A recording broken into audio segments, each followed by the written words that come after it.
Chapter 149. Chapter 149, Killing Intent. Meng Hao stood on the top of the hill, calmly watching the violet-robed youth charging toward him. As he approached, he kicked up a wind, and the 7 or 8 tentacle-like vines expanded to the size of pythons. At their ends were wide mouths filled with sharp teeth. "Mid-foundation establishment stage," said Meng Hao calmly, his face not changing in the slightest. He himself was only at the early foundation establishment stage, but he had a perfect foundation. He might not know any techniques from the foundation establishment stage, but he had the boundless core C from when he was at Qi condensation, thanks to the sublime spirit scripture. Also, he had reached foundation establishment after having achieved the great circle of Qi condensation. He was equipped with all of this when he experienced his explosive growth during the Blood Immortal Legacy tournament. The battle prowess of his cultivation base was at such high level that he was able to go up against a Dao child of the Li clan, Li Daoi. Although he had not achieved victory, he had severed his opponent's arm. If it had been a cultivator who was not a Dao child, Meng Hao could have killed him easily. After reaching the mid-foundation establishment stage, he would definitely be able to hold his own against the Dao children of the various sects and clans. So, there is no need to even mention a mere chosen of the mid-foundation establishment stage. The violet-robed youth approached with a cold smile and powerful killing intent. Meng Hao stood there, framed by the dark night, the moonlight shining down on him. His expression was as calm as ever as he lifted his hand, using his fingernail to slice open the skin on his finger. He stepped forward casually, and the instant the violet-robed youth arrived, waved his finger in a seemingly random fashion. As the finger descended, a great wind sprang up. In response, the violet-robed youth's expression changed. His pupils constricted, and his eyes filled with disbelief. Suddenly, his vision turned red. This was not an illusion, it was real. Everything was red, and there was only a solitary finger, covered with fresh blood. It shot toward him. The vines wrapped around his arms had been viciously writhing forward with open mouths ready to devour, but suddenly they began to emit miserable shrieks. They quivered, and before they were even 30 meters from Meng Hao, had collapsed into blood. The blood transformed into a shield which surrounded the violet-robed young man. All of this takes some time to describe, but happened in time it takes for a spark to fly off of a piece of flint. The violet-robed youth began to scream. He no longer charged forward, but tried to move backward in retreat. Meng Hao sprang into action. He took a step and then flew into the air toward the violet-robed young man. He lifted his hand and touched the blood shield with his index finger. "Break!" He said the word lightly, and then an explosion filled the air. The blood shield collapsed, and the vines on the young man's arms broke to pieces. Only the violet golden fruit rippled with signs of life. It seemed to be begging for mercy. "You?" The violet-robed youth's face was pale and he coughed up a mouthful of blood. His eyes were filled with intense fear. This was the first time he had even shown fear. He was a chosen of the Black Sieve sect, and a violet-robed disciple at that. His position in the inner sect was very high, and he had never been defeated with battle magic. Usually people sought him out because of his popularity. But now, seeing the expressionless Meng Hao in front of him, he was filled with an unprecedented feeling of life or death danger. At this critical juncture, the violet-robed youth lifted his hands and flashed an incantation gesture, then swiped his palm forward 7 or 8 times in succession. Each swipe sent ripples out, which then congealed into a massive, black-colored hand that faced up against Meng Hao. Meng Hao, expression calm, opened his mouth and spat out the lightning mist. The mist slammed into the hand, and a boom filled the air. The violet-robed young man's expression filled with despair. He was about to make another incantation gesture when Meng Hao arrived in front of him. Meng Hao's knee flew into the air, slamming directly into the young man's neck, whose head filled with a buzzing sound, and then an intense pain. The hand which had been making an incantation sign went limp, and his entire body bent to the side. All of the blood in his body rushed to his head, making his once handsome face a dark reddish-purple color. He opened his mouth to speak, his expression fearful and his body trembling. One can only imagine what he wished to say as he faced death. He never spoke the words. Meng Hao stretched out his hand and used his fingernail to slice open the skin between the young man's eyebrows. His hand then made a strange gesture, and he pushed down. A boom could be heard, and the young man's body flew backward like a kite with its string cut. All of the blood in his body, which had already gathered in his head, began to fountain out of the cut on his face. He couldn't even cry out. All he could see was blood, shooting out like a geyser from between his eyebrows. His pale body slammed into the ground and twitched a few times before lying still in death.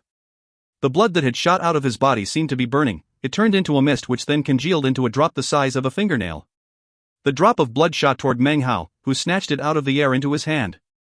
3 generations of blood can form a small body, 6 generations of blood can form a full body, 9 generations is called a blood spirit, or death. Meng Hao spoke the words coolly. What he had just used on the violet-robed youth was none other than the spirit-devouring scripture. This violet robe indicates that he was a chosen of the Black Sieve sect. As a chosen, he must have a powerful bloodline. He lifted up the blood and looked at it for a moment before putting it away. Then he looked down at the young man's corpse. He picked up the bag of holding, as well as the violet golden fruit which had been begging for mercy just now. The violet golden fruit quivered in Meng Hao's hand as if it were alive and pleading for forgiveness. Meng Hao does not keep useless objects. What can you do? Show me. He tossed the violet gold fruit onto the ground. It immediately began to wriggle. Vines sprang out of it, quickly growing in length. In the space of about 10 breaths, there were 10 or more vines, all of them 30 meters in length. They burrowed partly into the ground and then stretched up into the air, swaying back and forth, filling the area. It was quite awe-inspiring. Not good enough, said Meng Hao, shaking his head. The tentacle vines trembled. Suddenly they bent, shooting toward the corpse of the violet-robed youth. Shockingly, it began to rip the corpse apart like a melon and swallow it down. Meng Hao frowned as the vines consumed the body within the space of a few breaths. Then, each of the tentacles began to tremble and suddenly, leaves with glowing magical symbols began to sprout out. Meng Hao was quite shocked. Not much time passed, and soon nearly 100 leaves had appeared. The magical symbols drifted off of the vines and floated toward Meng Hao. They began to merge together to form a book of leaves. Meng Hao took the book and flipped through it. His eyes filled with a bright light. The magical symbols were filled with the power of something similar to spiritual sense. After examining them closely, he realized that they described a technique. It was called the 19 Black Cloud Strikes, and was the magical technique that the violet-robed young man had just now used to attempt to fight him. Unfortunately, it wasn't complete. Only 5 of the strikes were described, whereas the rest were incomplete, missing various mnemonics. Perhaps the young man hadn't completely mastered the technique. Meng Hao studied it for a moment, his eyes narrowing. With his perfect Tao pillar, it wasn't difficult to deduce how to use the technique. After a while, he realized that the reason the manual wasn't complete was because the violet gold vines were not powerful enough. That having been said, he was still quite excited. He looked at the vines. If he allowed them to continue to develop, things would be different. He put away the book of leaves and nodded his head. He waved his sleeve, and a drop of blood flew out to descend onto the vines, branding them deeply. This blood seal was one of the random techniques that Meng Hao had acquired from the Blood Immortal Legacy. The vines began to shake, and their color slowly changed. Soon, they were dark red, looking somewhat demonic as they swayed in the air around Meng Hao. A demonic aura drifted up from them, although it was almost impossible to detect. Meng Hao looked at the vines thoughtfully for some time, and then glanced back at the ruins up ahead of him. Taking up the violet-robed youth's bag of holding, he examined its contents. Amongst several jade slips was one that attracted his notice. It was pure white, and after casting his spiritual sense into it, a map appeared in Meng Hao's mind. On the map were many white dots, all of which were moving. In addition to the white dots, there were about 200 gray dots, most of which were also moving. This is... He observed the map for a bit before he was able to determine his location. Then, his attention was drawn to a place not far away from where he was. There, he could see 3 white dots, 1 in front, 2 in pursuit. The person in front was being chased. He frowned, and his heart began to pound. He sent his spiritual sense into the first of the 3 glowing lights, and an image appeared in his mind. The image was none other than pale-faced Su Qing. She was biting her lower lip and speeding forward as fast as possible. In that instant, Meng Hao's killing intent rocketed to the sky. Studying the images of the 2 figures pursuing Su Qing, he saw that one was the coquettish woman. She was being held by the playful-looking young man named Zhao. As soon as he saw this, a cold air began to emanate from Meng Hao's body, and his eyes shined brightly. The vines around him sensed his killing intent, and began to radiate the same aura of death. Without the slightest hesitation, Meng Hao transformed into a beam of colorful light that shot toward Su Qing's location. The swaying, red-colored vines followed, burrowing along underneath the ground. If you find any errors, ads pop up, ads redirect, broken links, non-standard content, etc., please let us know. Report chapter so we can fix it as soon as possible. Chapter 150. Chapter 150, Simple and Uncomplicated. Zhao Shanhe was quite proud of himself. He held Shui Yunqi in one arm as he shot in pursuit of tender Su Qing. A smile covered his face, filled with lechery. He lifted his hand, sending a wind blowing past Su Qing, lifting up her garments. He laughed loudly. Seeing Su Qing so stubborn and yet so weak filled him with excitement. He continued to send wind shooting over her, which caused more and more damage to her garments. She bit her lip as she fled. Soon, a feeling of desperation began to well up within her. The fawning of Shui Yunqi coupled with the occasional vicious remarks uttered by Su Qing caused Zhao Shanha's eyes to shine even more brightly. Yet, he wasn't in a hurry. It didn't seem to him that Su Qing would fall into any good fortune like last time. She couldn't escape him, so he would enjoy the process of capturing her. That was what he liked the most. The weaker his prey, the more exciting it was. The more she struggled, the crueler he would be. Su Qing, I've had my eye on you from the year you entered the Black Sieve sect. I even spread the word about it. Why do you think no one has bothered you all these years? And yet, you continue to refuse my goodwill. You really don't know how to appreciate favors. You can't blame me for being ruthless. He let out a hearty laugh. Were he in the sect, he would have more qualms about breaking sect rules, especially because there were so many people around. However, in this place, he didn't have anything to be scared of. Furthermore, he was a conclave disciple of the Black Sieve sect, which was a position even higher than the inner sect. He could really call the wind and summon rain among his fellow disciples. TL note, this expression means to stir up all sorts of trouble. In addition to all that, one of the patriarchs of his Zhao clan was an elder of the Black Sieve sect. Plus, several hundred years ago, a Zhao clan member had reached the nascent soul stage and become a sect patriarch, then went into secluded meditation and still hadn't emerged. Because of that nascent soul patriarch, the Zhao clan was deeply entrenched within the Black Sieve sect. Actually, despite being a conclave disciple, Zhao Shanha did not have extraordinary latent talent. No other person in the sect with his latent talent would ever have been able to reach foundation establishment. However, with the support and direction of a core formation patriarch, along with multiple foundation establishment pills, he was finally able to do it. After becoming a foundation establishment cultivator, Zhao Shanha was quite pleased with himself. He had grown up in the sect, and other than a few people who could not be provoked, everyone must bend to his will. If he wanted wind, it was windy. If he wanted rain, it was rainy. Within the Zhao clan, there were two sons of the current generation. One was him, the other was from another branch of the Zhao clan, his cousin, Zhao Binwu. Like him, Zhao Binwu was a conclave disciple. In terms of latent talent, his was above and beyond Zhao Shanha, and he was viewed as an important member of the clan to be nurtured. Zhao Shanha was well aware of this, of course, and didn't get involved with rivalries with him. Instead, he immersed himself in pleasure. Normally, if he fancied a female disciple in the sect, she wouldn't refuse him. After all, even if she wasn't willing, refusing him was useless. The patriarchs didn't pay attention to such matters. If anything, he could expand the clan. In any case, if a female disciple really did get pregnant, she would instantly be in a much higher position than before. Due to a variety of lucky circumstances, Zhao Shanha was like a spoiled rich kid within the sect. He wasn't very well known in the outside world, but within the sect he was quite infamous. Look, the stars are out. It's almost time. We can use the stars as our wedding candles, and this place will serve as nuptial chamber. What do you say? He laughed again, lifting a finger to send another blast of wind at Su Qing. Her body trembled and blood seeped from her mouth. Actually, Zhao Shanha had to carefully control the spiritual energy he used, otherwise it would kill her. As her body quivered, the colorful cloud beneath her feet suddenly fell apart. Su Qing fell down to the ground. Laughing melodically, Shui Yunqi shot forward and grabbed her, shoving her down into the dirt. Su Qing couldn't even struggle. Her face was pale, and her features somewhat wan. However, coldness filled her eyes as she watched Zhao Shanha walking over, untying his robe as he came. A look of desperation filled her, and she tried to bit off her tongue, but Shui Yunqi restrained her jaw. Now, junior sister Su, you can't do that. If you really want to kill yourself, you'll have to wait until elder brother Zhao is done having fun. Shui Yunqi laughed. Her words were spoken tenderly, but were filled with sinister viciousness.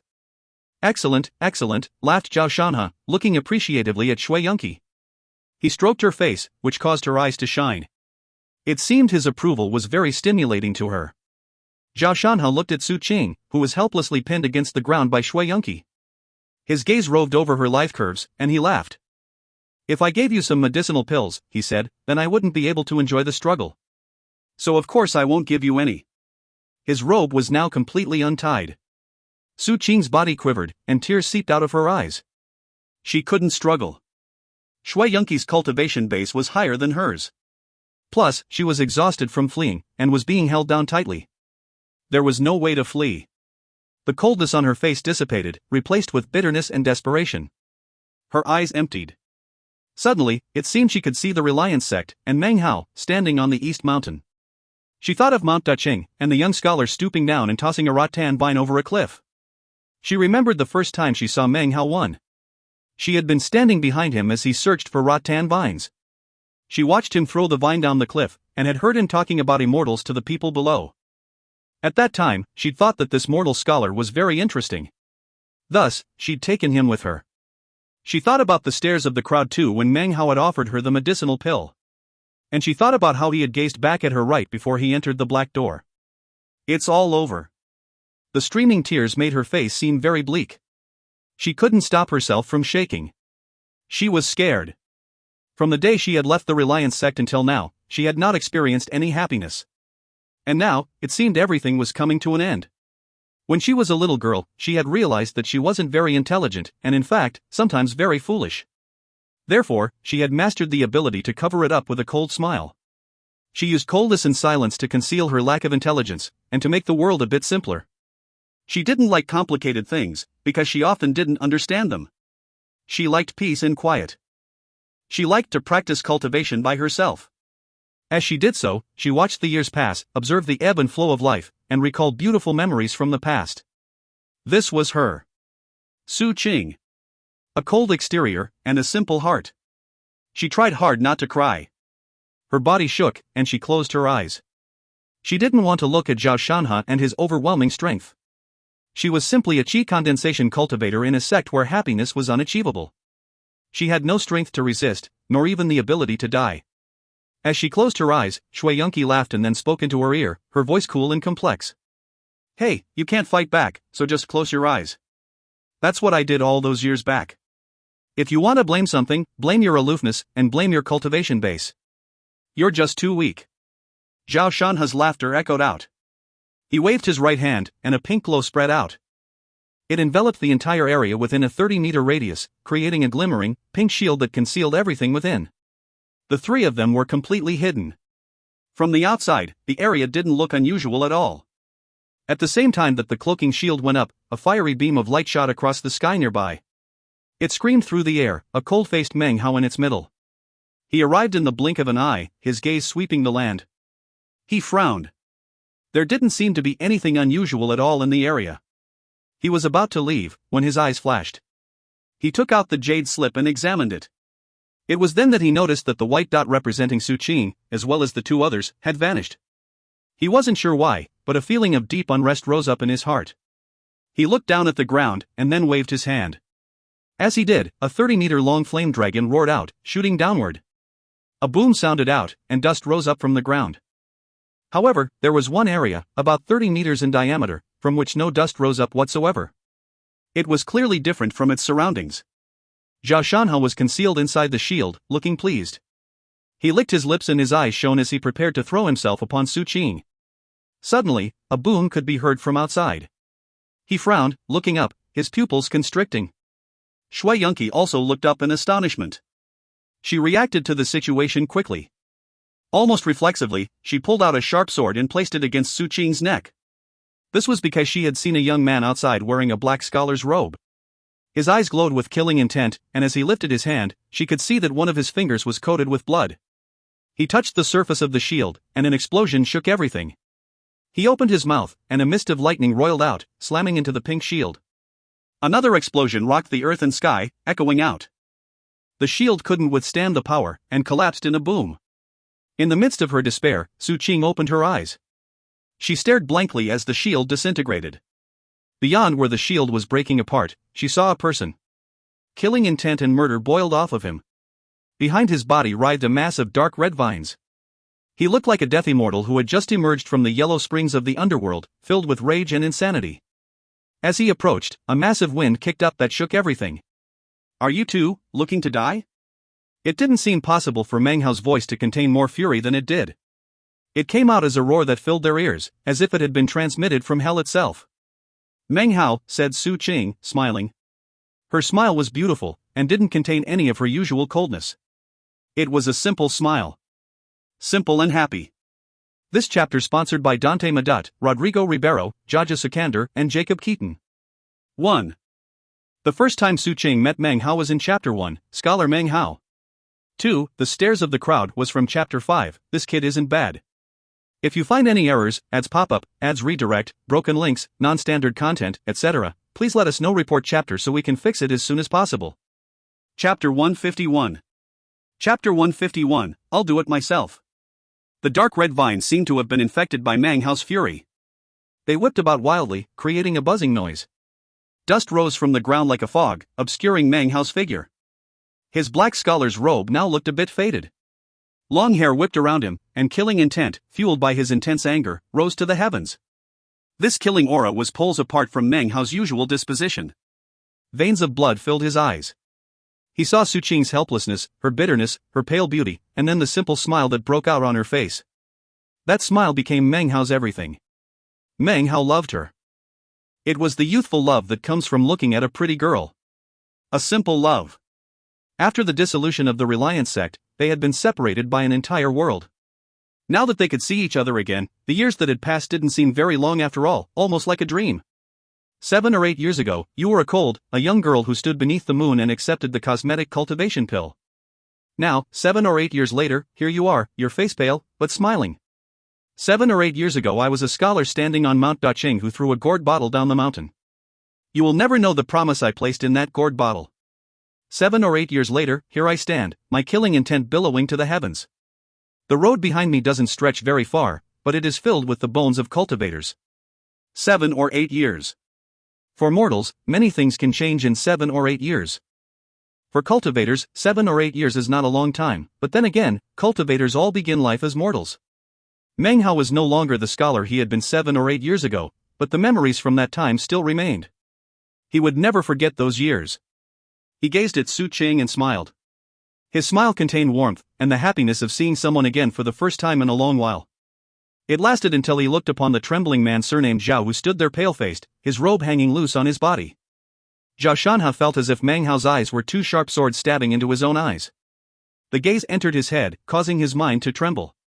It pierced his blood and flesh, grinding against his bones and stabbing into his chi passageways. It stabbed all the way to his Dao pillar. His Dao pillar was filled with cracks, he obviously had a fractured foundation. The Dao pillar shook violently, as if Meng Hao's gaze would cause it to crumble to pieces. Zhao Shanha was frightened out of his mind. Fellow Daoist, Senior, I'm Zhao Shanha, a conclave disciple of the Black Sieve sect. Fellow Daoist. His tongue quivered as he spoke. He might be a rich kid, but he wasn't stupid. The pink shield from just now was a treasure that could only be broken by the late foundation establishment stage. And yet Meng Hao, who seemed to be at the early foundation establishment stage, had crushed it. He also saw Meng Hao's frigid killing aura. It was powerfully intense, something that he had never actually seen before in his entire life. Your surname Zhao? Meng Hao said coolly, beginning to step forward. I just killed another guy surnamed Zhao. His name was Zhao Binwu. Meng Hao had acquired Zhao Binwu's name from the identification medallion in his bag of holding. As he took his first step, it felt to Zhao Shanha as if Meng Hao was stepping directly onto his heart. His heart pounded, filling with a difficult-to-describe pain, deep inside. It was then that Meng Hao's words from just now registered in Zhao Shanha's mind. A thunder-like roaring filled him, and his body shivered. He unconsciously took a step backward. Meng Hao's gaze swept over him, filled with an incredible pressure. Zhao Shanha's mind reeled again, and his trembling body lost the ability to move. Facing Meng Hao, his cultivation base seemed completely incapable of producing even the smallest amount of power. This was crushing pressure. Meng Hao released the full power of his perfect Dao pillar, creating a pressure that could crush down upon any foundation establishment Dao pillar. This was an innate ability of a perfect foundation. Because the perfect foundation struggles with the heavens over spiritual energy, it has the ability to emit crushing pressure on all other foundation establishment cultivation bases. Amidst his trembling, Zhao Shanha's expression flickered. Meng Hao took a second step, and as the step descended, Zhao Shanha's face grew deathly pale. Blood oozed out of his mouth, and an intense dread crept into his eyes. Fellow Daoist, if you want to talk. His entire body shook, but even as he tried to speak, Meng Hao took a third step. He stomped down, Zhao Shanha's spirit shook and he coughed up a mouthful of blood. The Dao pillar within him was unable to withstand the pressure exuded by Meng Hao. A large fissure sliced all the way through it. More fissures grew, spreading out to fill the entire Dao pillar. The blood drained completely from Zhao Shanhe's face, and his eyes filled with anguish. Trembling, he was just about to use all the power he could muster to fight back, when Meng Hao, face blank, took his fourth step, which was filled with powerful killing intent. The instant the fourth step descended, the roaring within Zhao Shanhe rose to the heavens. His heart suddenly stopped beating for a moment. All of his organs seemed to slow as the cracks spread throughout his Dao pillar until suddenly, it disintegrated. The Dao pillar disintegrated. When that happened, Zhao Shanhe let out a blood-curdling shriek that was unlike anything that had emerged from his mouth before. He coughed up 7 or 8 mouthfuls of blood, and then began to wither and shrink. Cold sweat poured out of him, and his face was ashen. His body could suddenly move again, but all that he was able to do was retreat backward. Before he could move backward very far, Meng Hao took a 5th step, and now he was standing in front of Zhao Shanhe. His knee flew up, not toward Zhao Shanhe's neck, but directly between his legs. Pop pop. The intense pain caused Zhao Shanhe to double over, screaming. Even as he screamed, Meng Hao's right hand shot up and clamped onto his neck. The scream now existed only within Zhao Shanhe's throat, with no way to emerge out. He could only whimper as his face began to turn a dark purple color. Unable to speak, unable to scream, the pain seemed to grow 10 times worse. His eyes bulged, filled with insanity, and his body twitched. He suddenly wanted to fight back. But he couldn't resist. He was powerless to even struggle, unable to even utter threats. His body shook, filled with pain. He was like a mortal, his Dao pillar destroyed, his cultivation base in ruins. "Stop!" cried a trembling voice. It was Shui Yunqi, who was still next to Su Qing. Her body shook and her face was pale. But she still held the sword at Su Qing's neck, seemingly ready to stab it in at any moment. To her, Meng Hao appeared to be some sort of devilish fiend, cruel and ruthless. It caused the blood to drain from her face, and she didn't dare to even look him in the eye. Regret welled up from within her heart, but it was too late. She could only beg for him to let her go. "You're Meng Hao, right? I've heard Su Qing talk about you and the Reliance sect. This is all just a misunderstanding. I just want to leave." Her voice trembled as she looked toward Meng Hao. Even though she held a sword, she was actually the frightened one. "I used to be a scholar," he said coolly. He continued to hold Zhao Shanhe up by the neck, but turned to look at Shui Yunqi. His voice was soft as he continued. "Once I read an ancient text that was said to be from the Great Tang in the Eastern lands. It described thousands of bizarre execution methods. There was one that, after I read about it, caused me to have nightmares for days." Eyes filled with loathing, he reached up with his left hand and grabbed one of Zhao Shanhe's fingers. One by one, he crushed the bones of the fingers of both hands. Then his arms. Then his shoulders. Then the rest of his body. Zhao Shanhe wanted to pass out from the intense pain, but couldn't, not with Meng Hao there. Time passed for as long as it takes an incense stick to burn. Finally, Meng Hao twisted his right hand. A popping sound rang out as Zhao Shanhe's neck was snapped. The entire time, he was unable to utter a single cry. Such was his death. Meng Hao dropped Zhao Shanhe's body and then looked at Shui Yunqi. "How do you want to die? I'll let you decide." Her face was completely pale, like a corpse's. Her body trembled, as did the sword she held in her hand. She looked at Meng Hao, and dread welled up within her. This was like the worst nightmare she had ever experienced. "You? Don't you force me!" she cried. Even as the words left her mouth, the ground beneath her feet exploded up. A dark red vine snaked out, wrapping around her body and sending the sword spinning into the air. Meng Hao flicked a sleeve to knock it 25 or so meters away. The vine circulated around Shui Yunqi, their mouths wide and seemingly dripping with saliva, just waiting for Meng Hao's command, whereupon they would consume her. "Don't kill her," said Su Qing quietly, struggling to her feet. She looked at Meng Hao. "I want to do it myself. I've been wanting to cut her tongue out for years." Gritting her teeth, she retrieved Shui Yunqi's sword. The vines lowered Shui Yunqi toward her. "Junior sister Su."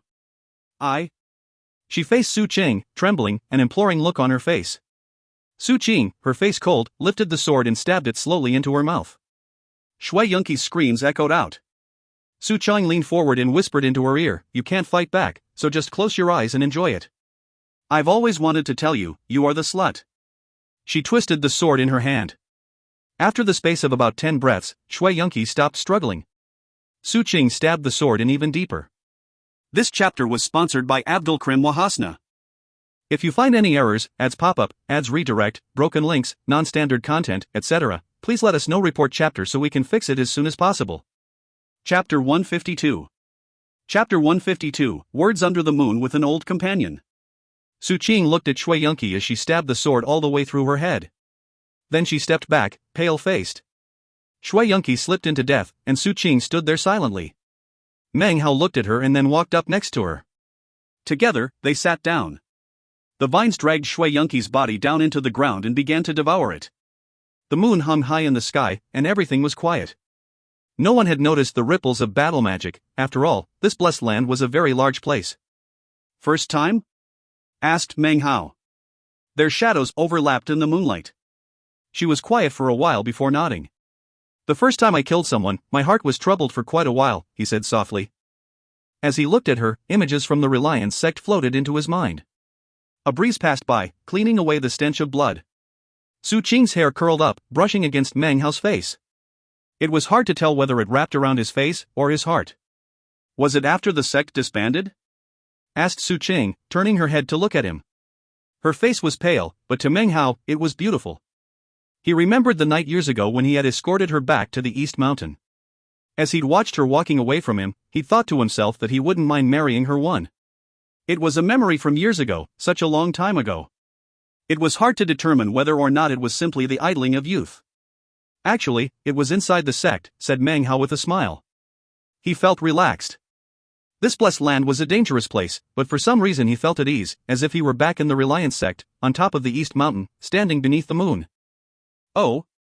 Said Su Qing, looking shocked. She stared at Meng Hao, temporarily forgetting to cover her face with coldness.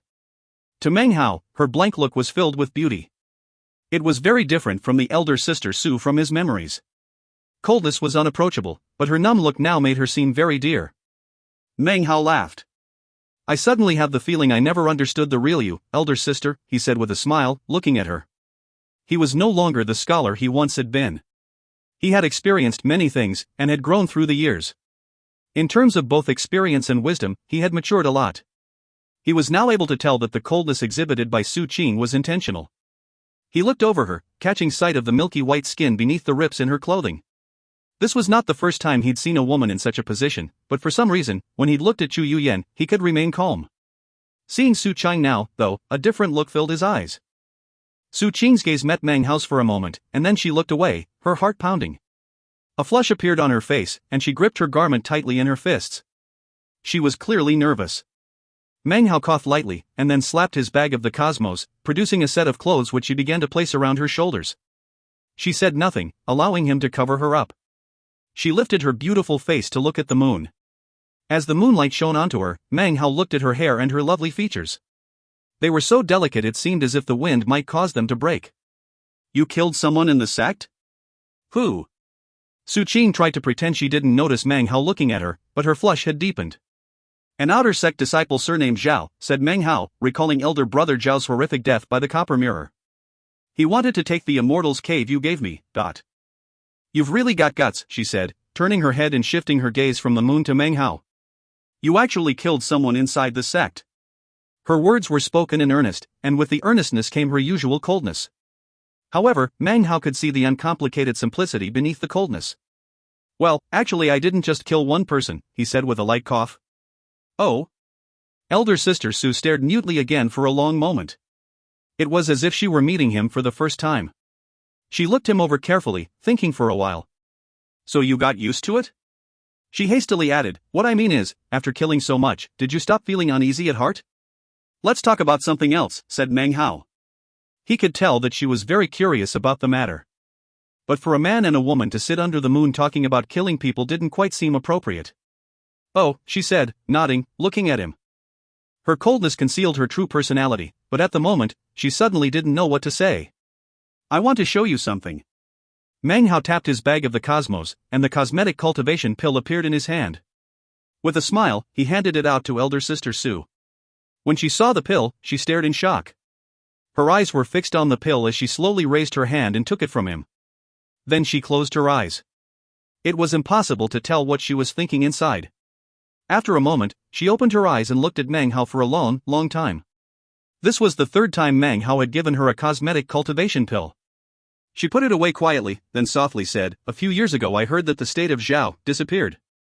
Meng Hao sighed. Then, he proceeded to explain to her about Patriarch Reliance. She sat there underneath the moon, listening intently. When he told her that Patriarch Reliance was actually a gargantuan, vicious turtle, her mouth dropped open and a look of disbelief covered her face.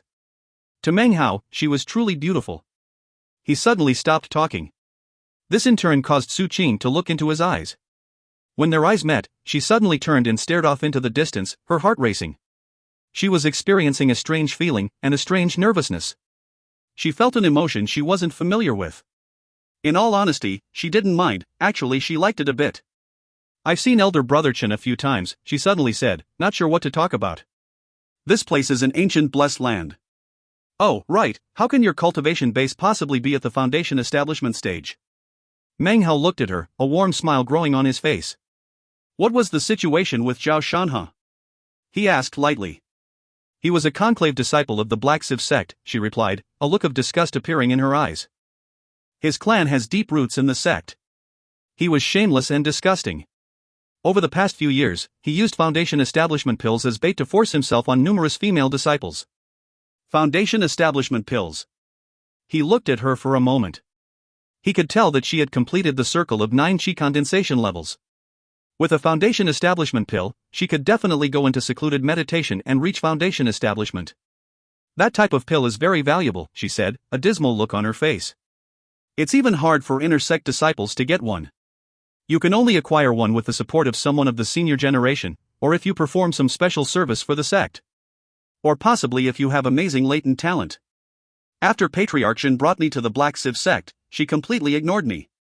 However, my personality was similar to a core formation cultivator of the senior generation, so she took me in as a disciple. She promised to give me a foundation establishment pill, but she left for the sect a few years ago and has never returned. According to the rumors, she's dead." Meng Hao slapped his bag of the cosmos. Instantly, 3 foundation establishment pills appeared in his hand. He held them out to her. "I have some foundation establishment pills," he said. Su Qing stared wordlessly at the 3 pills. She was shocked, never having imagined that Meng Hao would have a foundation establishment pill, let alone 3. These 3 pills would cause a riot if they appeared within the Black Sieve sect. Su Qing breathed even harder when she saw the symbol etched into the side of the pills. Her eyes widened. "Those were concocted by Grandmaster Pill Demon. I only have 3. But if it's not enough, then I can get some more for you when we get out of here." He smiled, placing the pills into Su Qing's hand. "To anyone else, these pills would be incredibly valuable. It's enough, really. 1, maybe 2 is probably enough." She was about to say more when Meng Hao closed her hand over the pills. "I don't need them. You take them. If you need, I can stand guard for you when you use them. Unless you've been at the 9th level of Qi condensation for dozens of years, are completely prepared, and have refined your body to the extreme, then you would need several months at the least. This place isn't appropriate. I'll wait till I get back to the sect and find an appropriate place to break through." She gave him a deep look. "You can't stay here for too long, Meng Hao. You need to be careful. The Black Sieve sect has known about the existence of this place for a long time, but hasn't been able to enter. Recently, though, they came across an ancient map. With the map, they were able to open the entrance. Originally, this was an ancient blessed land, but over the years it has changed, and is now a land of death." Meng Hao's eyes glistened as he listened to her explanation. "Supposedly, it has something to do with an ancient, violent spirit. I'm not really sure what it is, and there are lots of rumors in the sect about it. Although, I can tell you that the reason they've gathered so many rogue foundation establishment cultivators is not to acquire treasures, but to create a 100 spirits tower. It's not a big secret to the inner sect disciples, and even some in the outer sect know about it, but they don't care about rogue cultivators. Actually, there are even a few amongst the rogue cultivators who know about it. The 100 Spirits Tower is actually quite simple to describe. Basically, by using a variety of magical cultivation techniques, 100 Tao pillars are refined together to create the 100 Spirits Tower. The purpose of creating the tower is top secret. I don't think even the inner sect disciples know about it. Amongst the conclave disciples, only 2 or 3 even know a little bit. This was everything Su Cheng knew regarding the activities in the Blessed Land. Suddenly, a massive roaring could be heard from somewhere off in the distance. The instant the sound echoed out, the ground in the Blessed Land suddenly began to quake violently. At the same time, a mysterious gravitational force came into being. Meng Hao's eyes flickered. He felt the Tao pillars within him trembling, as if something were trying to pull them out of him. 1. If you want to review Meng Hao's musings about marrying Su Qing, reread Chapter 13, Manly Chao Yang. If you find any errors, ads pop up, ads redirect, broken links, non-standard content, etc., please let us know. Report chapter so we can fix it as soon as possible. Chapter 153. Chapter 153, Barring the Way. Meng Hao's expression changed in a flash. His cultivation base rotated, and intense power from his perfect Tao pillars expanded out to resist the gravitational force. Su Qing didn't react whatsoever at first. But when she saw the expression on Meng Hao's face, she suddenly started to look anxious and worried. The roaring sound echoed across the land, affecting not just Meng Hao, but all of the Rogue Foundation establishment cultivators within the Blessed Land. Each and every one of them, regardless of what they were doing at the moment, immediately sat down cross-legged to meditate. However, in rapid succession, the bodies of multiple rogue cultivators exploded, sending flesh and blood showering in all directions. Only their Tao pillars were left intact. They flew through the air, dragged toward the location of the gravitational force. The Tao pillars flew toward what turned out to be a mountain range. Some powerful force had worn down a section of the mountains, so that it was sunken in. In the sunken area was a black tower. From the looks of it, it wasn't completely finished being constructed. There were currently 3 levels. From all directions, multiple Tao pillars flew toward it and began to form the 4th layer. When the 4th layer was completed, the gravitational power grew weaker and then disappeared. Over 30 rogue cultivators had died just now in the Blessed Land. This shocking event instantly struck fear into the hearts of all the other rogue cultivators. However, they were stuck inside. No matter where or how they searched, they would not be able to find any exits. The area where the gravitational force originated from was surrounded by nearly 1,000 Black Civ sect disciples, sitting cross-legged, chanting bizarre scriptural texts. The Black Civ sect disciples who had entered the Blessed Land in random places were all rushing toward this area. Meng Hao opened his eyes, and they gleamed with a mysterious light. He glanced toward the area where the roar and the gravitational force had come from. His Tao pillars were now stable. They were perfect Tao pillars, so even though the gravitational force was not small, it was far from being dangerous to him. Seeing Meng Hao's pale face, Su Qing quickly said, "That is the gathering place for the Black Civ sect disciples." All disciples were informed before entering to go to that place as quickly as possible. When we get there, we have to chant some scripture, although I don't know why. I know of an exit. Including last time, I've been here twice now. I can take you there and you can leave this place. You can't stay here. Meng Hao didn't say anything. He stood, looking off toward where the gravitational force had originated. After a long moment, he shook his head. The gravitational force doesn't affect me very much. And I have a way to leave here. As for you, though, he looked back at her. If that gravitational force hadn't appeared, it would be fine. But now, the rogue cultivators will know something strange is going on. They'll be looking for Black Civ sect disciples to explain what's going on. Who knows what methods they will use to force out the information. Furthermore, if you know about that exit, then others will too. The people from the Black Civ sect wouldn't be so careless. He looked at Su Qing, who had existed in his memories for so long as elder sister. We haven't seen each other for such a long time, I'd hoped we could spend some more time alone together, he said quietly. But now is not the time. I'll escort you to the Black Civ sect rendezvous point. You will be much safer there. You really have a way to get out of here? Su Qing asked, her tone serious. Really, replied Meng Hao just as seriously. Su Qing looked quietly at him for a moment, and it seemed as if she wanted to say something. Before she could, Meng Hao stepped forward and wrapped his arm around her supple waist, then flew up into the sky. Gale force winds blew about, but they were blocked by Meng Hao's cultivation base. All Su Qing could feel was Meng Hao holding her. Her face reddened again. Her black hair drifted next to his face, filled with a delicate, unforgettable fragrance. Su Qing didn't say anything as they sped along. In the past, she had been his elder sister. But he no longer exhibited any of the weakness he had as her junior brother. He was a Foundation establishment cultivator. The way he had slaughtered Zhao Shanhao was evidence of the incredible changes he had experienced throughout the years. As Meng Hao breathed in her delicate fragrance, she also could smell him. It made her feel safe, like she was home. She suddenly thought back to Mount Daqing, and the young scholar Meng Hao. She had carried him away to the Reliance sect in much the same fashion as he was holding her now, pressed up against him. A smile appeared in her eyes as she thought of this. She looked up at Meng Hao's profile and time seemed to slow down. She didn't understand what she was feeling, but she knew that right now, everything was peaceful. Suddenly she had the feeling that Meng Hao really was like her younger brother. "You grew up," she said suddenly. She wasn't quite sure why she said it, but she did. Hearing this, Meng Hao suddenly stopped flying for a moment and smiled wryly. Her face was covered with a cold look of seeming indifference, but it was obviously an act. "I think you're a few years older than me," he said, clearing his throat. 5 years older," she said seriously. "I'm your elder sister. That's no big deal." Seeing her wide-eyed look, he laughed and added, Okay, I never said you're not my elder sister." Time passed, enough for an incense stick to burn. Suddenly, 8 beams of light appeared in front of them. Before the two of them could pass, the people caught sight of them. "Qi condensation. That woman is a Black Civ sect disciple. Yeah, she must be. She's just what we've been looking for." All of them were cultivators of the early Foundation establishment stage. Their eyes glittered viciously as their gazes shifted from Su Qing to Meng Hao. A blue-robed, middle-aged man amongst them looked coldly at Meng Hao and said, "Fellow Taoist, there's no need to tell us what this woman told you. We want her, now." It seemed that if Meng Hao didn't comply, the man would attack. Every person in their midst had hostile looks in their eyes. The gravitational power that had appeared had scared them witless, so they had decided to search for lone Black Civ sect disciples to extract information from. Now that they had found one, they wouldn't give her up easily. Su Qing started to pant with nervousness, unconsciously tightening her grip on Meng Hao's robes. To her, these 8 Foundation establishment cultivators had incredibly high cultivation bases.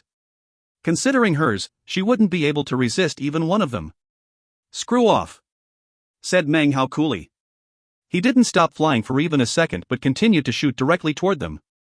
Su Qing was getting even more nervous. She had seen him dispatch Zhao Shanhe, but at the moment, they were facing 8 people. She couldn't help but be worried. When he heard Meng Hao's words, the blue-robed man laughed. Killing intent sprang up in his eyes. Meng Hao's cultivation base was at the early Foundation establishment stage, just like he himself, and he had 7 others backing him up. Considering Meng Hao was a single person, there shouldn't even be a need to begin fighting. And yet, Meng Hao had unexpectedly dared to rave wildly. Cold smiles broke out on the faces of the 7 other cultivators. In their minds, Meng Hao was simply talking big. However, even as the blue-robed man lifted his hand to begin an incantation gesture and the 7 others began to take out various magical items, Meng Hao opened his mouth. The lightning mist exploded out, and before any of the 8 of them could react, it had enveloped them. The earth below showered up as a dozen dark red vines shot upward. They screamed up savagely, directly into the midst of the lightning mist. Miserable, ear-piercing screams echoed out from within. They sounded like the cries emitted just before death. Meng Hao's expression was the same as ever as, holding Su Qing in his arms, he continued on flying. The lightning mist wrapped up the bags of holding and delivered them to Meng Hao, who tucked them away. The vines burrowed back into the ground. As for the 8 cultivators, they were nowhere to be seen. The quick and efficient dispatching of the 8 cultivators didn't faze Meng Hao at all. But Su Qing sucked in a breath. Meng Hao had grown up to an astonishing degree. He continued to fly along at high speed. They were getting closer to the origin of the gravitational force. Along the way, they ran into single cultivators, or occasionally groups of 3 to 5. In total, they ran into 10 early Foundation establishment stage cultivators. None of them was able to obstruct Meng Hao's progress in the least bit. Soon, they were very close to the Black Civ sect rendezvous point. Behind Meng Hao appeared 2 beams of light which emanated the power of the mid-Foundation establishment stage. If that were the extent of it, it wouldn't be a big deal. But at the same time, ahead of Meng Hao appeared another beam. Inside was an old man. This was the same old man with whom Meng Hao had entered the Black Civ sect. He was of the late Foundation establishment stage. He stopped several hundred meters in front of Meng Hao. The man's cold gaze fell upon Su Qing. "Fellow Taoist, I have been waiting here for quite some time waiting to see a Black Civ sect disciple. Hand the woman over to me." The 2 mid-Foundation establishment cultivators came to a stop behind Meng Hao and Su Qing, who were now completely surrounded. The 2 mid-Foundation establishment cultivators were middle-aged. Their eyes were dour, and they radiated a cold aura along with significant killing intent. They were clearly vicious and cruel. "What do you want to know?" said Meng Hao coolly. "I can tell you." Su Qing's face was wan as she rested in his embrace. Without him there, she would definitely have been captured and interrogated by rogue cultivators. Along the way, she had seen several Black Civ sect disciples who had been captured and questioned using various methods. But rogue cultivators were rogue cultivators. They wouldn't easily give up information when asked. After all, that information could be life-saving to them. By telling others, it could reduce their own chances and deliver both parties to death. "I'm not used to listening to what others have to say," said the old man calmly. "I only trust the results of my own handiwork." The power of the late Foundation establishment cultivation base emanated out, sending massive pressure down onto Meng Hao. If you find any errors, ads pop up, ads redirect, broken links, non-standard content, etc., please let us know. Report chapter so we can fix it as soon as possible. Chapter 154. Chapter 154, To Each His Own Path. Meng Hao didn't respond. He looked down at Su Qing and gave her a little smile. He retreated backward with her, causing the late Foundation establishment old man to snort and then fly forward toward Meng Hao like a nightingale. His speed was incredible, and he displayed the full power of his late Foundation establishment cultivation base, causing 8 ripples to spread out in the air. He obviously had 8 Dao pillars within his body. By this point, Meng Hao had already reached the 2 mid-Foundation establishment stage middle-aged cultivators. They laughed, and one of them flashed incantation gestures. 100 ice blades magically appeared and began to spin, forming a giant whirlwind. The whirlwind shot toward Meng Hao, each blade within filled with the power of the early Foundation establishment stage. The other man slapped his bag of holding to produce 5 black, buzzing, head-sized wasps with long, red stingers. "You overestimate yourself," said the man who had created the ice blades. The ice blade whirlwind screamed toward Meng Hao. Holding Su Qing with his right arm, he waved his left hand. Instantly, an enormous flame dragon appeared, along with a wind blade. Shockingly, the flame dragon was not pure red, but streaked with gold. Because of the sublime spirit scripture, the dragon had become a golden dragon. The wind blade fused with the dragon, causing it to expand to 300 meters in length. Furthermore, 2 bulges appeared on the left and right side of the flame dragon. As soon as the wind blade touched the dragon, they exploded out into 2 enormous wings. It unfurled the wings. This was a flying rain dragon. Meng Hao had been enlightened regarding this technique when the rock had awakened the flying rain dragon legacy within him. The next thing to appear with the dragon was a flame sea. This flame sea was birthed from the power of the perfect Dao pillar.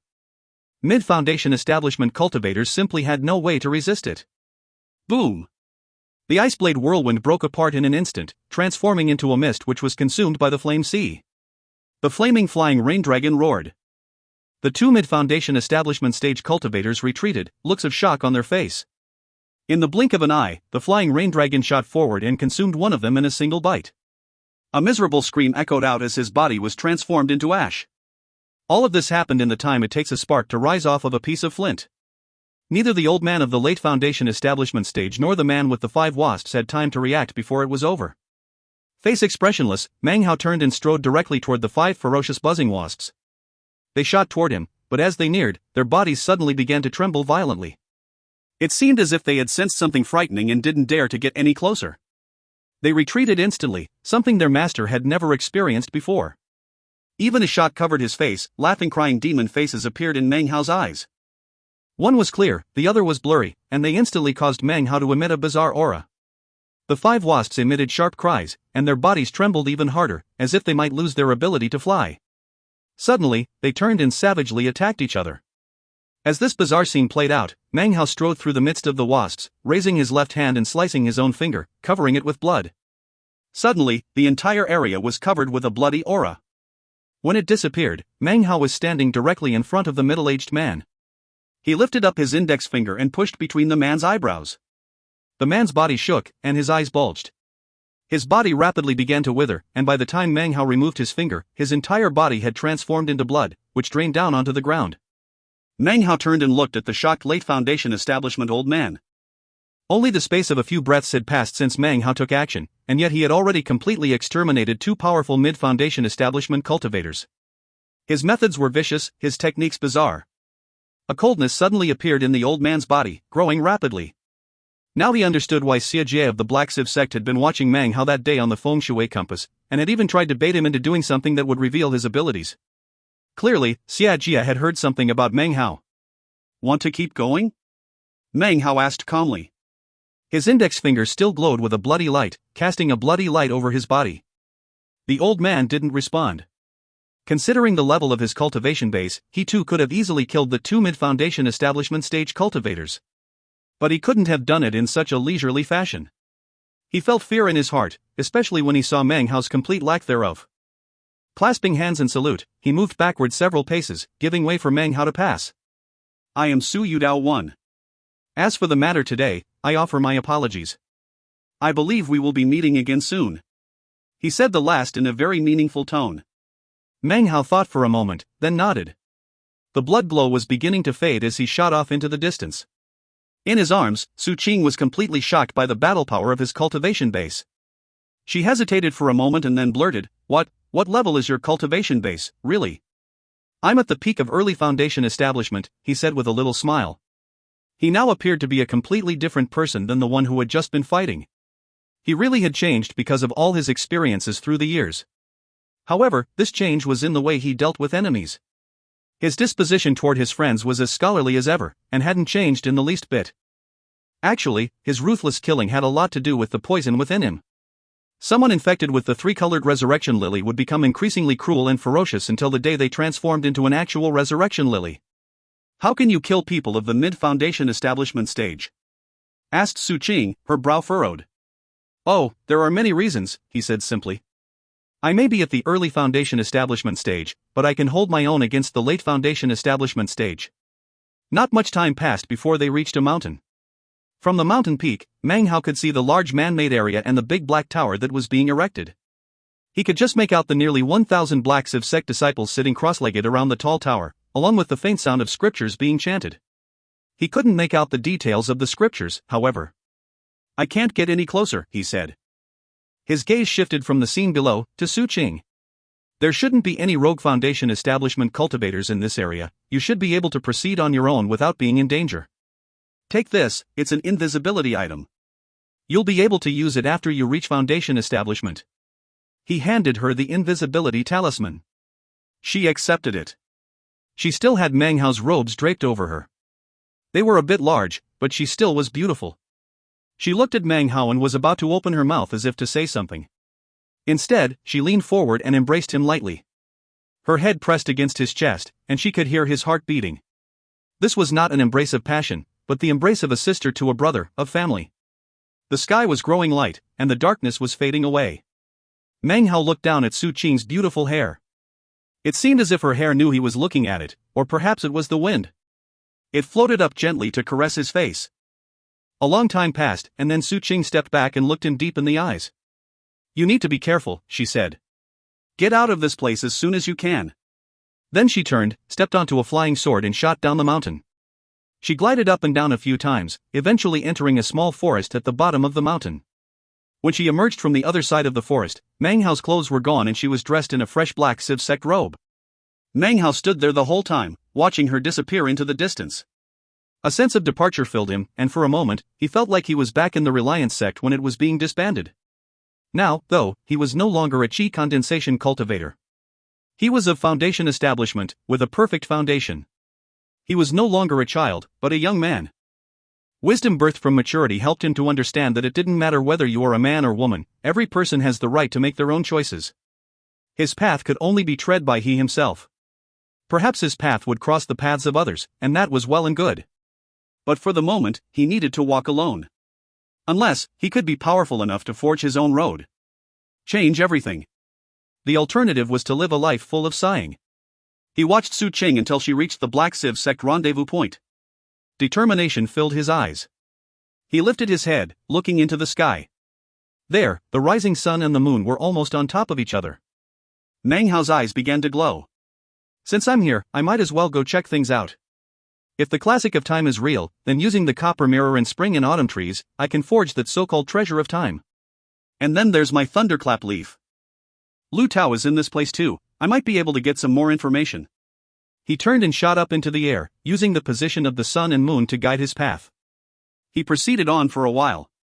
Suddenly, a booming sound filled the air, and the gravitational force appeared again. This time, Meng Hao saw with his own eyes an early foundation establishment cultivator who couldn't fight against it. His body exploded, and an intangible Dao pillar flew out from the remains. The gravitational force is getting stronger. I'm worried that eventually, I won't be able to resist it. He frowned, suppressing the trembling of his Dao pillars and flying forward as quickly as possible. Soon, the sun and the moon would not be overlapping anymore. But now that Meng Hao knew which direction to go, he realized that he was getting closer and closer to his destination. This chapter was sponsored by Andy Zhang, Yu Changsu, Niang Nguyen, Man Tran, and Matthew Rishton. 1. Su Yudeo's name in Chinese is Su Yudeo. Su is a common family name. Yu means have. Dao is the same Dao as the Dao, which also means way or path. If you find any errors, ads pop-up, ads redirect, broken links, non-standard content, etc., please let us know. Report chapter so we can fix it as soon as possible. Chapter 155. Chapter 155, The Last Person. Time passed slowly, about 4 hours. The gravitational power appeared again once, during which time Meng Hao continued to fly past mountain after mountain. This place was very strange. The sun blazed brightly up above in the sky. If you looked closely, however, you could also see the vague shape of a moon within it. It seemed that within another 2 hours, they would split apart. After about another hour's travel, a vast plain appeared up ahead. The plain was filled with tall grass, half the height of a person. It swayed in the wind, making the plain look almost like a sea. The only sound present was the whispering of the wind. Within the plain was one area devoid of grass. 3 people sat there cross-legged. 2 were women and 1 was a man. The man was middle-aged and dressed in a gray robe. His face was expressionless, and his eyes were closed in meditation. An icy air drifted off of his body. He was of the late Foundation establishment stage. He was one of the 3 late Foundation establishment cultivators that traveled to this place on the violet feng shui compass. Of the 2 women, 1 was middle-aged and a bit overweight. Her features were ordinary, almost like those of a farm girl. She was another from that group of 3 powerful late Foundation establishment cultivators. An impatient expression filled her face as she looked at the last woman. This woman wore a veil which covered half of her face and obscured her features in a mysterious blur. Fellow Taoist, do you invite me here so that I can sit around waiting? I somehow don't believe that our destination is really as dangerous as a dragon's lair or a tiger's den. Are fellow Taoist Sima and myself really not enough? She laughed coldly. The cold, middle-aged man opened his eyes from meditation. They glowed as he looked at the woman in the veil. Fellow Taoist Li, please wait just a bit longer, said the veiled woman, her voice light. I have invited 5 people in total. If they do not arrive, then we might as well not proceed. With just the 3 of us, our chances of success will be small. The Li woman snorted and seemed to be about to say more. In the end she didn't. Be patient for just a bit longer, said the veiled woman. The sun and moon will cease to overlap in about 2 hours. If they haven't arrived by then we might have no other choice than to make an attempt ourselves. An hour passed, at which point a beam of colorful light appeared. Within it was a streak of violet. Whoever was approaching wore a violet robe. This person approached at top speed, arriving in the space of a few breaths. It was a young man with handsome features and a slight smile on his face. From his violet gown, it was obvious that he was no ordinary person. After landing, his eyes swept over the 3 others. He smiled at them and then cupped hands in greeting. I'm late, said Xie Jiawan.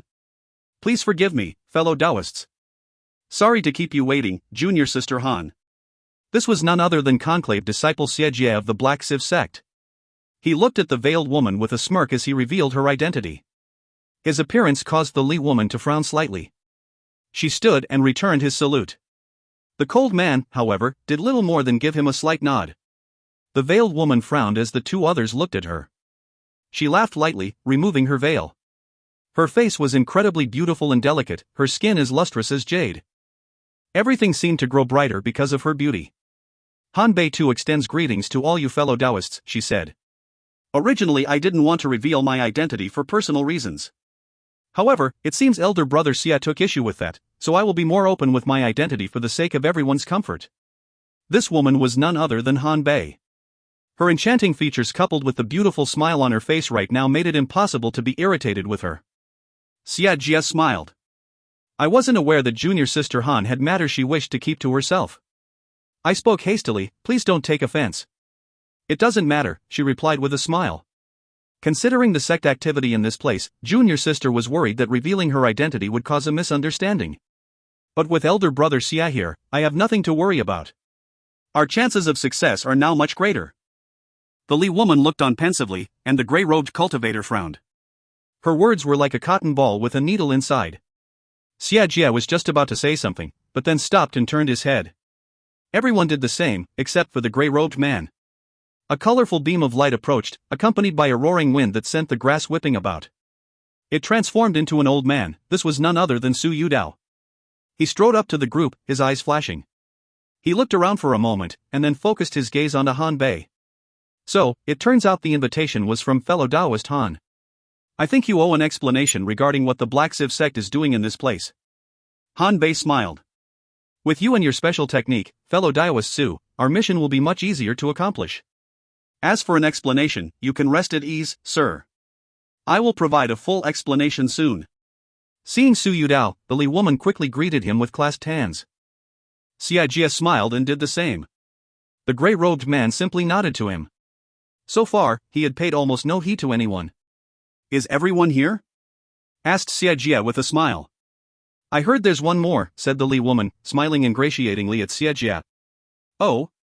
Said Xia, his eyes narrowing. These three were late Foundation establishment stage cultivators, and as far as he could remember there hadn't been any others amongst the rogue cultivators. Could it be that Han Bei invited some other Black Civ sect disciple? He thought. Who might it be? He eyed Han Bei. Who is this last person we're waiting for? He asked with a smile. Would junior sister Han mind explaining? That's right, chimed in the Li woman. I'm very interested as to who this final fellow Taoist could possibly be. If he's important, I'll be sure to make friends. If he's not important, then I must ask, why are we sitting around waiting? The gray-robed cultivator closed his eyes, ignoring them. Su Yudao stood there thoughtfully, his eyes flickering. Han Bei was silent for a moment and then said, I don't know who it is either, much the same as how I didn't know any of your identities at first. My guess is that while he isn't an important figure now, if we don't have him in our group, we may very well wind up empty-handed in our endeavor today. With this person, our chances of success will be increased by 30%. Her words were spoken calmly, but with iron-like resoluteness. Oh? Said Xia. His interest was now piqued. And why does junior sister Han attach such importance to this person? The Li woman laughed coldly, her face filled with disdain, clearly feeling that Han Bei was exaggerating. She didn't believe that a Foundation establishment cultivator could possibly be so useful. A core formation stage cultivator would have been a different matter, but it was fundamentally impossible for such a person to join them. Could this person be a pseudo-core cultivator?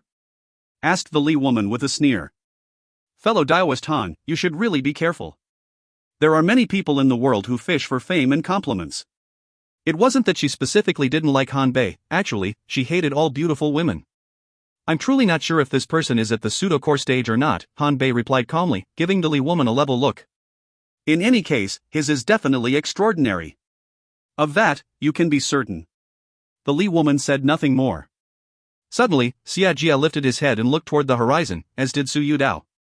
Soon everyone's eyes were fixed on the beam of light which shot toward them. This was Meng Hao, of course.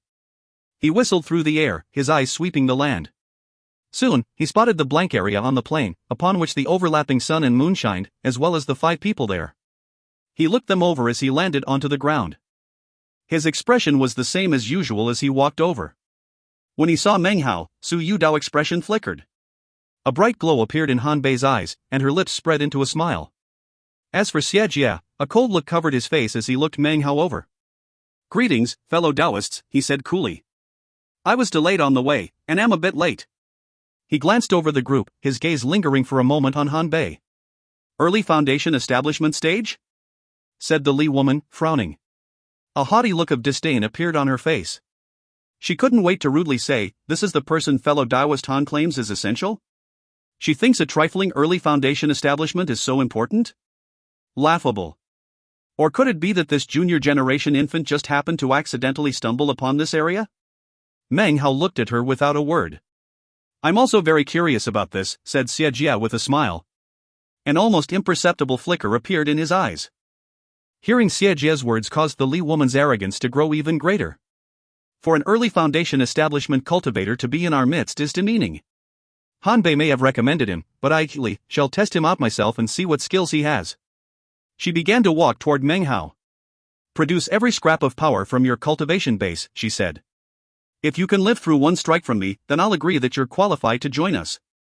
If you're not qualified, then you'll be killed by the Black Civ sect anyway. It seems death will end all your troubles. By the time she finished speaking, she had reached Meng Hao. She lifted her right hand and a blinding orange light appeared, which transformed into a pink-colored whip. It flipped about, emitting cracking sounds. 1. Xiajia appeared in Chapter 145, An Ancient Mountain Path, as well as Chapter 146. 2. Han Bei appeared previously in Chapter 141, The Cosmetic Cultivation Pill appears again. Chapter 143, Ghost in the Night. Chapter 146, This is Ultimate Vexation. If you find any errors, ads pop-up, ads redirect, broken links, non-standard content, etc., please let us know. Report chapter so we can fix it as soon as possible. Chapter 156. Chapter 156, Fear of Meng Hao. Meng Hao's expression was tranquil. No one moved to interfere with the woman. The man in the gray robe sat meditating with his eyes closed. Su Yudao was aware of Meng Hao's extraordinariness, so naturally he did nothing. As for Han Bei, she had speculations regarding Meng Hao's incredible power, but wasn't certain. She just knew a bit of secret information, which had fueled her conjectures. For her, this situation would be a good chance to observe Meng Hao's battle prowess. She still wished to offer some words of caution, but would the Li woman really listen? The woman's cultivation base was at the late foundation establishment stage, but in terms of thinking ability, she was one of the weakest present.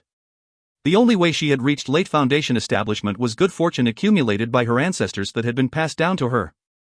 Regarding Xie Jia, he had intentionally manipulated the whole thing, so obviously did nothing to stop it from happening. He watched Meng Hao from off to the side, a smile on his lips. He was very curious as to why the elders of the sect had instructed him to keep an eye on Meng Hao. After arriving at the Blessed Land, he hadn't paid too close attention, but having run into Meng Hao again, he wanted to feel him out. Everyone had their own plans and schemes. Meng Hao glanced them over, and although he wasn't able to fully grasp their various motivations, he had a pretty good idea. He watched the Li woman approaching, her pink whip whistling through the air. His face was expressionless, and he didn't take even a single step backward. In fact, in the midst of her approach, he took 3 steps forward. As he did, he lifted his right hand and struck out. As his palm struck out, a fierce wind sprang up, causing the surrounding grass to whip about in a frenzy. Without pausing, Meng Hao struck out a second time, then a third, a fourth, and a 5th time. These 5 strikes were the 19 clear sky strikes that Meng Hao had acquired from the violet-robed young man, by means of the rattan vines. The manual was incomplete, but the first 5 strikes were whole. Each of these 5 strikes were filled with the complete power of Meng Hao's perfect Tao pillars. After striking out 5 times, an enormous magical palm the size of a person appeared in front of him. Wind whipped about in all directions as the palm shot forward. When the 5 clear sky strikes appeared, Han Bei and Xie Jia's expressions changed. They instantly recognized the enormous palm. This was a magical technique from the Black Sieve sect. There was no way for outsiders to know it. Yet, here was Meng Hao, using it right in front of their eyes. There was no denying it, and this caused their hearts to tremble. The Li woman was of the late foundation establishment stage, but she only had 7 Tao pillars. Furthermore, they were not even cracked, but fractured. Disdain covered her face as her illusory whip slammed into Meng Hao's enormous palm. She knew in her heart what was going to happen. The palm would collapse into pieces as her whip sliced through it like a hot knife through butter. After it disintegrated, her whip would fall upon her opponent's body, severing tendons and crushing bones. Boom! An explosion reverberated out. There was a collapse. But it wasn't Meng Hao's palm. As soon as the middle-aged woman's magical whip made contact with the giant palm, it shook, and then broke apart into pieces. The Li woman's face fell when she saw this unexpected turn of events. A look of disbelief covered her face. How could she possibly have imagined that this would happen? She had used a magical whip powered by late foundation establishment. Her opponent's palm exceeded her wildest imagination, dread seeped into her eyes. Meng Hao's giant palm instantly destroyed the whip. It shot forward with shocking power, accompanied by gale force winds. The Li woman no longer scorned Meng Hao. Instead, as the area began to shake, a sense of imminent danger rose up inside her. She retreated immediately, raising her right hand, into which a small shield appeared. She bit down on her tongue and then spit up some blood from her cultivation base. When it landed on the little shield, it began to spin, expanding outward and meeting Meng Hao's giant palm. Another explosion rippled out. The shield shook, and was tossed backward several meters, just barely able to resist the palm. Meng Hao continued to stride forward. His spiritual sense, which far outmatched any late foundation establishment cultivator, exploded out, crushing down onto the Li woman. She screamed under the pressure. It felt like a sharp sword was stabbing through her brain, as if her own spiritual sense were about to shatter. She coughed up blood and staggered backward. By this time, Meng Hao had reached the small shield. He waved his hand, causing the massive illusory palm to wrap around the shield and drag it back to him. Using his spiritual sense, he erased the branding mark on the shield and then put it into his bag of holding. He looked at the woman surnamed Li.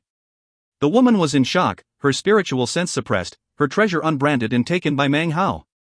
She retreated backward at top speed, coughing up blood, her face pale, her head buzzing. After she had moved backward a dozen or so meters, she finally came to a stop. She looked up at Meng Hao, astonished. "You?" Her scalp was numb. It was clear that Meng Hao's cultivation base must not be at the early foundation establishment stage. She had never seen an early foundation establishment cultivator display such incredible battle power. Nor had she ever experienced such terrifying spiritual sense. Not even a flawless foundation could be like this, as far as she was concerned. "This art contains a total of 19 strikes, Meng Hao said coolly, his expression the same as always. He didn't even mention anything about the treasure he'd snatched from her. Hearing his words, the Li woman sucked in a breath, and her face went a few shades more pale. Her body began to tremble. The attack just now had rattled her Dao pillars, caused her to cough up blood, and had forced her to utilize a treasured item. If more than 5 strikes had been used, she wasn't sure if her treasure could have resisted it. In that case, her Dao pillars would surely have been damaged. "Fellow Daoist, your cultivation base is unfathomable," she said in a strained voice. "I was crude and rash, please don't take offense. Please keep my Cloud Peak shield as a token of my apology." She clasped hands and bowed deeply to Meng Hao, her eyes filled with dread. It wasn't just her. Su Yudeo's gaze was fixed on Meng Hao. He was now completely reassured that he had made the right decision not to attack Meng Hao earlier. Meng Hao could not be an early foundation establishment cultivator. If he really was, then that was exponentially more frightening. The gray-robed man's eyes flickered open and came to rest on Meng Hao. He nodded. Han Bei looked at Meng Hao thoughtfully, a light smile appearing on her face. "Fellow Daoist Meng, you're not late. The hour has arrived. Our chances of acquiring the Classic of Time has now increased 30%. Xia Jia laughed and said nothing. He didn't bring up the 19 clear sky strikes. Fear of Meng Hao now existed in his heart, and he now knew that Meng Hao was not a person to be provoked lightly. After all, he had only seen Meng Hao's colossal spiritual sense, and had no inkling what magical techniques or items he might have. Whenever he dealt with people he didn't understand, he would be careful not to provoke them. Only after coming to understand them completely would he strike like lightning. "Forget about the Classic of Time for a moment," said Meng Hao calmly. He looked at Han Bei, his expression the same as ever. "I came to this blessed land at the request of fellow Taoist Han. However, your sect controls this place. I'm very curious. If I help you to acquire the Classic of Time, will my Dao pillars be ripped out afterward?" Han Bei and Xia Jie's eyes flashed. Before they could respond, Su Yudao laughed grimly and said, "Fellow Daoist Meng doesn't beat around the bush. I'm also very curious about this matter. Would the two fellow Daoists care to provide an explanation to dispel our doubts?" "I, too, would like to know the answer to this question," said the gray-robed man. His eyes flashed with a cold light as he looked at Han Bei and Xia Jie. It seemed the Li woman was also concerned with her safety. She said nothing, but moved back a few paces, effectively closing a circle around Han Bei and Xia Jie. Han Bei smiled. "Fellow Daoists, I must request that you do not press us regarding sect matters. I really can't speak about it. Even if I did, you most likely wouldn't believe me. In any case, it's a sect secret. Even though I'm a conclave disciple, I don't know a lot about it. However, as for the place we're going to, I will of course take responsibility for your safety." She waved her hand and 4 jade slips flew out toward Meng Hao and the others. Han Bei continued, "Within this jade slip is a detailed explanation of how to exit this place. Use the method described therein, and you can leave without a hitch. There are several exits to this ancient blessed land. If you don't believe me, read the jade slip and then check to see where the exits are. Then you'll understand why I selected this location as our rendezvous point." She smiled, looking as earnest as always. Meng Hao's spiritual sense swept over the jade slip, and he looked around the area he stood. According to the jade slip, there were 3 exits. One of them was the area they were standing on top of. Meng Hao's hands flashed the incantation method recorded within the jade slip and he immediately felt a teleportation power rising up from beneath his feet. However, now was not the time to test it out, so he did not continue to bind the incantation. "Here are 4 spirit seal insects," said Han Bei. "If you wish to conduct further inspection, you can. Send some spiritual sense into them and then send them out of the exit. Then you can be assured that my words are not false."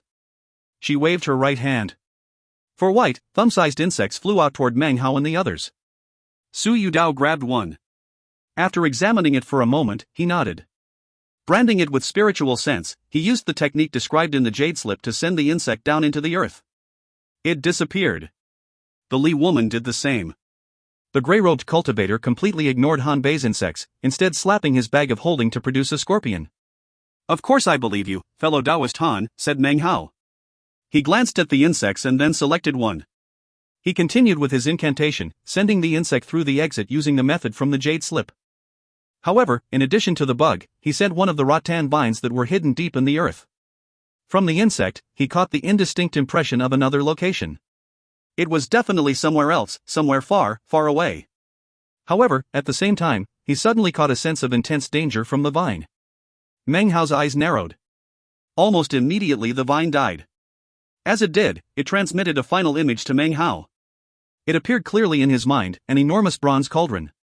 It was incredibly imposing, appearing to be tens of thousands of meters tall. If you find any errors, ads pop up, ads redirect, broken links, non-standard content, etc., please let us know. Report chapter so we can fix it as soon as possible. Chapter 157. Chapter 157, a cauldron with a square exterior. The image disappeared. Meng Hao's expression was as normal, revealing nothing. He looked at Su Yudao and the others. Their expressions had not changed. It seemed all of them, including Su Yudao and the gray-robed cultivator, approved of what Han Bei had said. Could it be that they didn't notice the bronze cauldron? Thought Meng Hao. After being branded by his blood, the vines had begun to emit a faint demonic aura. Han Bei smiled. "Fellow Taoists, now that you can rest your hearts at ease, please accompany me to the location of the Classic of Time. No matter what happens today, if we acquire the Classic, then everyone will get a copy." She bowed toward the group, and then shot into the air and flew out across the plain. Xia Jia was the second to fly up, followed by Su Yudao and the Li woman. Meng Hao and the gray-robed cultivator were the last of the 6 to turn into beams of colorful light that shot through the sky. No one spoke as they traveled. Everyone was lost in their own thoughts. Meng Hao's face was expressionless, but his thoughts were filled with the image of the huge bronze cauldron. At the moment, he was about 70 to 80% certain that the area he had seen was no exit, but rather Han Bei's handiwork. He wasn't sure if Han Bei could dupe the others, but he had his good luck charm, and thus felt reassured in his current position. The location of the Classic of Time was surely bizarre and astonishing. If it weren't, Han Bei wouldn't have spent so much time and resources to go there. I wonder how Han Bei learned of this Classic of Time, he thought to himself, looking up ahead at Han Bei's lithe figure as she shot through the air. Suddenly, Su Yudao spoke up, giving voice to what Meng Hao had just been considering. "Fellow Taoist Han, you still haven't explained how you learned of the Classic of Time, nor how you acquired the first volume." Han Bei looked back with a smile. "If fellow Taoist Su is anxious for an answer, then I will give it as soon as we arrive." It was at this time that they reached the edge of the vast plain. Suddenly, the roaring sound once again appeared. It was very far away, but it still caused everyone except for Han Bei and Xia Jia to feel shaken. Those of the late Foundation establishment stage rotated their cultivation bases until the roaring and gravitational force died down. Then everything went back to normal, except that their faces were a bit paler. An apologetic look appeared on Han Bei's face, but she said nothing. She raised her hand and pushed her hand down toward the ground. A strong wind suddenly sprang into being, sweeping across the land. Han Bei took a deep breath and then smacked her bag of holding. A jade bottle appeared in her hand. It was blue-green in color, and as soon as it appeared, her expression became somewhat somber. She tossed it out, and everyone watched as it descended downward. When it landed onto the ground, cracks appeared on its surface that spread out rapidly. A blue liquid appeared within the cracks which emanated a faintly bitter aura. As the aura spread out, the eyes of the gray-robed cultivator narrowed. "That's Blue Heaven Elixir." Even as his words rang out, the blue bottle split into pieces. The blue liquid within expanded out to form a mist that enveloped the surrounding 300-meter area. Suddenly, all of the grass disappeared, as if it had been a mere illusion. The earth surrounding them was pitch black, as if it were suffering from some sort of curse, some ancient spell which had existed for millennia. "Fellow Taoist Sima, you are certainly experienced and knowledgeable. You are correct, this is Blue Heaven Elixir. To acquire even one drop required countless hardships. It's capable of piercing a variety of illusions." She smiled at the gray-robed man, then glanced at Meng Hao and the others. Fellow Taoists, I know that you have many questions. We are currently standing above an ancient portal which leads to a sealed zone within the Blessed Land. In actuality, the Black Civ sect learned about this blessed land hundreds of years ago. However, the person who actually discovered it was not a disciple of the Black Civ sect, but an ancestor of my clan. Because of the Blessed Land, the Black Civ sect made my ancestor join the sect, which is how the Han bloodline came to exist there. In fact, the map used to enter this place was created after years of research on the part of one of my clan uncles. He used a mysterious magical technique to refine and congeal his own blood into the map. Because. She was silent for the space of a few breaths, then continued, because this blessed land was once ruled by a lord who was also a patriarch of the Han clan. However, he eventually became one with the Tao, and dissipated. Despite that, a connection to this place will occasionally appear within his descendants. I'm not sure what the Black Civ sect is plotting. But before he transformed into the map, my clan uncle told me that because of his bloodline connection to this place, he knew that a secret technique of the Han clan existed within. The 3-volume time magic. This magic can produce a time-ruining treasure. Wielding the treasure can enable you to suck away the lifespans of others. That is why it requires a spring and autumn tree or similar item as its base. Even in ancient times, she said, her voice gentle and clear, this time-ruining treasure was astonishing and rarely seen. Nowadays, it could be considered lost. If it still exists, then it's only in this place. Regarding the first volume of the Classic of Time, well, that is an item that has been passed down through generations in my clan. I shall combine the 3 volumes and refine the time-ruining treasure. It is my personal affair, and I don't want other Han clan members to know about it.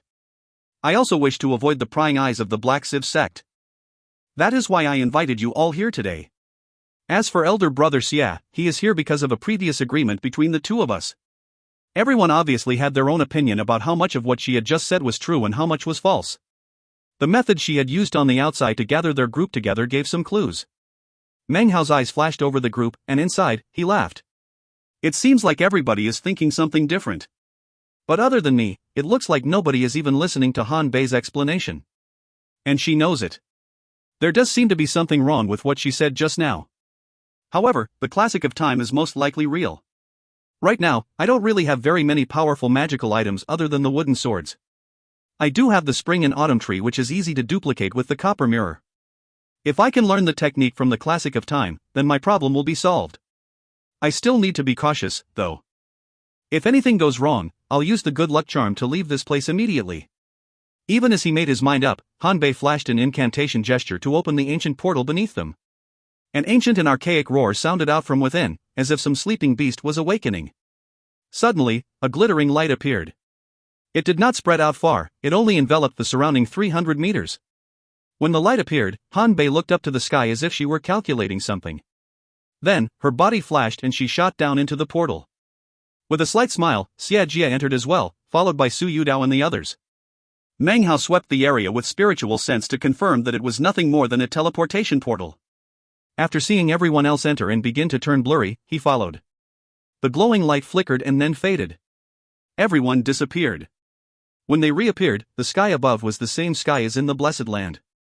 However, the earth was covered with cracks. Far off in the distance, an object was visible. When Meng Hao's eyes fell upon it, they shone brightly for a moment and then returned to normal. Up ahead was an enormous bronze cauldron. The cauldron was several tens of thousands of meters tall, rising up so tall that it seemed to be supporting the sky. It looked both ancient and primitive, as if it had existed for countless years. A boundless might radiated out from the cauldron, causing everyone to feel an intense fear, even Han Bei. A variety of thoughts ran through the minds of everyone present. Cauldrons are the utensils of nations. They can only be forged by people with incredible destiny. It turns out, such a fear-inspiring cauldron exists in this place. What a true treasure! Who could possibly be so bold as to forge such a heavenly cauldron? Its archaic design seems to be matchless. It must have been here for countless tens of thousands of years.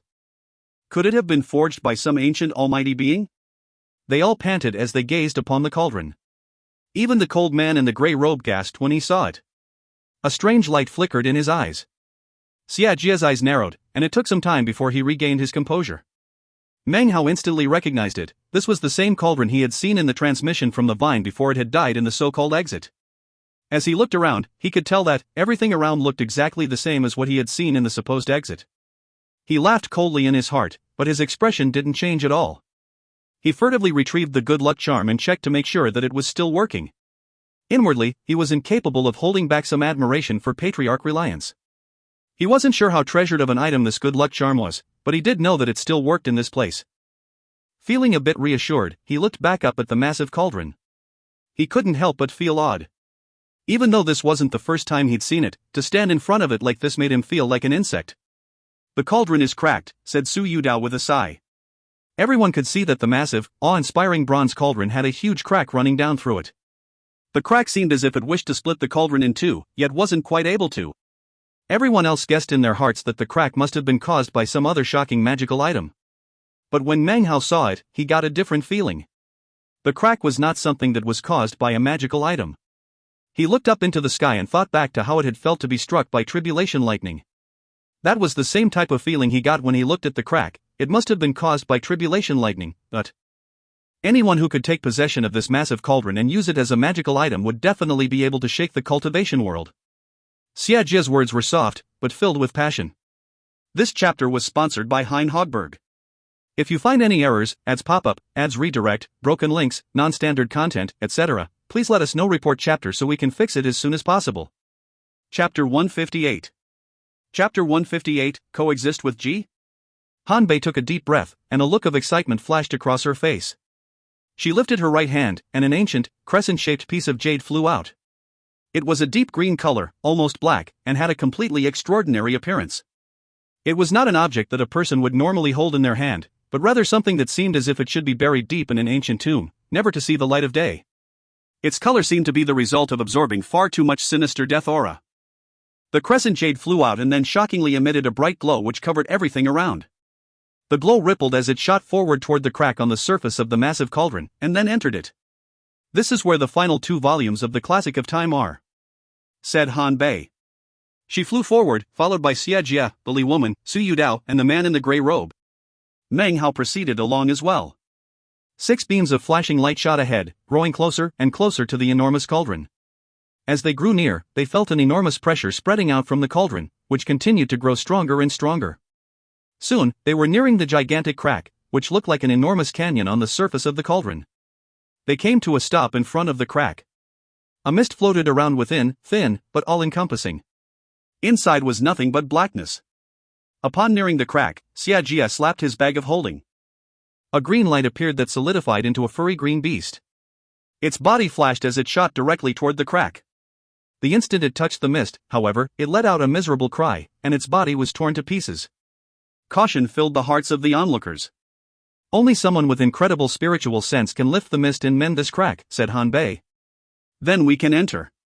She looked up at the sky again as if she were calculating something. Then she turned and looked at Meng Hao. It wasn't just her. Su Yudao's gaze fell onto him as well. Meng Hao's battle with the Li woman, and the intense power of his spiritual sense, had left a deep impression on the man. "Fellow Daoist Han, you must be joking," said Meng Hao, somewhat impolitely. "This cauldron must have been cast innumerable years ago. Its aura is beyond ordinary. I don't think I can even touch that crack." "Fellow Daoist Meng, you misunderstand," she said hastily. "Of course I'm aware that this cauldron is not something people with cultivation bases like ours can touch. I have a family heirloom treasure that can eradicate the crack. However, it must be guided by spiritual sense. Doing so will cause the crack to be healed." As she spoke, she slapped her bag of holding to produce a small fan the size of a palm. It only had 3 feathers, each of which was covered with magical symbols. "Only one person can use the treasure, and your spiritual sense is the most powerful among our group. I truly hope to gain your assistance. Once we enter, there will be other areas where you will not be required to do anything. This item is a fan. When its spirit is pushed with spiritual sense, it will release a power that far supersedes our cultivation bases. It is a treasure that the Han clan specifically forged just for this location." Meng Hao looked calmly at the fan for a moment, and then lifted his hand. The fan flew toward him. He examined it for a moment but didn't touch it at first. Eventually, he gave a slight nod. Seeing him agree, Han Bei let out a sigh of relief. She then moved off to the side, away from Meng Hao, in order to prevent any sort of misunderstanding. His face was blank as he released his spiritual sense. As it emanated out, Han Bei and the others concentrated, sensing the immense power and comparing it to their own. All of them grew even more cautious. Meng Hao sent his spiritual sense into the fan to examine it. Sure enough, it was branded, linking it to Han Bei. Meng Hao lifted his head up to look at the crack in the enormous cauldron. A moment later he lifted his hand and thrust it forward. The fan suddenly erupted into flame. The three feathers began to wriggle in a bizarre fashion. A whirlwind sprung into being around Meng Hao. As his hand moved forward, the whirlwind shot toward the mist. A boom echoed out as it slammed into it. The mist immediately began to roil and seethe. At first it seemed as if the two would cancel each other out. However, the whirlwind wasn't strong enough and began to fade away. The crack can be erased, but it's somewhat draining. Meng Hao watched the mist within the crack restoring itself, as if it were being reborn. He thought for a moment, and then lifted his right hand and released even more spiritual sense. This time, he used more than before, causing the flames on the fan to rise up even more awe-inspiringly. Now, the flames were filled with two colors. The onlookers' pupils constricted as they felt the power of Meng Hao's spiritual sense, which seemed to be over double their own. This shocked them to the core, especially Han Bei, whose eyes filled with fear as she watched him. It seemed as if the fan were sucking in Meng Hao's spiritual sense as fast as possible. He proceeded with caution. If any signs appeared to indicate that he was losing control, he would instantly sever its connection to his spiritual sense. The whirlwind appeared again, even more powerful than last time. Within an instant, Meng Hao's figure was almost impossible to see within its screaming winds. The onlookers could just barely make out the image of him waving his hand forward. As he did, the fan's first feather instantly transformed into burning ash and the second feather began to fall apart. The wind grew stronger, roaring with power. It slammed into the mist, and as it did, the third feather of the fan disappeared into flaming ashes. The entire fan now fell apart, causing Han Bei's heart to melt a bit. Then her gaze hardened. Success or failure would occur at this juncture. Boom! A massive explosion ripped out as the enormous whirlwind collided with the mist. They ate at each other, and suddenly a gap appeared within the mist.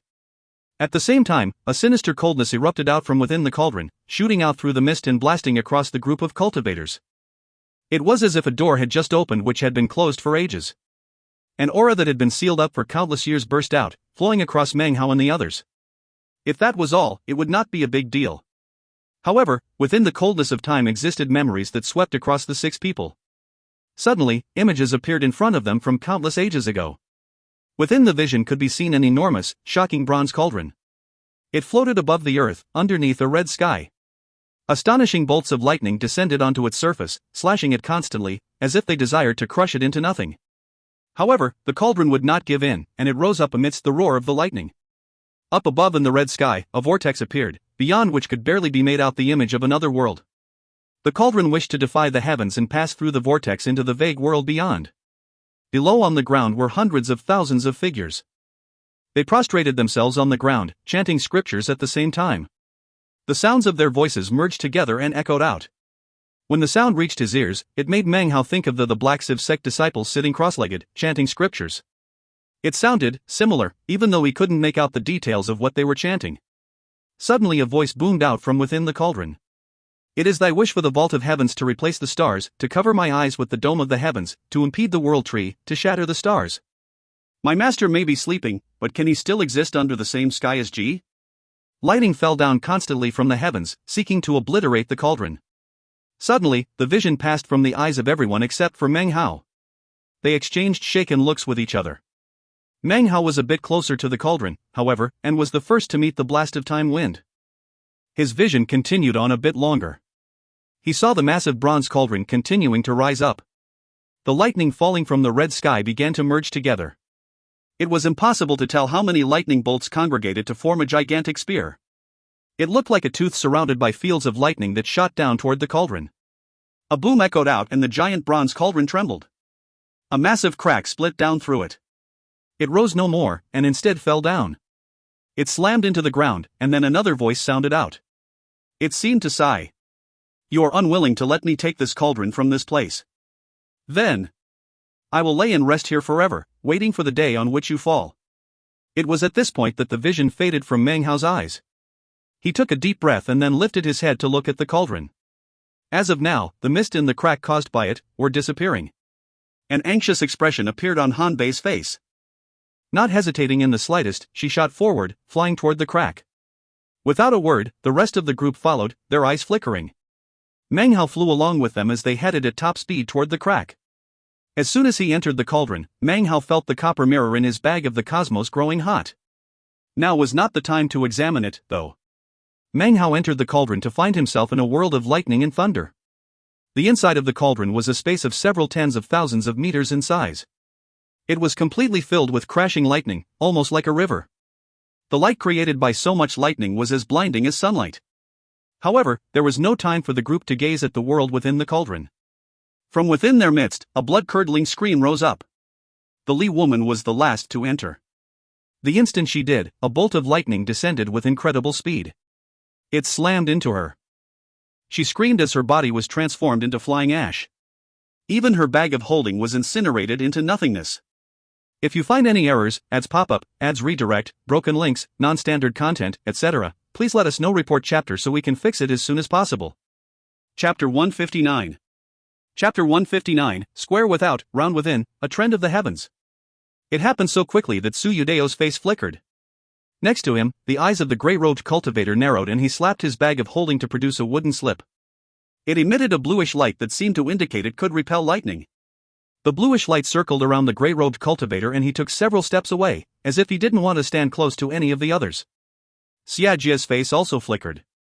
About the same time that the bluish light flickered up around the grey-robed cultivator, a wooden statue appeared in Xia Jie's hand. The statue had 3 heads and 6 arms. As it appeared, it transformed into a soft, glowing light that circulated around Xia Jie. Han Bei reacted even faster, sooner in fact, than even Xia Jie or the grey-robed man. A 3-colored lotus throne appeared in front of her. Obviously this was also some sort of lightning-repelling treasure. Only Su Yudao and Meng Hao seemed to be without such objects. Su Yudao let out a cold harumph as he unwrapped a blue treasure shaped like a medicinal pill. The pill emitted a bluish-green shield which surrounded his body. Seeing all of this, Meng Hao laughed grimly. The other 3 had obviously colluded, otherwise, why would they possibly have all come equipped with lightning-repelling treasures? Only he and the Li woman had come unprepared. Nice move, fellow Taoist Han, said Meng Hao coolly, his eyes sweeping across the 4 of them. I never anticipated there would be so much lighting, said Han Bei lightly, so I'm not sure what you're talking about. Fellow Taoist Meng, if you don't have a lighting-repelling item, then you're welcome to use this anti-lightning leaf. It's only moderately effective, but it's better than nothing. A translucent leaf appeared in her hand, and she looked at Meng Hao. Actually, she had been eyeing him this entire time, especially the moment when he'd entered the cauldron. When that happened, her eyes had flickered. Xia Jie and the other 2 men were all looking at Meng Hao, although it was impossible to tell what they were thinking. Their eyes seemed to be filled with an unanswered question. Lightning crackled about above them, and booms of thunder filled the air. It was powerful and astonishing. Each bolt of lightning seemed to be incredibly fierce, strong enough to strike down even the late Foundation establishment stage. Suddenly, a bolt of lightning slammed down in the midst of them. An explosion rattled out as the lightning dissipated into countless arcs of electricity. I have no lightning-repelling item, but I do have a lightning-attracting technique, said Meng Hao calmly. The lightning mist appeared around him, which then congealed into the lightning flag. Electricity swirled around it, which included strands that contained the heavenly tribulation Meng Hao had collected. It was clearly an extraordinary item. The nearby lightning seemed to twist, as if it were being pulled down. If all the lightning in the area were really called forth, then it wouldn't matter if the others had lightning-repelling magic. They would all be transformed into dust just as quickly as the Li woman. Almost as soon as the lightning flag appeared and the lightning around them began to ripple, Meng Hao sucked the flag back into his mouth. The converging lightning dispersed. However, it was now obvious that if the flag remained in the area for any amount of time, then it would call the lightning down, and they would all die. Xia Jie's expression flickered, the grey-robed man's eyes narrowed, and Su Yudao gasped and took a few steps back. Fear of Meng Hao filled their eyes. The sensation of danger filled their heads, and their hearts began to pound. Unsightly expressions instantly filled their faces. Xia Jie's voice was also grim as he said, fellow Taoist, you're really being a bit too excessive.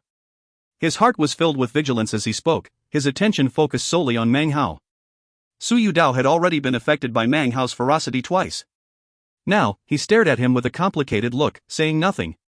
Yet again, he sighed inwardly. In his eyes, Meng Hao was no weaker than some core formation eccentrics. He didn't need a lightning-repelling item. With a lightning-attracting item, he had suddenly turned the tables and put everyone else at a disadvantage. Fellow Taoist, what is the meaning of this? Said the grey-robed man, staring at Meng Hao.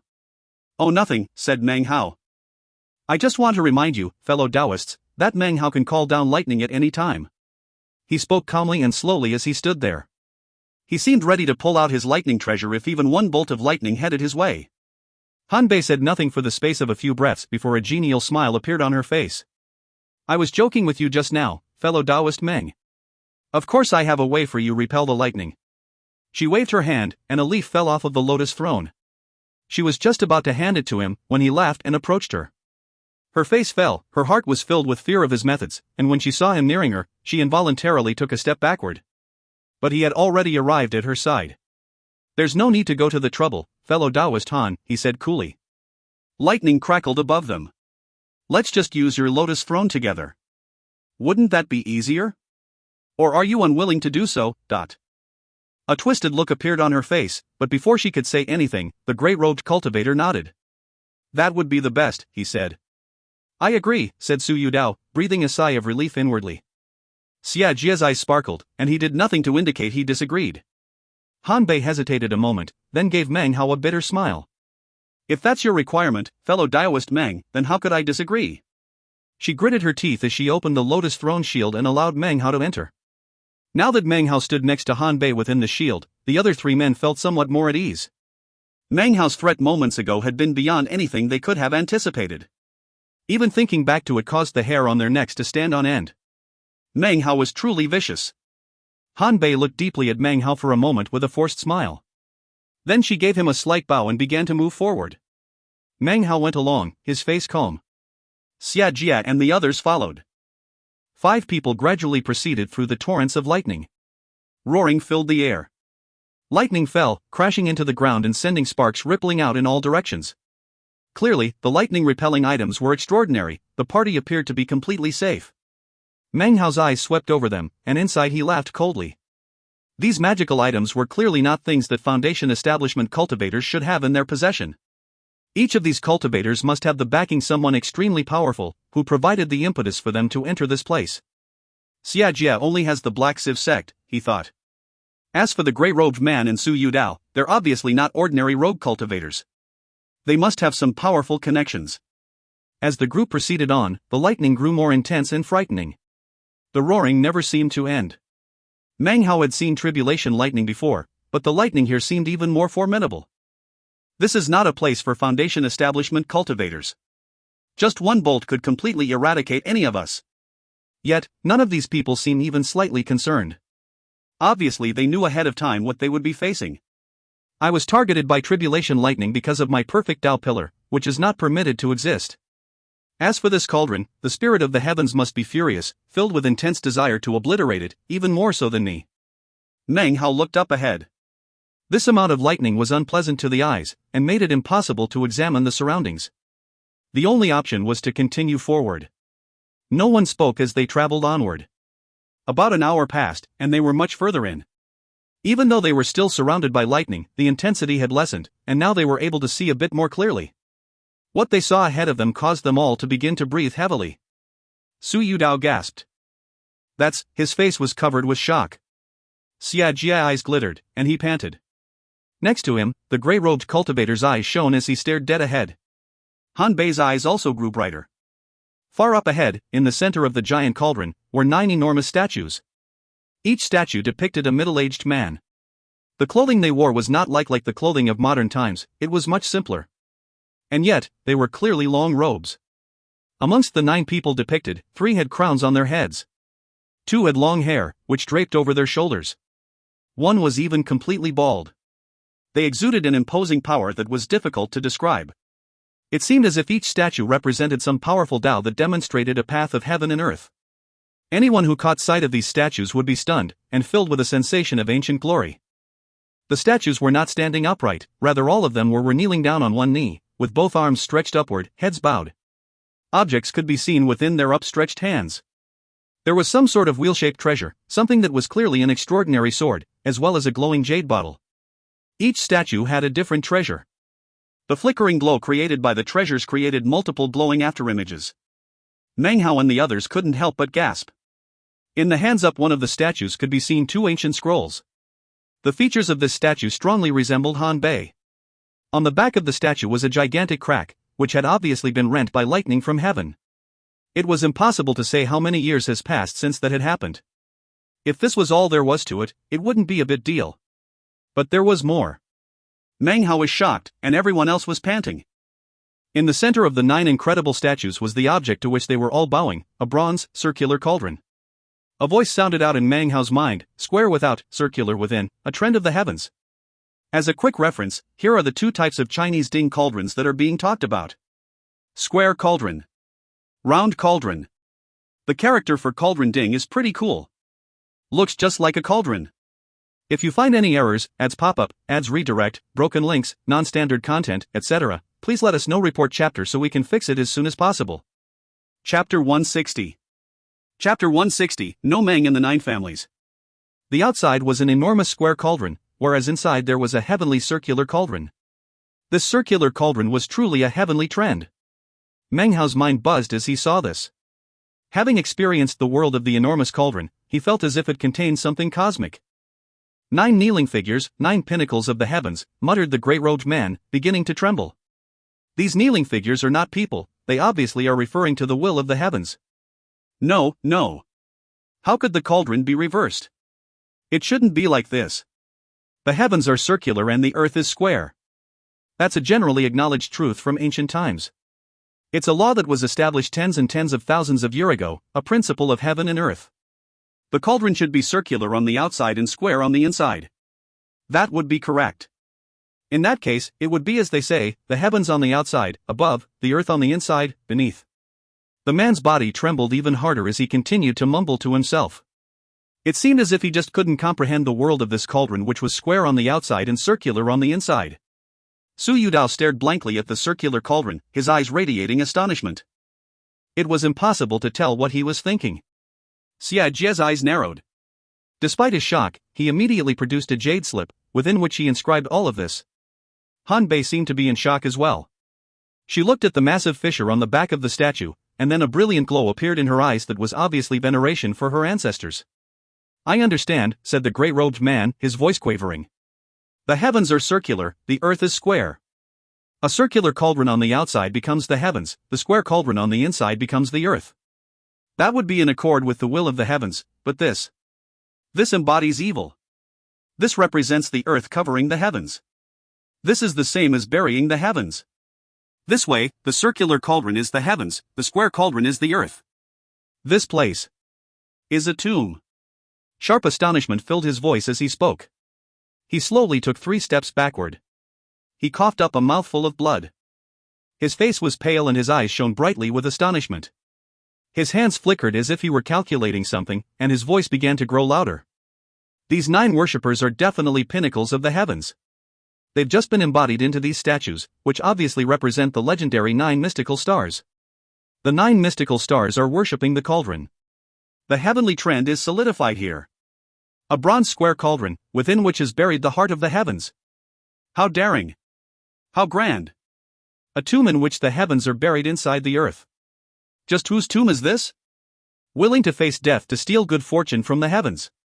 This is a coffin, and the blessed land outside is the tomb. Put it all together, and this place is no blessed land. It's a cursed land. It's a tomb of defiance against the heavens. His words entered the ears of the others, and turned cold. Xia Jie's and Su Yudao's expressions changed. Meng Hao took in a deep breath to settle his shaking nerves. The grey-robed man's words resonated inside of him, creating a sense of familiarity.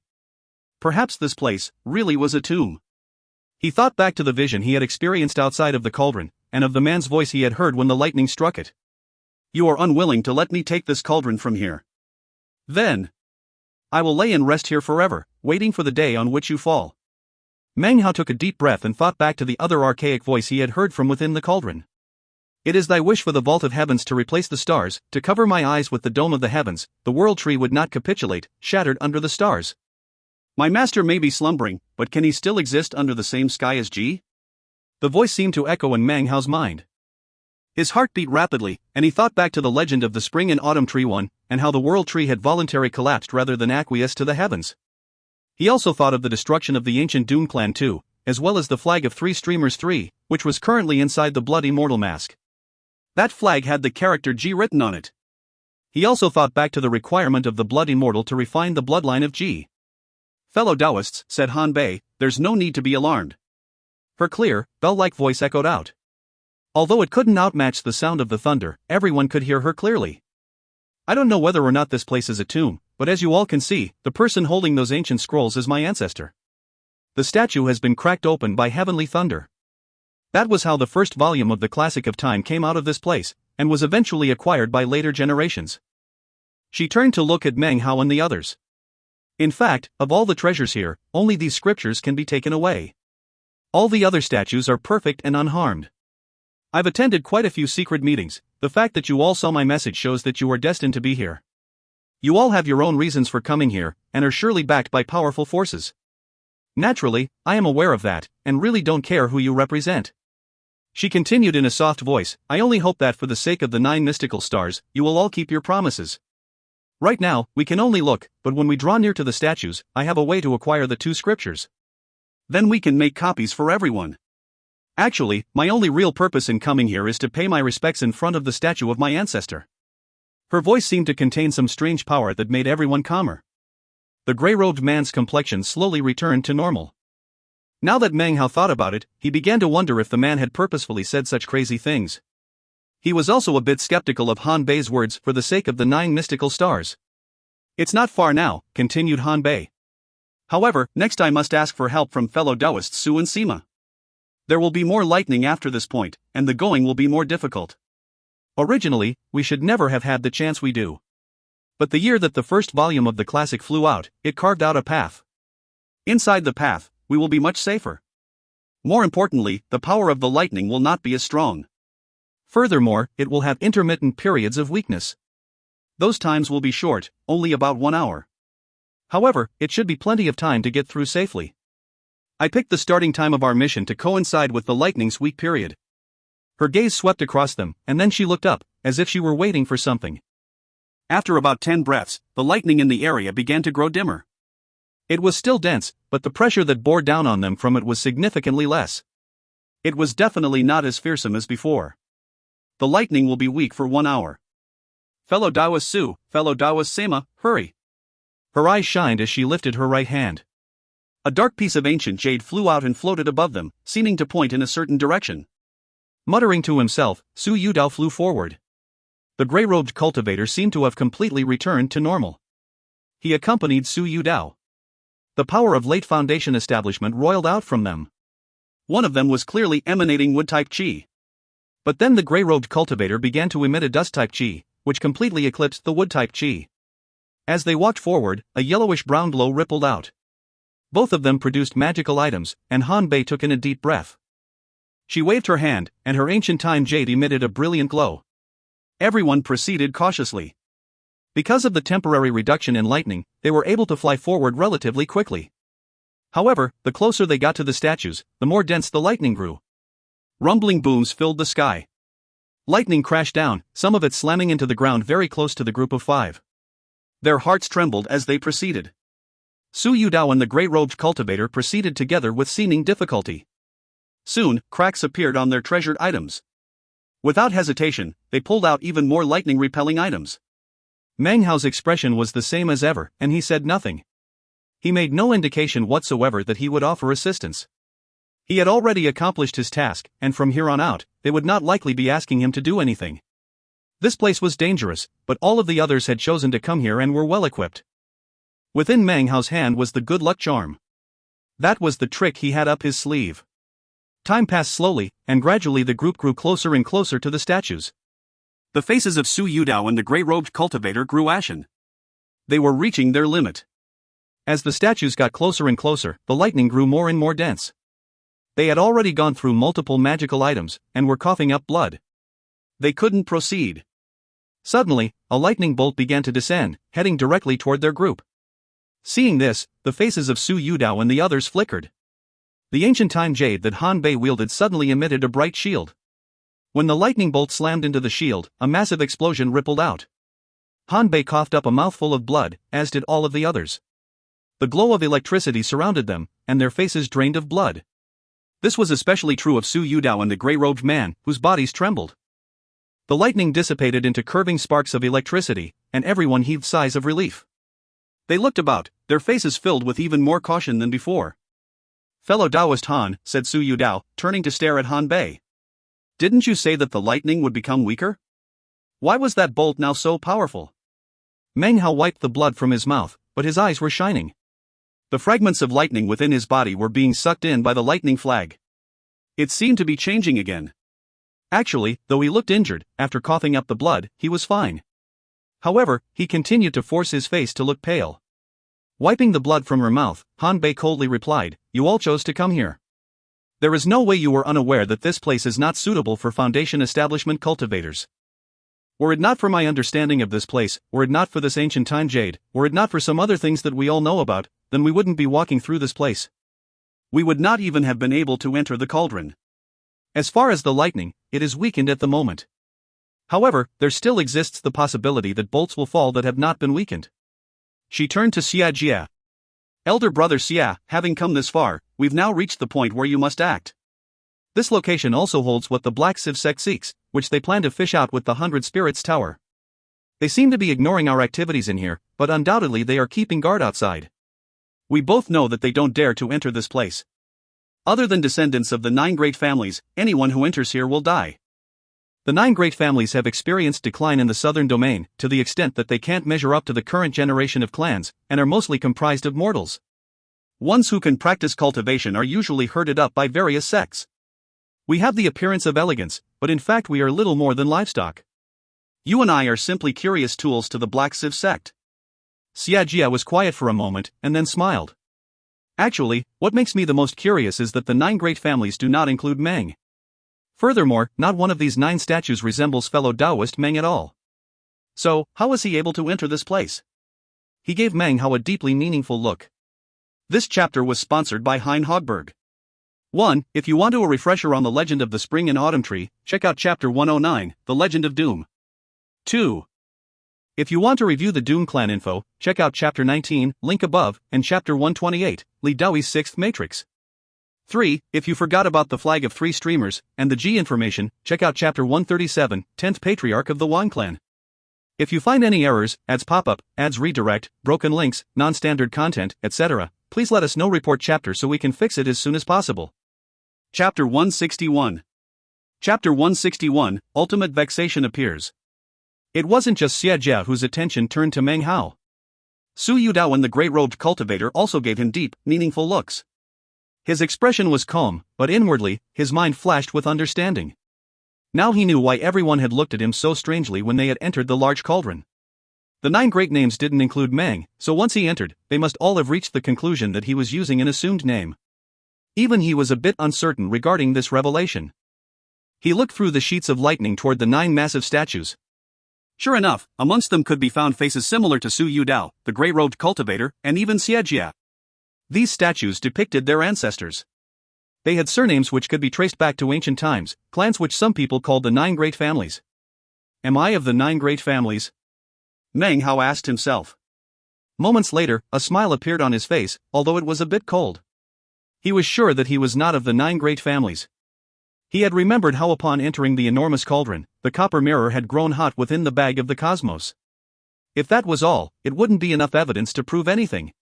But Meng Hao had also suddenly recalled how the mirror had grown hot during the secret meeting, when Han Bei had produced the information regarding the first volume of the Classic of Time. Han Bei must have prepared for this day for a long time, he thought, and it wasn't just one secret meeting she attended.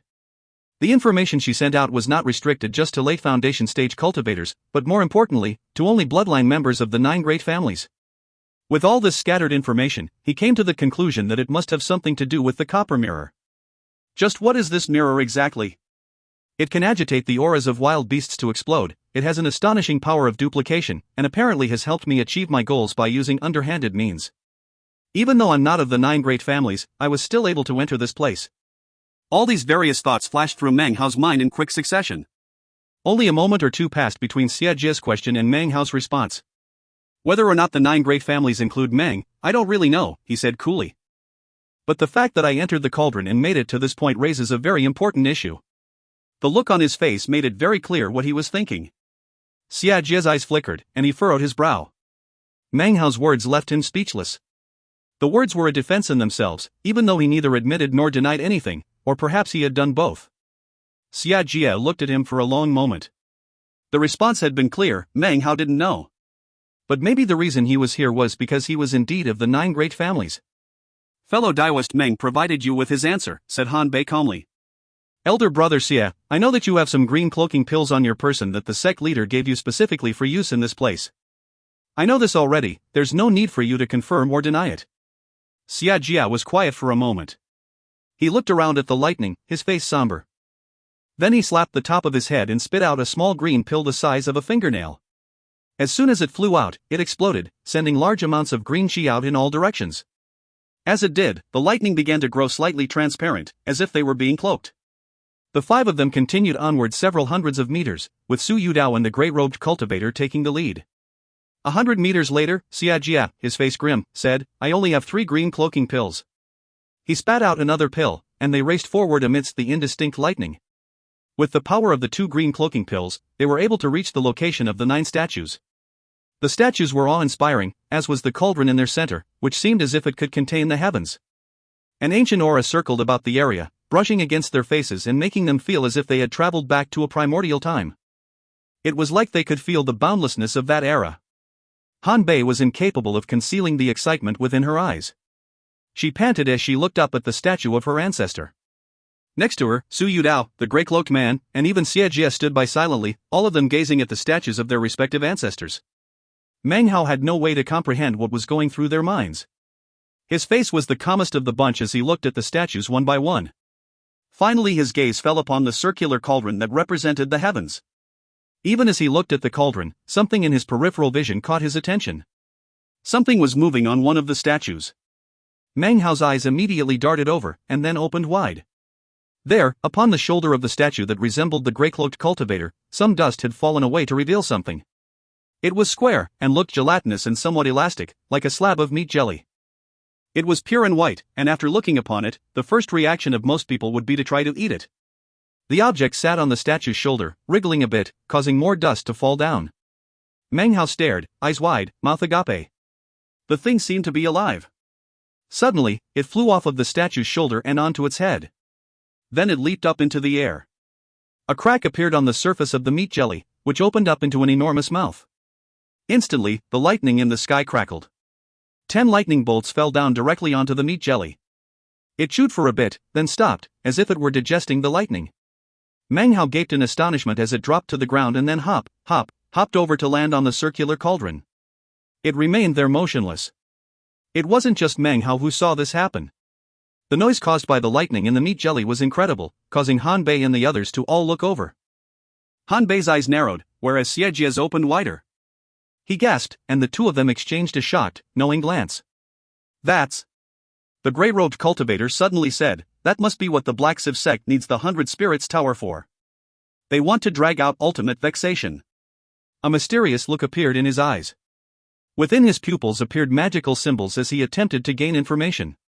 This had nothing to do with his cultivation base, but something specific to his eyes.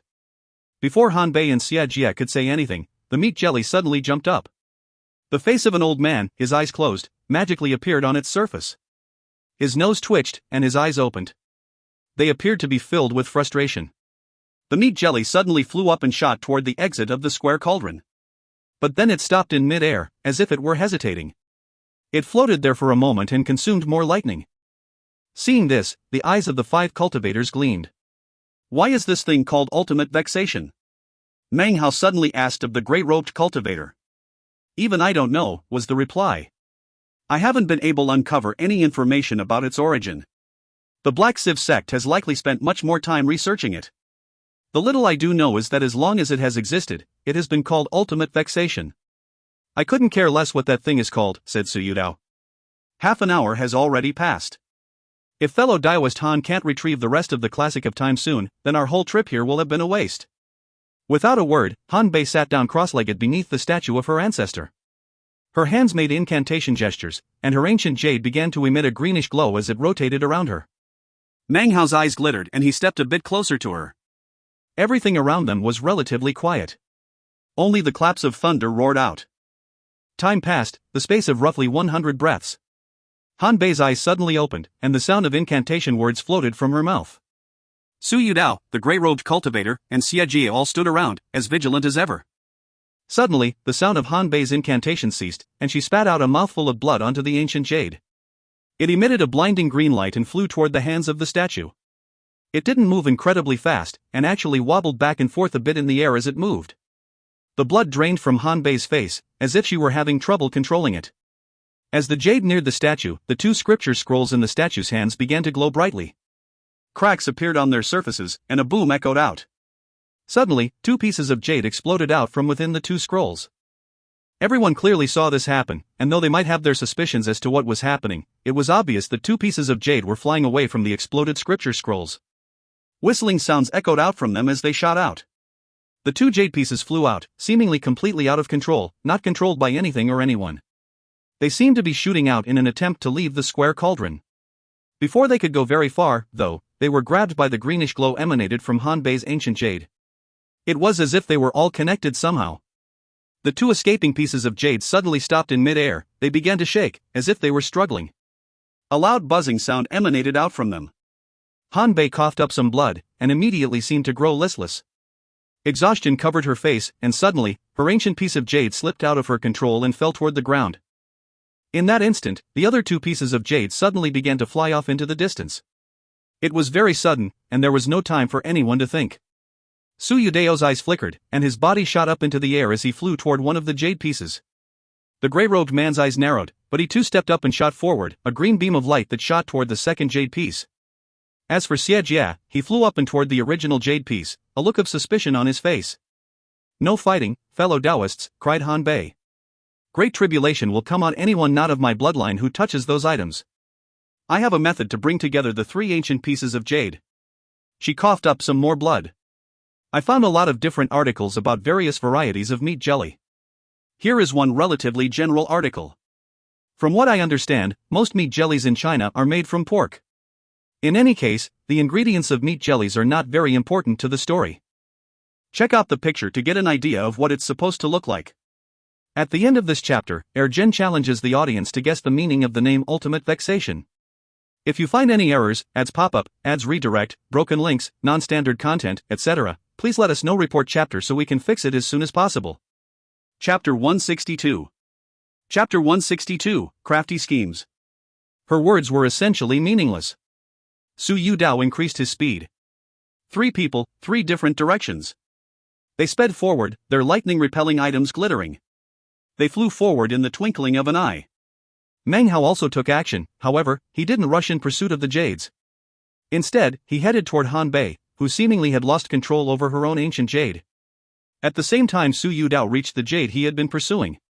He flicked his sleeve, collecting it into his bag of holding. Throughout the process, he avoided any dangers whatsoever. "Ha ha ha. Fellow Daoist Han, I've retrieved the item for you. I'll keep it with me for now and give you a copy later." At the same time as his laughter rang out, Xie Jie's eyes suddenly glittered brightly. Anyone looking at him would see the same suspicions that existed moments before on his face. However, Han Bei was not faking. The anxiety and enmity on her face after all the coughing up of blood were real. And yet, Su Yudao had succeeded. Xie Jie seemed to no longer suspect anything. He increased his speed. As he shot forward, a lightning bolt descended toward him. He spat a 3rd green cloaking pill out of his mouth. A boom sounded out as the pill activated, completely concealing Xie Jie from any lightning. He bit his tongue, spitting out some blood that turned into a blood mist. As he passed through it, his speed increased dramatically. In an instant, he was upon the piece of jade. With the flick of a sleeve, he collected it into his bag of holding. Xie Jie's eyes burned as he glanced toward the grey-robed cultivator. He was rocketing forward, seemingly focused on pursuing the jade piece, but doing so with caution. Having seen Su Yudao and Xie Jie's successes, he increased his speed, and within a moment was almost in the position to acquire the last piece of jade. All eyes were focused on him. Meng Hao watched him flick his sleeve to gather up the piece of jade. Suddenly, for some inexplicable reason, the lightning in the area began to accumulate. In the blink of an eye, 10 bolts of lightning shot down. The grey-robed cultivator's lightning-repelling treasure was simply incapable of resisting, and shattered. His face fell, and he was just about to do everything in his power to evade, when a shocking thunderclap sounded out. Everyone watched as the man's body was transformed into bits of floating ash. Even his bag of holding was destroyed. Only the ancient jade remained, floating beneath the lightning, undamaged. Bits of ash and bone, the remnants of the grey-robed cultivator, slowly drifted down to the ground. Han Bei coughed up some more blood.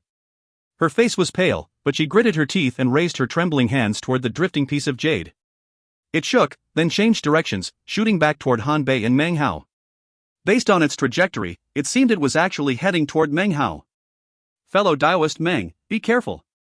shouted Han Bei shrilly. Everything was happening too quickly. Seeing the death of the grey-robed cultivator caused Xie expression to change. A horrified look appeared on Su Yudeo's face. However, at the moment, both of them were looking at the piece of jade that was descending toward Meng Hao and Han Bei. The death of the grey-robed cultivator seemed to have been an accident that had nothing to do with the ancient jade. The two of them flew forward simultaneously. From the look of it, if Meng Hao attempted to interfere, they would join forces to destroy him. However, their speed was a bit slower than his.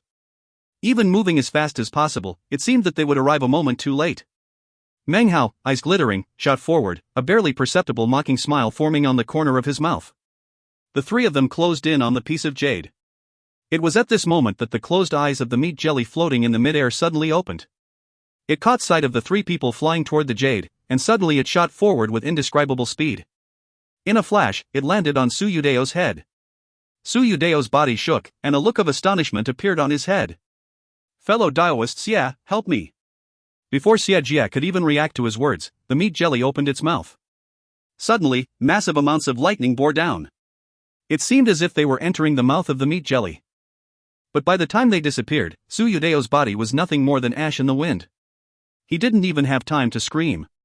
Xie gasped, and his face flickered. He suddenly stopped moving, his heart pounding. He stared in astonishment at the floating meat jelly, his scalp began to go numb.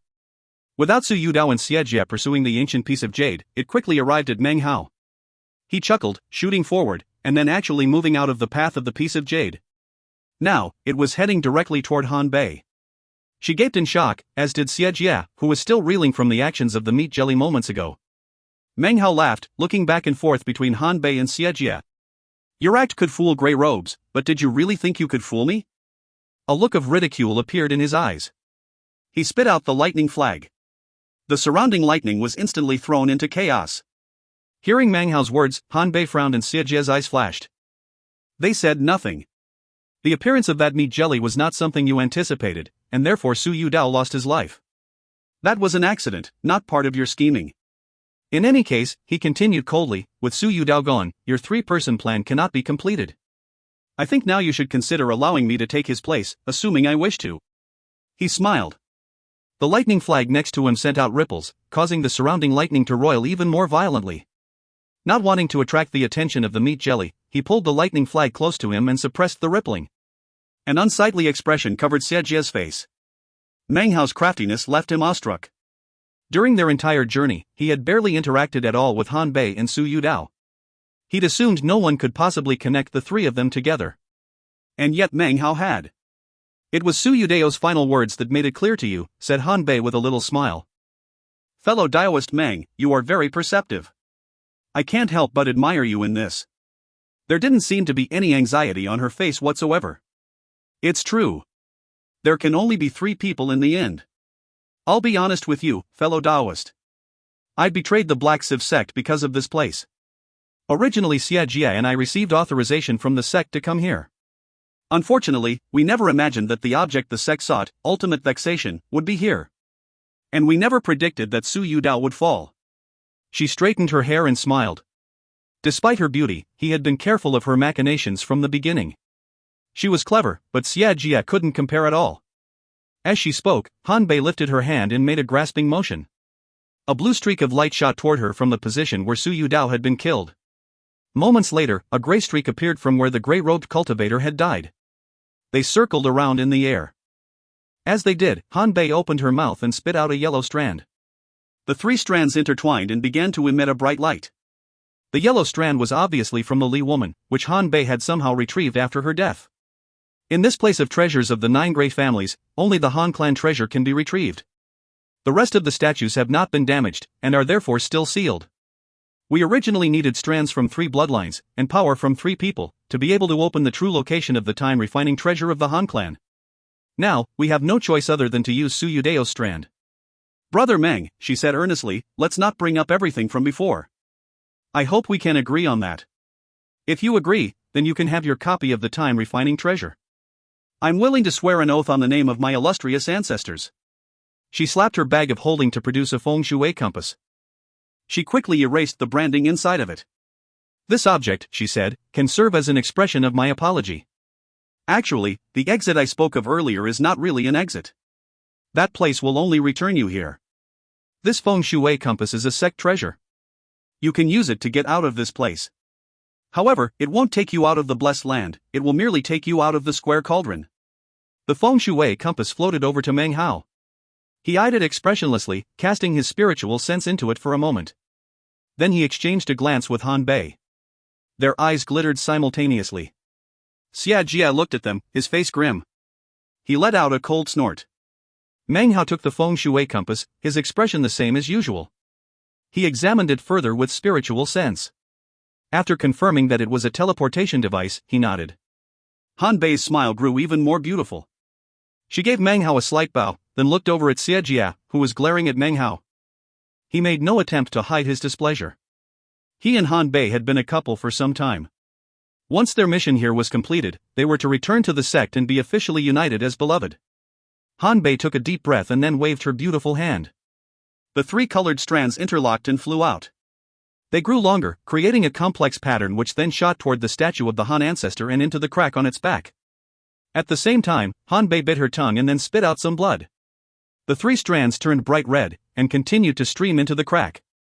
Next, the strands separated. Han Bei grabbed one, and the other two shot toward Meng Hao and Xia Jia respectively. Meng Hao's eyes glittered as he grabbed the strand. As soon as he touched it, he felt the copper mirror growing hot within the bag of the cosmos. The objects held aloft by the 9 statues are not real. They are mere illusions. The true treasures are inside the circular cauldron. No one can take them, not even someone of one of the 9 bloodlines. However, the body of the Han ancestor was struck with tribulation lightning, and was cracked. Therefore, the time-refining treasure within the cauldron is the only of the 9 that can be acquired. The only way to get it, is to break open the circular cauldron.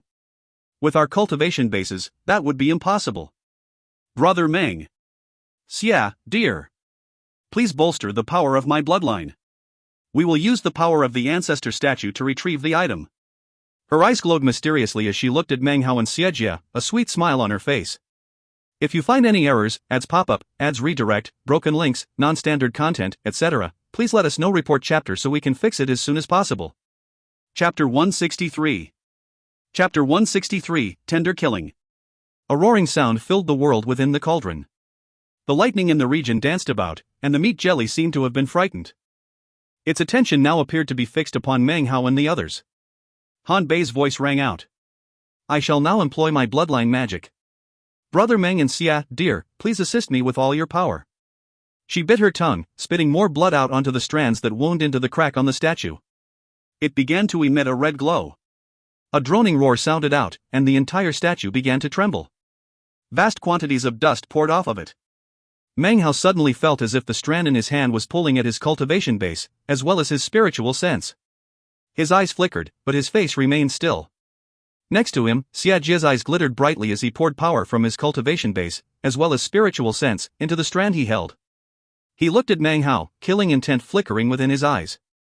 Then his gaze shifted to Han Bei, and his gaze grew warm.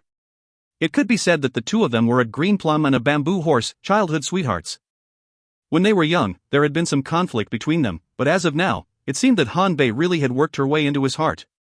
Suddenly, the roaring grew in intensity. Han Bei's face grew pale. She was in control of the 3 threads. Xia Jia and Meng Hao were simply providing the assisting power with their cultivation bases and spiritual sense. They had no way to do anything to cause the statue to do anything. They poured their power in, while Han Bei employed the power of her bloodline. Using her bloodline to touch the spirit of the ancestor statue was magic that only she could perform. If anyone else tried to touch the statue's spirit, their cultivation base would wither up. It was something that neither Meng Hao nor Xia Jia could do. About 10 breaths worth of time passed. Booming sounds filled the sky. Suddenly the kneeling statue emitted a roar as its eyes suddenly began to shine, as if it were alive. Its body slowly began quiver, as if it were preparing to stand. Han Bei's face grew paler, her eyes brighter. She spat out more blood, causing her blood chi to enter into the statue. The whole statue trembled violently, as if an earthquake were shaking it. Then, the massive statue stood up. Its eyes emitted a dull glow, and a mysterious pressure filled the entire area. It slowly lowered its hands. As Meng Hao watched, the images were burned indelibly into his memory. He took a deep breath, continuing to provide cultivation base power in spiritual sense. Han Bei's body shook. This was real trembling, not an act. Her face was as pale as a corpse's. But determination radiated out of her eyes, and she spat out more blood. Boom! The statue slowly outstretched its right hand, pointing with its index finger. The finger seemed to be filled with an indescribable power. It descended toward the circular cauldron situated in the middle of the 9 statues. Meng Hao's eyes narrowed and gleamed mysteriously. "I need more power," said Han Bei, her voice urgent. Without hesitation, Xia Jia poured more power into the strand he held. Meng Hao's eyes shined as he did the same. Some of the color returned to Han Bei's face, but moments later she spat out more blood, filling the statue with more power. Its finger continued to approach the cauldron. It seemed the cauldron would open at any moment. At this exact time, however, the descending finger suddenly changed directions. It no longer headed toward the circular cauldron, but toward Xia Jia. It moved with incredible speed, causing a look of complete shock to cover his face. "Han Bei, what are you doing?" cried Xia Jia, throwing the strand away from himself. His eyes filled with intense terror, and he shot backward. Meng Hao's eyes flickered. He opened his mouth, and the lightning mist flew out, preventing Xia Jia from moving backward. His body stopped moving. His words were still echoing out by the time the massive finger reached him. The finger barely touched him, and his entire body exploded with a bang, even his Dao pillar. In an instant, everything disintegrated. His life was completely gone. He didn't let out a blood-curdling scream, only a furious roar that lingered on after his death. An orange strand curled up where his body used to be, which then entered the statue's finger. His bag of holding rose up and flew over to Han Bei. She grabbed it and immediately produced a small black vial. She crushed it, and a phantom figure floated up that looked in every way exactly like Han Bei. She absorbed it in through her ears, mouth, and nose. All of this takes some time to describe, but actually happened in space of only a few breaths. Meng Hao watched everything with the same expression as always, as if he had been expecting it to happen. He was completely expressionless, although his eyes flickered. "Many thanks for your assistance, fellow Daoist Meng," said Han Bei with a sweet smile. She bowed slightly toward him. "Fellow Daoist Han, it was a clever move to exterminate your dear Xia," he said coolly. He was not surprised, because the violet feng shui compass she had given him now was not just unbranded, it also contained a message. In the message, she had directly told him that she planned to kill Xia Jia, and when it happened, he shouldn't be alarmed. "When the Black Civ sect captured me and my clansmen, it seemed as if they would treat us well. But in actuality, we were nothing more than animals in a cage. Xia Jia was the worst. He treated me horribly since childhood. After we grew up, he had further desires. It's only natural for me to slay him. If I hadn't, then everything we acquired today would belong to the Black Civ sect. Now, we can share everything between the two of us. She smiled at him and said, "Brother Meng is surpassingly astute. I don't dare to attempt to deceive you. That is why I left the message on the feng shui compass. I always accomplish what I set out to do. Today, the time refinement technique will become ours. From now on, you don't need to do anything more." Her expression was sincere, although she sighed inwardly. Of the 6 people who had begun the mission, all had their own thoughts and plans. Only Meng Hao had seen through everything and come through it all. People had fallen around him, but he remained unscathed. This caused fear to grow in Han Bei's heart, as well as admiration. Had any mistakes been made along the way, Meng Hao would have been dead. Because of this, she was subconsciously afraid of provoking him. Therefore, her words were actually true, and revealed her true intentions. Meng Hao's expression was the same as ever. He said nothing, just simply nodded. However, the lightning mist surrounded him. If Han Bei did anything threatening, he would call down the lightning, death would be assured. Han Bei took a deep breath and looked at him. She abandoned any last bit of scheming. The journey here had been difficult, and she had used up all her tricks. She really did not want to meet any more mishaps. Her hand flickered an incantation, and the massive statue shook, then began to reach back toward the circular cauldron. When it touched it, the entire world within the square cauldron shook. The lid of the circular cauldron slowly tilted up, and a violet chi began to pour out of it. Inside, Meng Hao caught a glimpse of 3 jade pages floating up. Their appearance seemed to coincide with that of the violet chi, and they hadn't completely emerged from the cauldron, as if they might sink back in at any time. Han Bei's eyes filled with a bright glow, and she gasped. Her right hand slapped her bag of holding, and a small clay jar appeared, about the size of a person's head. It flew up into the air, transforming into a beam of light that shot toward the circular cauldron. As it neared, cracks spread out across its surface and it exploded, sending the ash that had been inside shooting forward. Within the ash were what appeared to be 10 phantom images. There were men and women, and their ages varied, but they all resembled each other. These must be clan members of the same bloodline. This was not just random ash, it was ash collected upon the cremation of various Han clan members, and contained life force. The figures spread out, and then bowed respectfully toward the circular cauldron. Bloodline of Patriarch Han, according to the ancient agreement, the bloodline remains. Patriarch, please return. As the phantoms spoke, they entered the violet chi. At the same time, the statue of the Han clan patriarch stretched out its palm and pressed it against the cauldron. The instant the figures entered the violet chi and the statue pressed on the cauldron, it vibrated, emitting a droning sound that shook everything. Amidst the roaring, the phantom figures began to burn.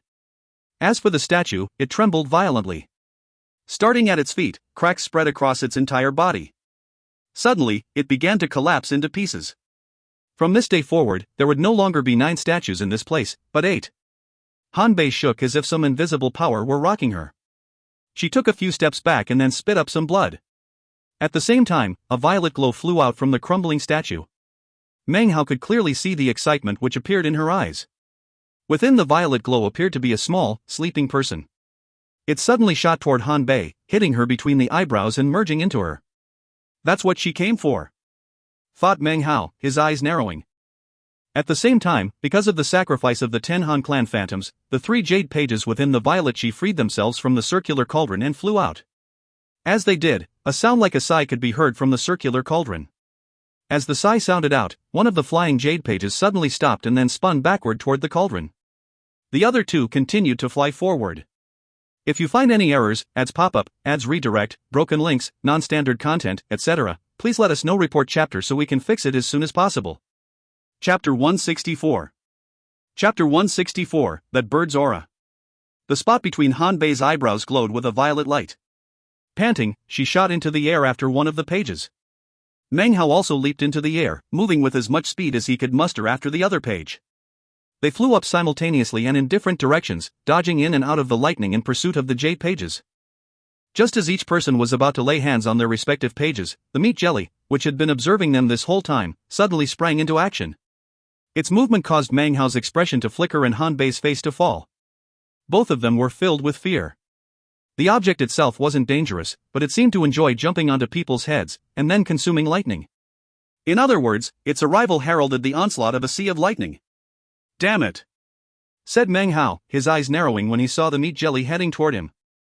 Han Bei, who was moving in a different direction, breathed a sigh of relief. Keeping his eye on the meat jelly, Meng Hao grabbed the jade page and then shot backward as fast as possible. He caused the lightning mist to withdraw. It might be an effective tool to threaten others in this place, but would only serve to attract the meat jelly, and thus, more lightning. Unfortunately, it seemed he had acted too slowly. He shot backward as fast as possible, but the meat jelly was clearly very persistent. In a flash, it was in front of Meng Hao. It shot downward, and appeared to be just about to land on Meng Hao's head. Before it did, and before Meng Hao could even do anything, the meat jelly suddenly trembled. The face of the old man appeared on its surface once again. His eyes were wide open, and his expression was one of both disbelief and disgust. Suddenly, it opened its mouth and spoke. Damn it! Damn it! How come you have that damn bird's aura on you? It hopped backward through the air as if it was completely disgusted with Meng Hao and wouldn't even come near him. It flew back up and then suddenly vomited, as if it had just seen something so disgusting it was painful. If that were all, then it wouldn't be a big deal. But then a flash of light could be seen as the meat jelly suddenly appeared in front of Han Bei. She watched in shock as it gulped down the jade paper in a single bite. It started to chew, and when she saw this, Han Bei's scalp grew numb. She could do nothing but move backward. Gross, gross, gross, said the face on the meat jelly, its expression twisted as it looked over at Meng Hao. It looked as if it was scared to even get close to him. Meng Hao had a strange expression on his face as he looked at the retreating meat jelly. He glanced at horrified Han Bei. She was silent for a moment and then said, "Congratulations on acquiring the time-refining technique of the Han clan, fellow Daoist Meng.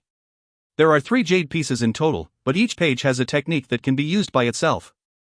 A complicated look appeared in her eye. Suddenly, the lightning in the area began to roar. It rapidly increased in intensity, each and every bolt brimming with the fierce intensity it had at the beginning. The hour time period had passed.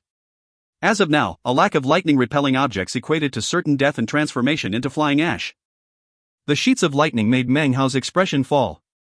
Han Bei also looked shocked. "You acquired the object, so it's yours, brother Meng," said Han Bei hurriedly. "I will lay no claim to it. But I must ask you to take care for it well. Please do not lose it. Next time we meet, you must give me a copy."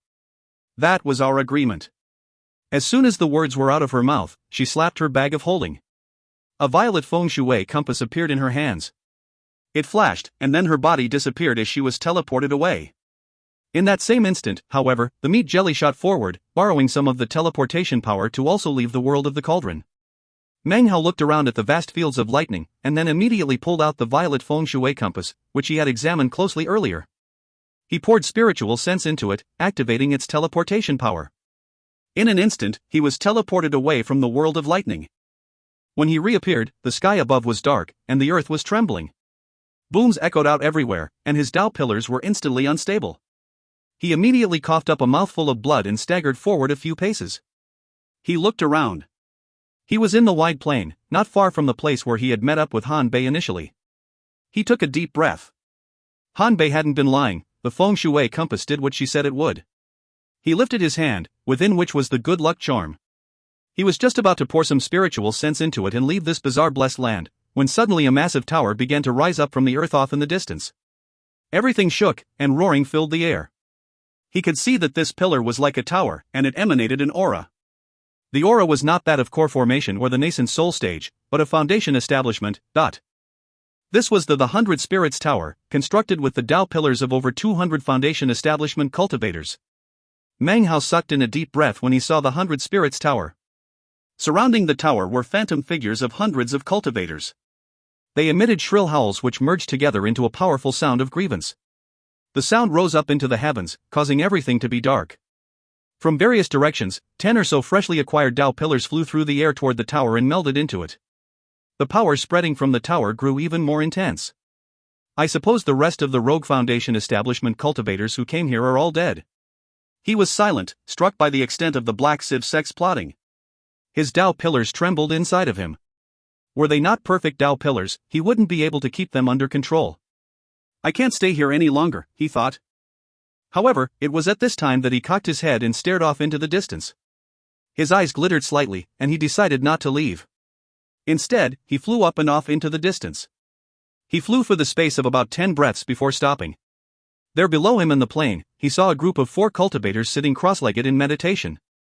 Around them circled a protective spell which seemed to be resisting the power of the 100 Spirits Tower. One of them was none other than Lu Tao. Meng Hao watched on as one of the 4 people coughed up some blood. His body suddenly exploded, and an illusory Dao pillar flew out of him off into the sky. After that, another cultivator began to tremble. His eyes snapped open and he stared at Lu Tao.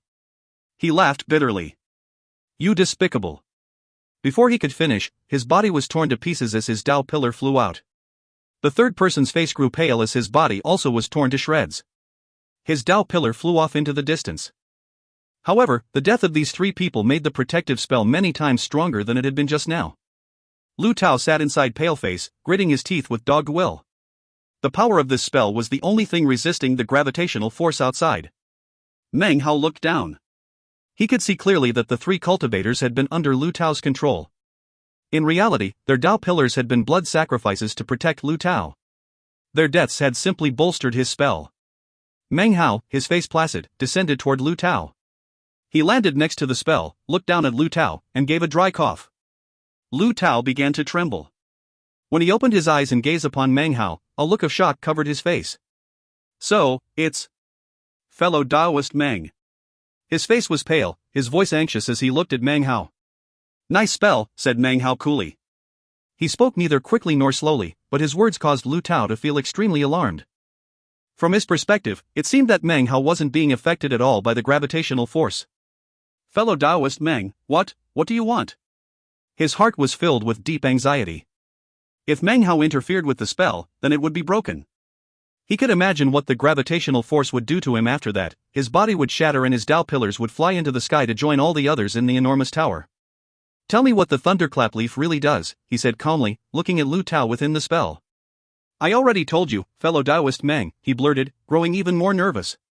The thunderclap leaf. Before he could continue, Meng Hao reached out and pushed down on the spell circulating around Lu Tao.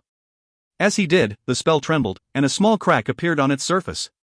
Terror flashed onto Lu Tao's face. Stop, fellow Taoist Meng, please. I'm not deceiving you.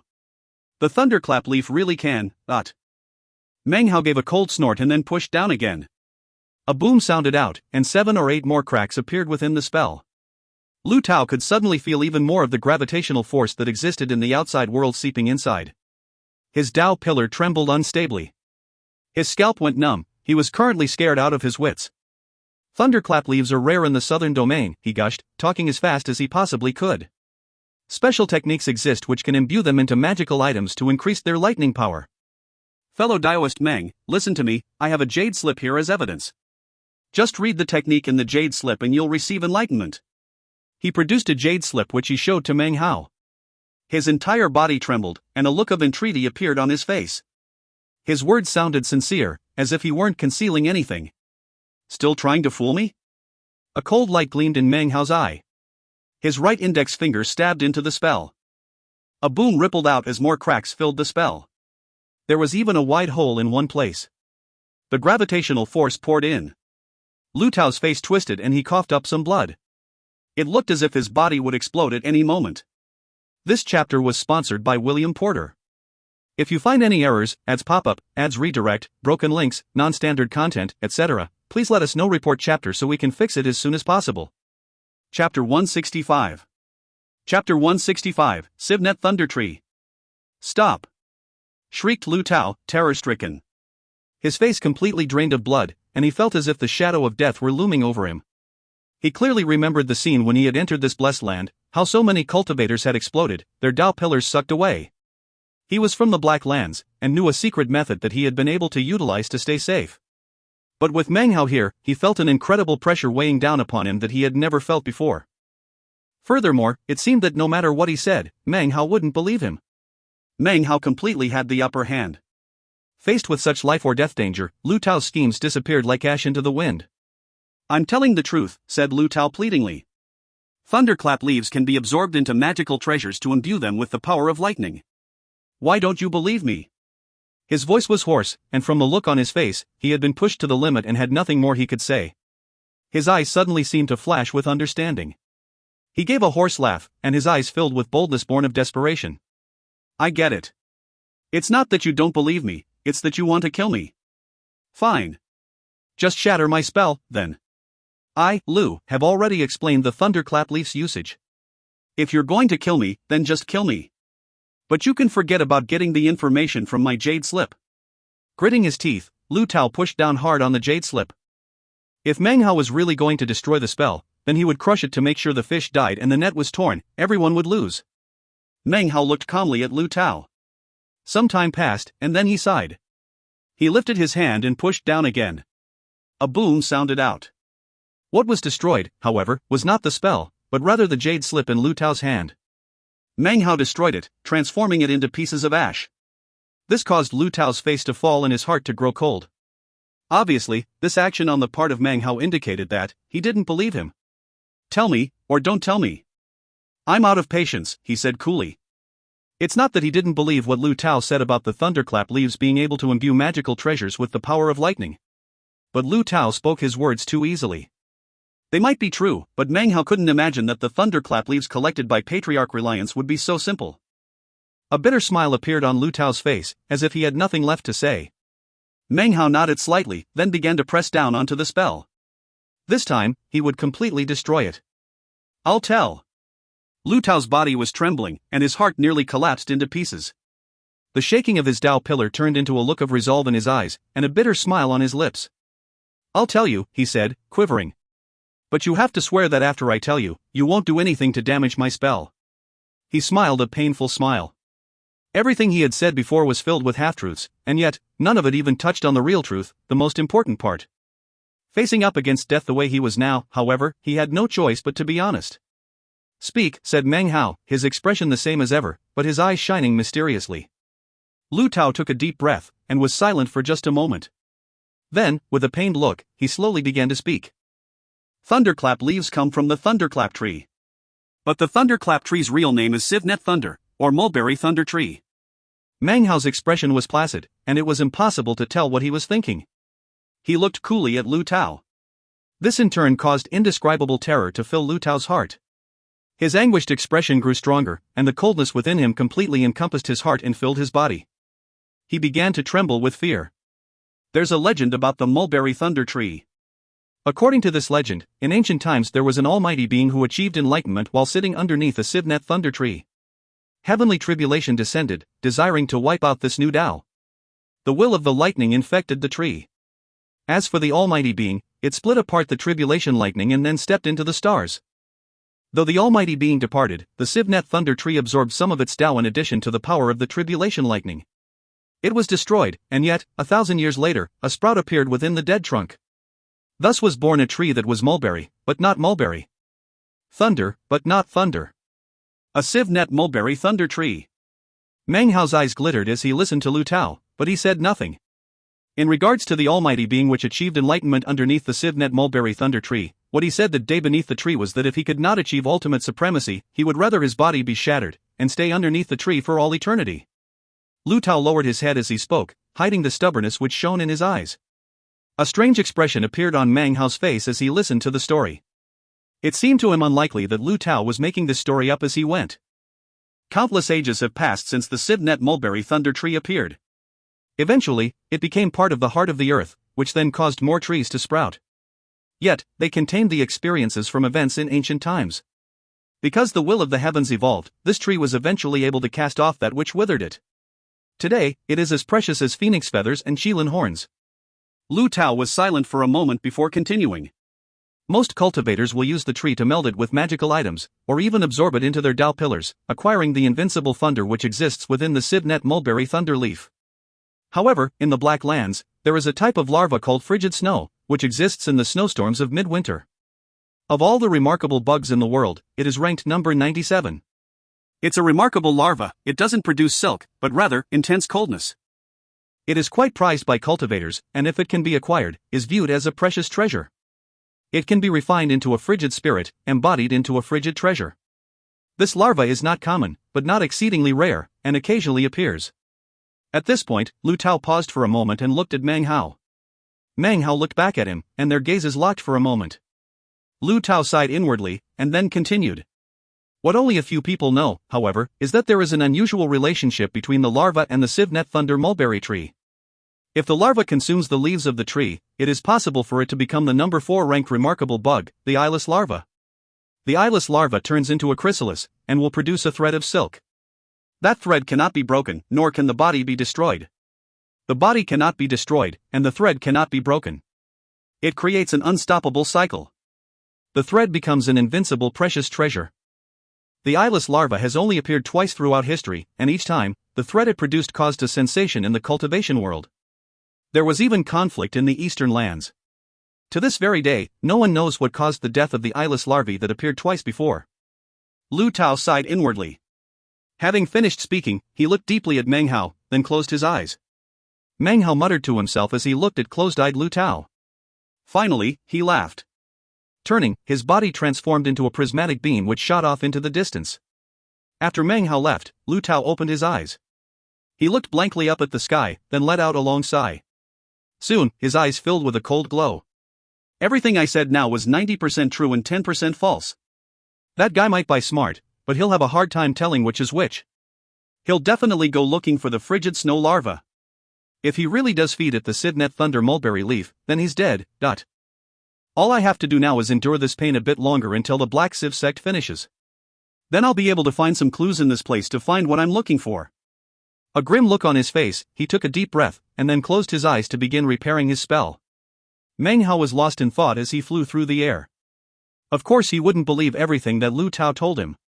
However, he was fairly certain that at least some of what he'd said was true.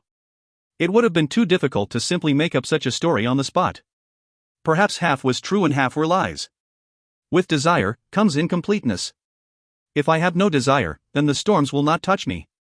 Meng Hao smiled as he continued onward. Everything he passed was completely barren. He didn't see even one Rogue Foundation establishment cultivator.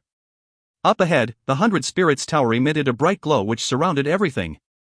From such a distance, Meng Hao was unable to spot Su Qing amongst the crowd. He silently took out the good luck charm and poured some spiritual energy into it. Immediately, he felt the teleportation power. However, he couldn't teleport immediately. It would require some time before the power could be activated. Meng Hao took a deep breath and then shot toward the peak of a nearby mountain. He sat down cross-legged. Ignoring what was happening around him, he continued to pour spiritual energy into the good luck charm, feeling the teleportation power growing in intensity. I need to wait for the time it takes half an incense stick to burn. This was his first time using the good luck charm, so it was also his first time encountering its downside. His current location wasn't exactly safe, but there were no people around, only the glow emanating from the 100 Spirits Tower.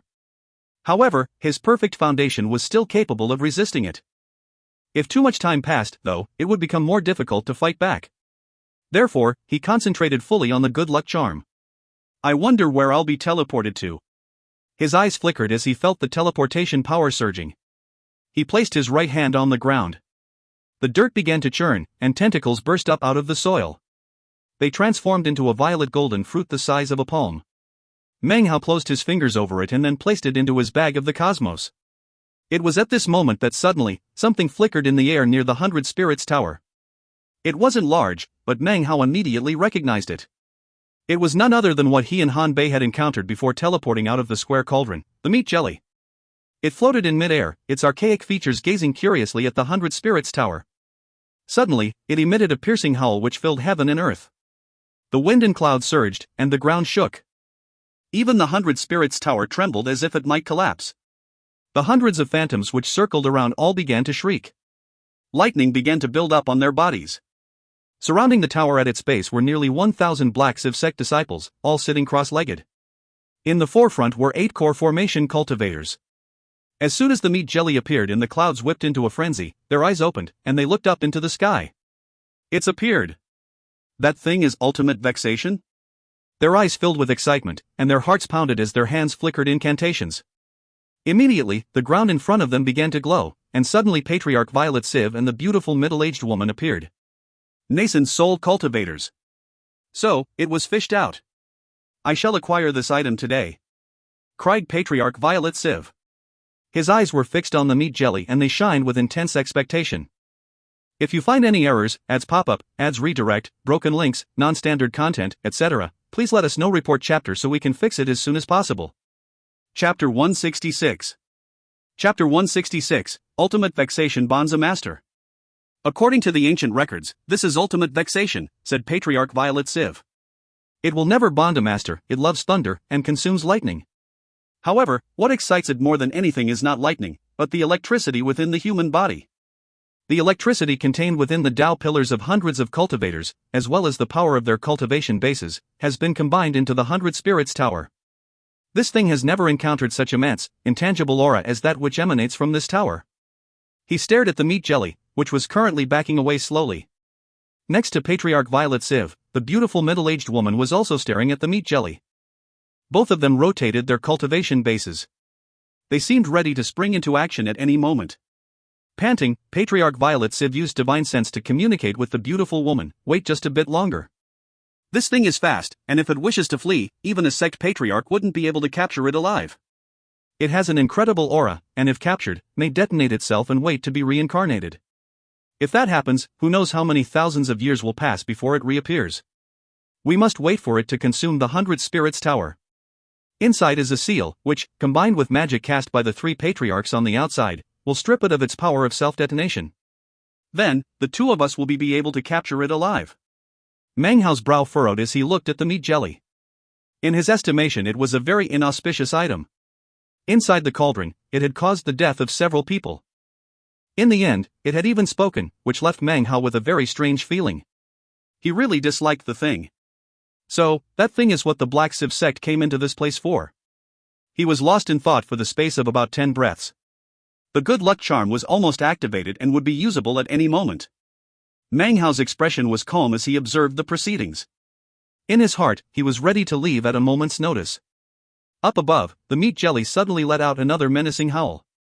The 100 Spirits Tower trembled as if it were about to collapse. Arcs of electricity sparked off of it, as did a fatally enticing aura that cultivators couldn't sense, but the meat jelly could. Its nose twitched and its eyes grew wide. Patriarch Violet Civ watched excitedly as it shot forward, approaching the 100 Spirits Tower. Its mouth opened wide and it took a giant bite. As it took more bites, the magical face on the meat jelly looked more and more happy. It even began to emit contented humming sounds. It swallowed bite after bite, and soon the 100 Spirits Tower was more than half consumed. Suddenly, what remained of the tower exploded. A boom resonated out as the tower collapsed in upon itself and then shot toward the meat jelly. The meat jelly was clearly frightened half to death. The crumbling tower transformed into an enormous chain that moved with incredible speed as it encircled the meat jelly. The meat jelly let out a frightened screech. It quickly tried to hop backward through the air, but couldn't, as if it were being held down. At this very moment, outside the blessed land, next to the Black Door, the statue that had been carried to this place by the Black Civ sect began to emanate a mysterious glow. Within the dark glow were 3 figures sitting cross-legged in meditation atop the ragged hide, controlling it. Within the blessed land, ear-splitting shrieks filled the air. Meng Hao looked at the meat jelly floating in mid-air, bound by the chain. The magical face looked panic-stricken. It wanted to flee, but was held tight by the chain. As it tried to jump away, the chain stretched back behind it like a long tail. At the same time, Patriarch Violet Civ's eyes flashed. He took a step forward, and then his body disappeared. He reappeared next to the meat jelly. He lifted up his hand to grab it. Simultaneously, the beautiful women also moved, appearing on the other side of the meat jelly. The fear on the meat jelly's magical face grew more intense, and it let out a miserable cry. Its body suddenly began to shake, and lightning crackled off of it in waves. Heaven and earth shook, and Patriarch Violet Civ's face flickered. He retreated a pace. The beautiful woman's eyes narrowed, and she too retreated, not daring to touch the lightning. As the two retreated, the chained meat jelly rushed forward, its face filled with helplessness and despair. With the chain restricting it, it couldn't move very fast. Behind it, Patriarch Violet Civ's eyes gleamed, and he let out a cold harumph. "You can't escape," he said, his voice filling the air. "Today, the Black Civ sect has come for you." He took a step forward, reaching his hand out. The beautiful woman gave a cold snort and lifted her hand up as well. In the blink of an eye, her body seemed to be surrounded by stars, which then transformed into a multicolored beam that shot up to surround the meat jelly on all sides. The meat jelly quivered, and flew forward. The magical face spoke, its voice archaic, like that of an old man's. "You people can't do this." When they heard the words, shock filled the faces of the surrounding 1,000 Black Civ sect disciples. They had never imagined that this object would be able to speak with the voice of a human. "So, you truly are ultimate vexation," said Patriarch Violet Civ, laughing. He shot forward along with the beautiful woman. Their eyes glowed mysteriously as their bodies transformed into beams of light as which surrounded the meat jelly. If that were all to it, it wouldn't be a big deal. But next, the 8 core formation cultivators among the Black Civ sect disciples all let out a shout. The rest of the disciples began to chant a scripture. At the same time as scripture droned out from the mouths of the 1,000 disciples, far away in the southern domain, tens of thousands of Black Civ sect cultivators sat cross-legged, also chanting a scripture. Above the 10,000 mountains of the Black Civ sect, an enormous vortex circulated in the air. It sucked in the scriptures chanted by the tens of thousands of cultivators and transmitted them into the blessed land via the mouths of the 1,000 cultivators there. The power of the scripture caused everything to shake and tremble. A concerned look appeared on the meat jelly's magical face. "You people are immoral. You should be converting that bird, you shouldn't be trying to convert me." Its voice sounded frightened, and it let out another shriek. Suddenly, a huge bluish aura began to emanate off of it. Screaming miserably, the meat jelly shot forward, its expression desperate. It wanted to flee. At this moment, a massive roaring sound filled the sky. Up above, an enormous cage appeared in midair. It was composed of pitch-black iron bars which were inscribed with countless magical sealing symbols. It emanated a shocking pressure which caused large amounts of fissures to split the earth below. The cage glittered as it shot toward the meat jelly, preparing to capture it alive and lock it tight. A black aura emanated out from the cage's bars, within which could be seen countless faces whose features were filled with excited avarice. All of this takes a long time to describe, but actually happened in an instant. Meng Hao was not very close, yet was still shaken to the core. The good luck charm was almost ready to activate. Although everything that was happening was shocking, he didn't really care too much about it, and was mostly focused on getting away. But, suddenly, he leaped up and began to retreat backward. That damned meat jelly, why is it coming toward me? He retreated unhesitatingly, eyeing the meat jelly as it changed direction and for no apparent reason shot toward him. Meng Hao couldn't make himself believe that the meat jelly would pass him by. Having seen the destruction left in its wake within the cauldron, he was certain that the thing was coming directly toward him. Meng Hao's scalp went numb. He thought about the two nascent soul eccentrics, about the bizarre sound of the scripture being chanted, and about the massive cage descending from above. His annoyance with the meat jelly grew more and more intense. But he was merely a Foundation establishment cultivator. No matter how fast he moved, there was no way he could evade an item which was currently being chased by two nascent soul eccentrics and, in fact, the entire Black Civ sect. The meat jelly was chained, but its speed was still impossible to describe. One breath, it was off in the distance, and the next breath, it was directly in front of Meng Hao. It slowly descended onto his head. A look of shock covered Meng Hao's face. He reached up, grabbed it, and threw it away as far as possible. The instant it was thrown away, it hopped back toward Meng Hao, opened its mouth and then bit his arm. "If I can't escape," it wailed, "then neither can you, you immoral fellow." Patriarch Violet Civ and the beautiful woman approached in pursuit, and when they saw what was happening, their eyes went wide with intense rage. "Doth thou dare?" raged the violet-robed patriarch. His roar reached to the heavens, and the entire land began to quake. His speed was incredible, and within moments, was in front of Meng Hao, a look of indescribable rage on his face. His palm descended toward Meng Hao. Boom! As the boom echoed out, a twinkling shield appeared around Meng Hao. It wasn't being emitted by Meng Hao, but rather the meat jelly. Furthermore, as Meng Hao retreated, it wasn't under his own power, but rather because the meat jelly was pulling him along by the arm. It had his arm firmly gripped in its mouth, which caused blood to seep out. Its body trembled, and was no longer translucent. Now it looked somewhat muddy. "So disgusting, so disgusting, so disgusting. Gross, gross, gross," it cried. Patriarch Violet Civ and the beautiful woman stood by, their expressions mixtures of rage and disbelief. "Bonding, it's bonding a master?" "I've bonded a master," cried the meat jelly, hopping up onto Meng Hao's head and transforming into the shape of a hat. "I bond this guy as my master." "Useless. It's useless to capture me now. You immoral people, I've already bonded a master. I have no more powers of flight and no more shield. I'm crippled, I'm going to die. You bunch of foolish fools, you're too evil." It suddenly turned its shocked attention to Meng Hao. "Hey, why haven't you teleported away yet? If you find any errors, ads pop up, ads redirect, broken links, non-standard content, etc., please let us know. Report chapter so we can fix it as soon as possible." Chapter 167. Chapter 167, you know, that's immoral. Are you an idiot?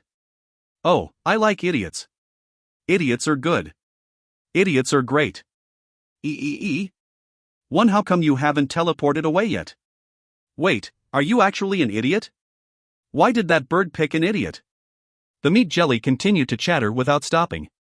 Patriarch Violet Civ raised his head up to the sky and howled. He shot closer, lifting his hand.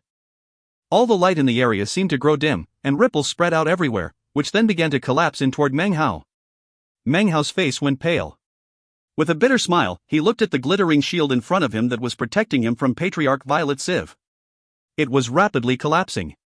Up ahead, the faces within the black aura emitted by the cage roared with rage. There was no time for Meng Hao to think. He pinched the good luck charm, and a roar sounded out. Pain filled his body.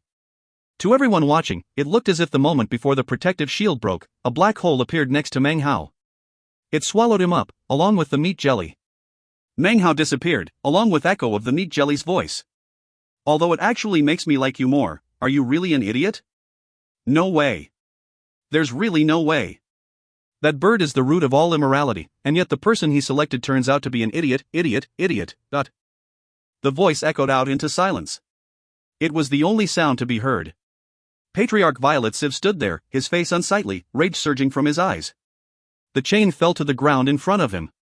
The meat jelly had bonded Meng Hao as its master, and had cast off the chain. Bonded, panted the patriarch. It actually bonded a master. According to the ancient records, it can't bond a master. It has never bonded a master. He lifted his head up and roared. The beautiful, middle-aged woman took a deep breath. After a moment, her eyes glittered. The cage disintegrated and the chain broke up into countless pieces and drifted away. The figures within the black aura began to fade, and the aura itself dissipated. As it did, Patriarch Violet Siv's heart trembled. A good luck charm from the Milky Way luck sect. So, that person was able to leave because of that object. I will find him. I will pay any cost necessary to find him. But his sect can't find out. Ultimate vexation has bonded a master. That's excellent. A new variable. Perhaps longevity chi cannot be produced, but longevity pills can. Meanwhile, in the southern domain, near the sphere of influence of the Blood Demon sect was a lake. The lake was as smooth as a mirror, and emitted spiritual energy, causing the entire area to be covered with mist throughout the year. It had a very otherworldly look. But, that was only from the perspective of mortals. Although the spiritual energy in the area wasn't bad, it was far from being close to what was within the 5 great sects. Even some smaller sects had greater accumulations of spiritual energy. Although this area was within the sphere of influence of the Blood Demon sect, it was on the very edge, on the area bordering the Solitary Sword sect's territory. Occasionally, cultivators from the Blood Demon sect would fly by this area. In actuality, it was a relatively dangerous place. That was because the Blood Demon sect and the Solitary Sword sect had a blood feud, which was common knowledge amongst Southern Domain cultivators. Although no major conflicts had broken out, small fights would occasionally occur. Many areas surrounding the lake were actually battlefields for the Solitary Sword sect and the Blood Demon sect. Next to the lake was a mountain village, which was inhabited by a clan by the name of Shao. The most powerful member of the clan was of the mid-foundation establishment stage. 7 or 8 clan members were at the chi condensation stage, and the rest didn't have any latent talent whatsoever. Years ago, the clan lord had been a disciple of the Blood Demon sect. However, he was growing old, and had been injured. His cultivation base could make no further progress, and his longevity was running out. In most cases, disciples like this are asked to leave the Blood Demon sect and found clans in the surrounding areas. Their heirs will then have the chance to enter the Blood Demon sect. Generally speaking, even if the Solitary Sword sect came into the region, they would ignore such people. As a result, the Shao clan's territory had been relatively peaceful in recent years.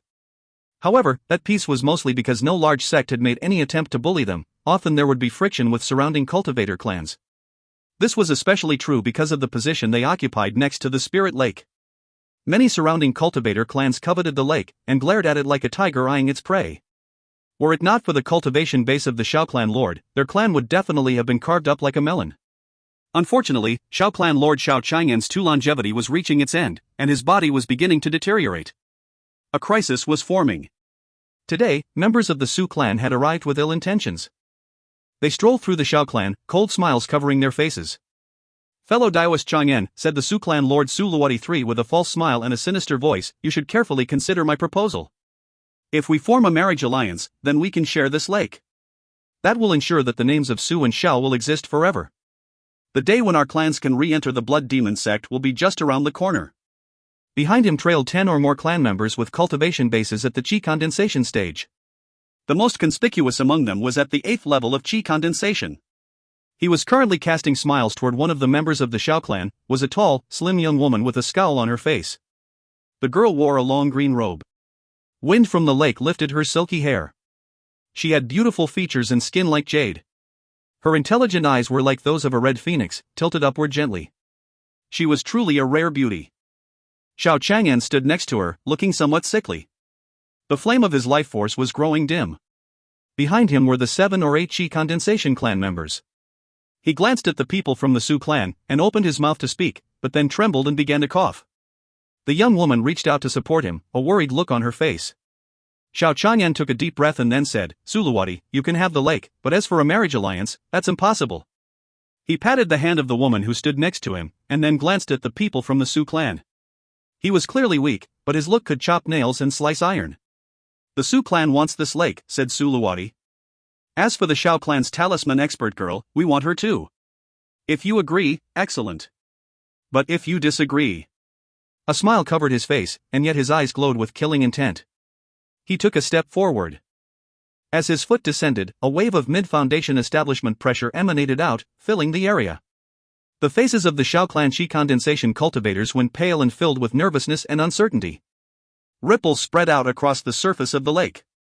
At this exact same time, however, the sky above, which had previously been filled with blazing sunlight, suddenly seemed to grow dark. It went back to normal in an instant. It happened so fast that if you blinked, you might not even notice. However, the faces of both the Su and Xiao clan flashed, and they all gasped.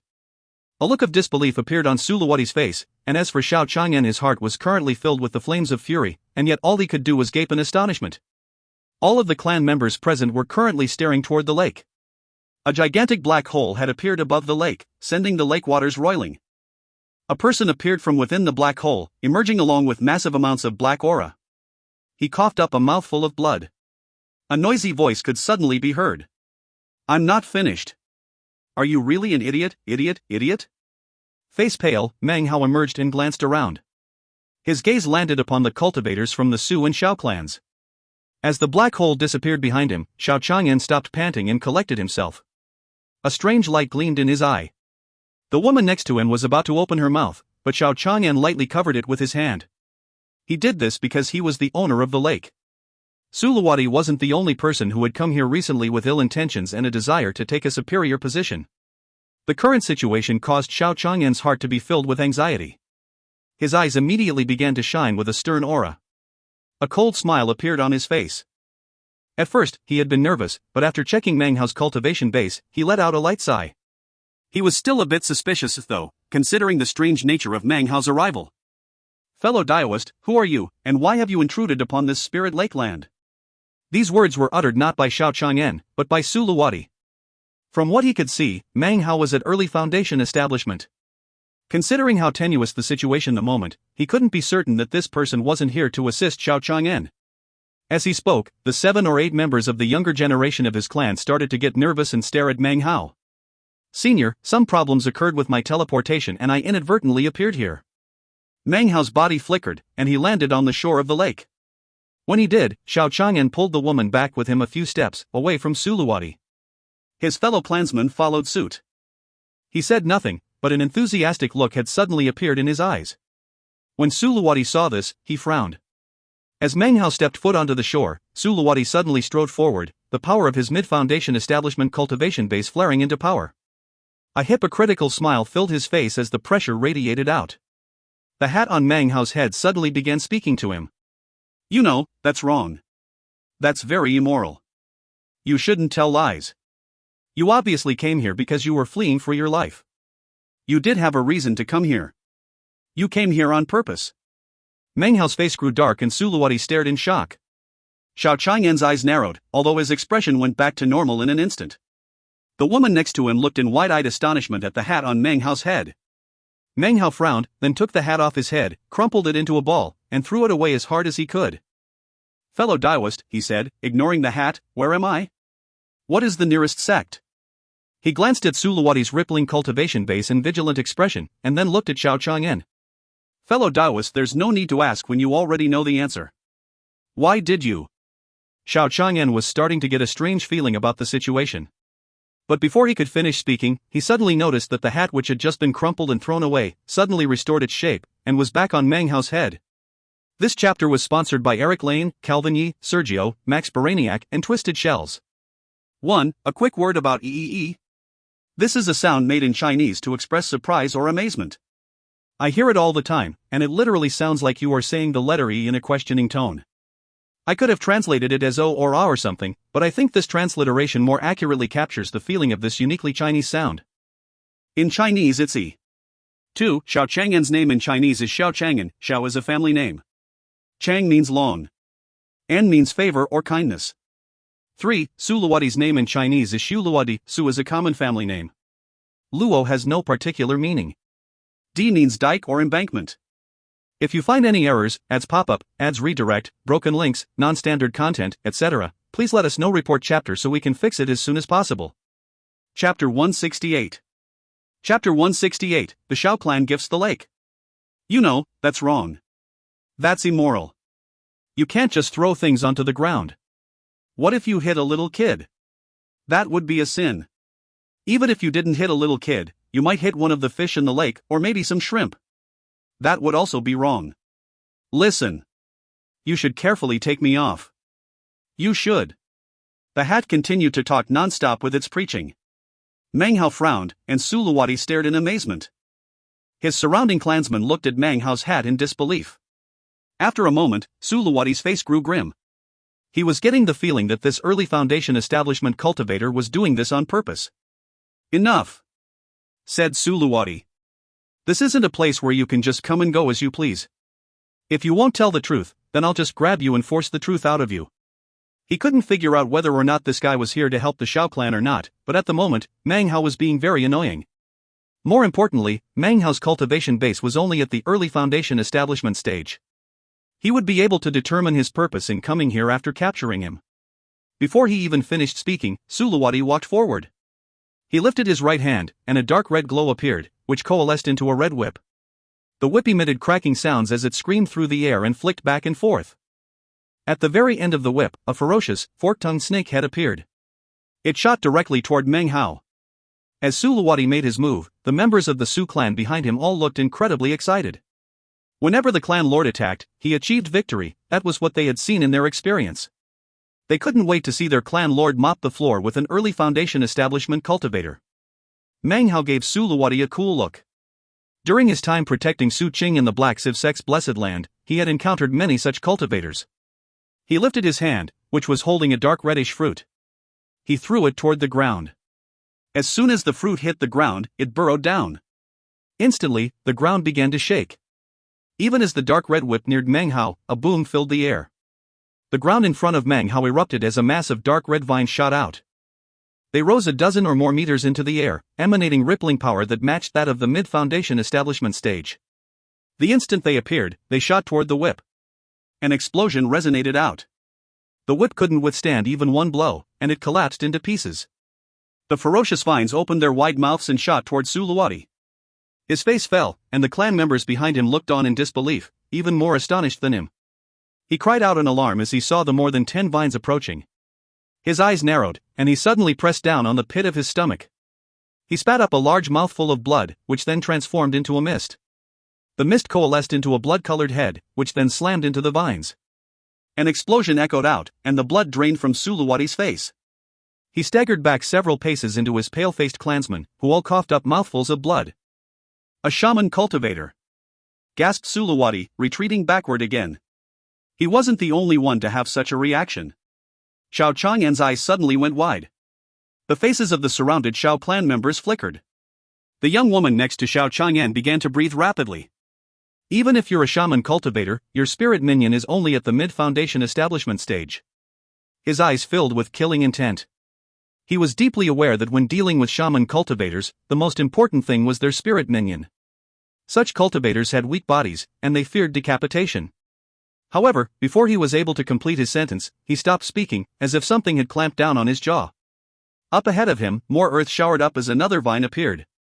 This vine was violet-colored, and twice as thick as the other vines. The instant it appeared, it emanated the power of the late Foundation establishment stage. The vine wasn't originally like this, however, because Meng Hao had branded it with his blood. It had mutated, and now had a trunk which had the strength of late Foundation establishment. "Screw off," said Meng Hao coolly. His expression didn't change, and in fact, he wasn't worried inwardly either. He had just escaped from the hands of nascent soul cultivators in the Blessed Land, so as far as he was concerned, even late Foundation establishment stage cultivators were too trivial to mention. Hearing his words, Xiao Chang'an's face flickered, and he felt anxiety. He had been about to speak, but seeing Meng Hao's smirk made him temporarily speechless. Suluwati's expression flickered, and then he spun around. With the flick of a sleeve, he shot off into the distance with his clansmen. His eyes were filled with venomous hatred. The object of his resentment, however, was not really Meng Hao, but the Shao clan. He was now convinced that Meng Hao had been called by the Shao clan to provide assistance. Meng Hao watched with the same expression as ever as Suluwati left. He didn't call back the vines, either. He looked at Xiao Chang'an with the same smirk as before. "Fellow Daoist," said Xiao Chang'an, "many thanks for your assistance. I, Xiao, was also pushed into a corner. Please accept my apology for causing you any trouble." He clasped hands and bowed deeply to Meng Hao. Honest people don't need to speak with hidden words. Xiao Chang'an spoke very directly, causing a smile to break out on Meng Hao's face. Even though he wasn't sure of all the details of the situation he had stepped into, he had picked up on some clues, especially the excitement that had appeared earlier on Xiao Chang'en's face. Meng Hao could see clearly that he had been used to put some pressure on the Su clan. That was why he hadn't killed anyone, but rather let Su Luwadi escape. This caused Xiao Chang'en to hesitate. Su Luwadi had left in a rage, angry not at Meng Hao, but at the Xiao clan. Even though he was being used, he helped. He fixed the problem for the moment, but sooner or later, the Su clan would return. If Meng Hao was gone at that time, then Xiao Chang'en would have to pay the price. That price wouldn't merely be a daughter and a lake. Xiao Chang'en laughed bitterly, and then bowed again to Meng Hao. Next to him, the young woman was silent, then seemed to come to a realization. She joined Xiao Chang'en in bowing toward Meng Hao. "Many thanks, benefactor," she said, her voice crisp and melodious. At the moment, everything was quiet, except for the voice of the hat on Meng Hao's head. "And then you should lightly pick me up. You mustn't trample me underfoot." Actually, the voice hadn't stopped speaking this entire time. The word poured out in a steady flow. Meng Hao frowned. "Fellow Daoist, please forgive me," said Xiao Chang'en. "I don't care if the Su clan covets my spirit lake, or even if they bully me because of my declining longevity. But they want to swallow up my entire clan. AI." A bitter look appeared on his face. Suddenly he began to cough violently. The young woman stepped forward, her face covered with anxiety. Meng Hao looked at Xiao Chang'en, and the thick death aura which emanated from him. "What is this place?" he asked coolly. "Sir," said the young woman, "we are on the border between the Blood Demon sect and the Solitary Sword sect." Her voice was light, but her expression filled with nervousness as she looked at Meng Hao. Having heard this, Meng Hao slapped his bag of holding and retrieved a jade slip. He examined it for a moment, confirming his position with a frown. Xiao Chang'en continued to eye him and the ferocious minds that surrounded him. He gritted his teeth. "Fellow Daoist," he said, "I would like to give you this spirit lake as a gift." All of the Xiao clan members, except for the young woman, stared in shock. Meng Hao lifted his head and looked at Xiao Chang'en. He didn't express any opinion whatsoever, nor did he speak. "I myself used to be a disciple of the Blood Demon sect," said Xiao Chang'en. "But I was injured, barely escaping with my life. My cultivation base is incapable of advancement, and my longevity cannot be increased. I'm afraid I only have a few years of life left. This spirit lake was passed down to me from a member of the senior generation before he died. It's become the only way to grow the Xiao clan. However, more and more people have been casting eyes upon it lately. I'm not sure how to keep it within the clan. The spiritual energy in the lake might not seem very abundant, but it's actually very beneficial for spirit minions. Doing breathing exercises in this area is very good for them. Fellow Daoist, please accept the lake." His words were sincere. Although his heart was filled with bitterness, he couldn't think of any other option than this. His relationship with the Blood Demon sect had been severed, and he couldn't participate in any of the struggles and fighting that went on amongst the clans founded by former Blood Demon sect disciples. His only option was this early Foundation establishment cultivator in front of him, who happened to have a spirit minion at the late Foundation establishment stage. Furthermore, continued Xiao Chang'en, there has been friction lately between the Blood Demon sect and the Solitary Sword sect. Occasionally great battles erupt, but this place isn't a battlefield, and with the exception of occasional disturbances from other local clans, no one pays much attention to it. He chose his words carefully as he tried to persuade Meng Hao to stay. Meng Hao smiled, and his eyes glittered. Although it wasn't really what he had wanted, he ended up with the object the Black Sieve sect had been seeking in the Blessed Land. He had no doubt aroused the ire of the sect, and though they wouldn't announce it publicly, they would no doubt be searching for him. I wonder if Elder Sister Su will be implicated, he thought to himself. I don't think that's very likely. Right now, his highest priority was to improve his cultivation base. He needed to form his fourth Dao pillar.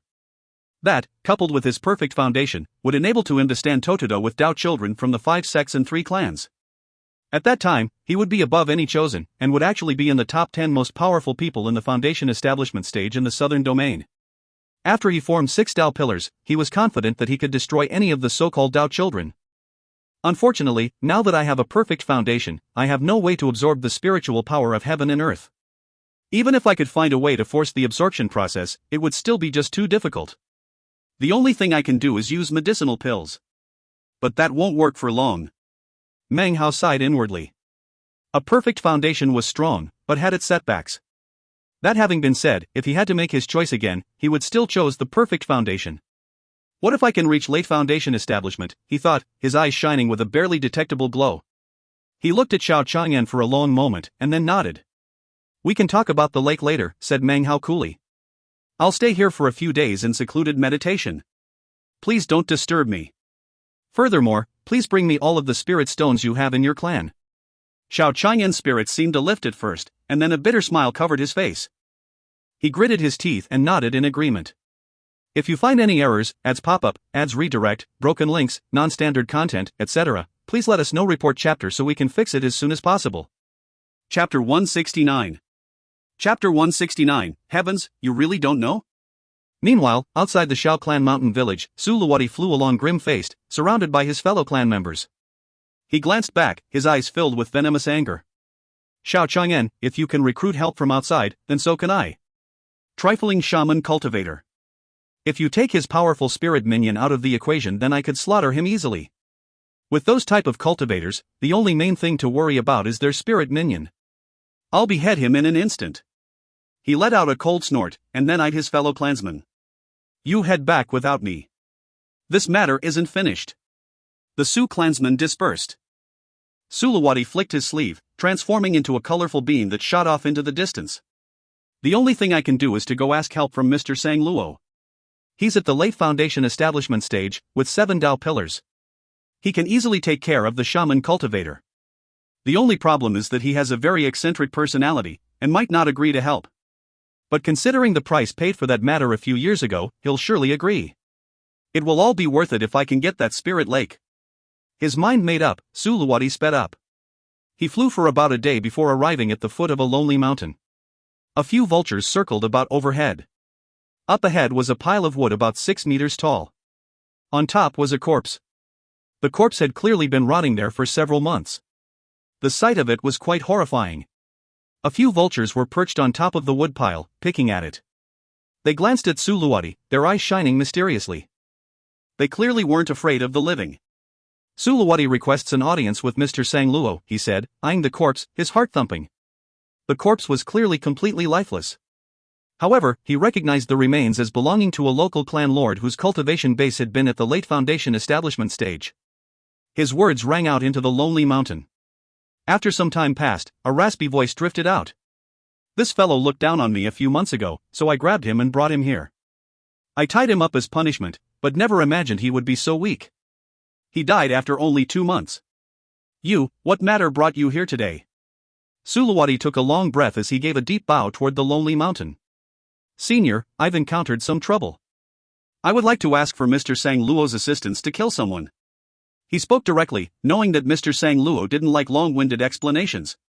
Kill someone. Wahahaha. A peal of ear-piercing laughter rang out. Because of the friendship we developed that year, I can help you. But there are some requirements. A lot of requirements, actually. I understand, said Suluwati, lifting up a bag of holding. He tossed it out, and before it could hit the ground, it spun off into the distance, snatched up by some invisible force. Wait for me a few days, said the raspy voice. After I finish refining this guy's bones, then I'll go with you. Suddenly, the vultures picked up the corpse and flew off with it into the lonely mountain. Suluwati took another deep breath, his eyes glowing brightly. Xiao Chang'an, let's see how you fight back this time. His eyes filled with killing intent, Suluwati sat down cross-legged to meditate. Meanwhile, back in the Shao clan mountain village, Meng Hao also sat cross-legged, in a small room near the lake. A soft glow surrounded him that allowed him to see out of the room, but prevented anyone on the outside from seeing inside. The glow was being cast by 9 paper talismans. The talismans had been painted by the young Shao clan woman and then personally delivered to Meng Hao. After setting up the talismans, she had departed with a respectful bow. After she left, Meng Hao spat out the lightning mist, which spread out to cover the area. Finally, he could open his bag of holding without anxiety. He pulled out the Civ Earth pill he'd acquired from the Black Civ sect, and examined it closely. As he looked over the pill, the meat jelly hat on his head began to talk. Hey, where did I leave off just now? Right, let's continue the matter from yesterday. You can't do that. It's immoral. You can't just throw me down onto the ground. That's too excessive. Meng Hao didn't respond. The meat jelly hadn't stopped talking at all. It seemed it could speak on a single subject for an entire day. It would be one thing if it didn't repeat itself, but it did, and never seemed to get bored, either. What would happen if you hit a little kid? It's also bad for the grass and plants. The little fish and other creatures are all innocent. It felt like a buzz in Meng Hao's ears. He tried to ignore it, but the meat jelly hat's voice seemed to be growing louder.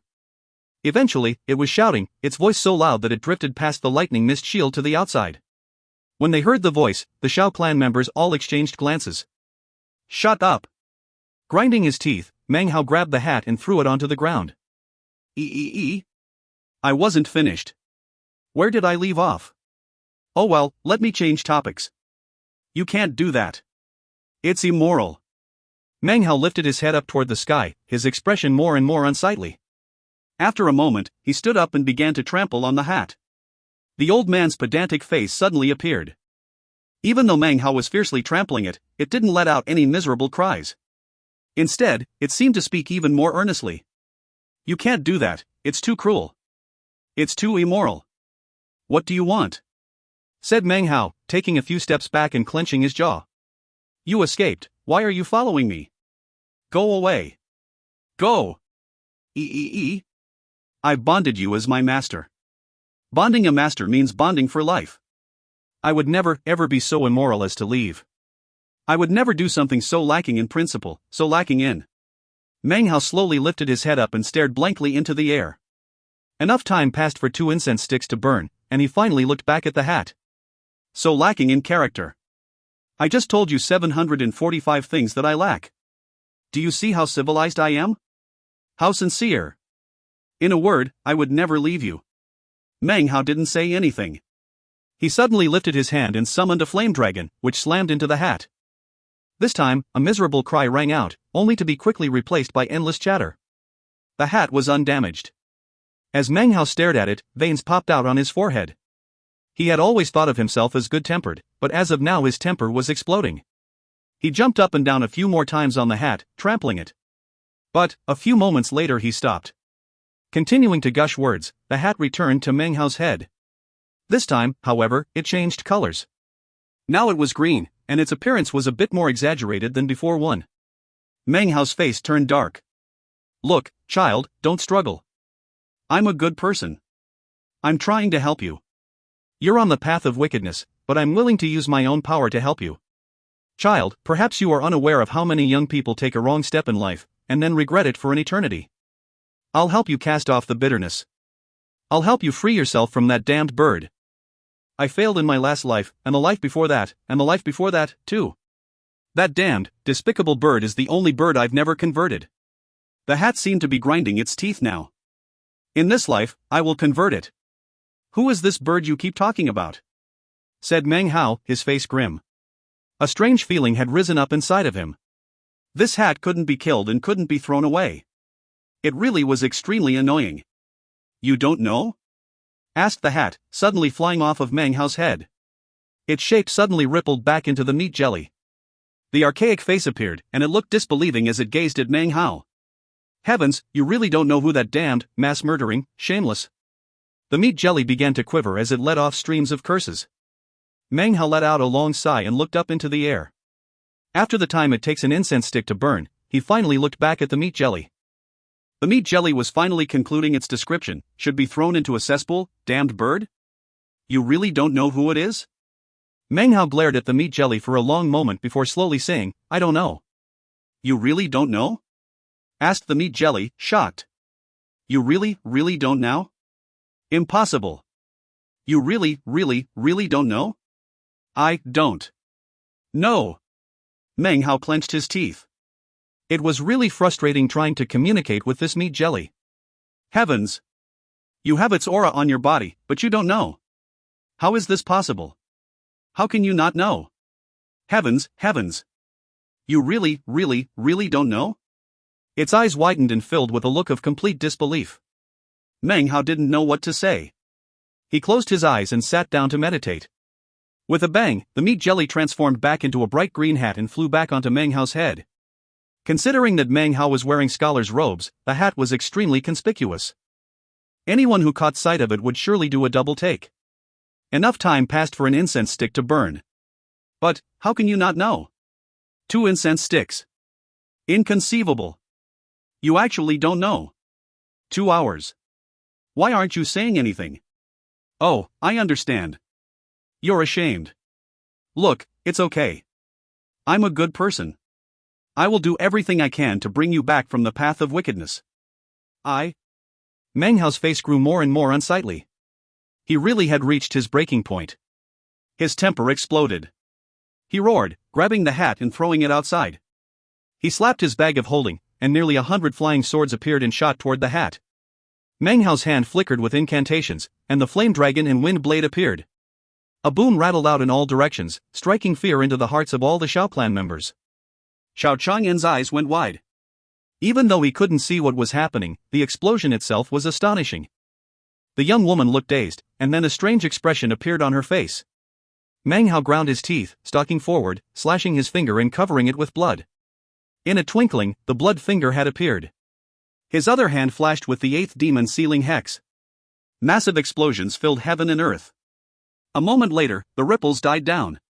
Meng Hao's entire body exuded bitterness as he stared at the meat jelly, which skipping and hopping about energetically. It's so strange. You really don't know. How is it possible? You really don't know. 1. If you're unfamiliar with what green hats mean in Chinese culture, check out this article.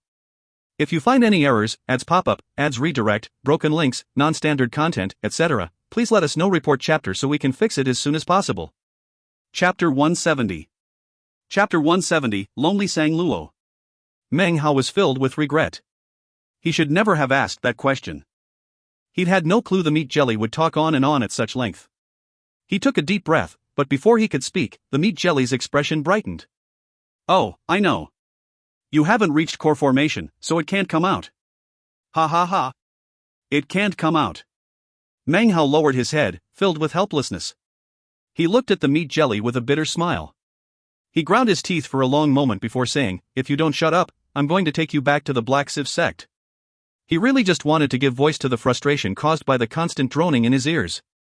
That's okay. In any case, I bonded a master, so it would be useless. Refining me would require refining you. A dumbfounded look filled the meat jelly's face.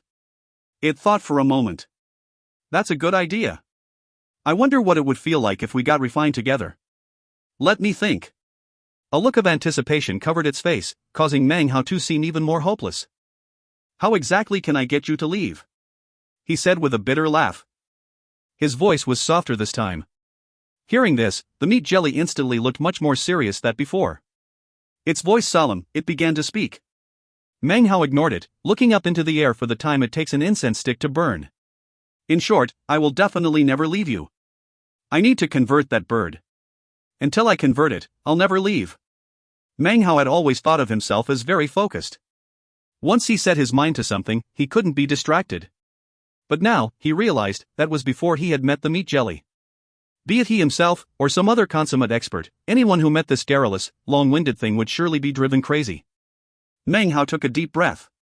He now had a much better understanding of the thing's personality. It must not be given a conversation topic. He lowered his head, and after about an hour had reached a state in which he could somewhat ignore the chattering in his ear. Despite the meat jelly's constant talking, Meng Hao took out the Civ Earth pill and began to examine it. An earnest expression filled his face, but it was very hard to ignore the endless rambling. That was especially true when the meat jelly flew off of his head and landed in front of him. It seemed that it felt humiliated to be ignored. You can't do that. It's immoral. It cried, launching into another tirade. Soon, night approached, and Meng Hao's face was covered with exhaustion. Buzzing filled his ears, and his eyes were bloodshot as he completely ignored the meat jelly. It was with despair that he had discovered that even if it wasn't given a conversation topic, the meat jelly would still continue to talk. Until dawn. Until the next night. The moon hung brightly in the sky. And then, finally, it seemed as the meat jelly had run out of things to talk about it. Meng Hao let out a sigh, and as he did, the meat jelly flew out to the lake shore and began to talk to the fish within the lake. Meng Hao let out another sigh of relief. He pulled out the copper mirror and the spirit stones given to him by the Shao clan. He placed the Civ Earth pill onto the mirror and duplicated a single one. He thought for a moment, and then produced a jade slip. He branded it with spiritual sense, then flicked it out the window. Moments later, the young Shao clan woman approached nervously, leading a spirit monkey with her. The monkey screeched as it approached. The young woman looked off toward the lake shore for a moment, at the meat jelly hat, which was currently shouting out toward the lake. Xiao Kaifeng one greets the elder generation, she said, pulling her gaze from the meat jelly back to Meng Hao and the lightning mist which surrounded him. She bowed in greeting, and then proffered the leash which bound the spirit monkey. Meng Hao's eyes opened. Without a word, he sent an earth sieve pill flying toward the monkey. The monkey consumed it instantly. It let out a few screeches, and its eyes rolled about. Meng Hao's eyes glittered as he observed, probing the monkey with his spiritual sense. Suddenly, the moonlight in the sky seemed to form threads which the monkey began to absorb. A contented look slowly filled the monkey's eyes. About 4 hours passed in which Meng Hao observed the monkey, and Xiao Kaifeng stood patiently off to the side. Finally, Meng Hao nodded. Very good, he said coolly. Xiao Kaifeng let out a sigh of relief. Clasping hands and bowing to Meng Hao, she led the monkey away. It was obviously much more powerful than it had been before. Meng Hao lowered his head thoughtfully. Using the spirit stones provided by the Xiao clan, he began to duplicate the pill. The pill's full name was Moon Sieve Mother Earth Pill, and can only be consumed at night. It used the moonlight as nourishment, and provided excellent results. The cost to duplicate the pill was considerable, and the Xiao clan was by no means a great clan. They had not been able to provide many spirit stones, and soon, Meng Hao had already used half of them. The result was 6 duplicated Sieve Earth pills. I wasted 1 pill, but caution required that. Dawn broke, and Meng Hao looked down at the 6 Sieve Earth pills. He closed his eyes in thought, wondering how many of these pills it would take to develop his 4th Dao pillar. Now that he had completed the circle of 3 Dao pillars, it shouldn't be long before his 4th perfect Dao pillar started to become visible. Time passed by slowly, and soon it was afternoon. The meat jelly was still at the lake shore, chatting with the lake waters. With his spiritual sense, Meng Hao was able to determine that all the fish had retreated to the bottom of the lake to hide. There was only one left, which was slamming its head against the shore, seemingly unable to take any more torment. Fear lingering in his heart, Meng Hao collected up the remaining spirit stones. He was very much afraid of attracting the attention of the meat jelly and its excited ramblings. The last thing he needed was for it to come up with a new topic to talk to him about. He retracted his spiritual sense, and then suddenly, his expression flickered. He looked past the lightning mist at the world outside. At this moment, 2 colorful beams of light appeared in the sky above the Xiao clan mountain village, then shot down screaming toward the village. In the lead was a cultivator wearing a black robe. He was very short, a midget in fact. His long robe covered his face and trailed behind him through the air. At first glance, you wouldn't notice that there was a midget inside, you would only see a black robe flying through the air. Behind the midget was grim-faced Suluwati, whose eyes radiated killing intent. Of course, the midget was none other than Mr. Sang Luo, from whom Suluwati had requested help. The two of them were moving incredibly fast, and within moments had landed in the Xiao clan mountain village. The midget spoke with a cruel, piercing voice that rolled out like thunder, covering the Xiao clan. Xiao Caifeng's face went pale, and Xiao Changyan's pupils constricted, and his eyes filled with fear. Before anyone could emerge, a roaring boom filled the air, and the Xiao clan shook as its protective shield was smashed to pieces. The Xiao clan main gate, just outside of the lake, immediately crumbled into dust. A gale-force wind swept across the entire area. The Xiao clan's manor houses shook, and some collapsed. The Xiao clan members who couldn't practice cultivation trembled when they heard the voice. Pale-faced, Xiao Changyan quickly led a group of people out. Xiao Changyan's face filled with astonishment when he saw the collapsed main gate, and the midget striding forward, his black robe trailing behind him. Xiao Changyan staggered backward. So, it's this savage. Could it be that doomsday has arrived for the Xiao clan? Because of the midget's presence, he wasn't able to summon even the least bit of fighting spirit. Mr. Sang Luo too was quite famous in the region. Although he didn't dare to rile the blood demon sect, there was no one among the surrounding cultivator clans who dared to provoke him. His cultivation base was extremely high, at the late foundation establishment stage, in fact. It wouldn't be long before he could step into the nascent core stage. He was savage and cruel, and if even one word was spoken to him in the wrong way, he would attack with vicious cruelty. He really had earned a fearful reputation. Based on that alone, he might not necessarily be in such a good position. After all, the cultivator clans in this area were all filled with people who had connections to the blood demon sect. However, this Sang Luo had once been a disciple of the current generation of the blood demon sect. However, he had broken some sect rules, and was thus expelled. His cultivation base had been left intact, and he had not been prevented from causing trouble outside. Xiao Changden had even heard that he had an older brother who wasn't a midget, and had extraordinary latent talent. Apparently, he was a chosen of the blood demon sect. "I, Xiao Chang'an, extend greetings to Mr. Sang Luo," said Xiao Chang'an, his face pale white as he watched Mr. Sang Luo approach, Suluwati at his side, radiating murder. Suluwati had a pleased expression in his eyes, causing Xiao Chang'an to sigh inwardly. He didn't place much hope in Meng Hao now. Meng Hao's spirit minion was powerful, but his cultivation base was simply too weak. Sang Luo let out a piercing snort as he approached the Xiao clan with Suluwati. His eyes gazed about from within the robe. "Xiao Chang'an," said Suluwati, "call out that shaman cultivator you invited." He laughed coldly. "Are you scared to show your face, shaman boy? Get the hell out here." His voice thundered out, causing Xiao Chang'an to stand there bitterly, not daring to say even a word. Behind him, his clansmen trembled. Only Xiao Kaifeng stood there motionless, face pale but eyes filled with fury. Sang Luo stood there, enjoying the looks of fear in the eyes of the Xiao clan members. He also reveled in Suluwati's words. He couldn't help but sigh inwardly. To him, life was as desolate as snow. It was lonely at the top, and in his heart was the desire to find someone who could defeat him. What he didn't know was that as soon as Suluwati's voice passed through the lightning mist, Meng Hao stood up. Meng Hao also heard the meat jelly, and it seemed as if it was preparing to conclude its speech. In his estimation, it wouldn't be long before it returned to pester him. "I really need to find someone to help free me from this torment," he thought. "I'm really in agony." Gritting his teeth, he strode out. The air around the lake rippled as a mist of thunder rolled out.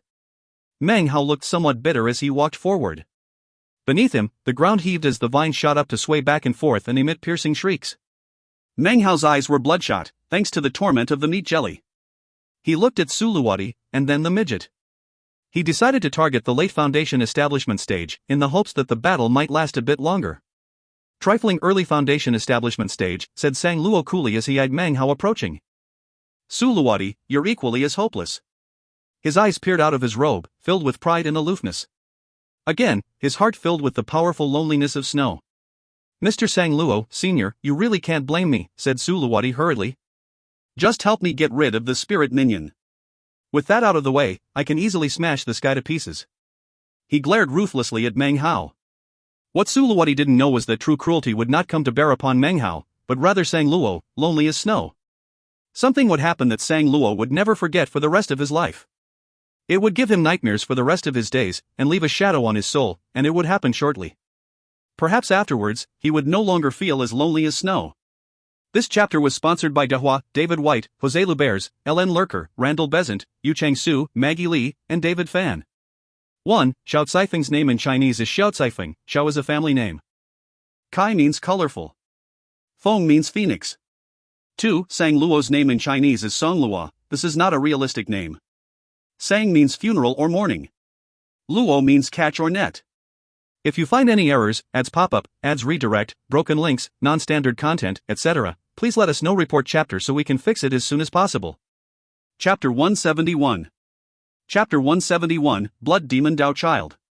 Sang Luo gave an arrogant snort that was apparently a response to Suluwati. Suluwati seemed to glow with vitality as he gazed upon approaching Meng Hao. His eyes were thick with cruelty.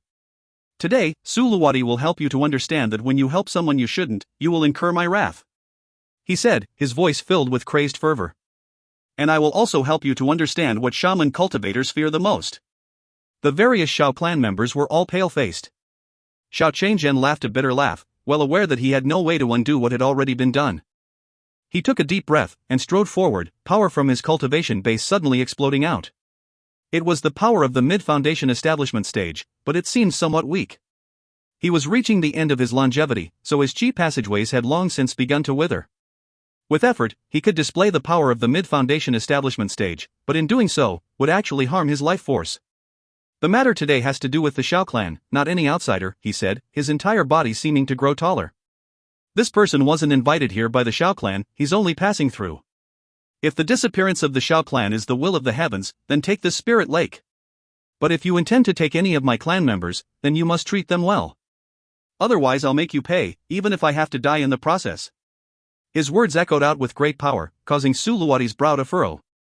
As for Sang Luo the midget, he emitted a shrieking laugh. Meng Hao looked over at Xiao Chang'an, and suddenly his feelings toward the man changed. He nodded, and then coolly said, "Fellow Daoist Xiao, didn't you give this lake to me as a gift? In that case, it belongs to me. Does anyone here dare to attempt to take it away?" The vines in front of him shot towards Sang Luo and Suluwati. Sang Luo let out an ear-piercing laugh which was filled with contempt and disdain. He flipped his sleeve grandly, and from within a black sealing stone flew out. It expanded as it shot forward, emitting a strong pressure that caused all of the vines to stop in their tracks. Only the main trunk vine continued onward, howling. Sang Luo's piercing laughter accompanied him as he took a step forward. He lifted his right arm to reveal a hand much smaller than an average person's. He waved it toward the approaching main trunk vine. A black wind sprang up and whistled toward the vine. At the same time, Suluwati's laughter filled the air. His body flashed as he made a beeline toward Meng Hao, his eyes shining with fierce killing intent. The instant he took to motion, however, Xiao Changyan suddenly leaped to obstruct his path. A look of disdain covering his face, Suluwati flicked his wide sleeve. A roaring sound filled the air, and Xiao Changyan was pushed back. "I'm not going to kill you for now," he laughed. "We'll be relatives by marriage soon, and still have wedding wine to drink." He shot toward Meng Hao. "And now I'll help you to understand that what shaman cultivators fear most is being beheaded." He laughed arrogantly. Meng Hao's face, on the other hand, was the same as ever. It hadn't changed even the slightest bit as he allowed Suluwati to approach. When Suluwati was roughly 9 meters away, Meng Hao's eyes suddenly shone with a cold light. He didn't retreat, but instead flickered, and suddenly appeared directly in the path of Suluwati. He lifted his hand, and a billowing flame sea appeared along with a roaring, 300-meter-long flame dragon. When the flame dragon appeared, Suluwati's expression suddenly changed to one of complete disbelief. That. It was almost as if he didn't dare to believe what he was seeing. But he felt the intense pressure exuded by the flame dragon, which far exceeded that of the late Foundation establishment stage. A sense of life or death danger filled his entire body, inundating his head with a booming drone. It was as if his body had been struck with countless lightning bolts. His face continued to be filled with disbelief. Late Foundation establishment. His body began to tremble, and intense dread shone from his eyes. How could he ever have imagined that the young man of the early Foundation establishment stage could possibly erupt with the power of late Foundation establishment? As for his so-called beheading, the person he thought he could so easily defeat had suddenly transformed into a violent beast who could slaughter him hundreds of thousands of times over. It wasn't just him who was shocked. Xiao Changyan gasped and stared, dumbstruck. He was literally incapable of reacting to what he was seeing. His mind filled with buzzing. And then, his eyes filled with wild joy. When the flame dragon appeared, the vines that had been suppressed by Sang Luo the midget suddenly shook and lifted up. Within the black robe, 2 eyes emanated shock. All of this takes some time to describe, but actually happened in an instant. Even as Suluwati's voice could be heard, it was replaced by a blood-curdling scream which sounded out throughout the whole area. The 300-meter-long flame dragon slammed into him, instantly transforming his body into bits of ash which floated in the air. Only his scream remained behind, echoing through the air. His bag of holding flew into Meng Hao's hand. As the scene played out in front of everyone, Xiao Changyan's expression grew excited. Next to him, Xiao Kaifeng gazed at Meng Hao, her eyes filled with a strange glow. There is no need to even mention the rest of the Xiao clansmen, who stared at Meng Hao with excited inspiration. Sang Luo's expression was unsightly. Having witnessed Suluwati's death, his heart was now thumping. He was a cautious person by nature, so he immediately retreated. He was of the late Foundation establishment stage, but he wasn't the type to risk himself. His body flashed as he attempted to flee. In his mind, his opponent would most likely have some apprehensions, and wouldn't pursue. If his opponent didn't pursue, it would be evidence that he viewed himself as inferior. In that case, Sang Luo could make a sudden reverse attack to kill him. This was a tactic that he had frequently employed, and had practiced until the proverbial furnace flames burned blue. However, as soon as he began to fly off, Meng Hao gave off a cold harumph and then leaped into the air, transforming into a prismatic beam that shot after Sang Luo. Seeing this, Sang Luo's face immediately fell. The fact that he's chasing me proves that he thinks he can kill me. This can't be right. His heart trembled as he raced forward. He waved his right hand, causing the black sealing stone to emit a buzzing sound as it shot toward Meng Hao. Meng Hao could fight with late Foundation establishment cultivators who had 9 Dao pillars, although he couldn't do so lightly. Sang Luo, however, only had a mere 7 Dao pillars. Meng Hao had the luxury of being able to look down on him. His right hand flickered with an incantation gesture and the 2 wooden swords appeared. One shot toward the black seal, the other became a colorful beam that shot in pursuit of Sang Luo. A boom filled the air as the black sealing stone was shattered into pieces. Sang Luo let out an angry howl. He eyed the approaching wooden sword, and his body trembled. He quickly snapped a jade slip between his fingers, and then made an incantation gesture with both hands, after which he waved the index of his right finger in the air in front of him. As he did, everything around him seemed to grow dark, as if his finger were sucking in some strange power from around him. His body began to emanate an annoying, prickly aura that caused Meng Hao to frown. The first time he had sensed an aura similar to this was back in the Black Civ Sect 1. This aura, however, was much weaker, like a firefly compared to a full moon. Actually, now that he thought about it, he had experienced a similar reaction when he was in the cave in the mountain valley. A booming sound once again filled the air as the wooden sword came screeching to a stop in midair. A rushing wind blew back the midget's robes, revealing an ugly, scarred face and two strange eyes filled with fear. Beads of sweat dripped down his face. "Fellow Daoist, let's talk things through," said Sang Luo nervously. He could tell that whereas he was using all the power he could muster, his opponent was acting casually. The differences between masters are usually instantly obvious. Meng Hao took a moment to sense the aura emanating off of the midget. His heart thumped.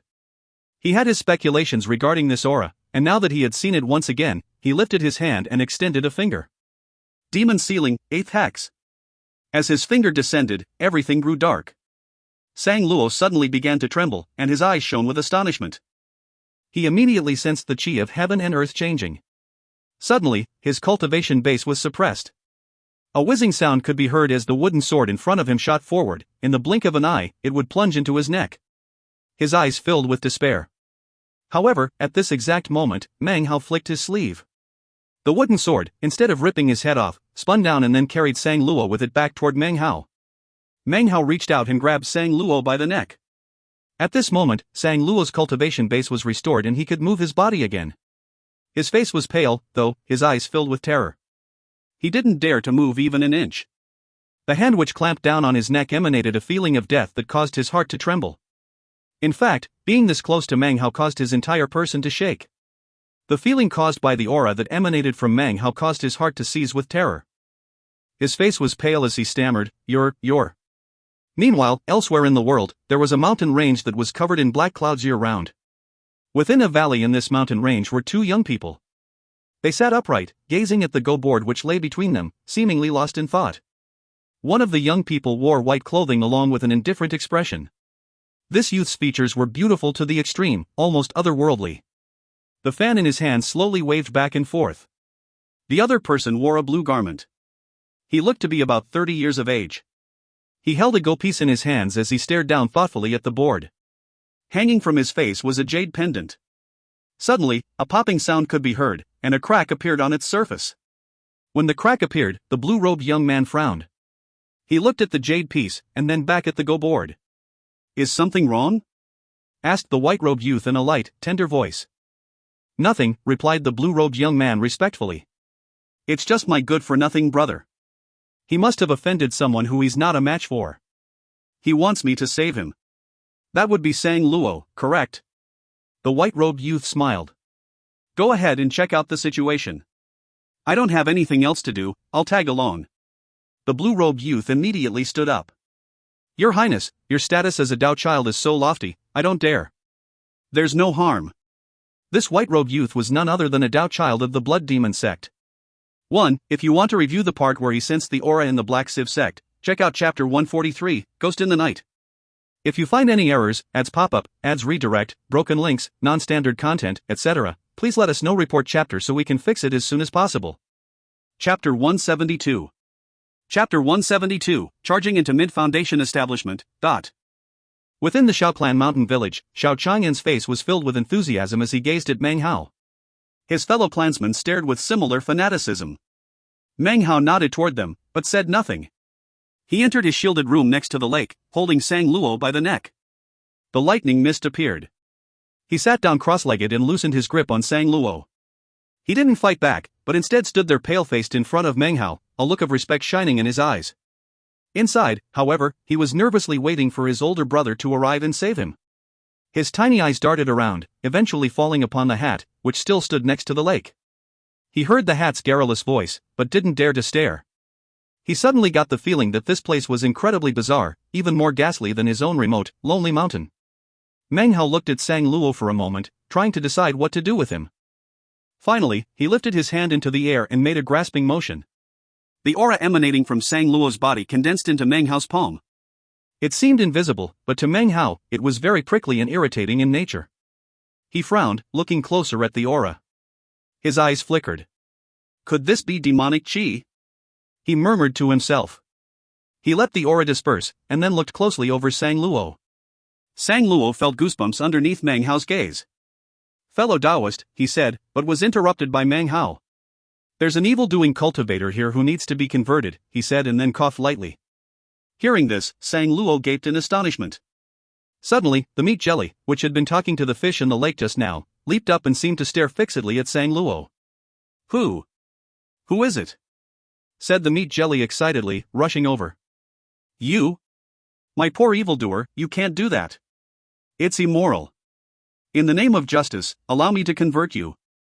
Before Sang Luo could even react, Meng Hao flicked his sleeve, pushing him backward and snatching his bag of holding. At the same time, the black net shot out and wrapped up Sang Luo tightly. Then Meng Hao shot backward, putting some space between himself and Sang Luo, who watched stupefied as all of this happened.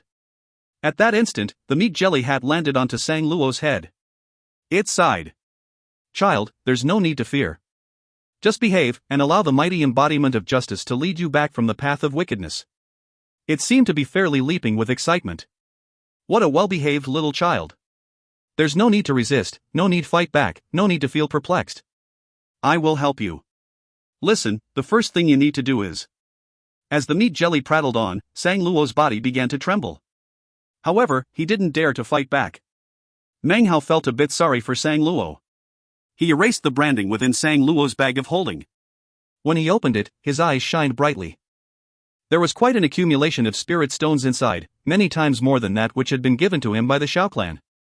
This should be just about the amount I need for duplication purposes. Plus, I have a handful of bags of holding that I acquired in the Black Civ Sect's Blessed Land.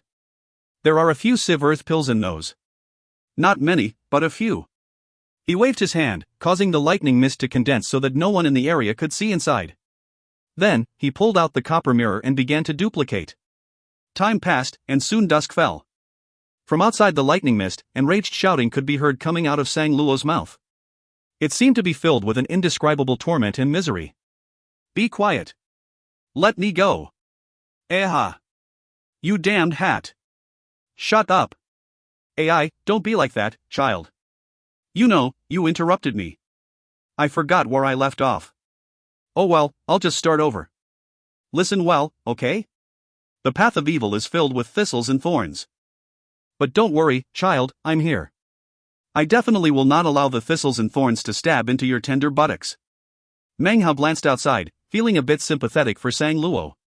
Then he looked down at the several dozen or so Civ Earth pills in front of him. He took a deep breath, and then picked one up and placed it into his mouth.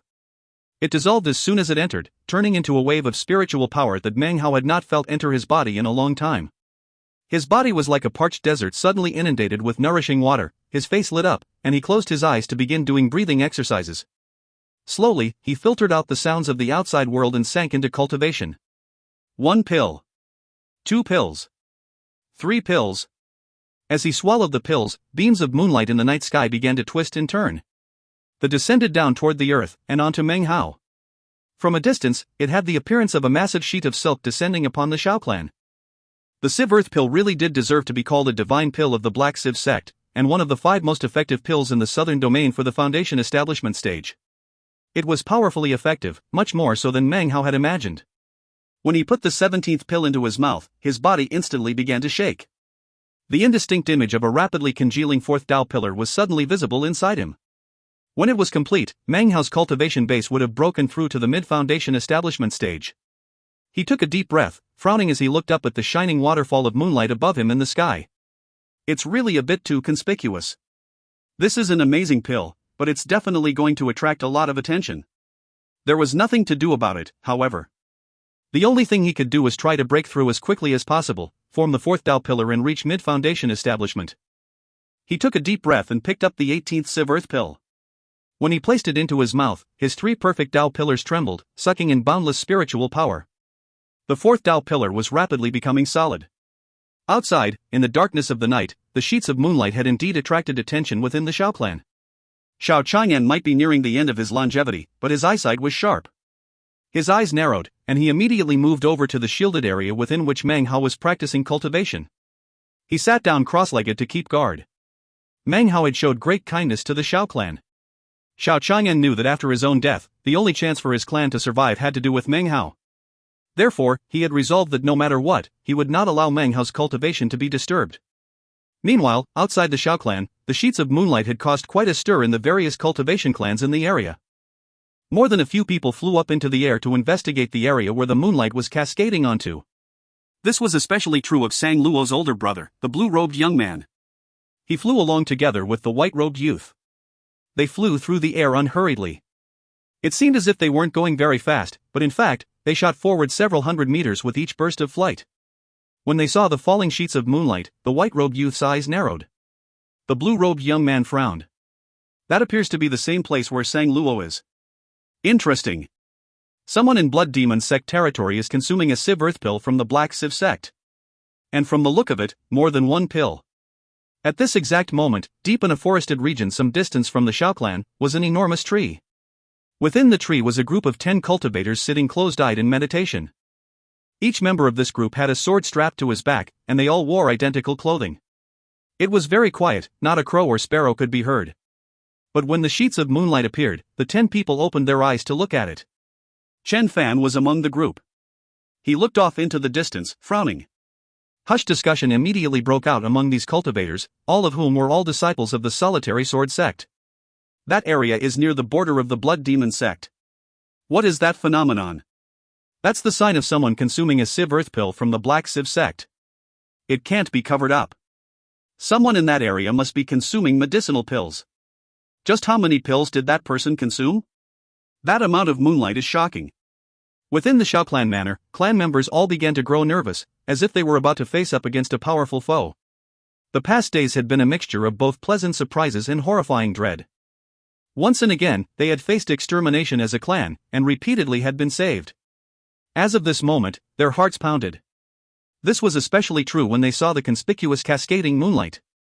It only served to cause them more anxiety and nervousness. Xiao Kaifeng was pale-faced. She had a talent for talismans, but was hindered by her cultivation base, and couldn't fully employ their power. She could only stand off to the side, silently watching Xiao Chang'an sitting cross-legged as he guarded over Meng Hao. Not much time passed before beams of multicolored light filled the night sky, screaming toward the Xiao clan from all directions. From the look of it, there were at least 10 figures. They floated there in the sky, eyes glittering as their gazes fell onto the Xiao clan, and Meng Hao's secluded meditation area, upon which poured sheets of moonlight. An old man of the early foundation establishment stage approached, laughing loudly. Interesting. I think I'll just have to see who exactly is in secluded meditation, causing such a scene. From his expression, it was clear he did not have good intentions. Greed flickered in his eyes. Obviously, he intended to disturb the meditation and snatch away the luck of whoever sat within. It seemed everyone in the area had similar plans. The Xiao clan was by no means weak. However, the Su clan was not the only one in the area who had coveted the lake. Many of the surrounding clans had eyed it like a tiger eyeing its prey. The newly arrived cultivators watched the old man as Xiao Chang'an looked up at him. The power of Xiao Chang'an's cultivation base suddenly exploded out. He took a deep breath and shot up into the sky. A boom rang out, and the old man spun backward out of control, coughing up some blood along the way.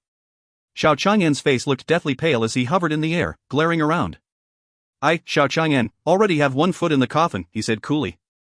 Life and death mean little to me. Anyone who wishes to tread the path of death with me, please, step forward. His cultivation base was not incredibly high, but his words contained a powerful threat. Underneath the shield, the growth of Meng Hao's cultivation base had reached a critical juncture. As he continued to consume the Civ Earth pills, his fourth Dao pillar was more than half solidified. It wouldn't be long before it was complete. When that happened, Meng Hao would not be infinitely more powerful than before, but he would be able to sweep effortlessly across the foundation establishment stage. That was the power of a perfect foundation. If you find any errors, ads pop up, ads redirect, broken links, non-standard content, etc., please let us know. Report chapter so we can fix it as soon as possible. Chapter 173. Chapter 173, Rejected by the Heavens? Plunder. Meng Hao was focused on breaking through to form his fourth Dao pillar. However, regarding what was happening on the outside, it was no surprise to him. He had anticipated that such circumstances would come about. The cascading moonlight had focused attention on his increase in level. Although it hadn't attracted universal attention, it had certainly caused quite a disturbance.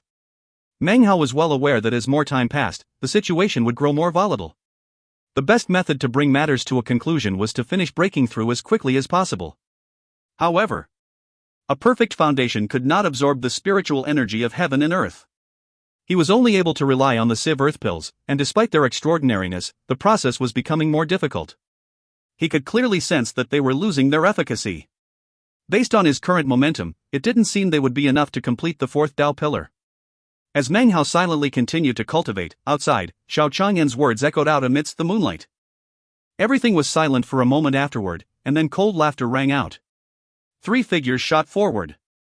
Their features were indistinct within the darkness of night, but their cultivation bases rippled, making it clear that one of their numbers was of the mid-foundation establishment stage.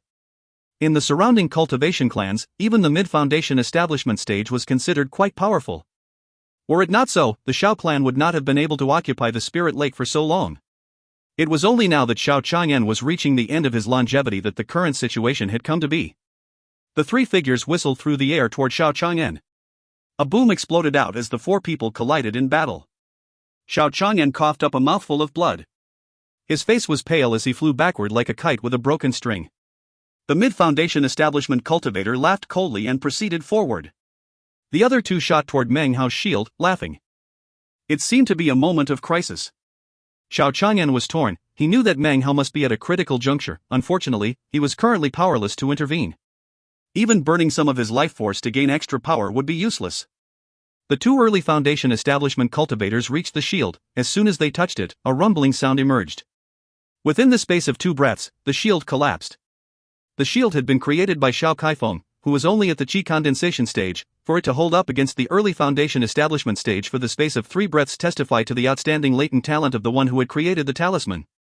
Booming echoed out as the shield was destroyed. As the 2 early foundation establishment stage cultivators slammed into the lightning mist, miserable screams echoed out. In an instant, their bodies were surrounding by lightning. Cracking sounds could be heard as they were thrown backward, blood spewing from their mouths. Expressions of shock covered their faces as their Tao pillars trembled on the verge of collapse. The lightning mist roiled, its protection extended about 30 meters out from Meng Hao in all directions, creating a no-man's land which no one could enter. Xiao Chang'an heaved a sigh of relief. The mid-foundation establishment cultivator with whom he had been battling paused, looking over his shoulder at the lightning mist, astonishment filling his eyes. Within the lightning mist, Meng Hao opened his eyes. They glowed brightly as he frowned and looked down at his last 3 Civ Earth pills. As for his 4th Tao pillar, it was about 90% complete. These pills would be insufficient to complete the last 10%. These Civ Earth pills are only so effective. Perhaps I won't be able to reach the mid-foundation establishment stage after all, a stubborn look shone within his eyes. He knew that his path of cultivation was different from that of others. He had acquired incredible battle prowess, but the cultivation he practiced was much more challenging.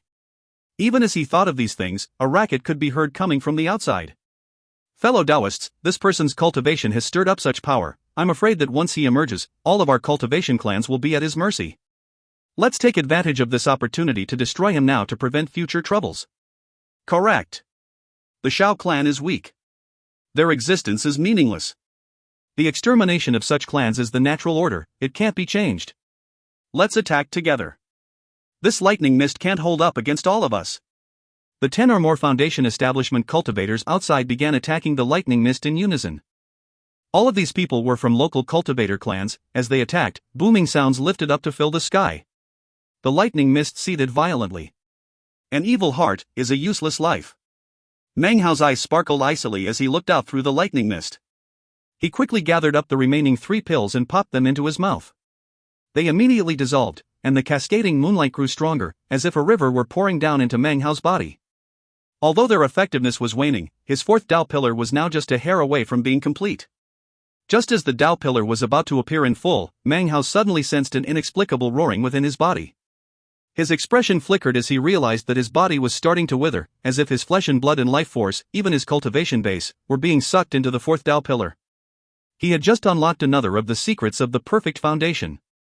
It was with unbridled power that the 4th Tao pillar began of its own will to suck in everything into it. It seemed that the 4th Tao pillar would form at any cost, even if it caused the death of Meng Hao. His face flickered at this sudden turn of events. He had never imagined that something like this would happen.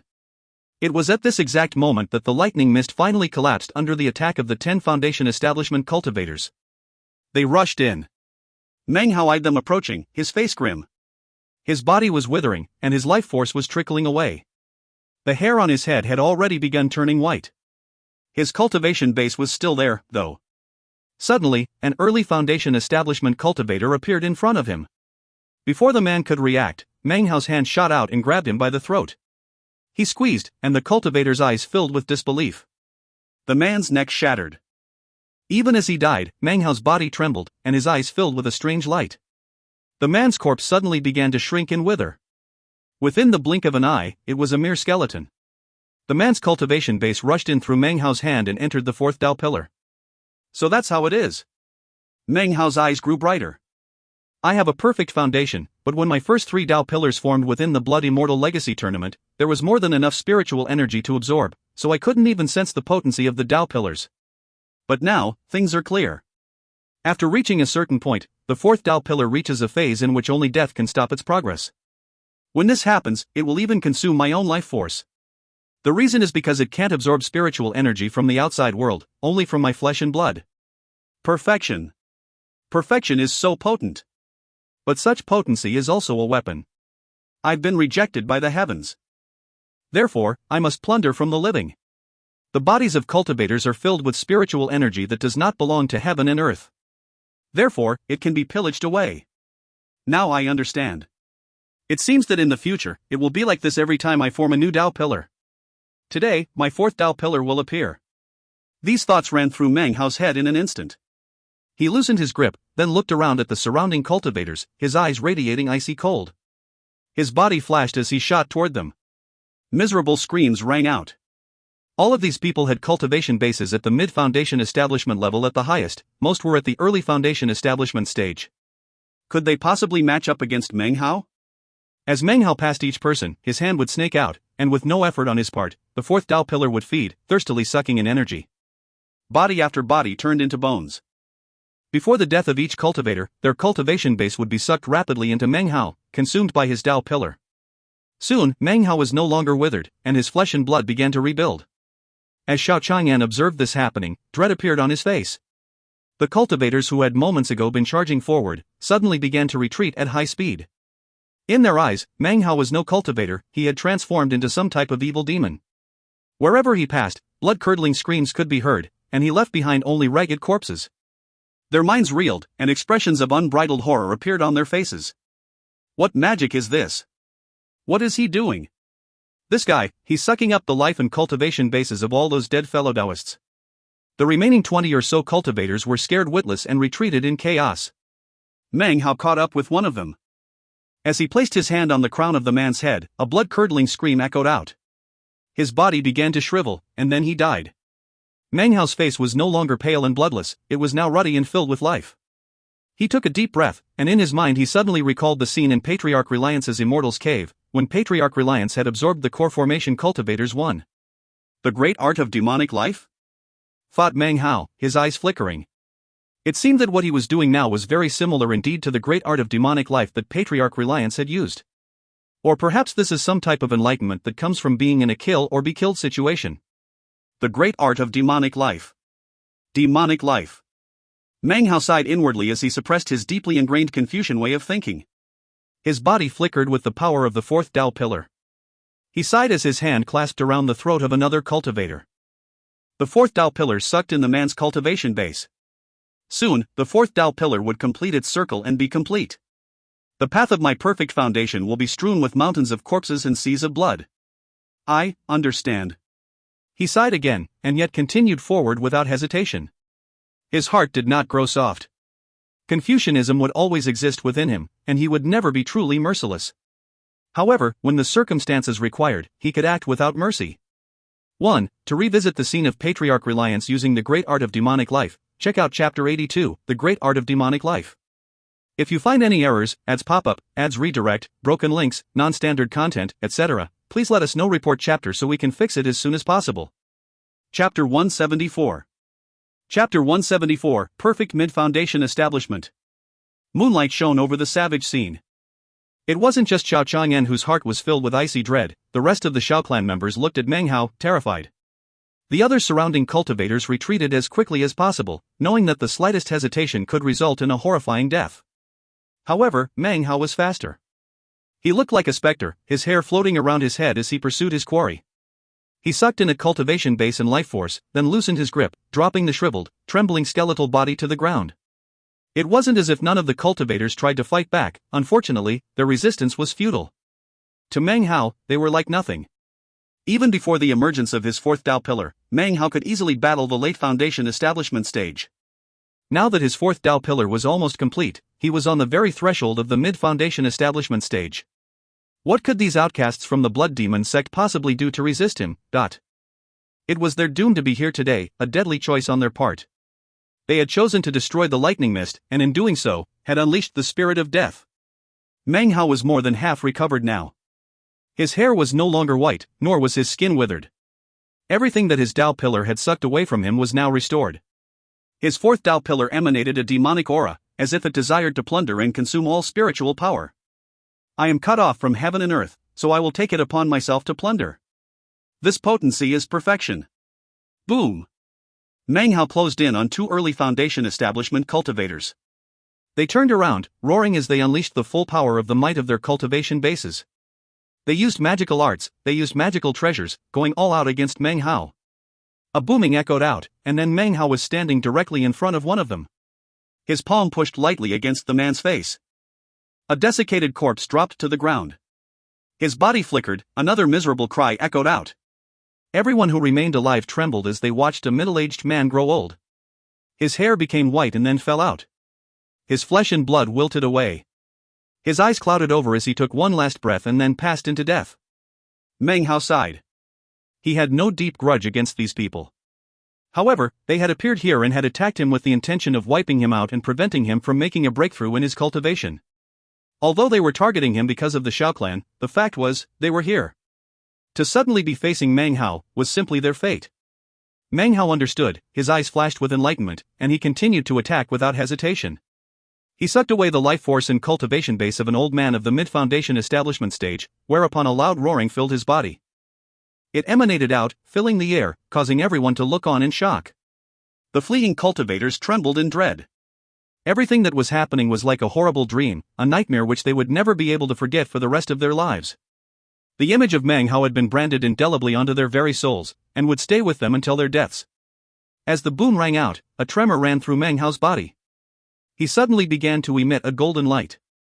It spread out, causing Meng Hao to appear as if he were covered with golden armor. At the same time, the fourth Dao pillar appeared in full. The roaring was coming from the Dao pillar itself.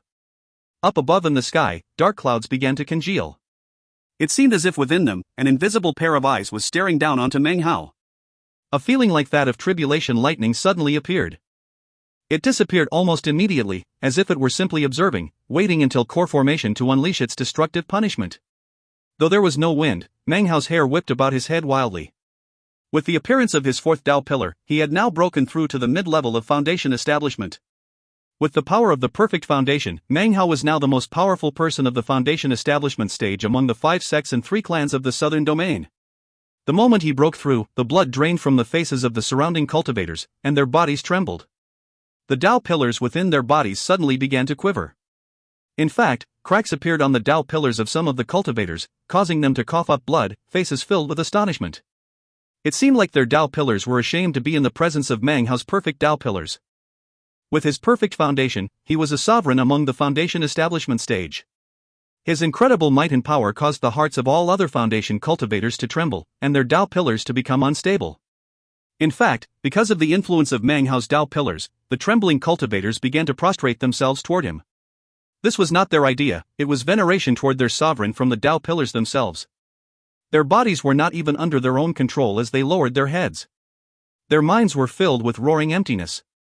This was true crushing pressure. This was a power that had reached such a level that it created a relationship like that between heaven and earth. In the cultivation world, a crushing pressure is a power that exists because of the vast difference between different cultivation levels. However, this crushing pressure emanating from Meng Hao came from the Dao pillar itself. Perfect Dao pillars can exhibit crushing pressure onto all other Dao pillars. If a cultivator who had completed the circle of foundation establishment had merely fractured Dao pillars, he could do nothing but tremble in front of Meng Hao. This was the power of 4 perfect Dao pillars. It would be hard to imagine the power Meng Hao could wield after he created his 5th, 6th, and even 9th Dao pillars. What crushing pressure would he then be able to employ? At that time, it wouldn't matter if he faced a cracked foundation or even a flawless foundation, they would all be as weak as ants to Meng Hao. After completing 9 perfect Dao pillars, then perhaps Meng Hao would be able to pass into core formation. Meng Hao had no way to predict what that would be like, but his heart filled with increasingly powerful anticipation nonetheless. It was at this time that just outside of the Shao clan, 2 beams of prismatic light shot through the air. One flickered with blue light, the other white as they flew forward and caught sight of Meng Hao. "So it turns out to be a chosen," said the white-robed youth. The blood demon sect's current Dao child looked down, eyes glowing. They were filled with battle, seemingly kindled into burning. They flashed like lightning as they examined Meng Hao. To the side was the blue-robed young man, the brother of Sang Luo. As he gazed upon Meng Hao, his eyes narrowed and his heart filled with an indescribable sense of danger. At this same moment, in a location not too far away, but not too near, existed an enormous basin in the earth. There were actually 10 such basins, each one filled with richly ornamented buildings and pagodas. Each basin also contained a lake. From a distance this place looked mysterious and dark. This land was none other than one of the 5 great sects of the southern domain, the Blood Demon sect. Within the center of the 10 basins was a tree. One half of the tree was wilted and dry, the other half was lush and flourishing. It was a very bizarre sight, and clearly something beyond ordinary. This tree was a precious treasure of the Blood Demon sect. Underneath the tree, an indistinct figure sat cross-legged. Suddenly, the figure raised its head. Its vision pierced through everything until it reached the Shao clan and Meng Hao. A smile appeared on its face, and an indistinct murmuring could be heard. "So, it was not in vain that I helped you those 3 times, the indistinct figure said, its voice husky. "This kid has certainly grown up. It seems Yur is there too. Perhaps this is the tribulation that violet-robed cultivator spoke of the day she was born?" Thunder rumbled above in the sky. "The Tao of the heavens is not dead, I shall not enter the yellow springs of the underworld." The figure looked up into the sky, and its face suddenly emitted 2 beams of ferocious, red light. This was none other than the blood-red figure who had appeared that year at the Reliance sect. This was the blood-red demon lord who had flashed through the sky to save Meng Hao from obliteration at the hands of Lord Revelation. 1. In the air above the Shao clan, a golden light glittered. The surrounding cultivators trembled in fear. Meng Hao turned his head, his gaze sweeping to fall upon the white-robed cultivator. He could only be described as beautiful. His body was covered with a voluminous white robe, and he emanated a demonic aura. However, in addition to the demonic aura, there was a refined and cultivated air. He floated there, and though he was accompanied by another cultivator, all eyes were on him. Even if there were countless thousands upon thousands of people present, he would be the center of attention. His beauty, coupled with his demonic air, made it such that even most women would have trouble surpassing him. Were he wearing women's clothing, he would be a beauty unmatched in his generation. As Meng Hao looked upon the white-robed youth, their gazes locked. Instantly, Meng Hao could sense the desire for battle within those eyes. Next to the beautiful blood demon Dao child was a blue-robed cultivator. His gaze immediately fell upon Sang Luo, who lay entangled in the black net on the ground not too far off. He was just about to spring into action when the white-robed youth held out a hand to stop him. "You're not his match." The white-robed youth smiled. "I find this person very interesting." His smile was warm and calm. Were this person to be wearing women's clothing, this consummately elegant smile would make flowers grow dim. After smiling, the white-robed youth took a step forward. This step landed on air, but as it did, Meng Hao's eyes narrowed. It felt as if the step had landed directly on his heart. His entire condition changed, as if he were suddenly under great pressure. A wave of power rippled out from the white-robed youth, clearly caused by a completed circle of late foundation establishment. "These are my 7 demonic lotus steps. Each step is unbreakable. Take care, fellow Daoist." With a smile, the white-robed youth began to take a second step. His power suddenly surged to immense heights, as if the power itself contained his will. It spread out in all directions. Meng Hao's eyes gleamed. As the white-robed youth approached, a strange aura seemed to be building up in the area. It circled around, emanating a mysterious aroma. It smelled pleasant, however, it could cause bewilderment which could lead to total loss of oneself. As the second step descended, Meng Hao began to shake, and the gleam in his eye grew sharper. Smiling, the white-robed youth began to take a third step. As it fell, the power in the area grew exponentially stronger. His body seemed to transform into something invincible. It was only the third step, but in Meng Hao's perception, time itself seemed to suddenly whiz by. It was as if the entire world were being replaced by something else. 1. If you want to review the 2 previous appearances of the Demon Lord, check out Chapter 34, Fame from 1000 Years Ago. And Chapter 94, You Really Want Me to Come Out? If you find any errors, ads pop up, ads redirect, broken links, non-standard content, etc., please let us know. Report chapter so we can fix it as soon as possible. Chapter 175. Chapter 175, Li Shiqi. A strong feeling filled Meng Hao. It was as if the area surrounding him was cut off from everything else. It felt like his cultivation base was about to degrade and he would soon fall back to the early foundation establishment stage. At the same time, an incredibly realistic vision appeared in his mind. He returned to Mount Daqing, to Yunjie County, to the window of his room, underneath the moonlight. He saw himself sitting there reading. Meng Hao had never experienced a magical technique such as this. This was his first time. His eyes narrowed. The white-robed youth's fourth step was just beginning. As it did, Meng Hao's mind reeled, and more visions appeared. He suddenly realized that the state caused by his opponent would be impossible to break once the seventh step was reached. That was the pinnacle, and when that last step descended, his opponent would be able to employ a pressure so intense that he wouldn't need to attack. That pressure contained a power that could sweep away the foundation establishment stage. If the art is unbreakable, then I must break the situation. Meng Hao's eyes glittered, and his head tilted up. He lifted his right hand and pointed down toward the ground. The earth seemed to shake, and yet, what was shaking was not the earth, but Meng Hao. Ghost images appeared everywhere. The only thing that didn't have a ghost image was Meng Hao, but... This is the 8th hex, body sealing finger, said Meng Hao coolly. Take care, fellow Daoist. He lifted his hand and pointed forward. Suddenly, Meng Hao's body stopped vibrating. The ghost images all overlapped and descended toward the white-robed youth. They merged into his body, and suddenly, a conspicuous ghost image of the young man himself appeared. The 5th step that he had been about to take could no longer be completed. The white-robed youth's mind trembled. He looked at Meng Hao with eyes glowing, his expression dignified. Meng Hao didn't attack. This battle was more of an exchange of techniques, not a battle to the death. Meng Hao stood there indifferently, calmly looking at the young man. After the space of a single breath, the white-robed youth recovered. However, the power caused by the overlapping momentum of his steps had dissipated, nullified by Meng Hao. The 7 demonic lotus steps was an art that utilized the power of momentum. Once unleashed, even high-level cultivation bases would have difficulty breaking it. From the time he had emerged as a figure in the cultivation world until now, the white-robed youth had never encountered someone of the foundation establishment stage who could break the 7 demonic lotus steps. Not even Dao children of the other sects or clans were able to. But today, in this place, he had witnessed an unprecedented occurrence. His eyes shined with a strange light as he gazed at Meng Hao. His face filled with respect. This was an esteem that only powerful experts of the same generation would feel for each other. To receive without giving is not a principle by which I live, said Meng Hao coolly. I also have an attack to share. Please prepare. He lifted his left hand, using the nail of his thumb to slice his middle finger. Blood flowed out, causing his middle finger to become crimson. His hand moved in a casual motion, but his eyes were filled with ferocity. As he attacked, observers could not see anything special happening. However, the white-robed youth's pupils instantly constricted. From his perspective, everything had suddenly turned to the color of blood. His expression flickered slightly, and a sense of imminent, fatal danger welled up in him. His right hand shot up to slap his bag of holding. A branch appeared in his hand upon which grew 3 withered leaves and 3 luxuriant leaves. He waved it in front of him. No sound could be heard, but faint ripples circled out. Meng Hao gave a bored snort and retreated backward 3 paces. As he did, his power began to decline, so he stopped and took a step forward.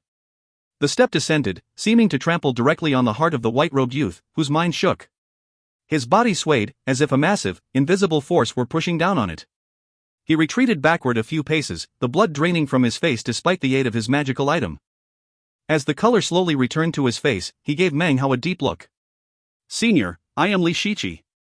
It seemed this white-robed youth actually had a girl's name.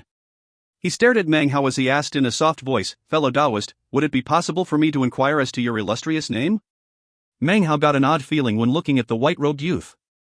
There was something strange about him. He thought for a moment, then replied, Meng Hao. Brother Meng, the person you have in your custody is actually a blood relative of my junior brother. I hope you can release him. If he did anything to offend you, I offer my sincere apologies.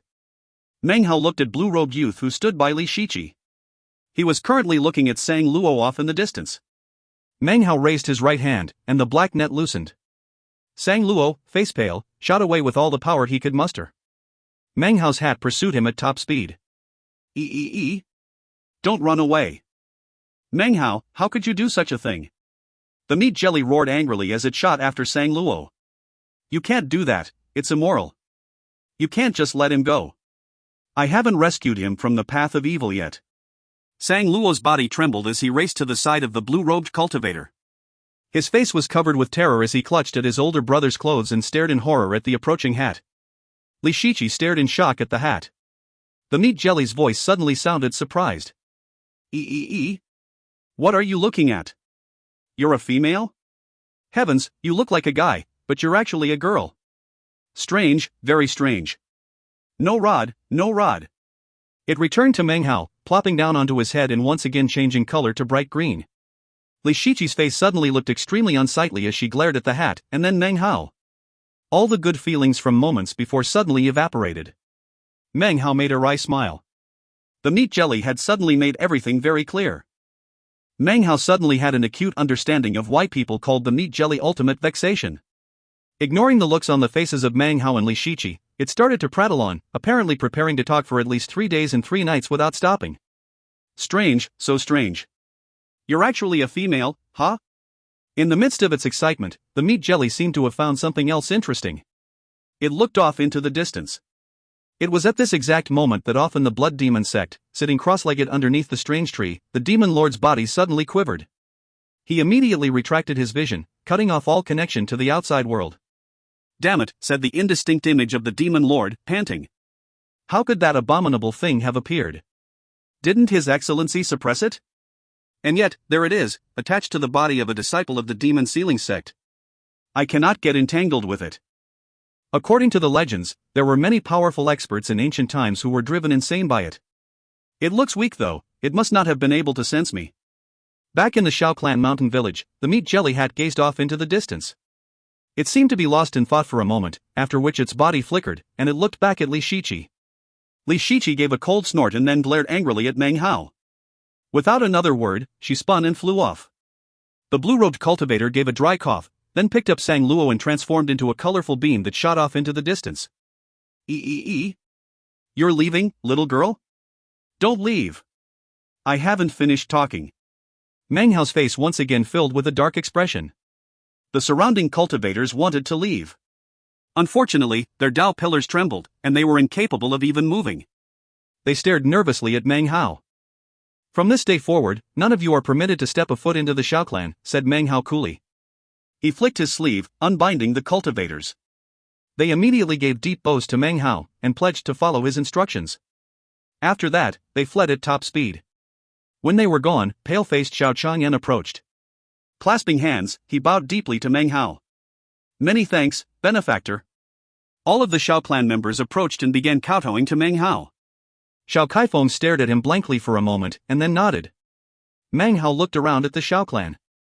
I can't stay here, he said gently. I must leave in a few days. The only help I can provide is what I've already done. It's enough, said Xiao Chang'an, bowing deeply. Fear of benefactor will keep the Shao Clan safe for dozens of years to come. Once the Shao Clan produces another foundation establishment cultivator, then our position will be secured permanently. The death aura which emanated from his body had grown stronger. Most likely, he would reach the end of his life within a year. Meng Hao said nothing. After a long moment, he nodded, then returned into the lightning mist. 3 days later, Meng Hao chose to leave. Before departing, he severed 2 vines and left them in the spirit lake. He helped Xiao Kaifeng to brand them to herself. In the future, they would belong to the Shao Clan. Xiao Kaifeng watched with a smile as Meng Hao left. Her eyes followed him as he disappeared into the distance. Who knew how long his shadow would rest on her heart? Her gaze rested on the spot where he had disappeared. She knew inside that there was no possibility of anything happening between the two of them. Xiao Chang'an looked at Xiao Kaifeng inside.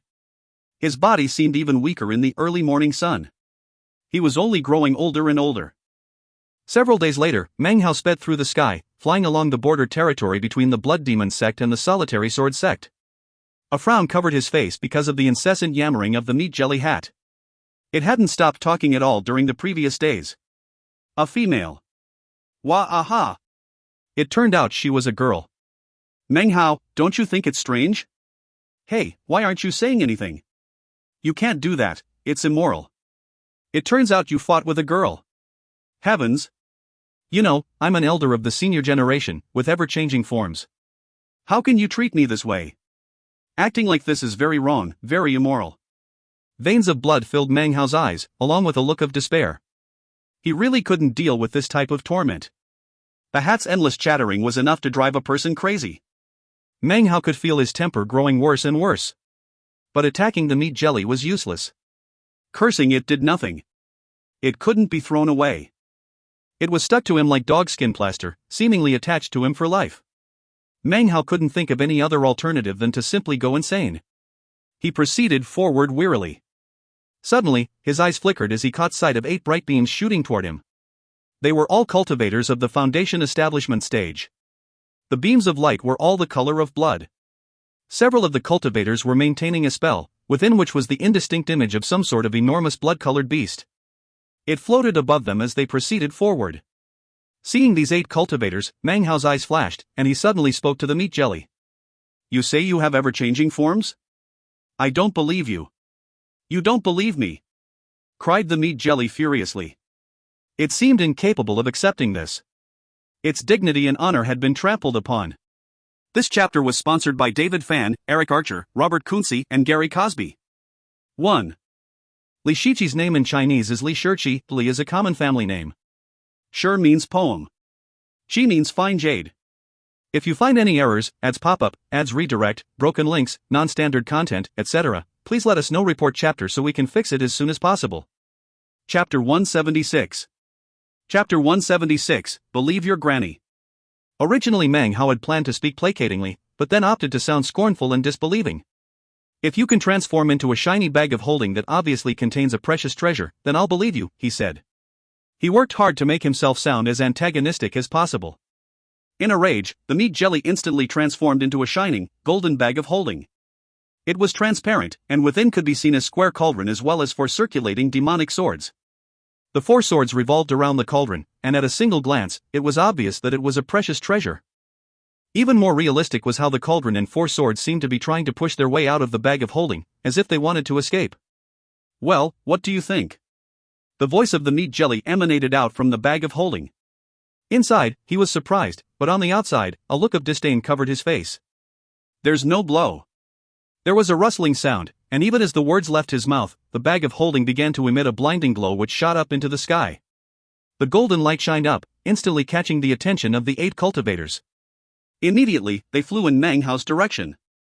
Do you believe me, N? Came the voice of the meat jelly from within the bag of holding. Before it could finish speaking, Meng Hao grabbed the bag of holding and threw it toward the approaching cultivators. Believe your granny.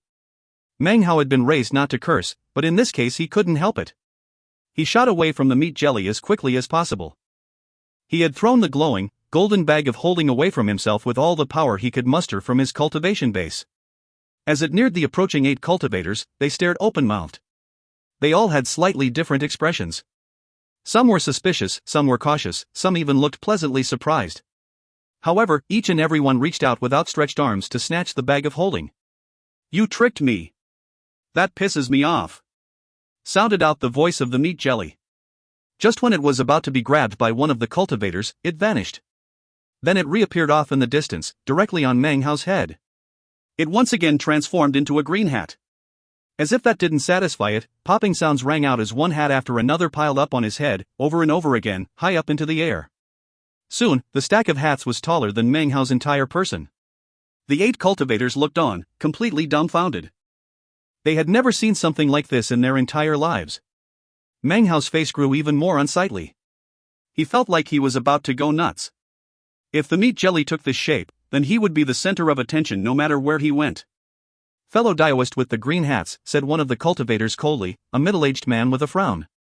This is Blood Demon sect territory. Outsiders are not welcome. Even less welcome are people who come here to make fools of us. Take your green hat and get the hell out of here. Meng Hao had just been about to leave when the words reached his ears. He suddenly stopped, turning to look at the 8 cultivators. His eyes shone fiercely. At the moment, he was in a horrific mood, and these words did not please him whatsoever. "You still dare to turn your head back?" said the middle-aged cultivator with a cold laugh. "In that case, why don't you leave your eyes with me after you leave? With those green hats, you'll be a laughingstock anyway." With that, he and his companions shot toward Meng Hao. "Screw off," said Meng Hao, suddenly lifting his hand and waving his sleeve toward them. The power of his cultivation base exploded out. A massive wind screamed out and then slammed into them. A booming filled the air, and blood sprayed from the mouths of the 8 patrolling blood demon sect disciples. Their bodies trembled. A look of disbelief covered the face of the man who had taunted Meng Hao, and his pupils constricted. From what he could see, Meng Hao was at the mid-foundation establishment stage, but his attack just now had been filled with the might like that of the late foundation establishment stage. Blood oozed out of his mouth as he skidded backward in retreat. When he saw the cold look in Meng Hao's eyes, his heart shook. Realizing he had been rash, the middle-aged cultivator said, "Fellow Daoist, this." Even as he began to speak, however, Meng Hao's eyes shone with even more ferocious iciness. The man's face fell. He and his companions turned into beams of prismatic light that shot away into the distance.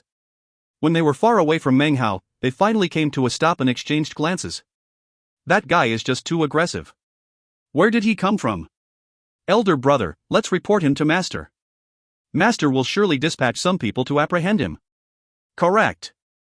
Elder brother, this is Blood Demon sect territory. Can we really allow that guy to just run amok?" "Shut the hell up," growled the middle-aged man, his face dark and unreadable. "He's young, and with just a single sweep of his hand, look at what he did to us. Do you really think he's just some random person? He's obviously not a cultivator of the Solitary Sword sect. With war brewing between our sect and the Solitary Sword sect, we can't afford to provoke the wrath of additional sects. He's obviously just passing through and doesn't want to make enemies, that's why he went easy on us. All of you, shut your mouths. Forget about what happened here.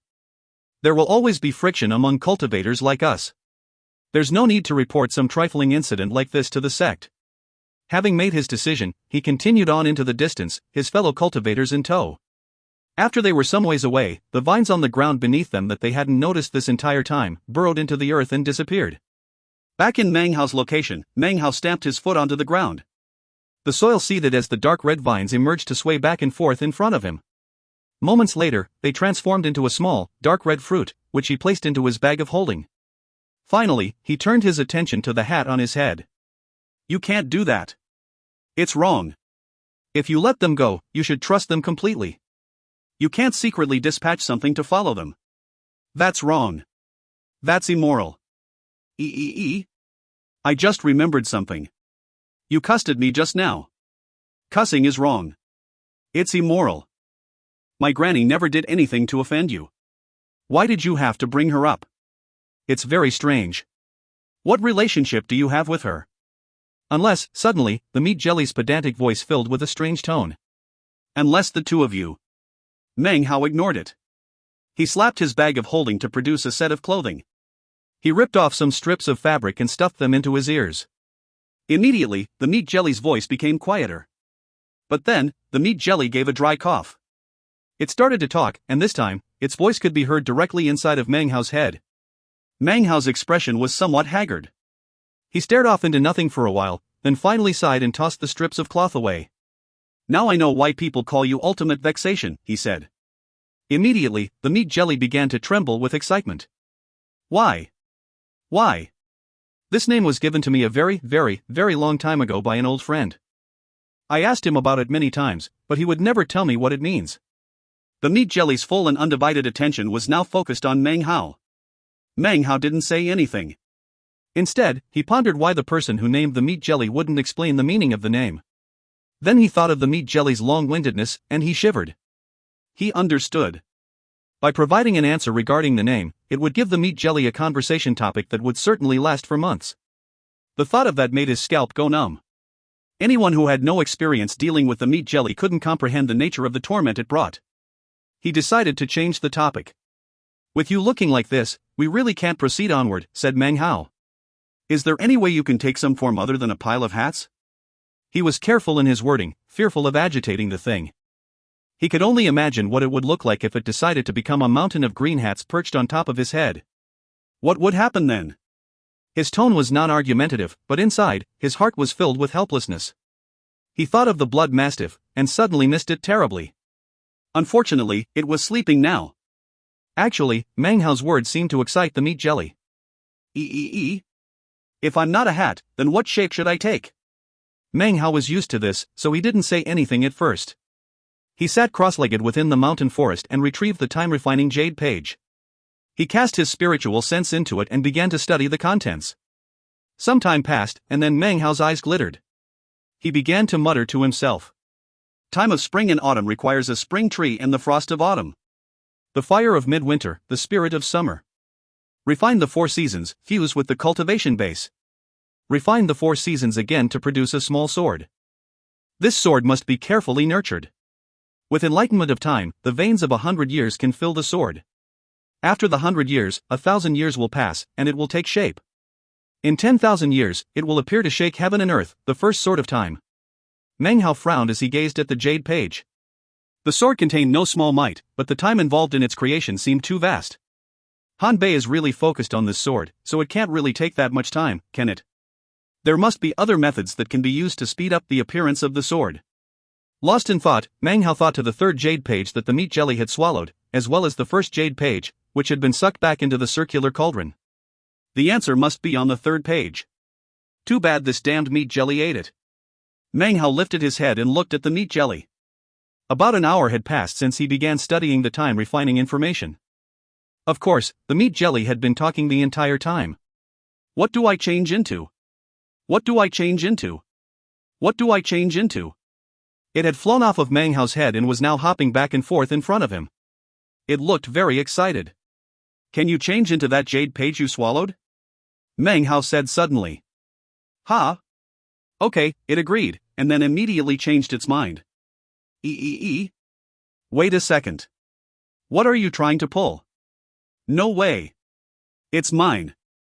You're not getting your hands on it. If you find any errors, ads pop-up, ads redirect, broken links, non-standard content, etc., please let us know. Report chapter so we can fix it as soon as possible. Chapter 177. Chapter 177, Using Its Strength. Meng Hao's eyes narrowed when he heard the words. Could it be that the things it swallows don't get digested, but are just collected? Trying to fool me? Quit dreaming. Poof. The meat jelly's tone became sagely. Child, you've walked too far down the path of evil. Repent and be saved. Change into whatever it was that left the most profound impression on you, Meng Hao said blithely.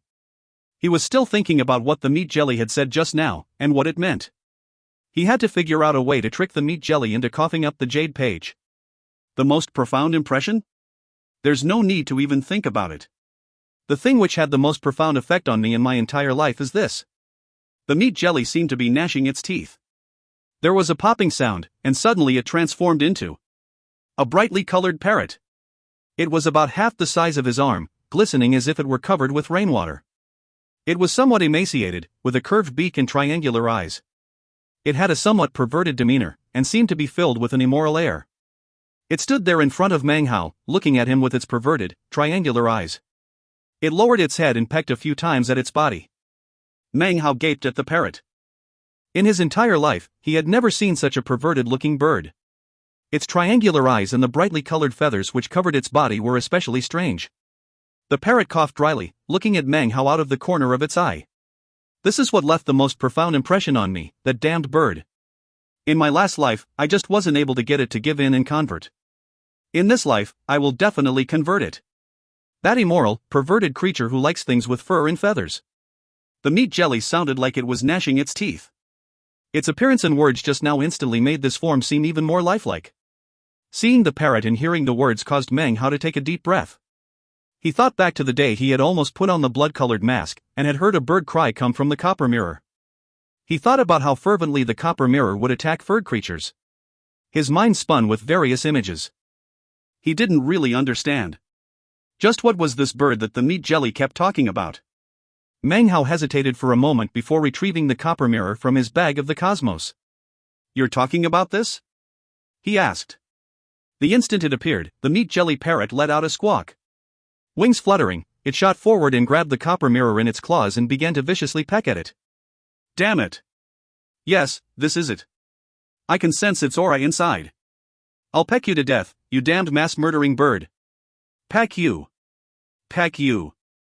The meat jelly parrot seemed to have gone crazy. Its feathers stood on end as it squawked and pecked at the copper mirror. Meng Hao watched on in a daze. He recalled the time he had acquired the mirror, and then when he had discovered its ability.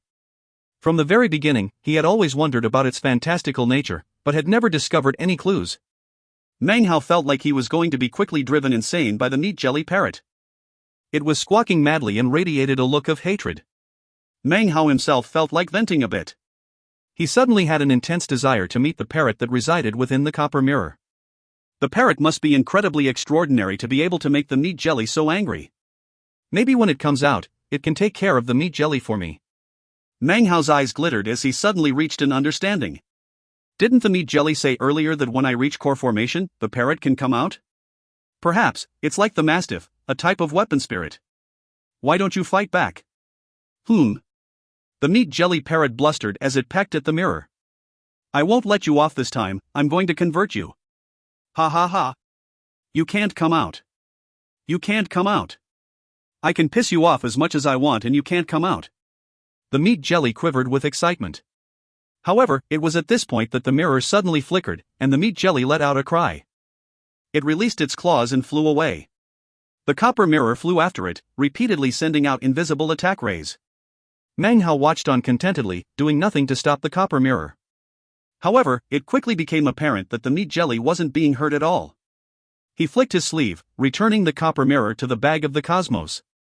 The meat jelly parrot flapped its wings as it flew back over and landed on Meng Hao's shoulder. It began to chatter into his ear like usual. At least this form looked better than a stack of hats. Meng Hao's desire to reach core formation was now even more intense. He took a deep breath. Ignoring the prattle of the meat jelly, he flew into the air and shot off toward the horizon. The poison within me is a big problem, he thought. I really need to figure a way to infiltrate the Violet Fate sect and see if I can find a way to become Grandmaster Pill Demon's disciple. Then I can get rid of the poison once and for all. His eyes glittered as he proceeded onward. He had considered this the last time he was in a city controlled by the Violet Fate sect. The spring and autumn tree could only alleviate the symptoms of the poison and buy him some time. The only way to truly dispel the poison was to get into the Violet Fate sect. Besides, if I want to form a perfect gold core, I first need to have a violet core. To form a violet core requires a suitable technique. That technique is none other than the Violet Fate sect's violet chi from the east. Meng Hao frowned. It was a good idea, but he couldn't think of any way to infiltrate the Violet Fate sect. He had offended too many people there. There was Wu Dingxiu and Chu Yuyan, as well as the disciples he had met in the state of Zhao, who were surely members of the inner sect by now. I need to switch identities. I need a way to become someone else. He sighed. Obviously it was all a flight of fancy that should just be forgotten. Suddenly, his expression changed. He looked at the bag of the cosmos, and his eyes shined with intelligence. The mask. If I had an appearance-changing mask, then I could do it. As for a mask, I do have one. But who knows if the mask has that power? Furthermore, my cultivation base needs to be at core formation before I can use it. Also, what if the mask just doesn't work that way? He slowly turned his head to look at the chattering parrot on his shoulder. His eyes glittered. What are you looking at me like that for? Said the meat jelly parrot with surprise, staring at him. Meng Hao ignored it. He flew down to the ground and sat cross-legged. He smacked the bag of the cosmos and retrieved the blood-colored mask. As soon as the meat jelly saw the mask, its eyes went wide and it flapped its wings violently, flying around Meng Hao in a circle and letting out raucous squawks. What's that? What's that? Heavens! What is that evil thing? Child, you've trodden too far down the path of wickedness. Fear not, I can pull you back. I will convert you. What's that inside? Why am I seeing an old man? Wah! This old man looks so miserable. Child, you can't do this. It's wrong. It's immoral. This old guy has performed possession. Old man, that's immoral. That's wrong. Meng Hao poured spiritual sense into the mask and was immediately able to see the blood-red form of the mastiff. It lay there sleeping, its aura majestic and boundless and growing even stronger. Meng Hao looked at it, and his expression grew soft. "Hurry up and awaken," he said with spiritual sense. The mastiff's body twitched, and warmth emanated from it, a reply of sorts. Meng Hao's smile grew warmer, and he thought back to everything that had happened during the Blood Immortal Legacy tournament. "I'm waiting for you to wake up," said Meng Hao softly. His eyes flashed as they fell upon the flag with 3 streamers. He was fully aware that his cultivation base was not high enough to use the flag. He could only pour some spiritual sense into it and brand it to himself. Core formation. If I can become a core formation expert, then I should be able to use this flag. Last, Meng Hao touched the Li clan patriarch with his spiritual sense. He sat recoiled in the corner, his body illusory and transparent, and his face wan and sallow. It seemed as if at any moment he might dissipate into nothing. As Meng Hao looked at him, he raised his head and glared back. His gaze was as fierce as ever, sinister to the extreme. "There's a question I can't stop thinking about," said Meng Hao calmly. "Why did you help Li Daoi? The first time I saw you was in the 6th Matrix, and you were a statue. The second time I saw you, you had become Li Daoi's blood divinity. Why?" The Li clan patriarch laughed coldly, refusing to respond. "It turns out you possessed the blood divinity. That makes me curious. Before possessing the blood divinity, who were you?" His voice was as calm as ever. However, when the Li clan patriarch heard his words, his heart shook.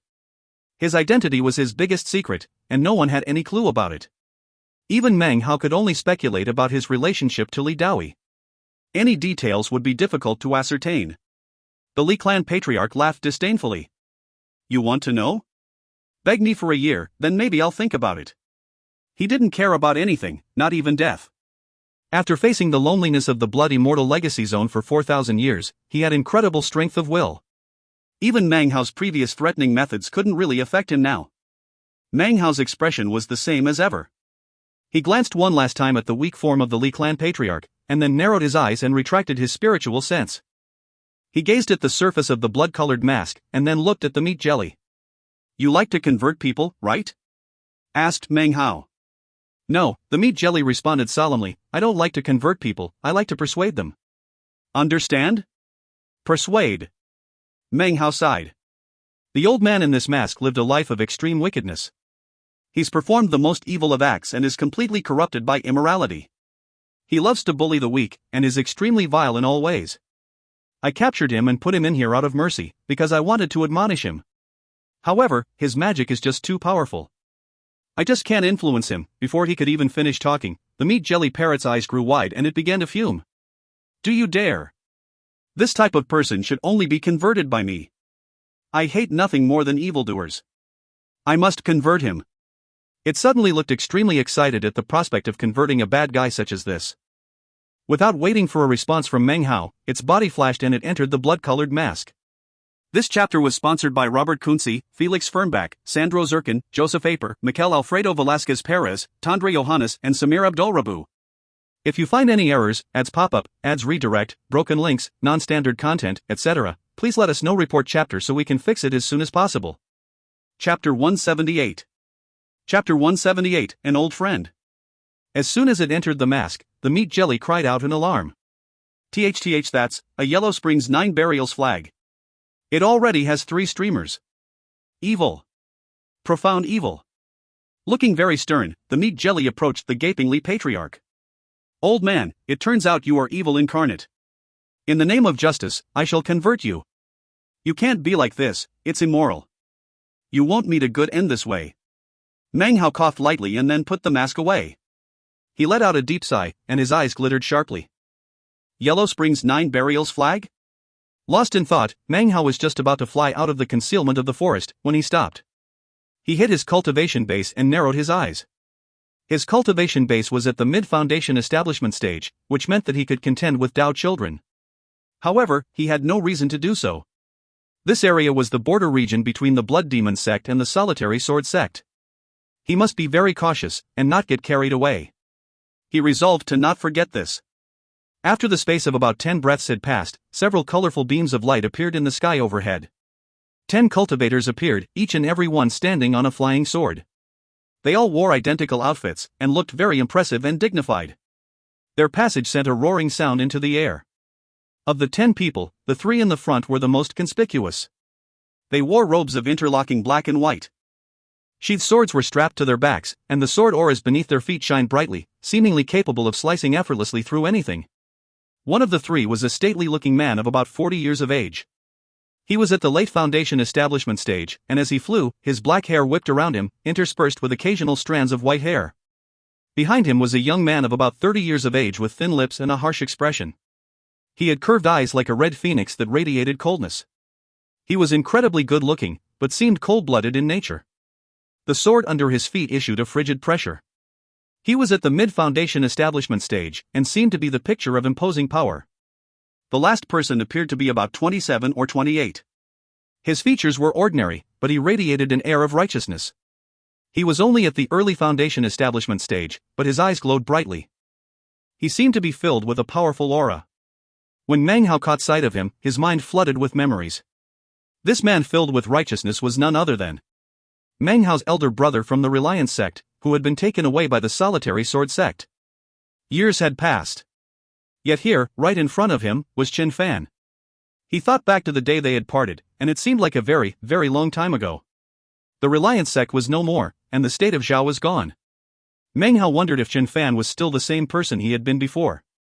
1. He was silent as he observed the group of people. They were all disciples of the number 1 sect in the southern domain, the Solitary Sword sect.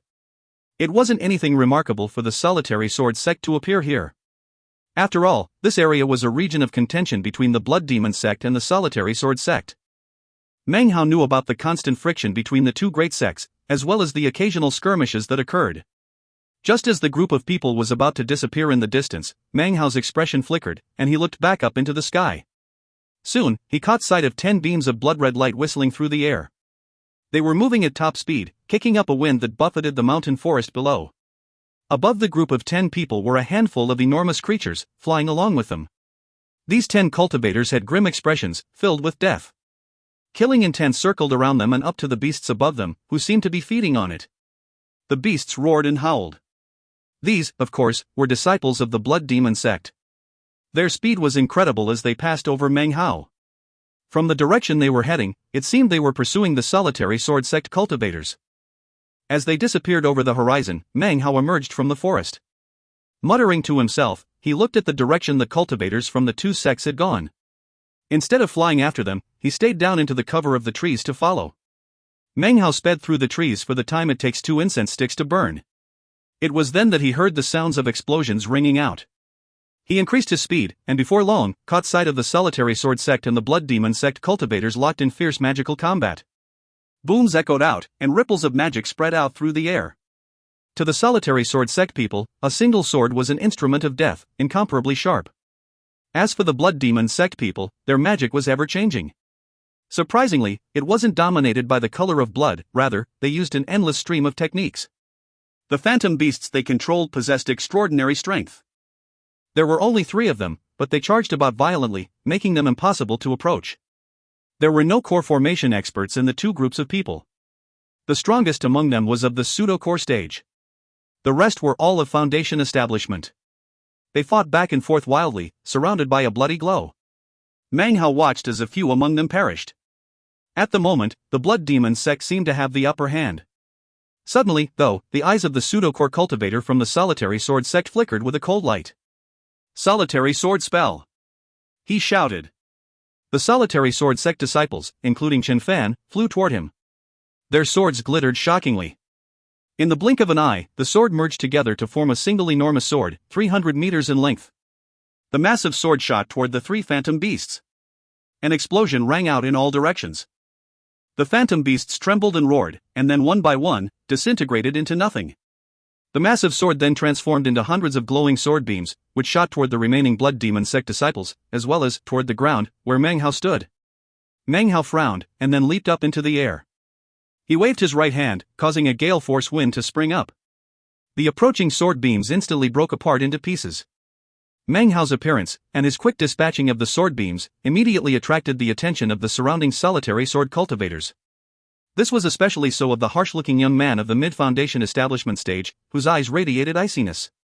The sword beams that had shot toward Meng Hao just now had been under his control. This blood demon sect villain harbors evil designs, said the young man coolly. Junior brothers, hear my command. Snuff him out.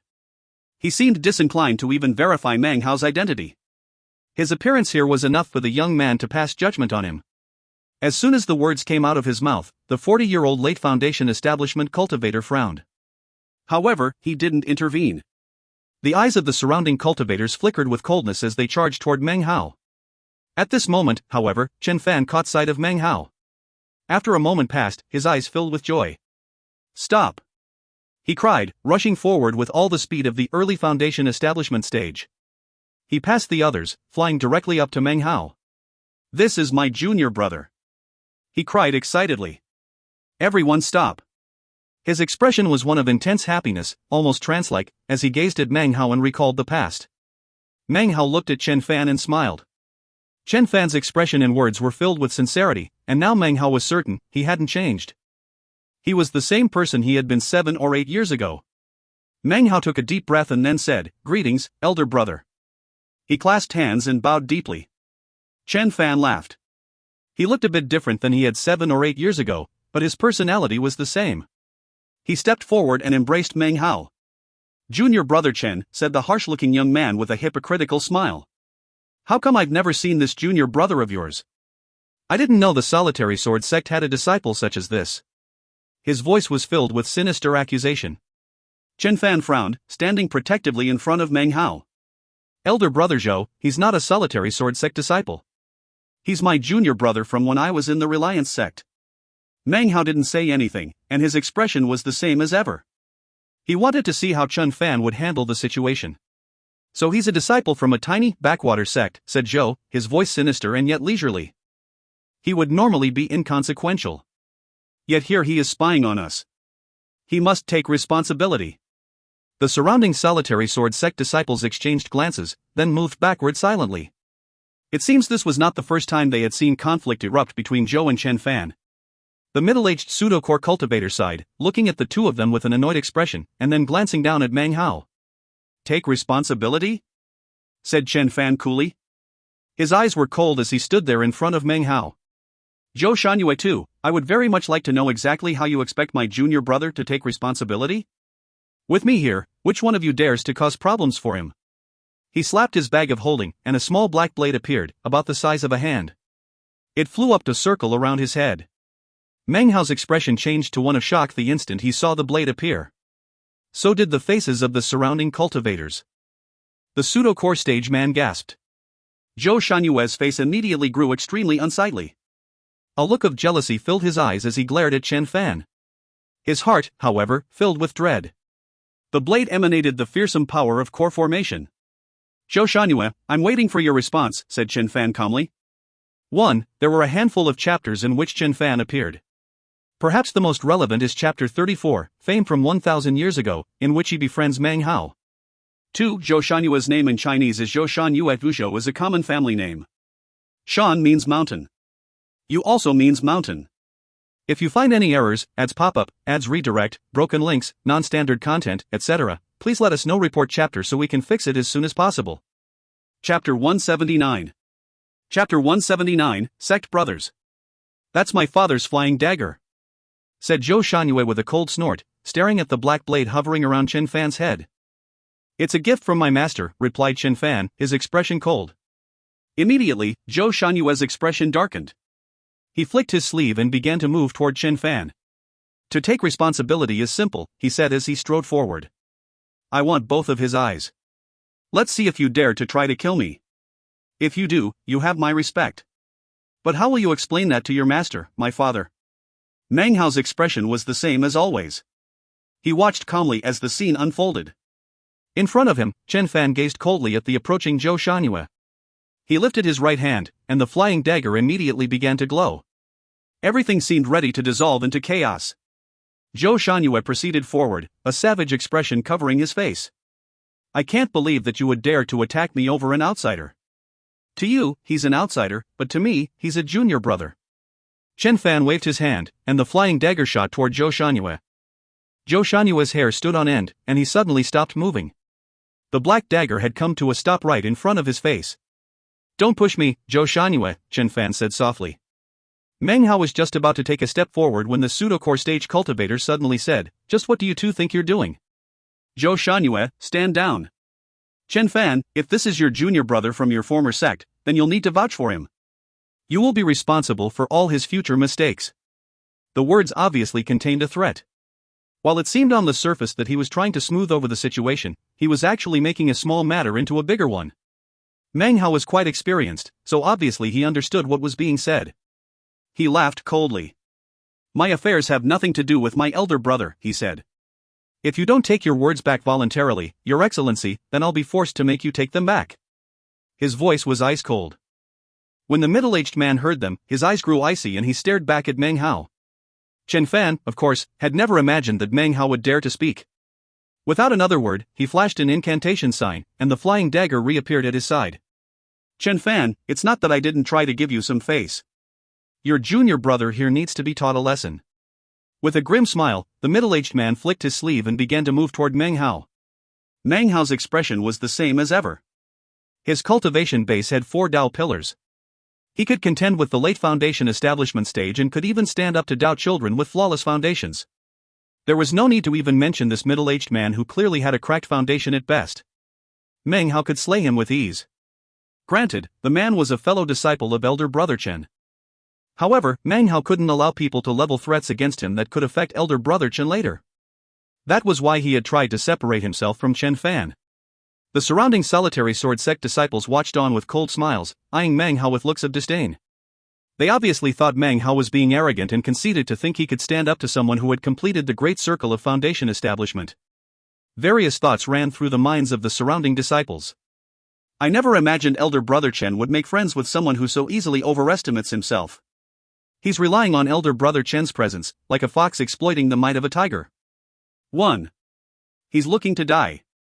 A sinister smile appeared on Zhou Shanyue's face. He moved backward a few paces, contentedly watching the commotion. Meng Hao looked as calm as ever as the middle-aged man raced forward. A slight smile appeared on his face, and he was about to step forward, when Chen Fan held his arm in front of him. "Elder brother Li, my junior brother is young and insensible. Please give me some more face, and don't take offense. Let's just drop the matter." Having said this, he clasped Meng Hao's shoulder and gazed at him warmly.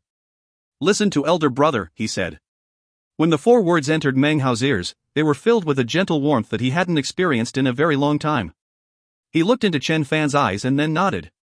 The man named Li stopped in his tracks, glaring coldly at Meng Hao for a moment, and then looking back at Chen Fan. Slowly, his face relaxed. A long moment passed, and then he said, "You need to help your junior brother learn not stop overestimating himself. If he doesn't, he'll end up a mutilated corpse sooner or later." He flicked his sleeve and began to leave. Zhou Shanyue smiled mockingly and followed, along with the other solitary sword disciples. "We'll wait for you up ahead," came the voice of Li. "You have the time it takes an incense stick to burn to catch up with your junior brother." As they disappeared into the distance, Meng Hao looked hesitantly at Chen Fan. "Elder brother, I." "You don't need to say anything," said Chen Fan, his face covered with a wide smile. He embraced him warmly again. Laughing happily, Chen Fan looked Meng Hao over, eyes filled with excitement because of their reunion. "You've grown up big and strong, I see. Ha ha. You're not the little scholar you used to be." In a voice as earnest as it had always been, he grabbed Meng Hao's arm and said, "Can you believe it? Here we are, fellow brothers who've run into each other yet again in the southern domain. We have to celebrate. Come, tell your elder brother what you've been up to these past years. A while back, I heard that the state of Zhao disappeared." He didn't even give Meng Hao a chance to respond. His personality had always been like this. He talked, and before long, enough time had passed for an incense stick to burn. The entire time, Meng Hao didn't have a chance to even say a single sentence. It was just like it had been back in the Reliance sect. Chen Fan was definitely long-winded, but even were he more so, Meng Hao wouldn't mind. Meng Hao's heart filled with warmth as he realized that everything Chen Fan was saying was out of concern for him. He was considerate, excited, and happy. "That fatty Li Fugue, do you remember him? He used to follow you around all the time. Well, he's a pretty important person in the Golden Frost sect now. Last time I went with Master to pay a visit to the Golden Frost sect, I saw him swaggering around. He's definitely a darling of the sect. If anyone dared to mess with him, a crowd of Golden Frost sect disciples would instantly rush to help him. Junior sister Sue is in sore straits, though. The only thing I could do was ask some people I know in the Black Sieve sect to watch out for her. She's been stuck at the 9th level of chi condensation for years now. She needs a foundation establishment pill. In the past years, I've performed some meritorious services for the sect. I think it won't be long before I can get a foundation establishment pill from Master to send to her. Oh, and then there's Wang Tingfei. You'd best not provoke him again, he has an impressive amount of power backing him. Oh, right. You wouldn't believe the latest gossip. Rumor has it that his fiancée, Xu Yuyan from the Violet Fate sect, is intimately involved with some stranger. The news is out, and all the sects have heard about it. There was an eyewitness who saw Xu Yuyan wearing the clothing of some other man.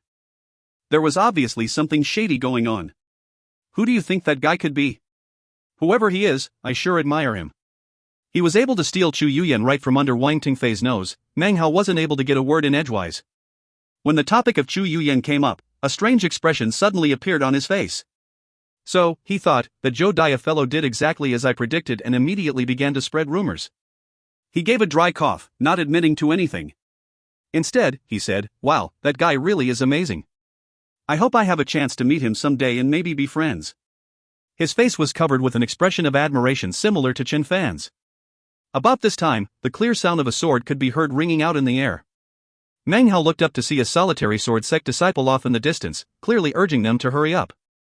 Taking advantage in the break in Chen Fan's dialogue, Meng Hao scratched his head and said, "Elder brother, maybe you should." Before he could finish, he was submerged by more words from Chen Fan. "Little junior brother, have you found a suitable beloved yet?" he said suddenly. Meng Hao stared in shock.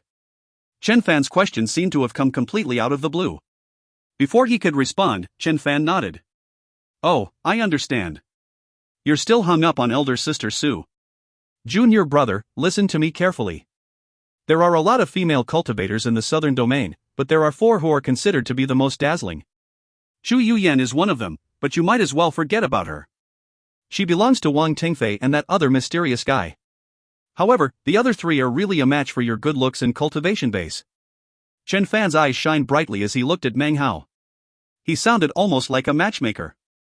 This topic completely exceeded Meng Hao's powers of prediction. He stared blankly at elder brother Chen. How could he have imagined that after all these years, elder brother Chen would suddenly have taken up this new interest? Meng Hao cleared his throat a few times. "Elder brother, don't be so shy. Look, your elder brother has a lot of experience. There may be some things you don't understand about this kind of thing, but don't worry. I'll take care of everything. There's still plenty of time, plenty of time. Plenty of time, plenty of time." Beads of sweat broke out on Meng Hao's forehead. "Alright, you come with me to the solitary sword sect. When we get there, the 2 of us can have a proper reunion." Not even giving Meng Hao a chance to refuse, Chen Fan grabbed him and made to leave. "Elder brother, listen to your elder brother, okay? Besides, pretty soon one of the 3 great clans, the Song clan, is going to have a big get-together. They've invited chosen and Dao children from all over the southern domain. I'm going, so why don't you come along? It will be a good chance to meet some of the current generation of chosen from the southern domain. You just stick with me, and I'll arrange everything. The state of Zhao is gone, and the Reliance sect is no more. Throughout all these years, what I've worried about most is you. A few years ago, I sent someone with a message to find you, but by that time the state of Zhao had disappeared, and I feared that you had been killed. Let's not bring that up. Little junior brother, even now, what concerns me most is still you." He looked at Meng Hao earnestly. "You're on your own, without a sect. That won't do. You listen to your elder brother, okay?" Meng Hao's heart filled with warmth that spread out throughout his whole body. Unable to make himself refuse Chen Fan, he slowly nodded his head. 1. The idiom of the fox and the tiger is a very common Chinese expression which means to bully others by flaunting one's powerful connections. If you find any errors, ads pop up, ads redirect, broken links, non-standard content, etc., please let us know. Report chapter so we can fix it as soon as possible. Chapter 180. Chapter 180, Shan Ling. Chen Fan looked at Meng Hao and laughed heartily. Hearts filled with happiness, he and Meng Hao transformed into beams of prismatic light that shot off toward the other solitary sword sect disciples. When the man named Li saw Meng Hao approaching with Chen Fan, he frowned. "My junior brother is acquainted with my master and wishes to visit him," said Chen Fan coolly in explanation. "He will accompany us back to the sect." The man named Li said nothing. He simply turned and transformed into a colorful beam that shot up into the sky. Little junior brother, after we get to the sect, I'll go implore Master to take you as a disciple. Then we can be fellow brothers of the solitary sword sect. It shouldn't be a very big deal. I've never asked anything of Master, so there's an 80 to 90% chance he'll agree. Of course, I expect he'll only accept you as a novitiate. However, his cultivation base is at the nascent soul stage, so being one of his novitiates is still a high position within the solitary sword sect. It seemed Chen Fan already had Meng Hao's future planned out meticulously. Meng Hao hesitated for a moment, and then said, "Elder brother, for the moment, I don't think that's necessary. I actually have some matters I need to take care of." "Little junior brother," said Chen Fan, his expression suddenly very solemn. "I understand that you don't want to join another sect. I felt the same way back then. I only wanted to be a member of a single sect for my entire life. However, we are cultivators. Our sect is the foundation of everything, especially in the southern domain. Anyone who is not a member of a sect is a rogue cultivator. Regardless of cultivation base level, rogue cultivators make progress only with great difficulty. Years can be wasted, and the results can be in vain. You need to listen to me in this matter. The solitary sword sect is the #1 sect in the southern domain. Its Tao reserves are incredibly profound. It's a place where both of us can grow up." Meng Hao didn't respond. As they traveled, Chen Fan continued to give him advice, all the way until afternoon of the next day. Eventually, the solitary sword sect's main gate appeared up ahead. Finally, Meng Hao nodded. Chen Fan's smile grew wider as he gazed at Meng Hao with the kind warmth of a member of the elder generation looking at a junior. Although he wasn't very much older than Meng Hao, in his eyes, Meng Hao was still that young scholar who had just joined the sect. The solitary sword sect was comprised of an enormous mountain, visible from far off in the distance. This mountain was the #1 mountain in the entire southern domain, 100 times larger than any other mountain. The name of this mountain was Solitary Tao Mountain. Floating above it in the sky was another mountain that seemed to be a mirror image of it. From a distance, they made an outline like that of an hourglass. Anyone who caught sight of it for the first time would surely be shocked. The name of the second mountain was Solitary Sword Mountain. The mountains were so large that it was almost impossible to look from one end to the other in a single glance. Meng Hao had never seen mountains as large as this in his entire life. He couldn't help but tremble inwardly at the sight of them. If it were only these two mountains, then it wouldn't be a very big deal. But, in the center of the two mountains was a massive sword, piercing through them into the ground. The hilt of the sword protruded above the mountains and stretched up into the sky. Boundless rays of morning sunlight filled the area, giving it a truly celestial feeling. Meng Hao took a deep breath. Having laid eyes on the Black Civ sect and the Solitary Sword sect, he had now seen two of the great sects of the southern domain. The Black Civ sect was undeniably influential. The dread caused by their power would cause anyone to bow before them. However, the Solitary Sword sect's sheer raw might didn't cause others to bow before them, but to fear them. I wonder what the other great sects look like, thought Meng Hao to himself as he gazed at the Solitary Sword sect. The group of people flew along quickly. As they approached Solitary Tao Mountain, they reached an area that was protected by a beautiful field of colorful light. Up ahead, the man namely looked back coldly at Meng Hao and then gave a cold snort. With that, his disappeared into the light. Meng Hao watched coolly as he left. In his estimation, the man was someone who couldn't really see to the heart of things. If Chen Fan hadn't stopped him earlier, the man would either have been injured or killed. It all would have depended on Meng Hao's mood. "Don't worry," said Chen Fan, clearly worried for Meng Hao. "Once Master accepts you as a novitiate, then Elder Brotherly won't dare to bother you." He gave a comforting smile, and then pulled Meng Hao in through the colorful field of light. He pulled out a glowing jade slip. The light swirled up around the two of them. It flickered, and then they disappeared. When they reappeared, they were at the foot of Solitary Tao Mountain. The air was filled with the scent of blooming flowers and the sounds of birds singing. Gurgling streams could be seen. There were quite a few Solitary Sword sect disciples going to and fro. When they saw Chen Fan, each and every one gave him respectful salutes. Chen Fan led Meng Hao to the courtyard of a house. "Little junior brother," he said, "you wait for me here. I'm going to go pay my respects to the elders. After that, I'll go look for Master. I probably won't return until after nightfall. You rest a bit here, or go walk around if you'd like. Don't go too far, though. When I get back, we can stay up all night chatting." He clasped Meng Hao's shoulder, and then turned and flew off in a beam of colorful light. Meng Hao watched him depart, then looked around at his surroundings. He opened the gate of the courtyard and entered the house. It was decorated tastefully, although not extravagantly. Everything emanated refinement. This was especially true of the vast collection of scrolls.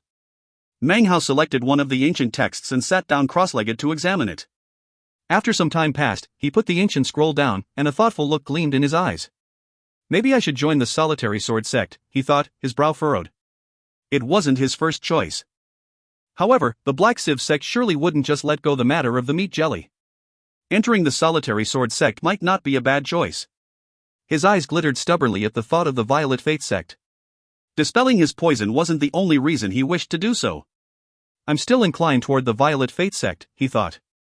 I really want to learn Violet Chi from the East. With that technique, he could form a violet core, which was the pinnacle of core formation.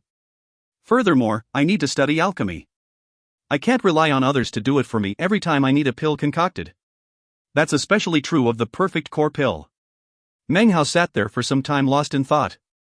Soon, evening began to fall. Sunlight streamed in from outside. Meng Hao took a deep breath and, seeing that Chen Fan hadn't returned, decided to step outside of the house for a bit to look at solitary Dao Mountain. The setting sun shone onto the mountain, giving it a somewhat hazy appearance. Mist began to rise up around the mountain, and as Meng Hao looked closer, his eyes narrowed. He suddenly caught sight of a woman wearing a blue-green garment, floating down a path on solitary Dao Mountain. The appearance of this woman made the haziness of the surroundings suddenly seem clear. The sound of people dropping to their knees and prostrating themselves to her could be heard. It's elder sister Shan Ling. 1. It's really elder sister Shan Ling. I've heard that on the 9th day of every month, at dusk, she descends the mountain to collect dewdrops. Greetings, elder sister Shan Ling. The sound of voices drifted down to Meng Hao. He watched as the woman slowly floated down the mountain, and his heart trembled as suddenly, the voice of the demon Sealing Jade sounded out in his head. A stone of the 9th mountain descended and became a new mountain. The mountain has a spirit, and the spirit is demonic. Its will is not of this world. If you encounter it, allow it to transform magically if it is good. Seal and exterminate it if it is violent. Make your choice after careful consideration. The sound echoed out in Meng Hao's mind. He stood there silently for a moment, recovering his composure. He was used to the bizarreness of the demon Sealing Jade. He looked at the woman, and his eyes shone with a strange light. Quite a large group of cultivators had flown over and were bowing to the woman and offering respectful words. One of them was none other than the middle-aged man named Li, who bowed toward her politely. The moment that Meng Hao's gaze fell upon the woman, she looked down at him and seemed to pause in midair. A sharp look filled her eyes as she looked at him. Their gazes locked for the space of a few breaths. The woman's brow furrowed slightly, and then she looked away and continued off into the distance. She left, but the man named Li seemed to have taken notice of the look that had passed between the two of them. He had also noticed Shan Ling's furrowed brow. He gave a cold harumph, and then his body flashed, and he shot down toward Meng Hao. This aroused the attention of the surrounding solitary sword sect disciples. In the blink of an eye, the man named Li arrived to float above the courtyard where Meng Hao stood. He looked down, a cold gleam in his eyes. You again, he said coldly. First you overestimate your strength, and then you dare to be disrespectful to the solitary sword sect's elder sister Shan Ling. Just what is your purpose in coming here? This caused many of the surrounding disciples to look at Meng Hao. Who is this guy? He looks a bit familiar, but I don't think I've seen him before. I remember him. That's the guest who elder brother Chen brought with him earlier this afternoon. I wonder what elder brother Li wants with him. Meng Hao's expression was the same as ever as he looked up at the haughty Li character. What exactly do you mean, Your Excellency? Said Meng Hao coolly. Whatever your purpose here, you're in the solitary sword sect. Considering your actions here, I think I need to take your elder brother's place in teaching you a lesson. He obviously wasn't interested in providing any sort of education to Meng Hao. Meng Hao had left him with a bad impression originally, and when combined with the Shan Ling's frown, caused him to be filled with ill feelings. He lifted his right hand, whereupon the power of the great circle of Foundation establishment exploded out. Ridiculous, said Meng Hao coolly. The Li man's hand descended, and the illusory image of a large sword appeared. It descended toward Meng Hao, bursting with the power of the great circle of Foundation establishment. Meng Hao's eyes flashed coldly, and he lifted his own hand. He didn't have any good feelings toward this person, after all. However, before he could actually do anything, a small black dagger shot toward them and slammed into the Li man's phantom sword. A boom rattled out, and the phantom sword disintegrated. The Li man's face flashed as Chen Fan shot toward them in a beam of colorful light. Elder brother Li, you continue to harass my junior brother. With a cultivation base at the pseudo-core stage, must you really cause me to lose so much face? I'm one of the 7 solitary sword sons. Just who the hell do you think you are? 1. Shanling's name in Chinese is Shanling. Shan means mountain. Ling means spirit. If you find any errors, ads pop-up, ads redirect, broken links, non-standard content, etc., please let us know. Report chapter so we can fix it as soon as possible. Chapter 181. Chapter 181, Meeting One's Match, the General Meets the Genius. Chen Fan arrived at the same time as his words. He landed in front of Meng Hao, glaring up coldly at the man named Li. The Li man's expression became somewhat unsightly. He stared at Chen Fan, and his gaze especially seemed to take note of the black flying dagger.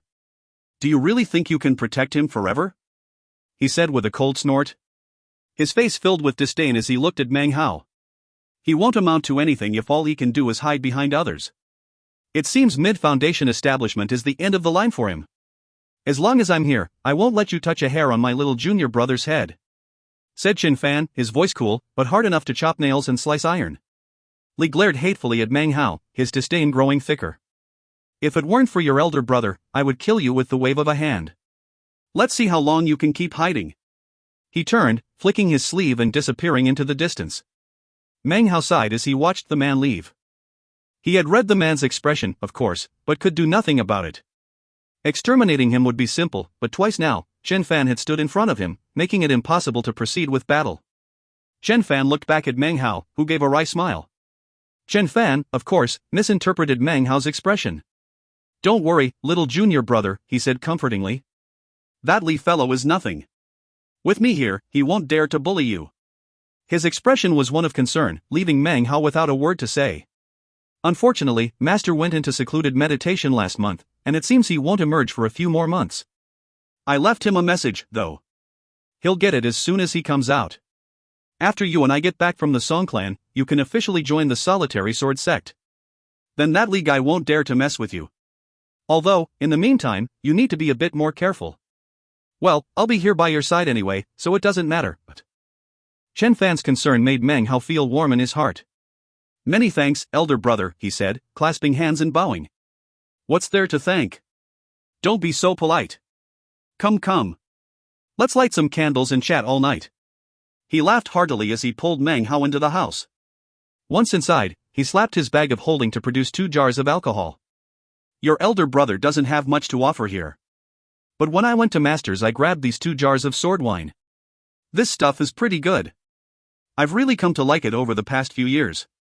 He handed one of the jars to Meng Hao, then opened his own and took a swig. Meng Hao accepted the jar and took a drink. His face immediately grew a bit red, and his entire body suddenly felt hot and dry. Sweat broke out all over. He took a deep breath, and then slowly let it out. He felt as if his entire body had just been washed out. Sweating, he continued to breathe in and out. His eyes seemed to glisten a bit more brightly. He looked at Chen Fan. What alcohol is this? Master brews it himself. Ha. Come on, drink up. This alcohol is really good for cultivators, especially for the foundation establishment stage. It's comparable to medicinal pills. He smiled and took another drink. I drink this stuff all the time. Oh, by the way, little junior brother, I see your cultivation base is at the mid-foundation establishment level. Don't forget, we cultivators are building mountains, you must establish a firm foundation. His words were earnest, causing Meng Hao to put down his jar of alcohol and listen thoughtfully. Occasionally he nodded in agreement. Don't greedily speed through the various stages and ignore your fundamentals. Take me, for example. I could have created my 4th Dao pillar and entered mid-foundation establishment last year. But Master wouldn't permit it. He always says that creating Dao pillars is like turning trees into boats. It can't be undone. The best thing to do is go with the flow, and exercise caution. Creating a 4th Dao pillar isn't as important as refining the 3rd pillar. Once it is full and complete, then the 4th Dao pillar can be created properly. Another thing, said Chen Fan, sounding extremely serious. During the course of our cultivating, we are bound to encounter friction with other cultivators. But you cannot solve all problems by killing. You need to understand that regardless of whether you're talking about magical techniques or magical items, they are all just ways to protect the Dao. They are protection, not the Tao itself. What is the Tao? My cultivation base isn't high enough, so I probably shouldn't even bring it up. But Master told me that even though he doesn't quite understand it himself, there's something that should never be forgotten: killing and magical techniques are all just for protection. Don't let your Tao be overwhelmed by killing. You need to listen to your heart and follow your principles. Chen Fan looked Meng Hao over. You know, you seem to have a fairly strong killing aura. Even as the words came out of his mouth, a voice could be heard from within Meng Hao's bag of the cosmos. That's right. That's right. I said this child's killing aura was too strong. You're right. You make a lot of sense. Your words are extremely accurate. The suddenness of the voice's appearance left Chen Fan dumbfounded. Meng Hao's face darkened. Before he could say anything, a flash of colorful light emerged from the bag of the cosmos, which turned into a parrot. It flapped its wings as it flew around the room. The meat jelly parrot had previously been in the blood-colored mask, preaching to the Li clan patriarch. Now, it flew a few circles around the room and then landed on Meng Hao's shoulder. What's that? Said Chen Fan, still in shock. I picked this thing up and found that it can't be thrown away, replied Meng Hao. Before he could finish, the meat jelly parrot interrupted him. Son, you couldn't be more correct, it said, eyeing Chen Fan energetically. Meng Hao's killing aura is too strong. It's wrong. Immoral. Come, let's discuss a few things. I think I'm going to like you. Meng Hao took a deep breath and looked at Chen Fan sympathetically. He could only imagine the torture Chen Fan would be dealing with momentarily. So you're my littler junior brother's spirit creature, said Chen Fan, looking curiously at the parrot on Meng Hao's shoulder. Pleased to meet you, sir. I'm happy to discuss anything with you. Seeing the gleam in Chen Fan's eye, Meng Hao sighed to himself. There was really nothing he could do to save him. But Meng Hao couldn't bear to just do nothing. Elder brother, this bird. Junior brother, you misspoke, said Chen Fan in a serious tone. This isn't a bird, it's a parrot. And it can speak. You can see from the look in its eye that it's intelligent. It's a spirit. You really need to take good care of it. The meat jelly seemed to be on the verge of tears after hearing Chen Fan's words. It seemed to have finally met a kindred spirit. You are so correct. You make so much sense. Why couldn't I have met you first? Ai. There's no need to bring that up. Now, why don't we discuss the meaning of life? The meaning of life? Okay, said Chen Fan excitedly. I've always wanted to have a discussion about the meaning of life. But for some reason, my master is always in secluded meditation. In fact, so are my junior and elder brothers. I originally planned to chat with my little junior brother tonight, but if you want to join, please, by all means do. A discussion about the meaning of life needs to be built up to, though. For example, why don't we talk about this morning's weather? Only a truly educated person can discuss the weather. Huh? The weather? Well, okay. I think the weather was excellent this morning. But you know, I think it might be more beneficial to discuss the killing aura coming off of my little junior brother. I completely agree with you there. You are so correct. You make so much sense. I always say that if the weather is bad, it can have a negative influence on your mood. I mean, don't you agree about that? Well, that's the first time I've heard of such a thing, said Chen Fan. But it actually makes a lot of sense. I remember one day a few years ago, it was really overcast outside, and my cultivation didn't go very well. I was fidgety all day. Yeah, I think what you said just now makes a lot of sense. A lot of sense? You think I make a lot of sense? Heavens! Dear heavens! In this life, and the life before that, and the life before that, I've never met anyone who said such a thing. You think I make sense? The meat jelly parrot was shaking in excitement. It flew off of Meng Hao's shoulder to stand in front of Chen Fan. Their talking turned into a buzzing that filled Meng Hao's ears as he watched on in a daze. The eyes of both Chen Fan and the parrot began to shine brightly. They had both met their kindred spirits, and as they talked, it gradually became apparent that a contest of sorts had begun. Meng Hao suddenly shivered and edged backward. He moved as far away as possible, to a distant corner of the building, where he sat cross-legged to meditate. He feared that if he continued to listen, he would become far too annoyed. The clamor of the bird by itself was bad enough, but now. As Meng Hao looked at Chen Fan and the meat jelly parrot, a single thought ran through his mind: meeting one's match, the general meets the genius. Time passed by, and Meng Hao did his best to ignore the sound of their conversation. 2 hours passed, and he finally opened his eyes. He had assumed their discussion would be nearing an end, but when he peeked over, he discovered that they were engaged in a lively conversation. Right? Tell me, am I right, or not? Absolutely correct. Actually, that makes me think about one day last year when I... Of course. That's what I said earlier. Oh right, weren't we going to talk about the meaning of life? How about this, after we finish talking about this morning's weather, then we can talk about the noon sunshine. Great idea. Let's save the meaning of life for the end of the conversation. The best would be to wait until dusk. The best time to talk about life is under the setting sun. The sound droned on in Meng Hao's ears. He stared blankly at Chen Fan's excited face and the equally enthusiastic meat jelly parrot. One man, one bird, their eyes shining with anticipation. It caused Meng Hao to shiver and close his eyes again to meditate, fearful of getting dragged into the discussion. Time slowly passed. This chapter was sponsored by Tandre Johannes, Joshua Jacobs, Aldwin Lalo, Kilmo Arif, and Joseph Aper. If you find any errors, ads pop up, ads redirect, broken links, non-standard content, etc., please let us know. Report chapter so we can fix it as soon as possible. Chapter 182. Chapter 182, There's always a bird out there that's better than you. Dawn. Meng Hao opened his eyes, then immediately closed them again. What a good friend. In the past several lives, I've only had myself to talk to. I never realized how boring it is to talk to myself. And I could never figure out why everyone hates me so much. They even call me ultimate vexation. Yeah. I haven't had a discussion like this the entire time I've been in the solitary sword sect.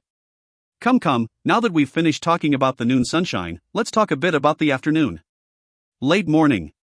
Sunlight filtered into the house. Meng Hao opened his eyes and stared blankly at Chen Fan and the meat jelly. He sighed and continued to meditate. Let me tell you, I'm sick of afternoons. I remember the afternoon of one year when I... You're right. I'm the same way. But the only thing I can do during that time is to grind my teeth. More hours passed, and soon it was afternoon. Meng Hao opened his eyes a few times, but all he could do was laugh bitterly and close them again. Chen Fan and the meat jelly had talked through the entire night, all the way through the morning. One man, one bird, seemingly inexhaustible and, in fact, in high spirits. Meng Hao couldn't help but admire elder brother Chen. It seemed he really was a perfect match for the meat jelly. Meng Hao sat quietly. He wanted to stand up, but was worried that Chen Fan and the meat jelly would drag him into their conversation. He took a breath and then closed his eyes, pretending that he couldn't hear anything that they were saying. Eventually, the sun began to set. I like sunset the best. Every time I gaze at the setting sun, I think of that time one year when I was just a tiny meat jelly. Sunset is immeasurably wonderful. You know, you really don't know how difficult it is to practice cultivation. Oh, that reminds me, throughout the years, I've actually collected 1,000 different stories about the sunset. I really want to tell you all of them. Come. I'll start with the first one. The sun had set, and evening passed. Soon it was night again. One man, one bird, chattering away endlessly for a day and a night. They talked on, seemingly not the least bit tired. When midnight came, it finally seemed that Chen Fan wasn't able to keep going. Why don't we rest a bit? No way. I don't get many chances to have such a lovely discussion. We still haven't talked about the meaning of life yet. The meaning of life. What a beautiful whatchamacallit flower one. Oh, right. I forgot. Before we talk about the meaning of life, we need to talk about moonlight. All right. Actually, I have over 3,000 stories about the moonlight. I have some stories too. Actually, I have 10,000. You go first, and then me. Meng Hao was almost on the verge of collapse. His eyes were bloodshot, and he panted as he forced himself to calm down and return to meditation. The night passed slowly. Outside, everything was quiet. But within the room, one man and one bird had reached the pinnacle of their conversation. Early morning light once again made its way into the house. Chen Fan's face was a bit wan, and his eyes were bloodshot. Let's rest a bit. I have some plans today. No way. I'm not finished yet. We still haven't talked about the meaning of life. Now that I'm finished with my 10,000 stories about the moonlight, we can continue our discussion. Morning passed, and soon it was noontime, then another sunset. Chen Fan's expression was dull as he stared at the parrot and its unceasing torrent of words. A look of admiration slowly grew in his eyes. Now that we have built up the conversation properly, we can finally discuss the meaning of life. It's dark outside. I just realized that when we talked about sunset, there were 30,000 stories I forgot to mention. That won't do. I don't get chances like this very often. I need to tell you those stories. The meat jelly cleared its throat a few times, and then began speaking again. A few hours passed, until finally Chen Fan's patience and long-windedness were run out. I really do have some plans, said Chen Fan, standing up suddenly. His body swayed back and forth a bit, and then he took a few steps back, his face drained of blood. Meng Hao opened his eyes and looked admiringly at Chen Fan. He had just chatted nonstop for 2 days and 2 nights. Little junior brother, I actually have some plans, so I'm going to take off. I'll come back for you in a few days. His face was pale and he looked dizzy. As of now, he didn't look at the meat jelly with admiration, but rather, fear. He'd always thought of himself as someone who could talk, but now he realized how wrong he was. There existed a bird that could surpass even him. Without waiting for Meng Hao to respond, Chen Fan opened the door and fled. Elder brother, Meng Hao called after him, I think you have an affinity with this talking spirit parrot, why don't you take it with you? Chen Fan suddenly staggered, and his face twisted. Without an instant of hesitation, his body transformed into a beam of light that disappeared into the distance. What a good fellow, said the meat jelly parrot, sighing with emotion. I really like this elder brother Chen of yours. I haven't met someone in years who could carry on such a long conversation with me. We never discussed the meaning of life. Meng Hao's scalp suddenly began to grow numb.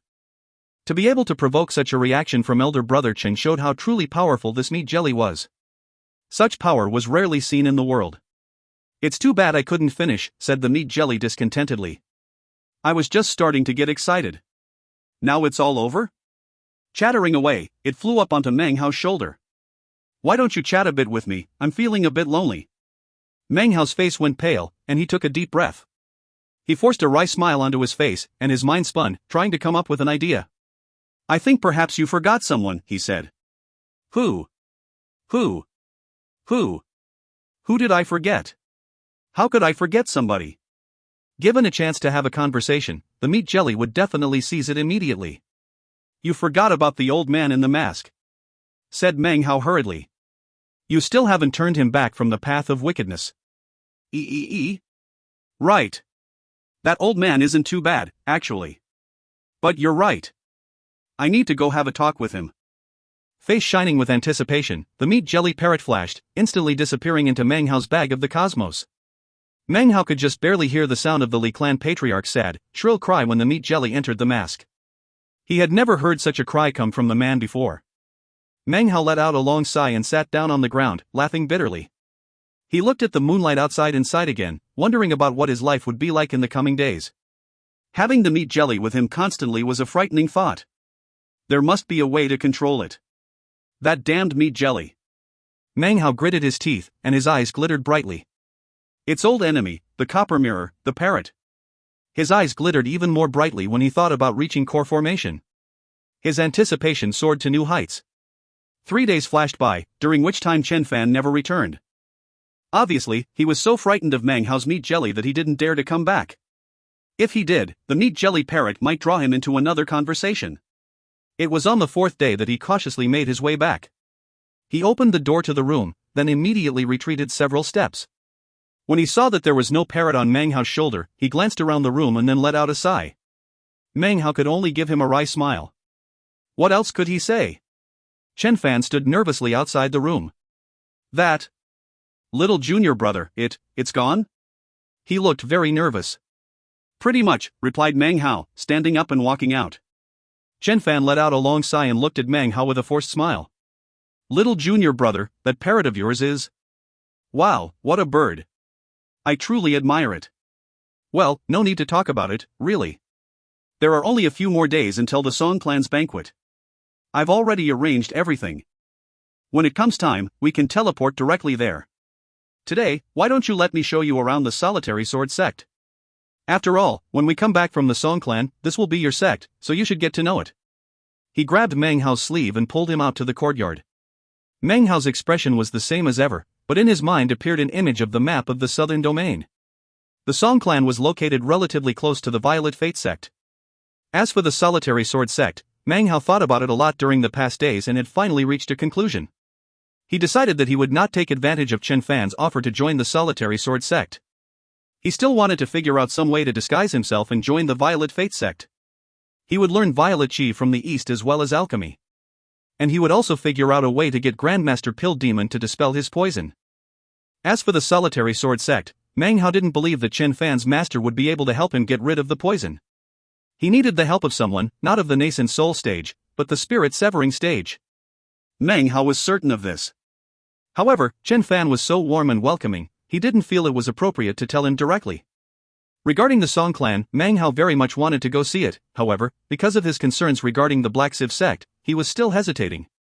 I need to figure out a way to get in touch with Han Bei, he thought. She should be able to tell me what ended up happening with the Black Sieve sect. He rubbed his bag of holding, and a cold smile touched his lips. There inside was a piece of jade which he could use to keep Han Bei in her place. He followed Chen Fan around the solitary sword sect. Buildings lined the meandering paths, and streams flowed here and there.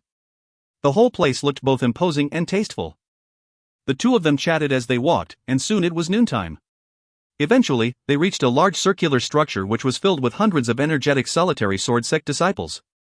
This is the battle arena, explained Chen Fan, where solitary sword sect disciples can fight each other. You can injure, but not kill. There are strict punishments for anyone who breaks the rules. Meng Hao looked at it and was about to walk away when suddenly, his brow furrowed. A sinister voice suddenly rang out. Guests can fight in the battle arena to exchange techniques with our sect disciples. I, Li, shall enter the arena. I would like to invite this outsider guest to duel with me if he dares.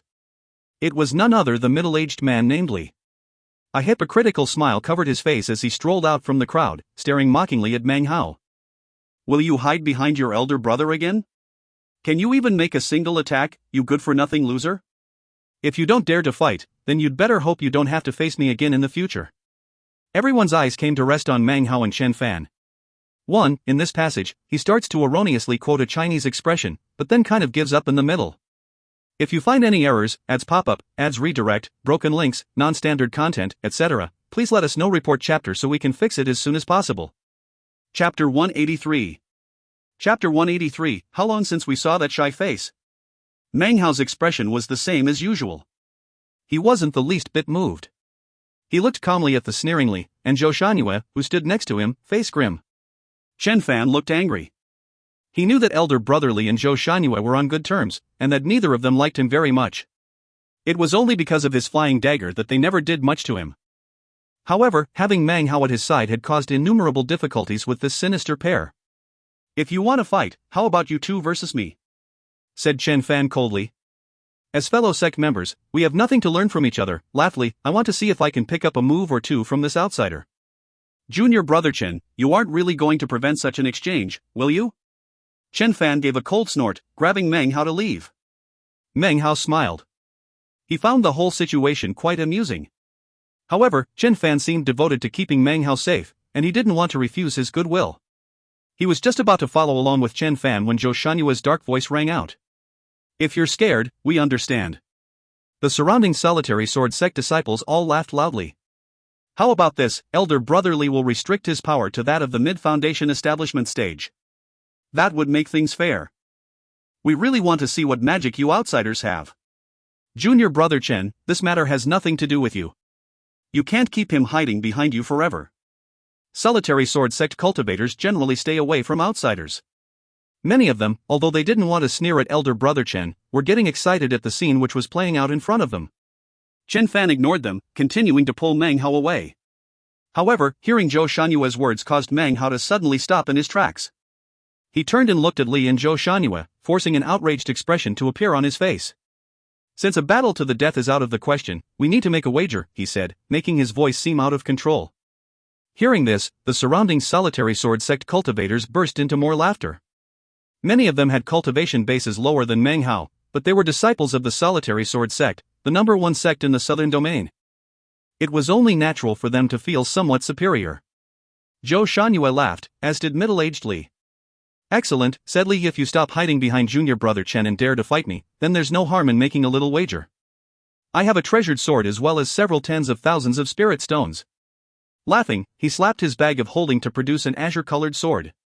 The sword aura which swirled around it wasn't spectacular, but wasn't ordinary either. "Little junior brother, you," said Chen Fan. He was about to continue when Meng Hao, eyes bloodshot, interrupted him. Glaring, he said, "A handful of spirit stones and a sword aren't enough for Meng Hao. Put some more onto the table, sir, and then I'll fight you." His loud voice rang out. The words he had spoken, and the expression on his face, were something he had long since become accustomed to using. He had faced many situations like this in the state of Zhao. Furthermore, he still had an unused golden spear in his bag of the cosmos. The crowd around them laughed loudly. Li looked at Meng Hao, his sneer growing larger. "Very well," he said. "Whatever you put up as stakes, sir, I will match in value." Next to him, Zhou Shangyue laughed. "No matter," he said. "Whatever you produce, if elder brotherly matches it in value, then so shall I." He glared at Chen Fan, and deep in his eyes, killing intent swirled. Meng Hao gasped. His eyes darted around as if he wished to run away. "Are you serious?" he said, his voice sounding forced. "You're in the solitary sword sect, now," said Zhou Shangyue haughtily. "Do you really think we would lie?" Chen Fan grabbed Meng Hao's arm and was about to say something. Trembling, Meng Hao looked over at him and said, "Elder brother Chen, can you please loan me your flying dagger?" Chen Fan looked at Meng Hao for a long moment. Finally, he lifted his hand up, and the black flying dagger appeared, a blade which could unleash the power of the core formation stage. This dagger was extremely important to Chen Fan. If he lost it, his position within the sect would immediately become unstable. The repercussions would be dire. However, it only took the space of a few breaths for him to make up his mind to place it in Meng Hao's hand. This display of brotherly affection caused Meng Hao to look deeply at Chen Fan. A warm feeling filled his entire body, creating a memory that would exist for the rest of his life. "Junior brother," said Chen Fan, his eyes glowing with encouragement, "if you're really going to fight, then do so with a light heart. If you lose, it won't matter. No big deal. And if you win, then win something good." Although he didn't have much faith that Meng Hao could win, this was his style. Everything was quiet around them as the crowd stared at the black flying dagger in Meng Hao's hand. The silence lasted only for a moment before a buzz of conversation filled the air. "That's Patriarch Zhou's core formation flying dagger. That's the symbol of the 7 solitary sword sons, and elder brother Chen is actually giving it to a stranger to put up as stakes for a bet. These stakes are incredible."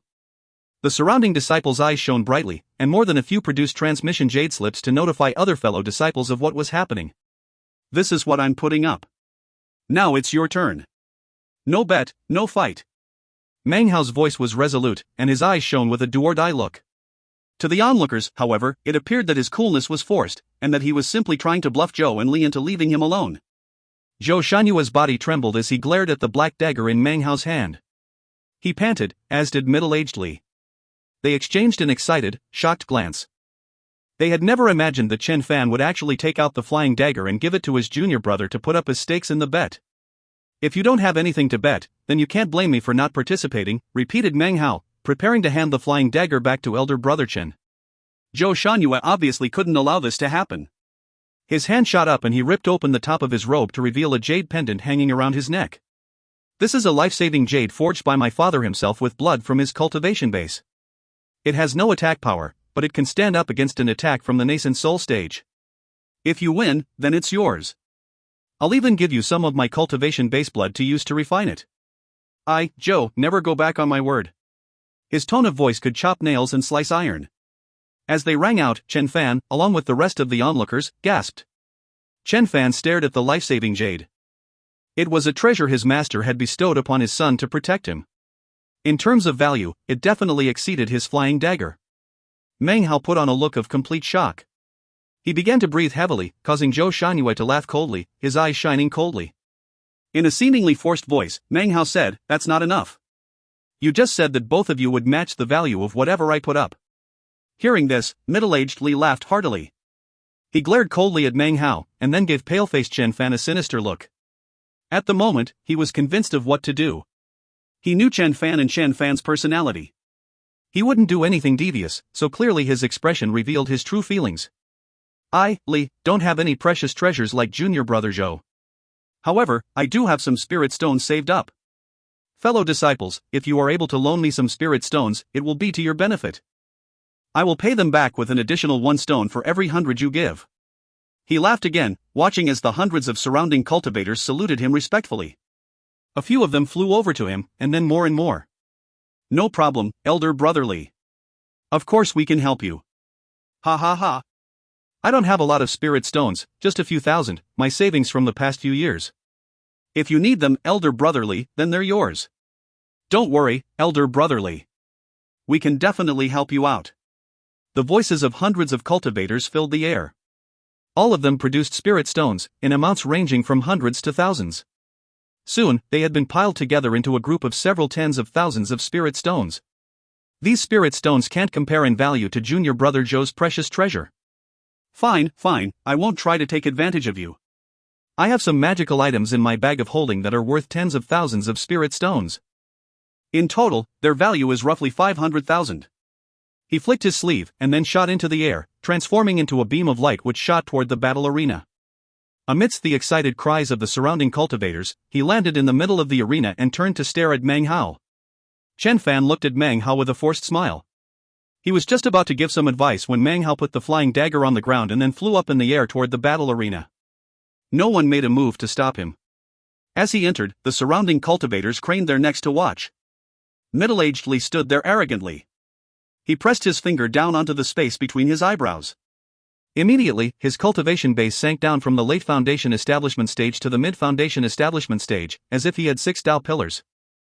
"Li is not the sort of person who would bully you," he said, sticking his jaw out, "so I'll only use the power of the mid-foundation establishment stage. Under no circumstances will I use the power of late foundation establishment." "Actually, there's no need for that," murmured Meng Hao. He stood there in the battle arena, his expression very different than before. There was nothing fake about his expression now. He smiled, and within the smile was happiness, as well as a bit of shyness. The people here weren't familiar with this shyness. But the people from the Violet Fates sect who had traded with him years before in the state of Zhao would know it well. It would cause their scalps to grow numb if they saw it. They would think themselves to be in some kind of nightmare, and would most likely fly into a violent rage. "In a bit, you'll have to eat your words," said Meng Hao shyly. He looked just like the young scholar that had stood there on Mount Duching years ago. He seemed a little embarrassed as he took a step forward. "If you find any errors, ads pop up, ads redirect, broken links, non-standard content, etc., please let us know. Report chapter so we can fix it as soon as possible." Chapter 184. Chapter 184, 7 Exterminations. This man namely had no way to know how famous Meng Hao was in the state of Zhao, nor about the Iron Spear which was still located within the Violet Fate sect. Meng Hao's body flickered as he shot toward Li. He lifted his right hand and flashed an incantation sign. Immediately, a flame dragon roared out. It wasn't very large, only about 30 meters long, and its color was not normal. Instead of being the color of fire, it was dark, and had 2 flapping wings. This was obviously a flying rain dragon.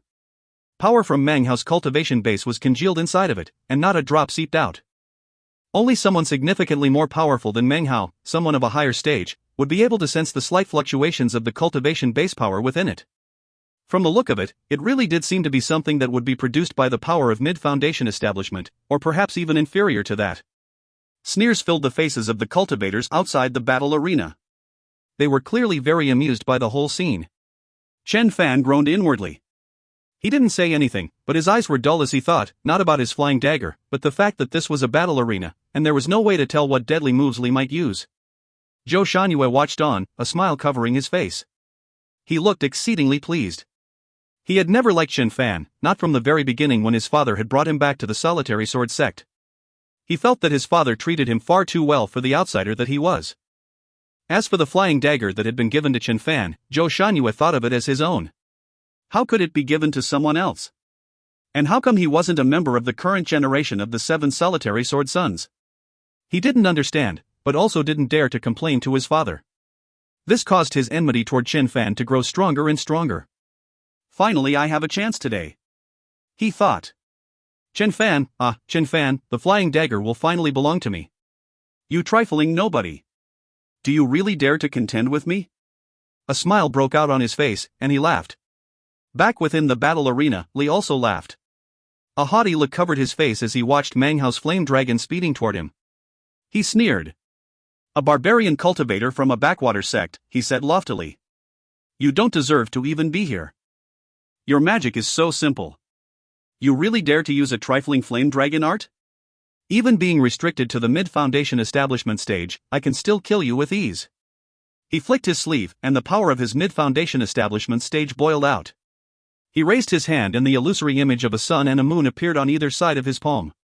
The images of the sun and moon transformed into two gleaming sword auras. Li waved his hand and they shot screaming into the air, straight toward the incoming flame dragon.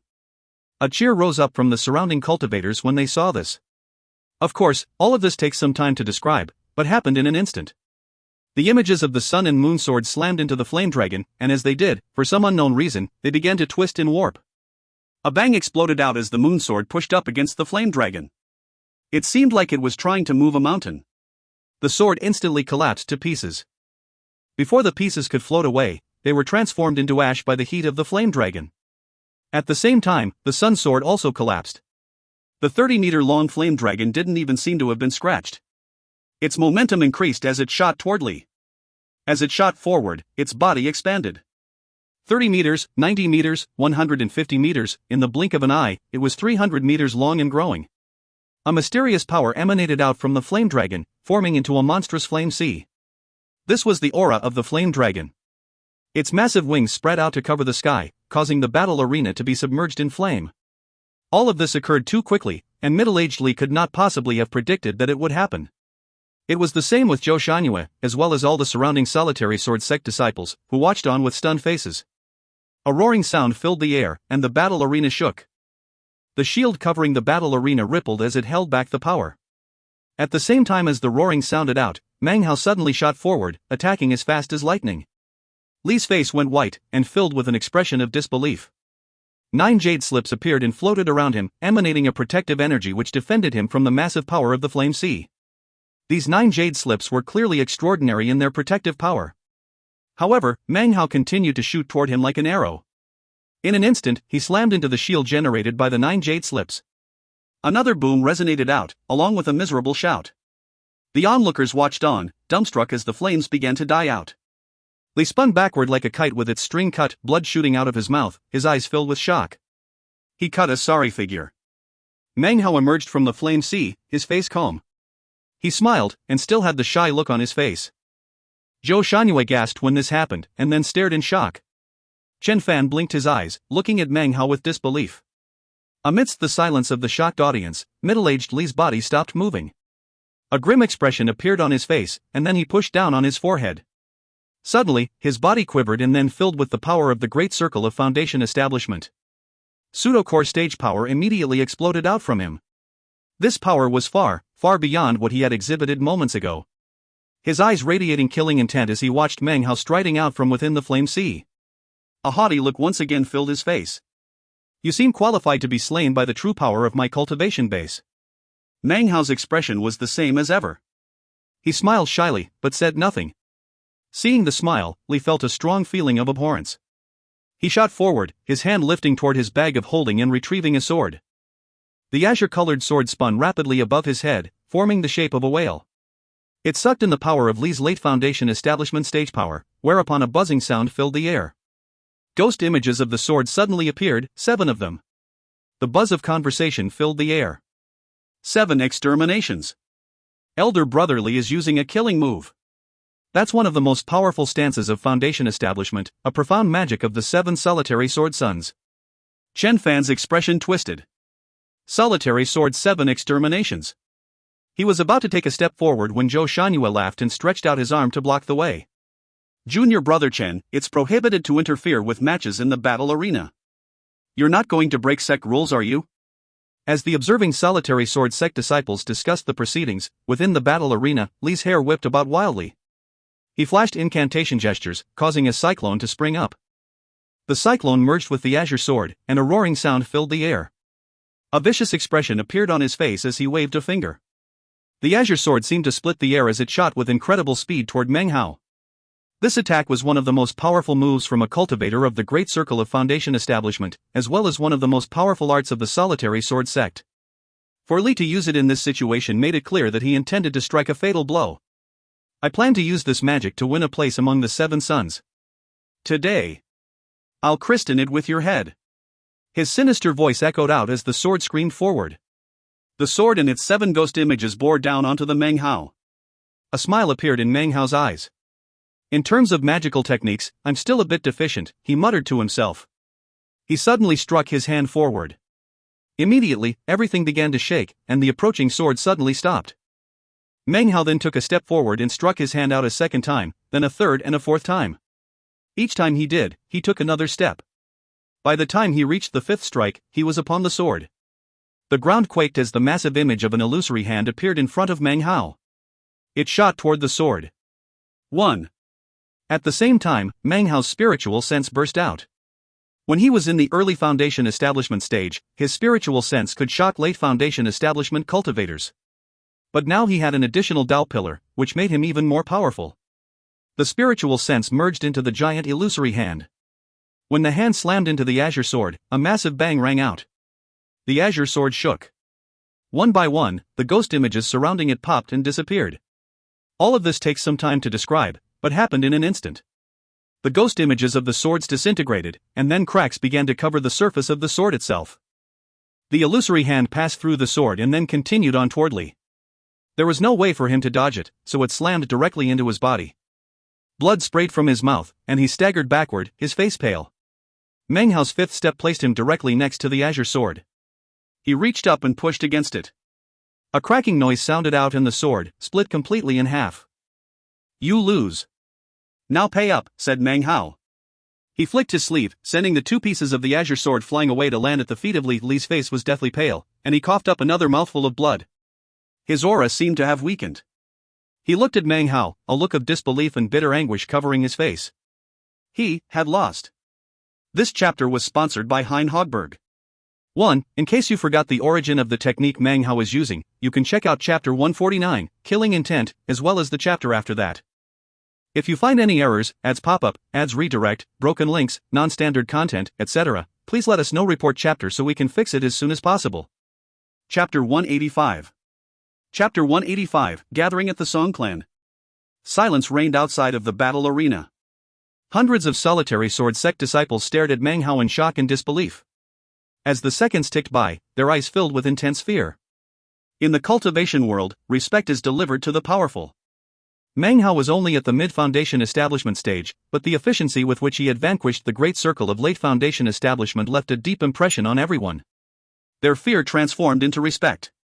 Respect for Meng Hao. No one said anything. They watched him as he left the battle arena, the shy look still on his face as he walked back to Chen Fan. Chen Fan gaped at him for a long moment. And then, a smile broke out on his face and he started to laugh. His laughter shattered the silence, and a hubbub immediately broke out. Who is that guy?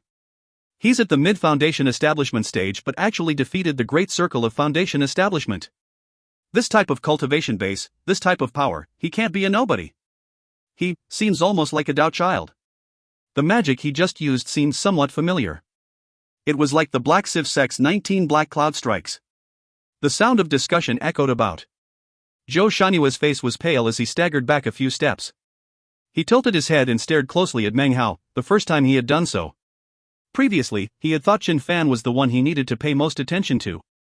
His eyes filled with an intense, venomous hatred and rage. You despicable, shameless bastard. You're a swindler. You obviously know the power of your cultivation base and pretended to be weak.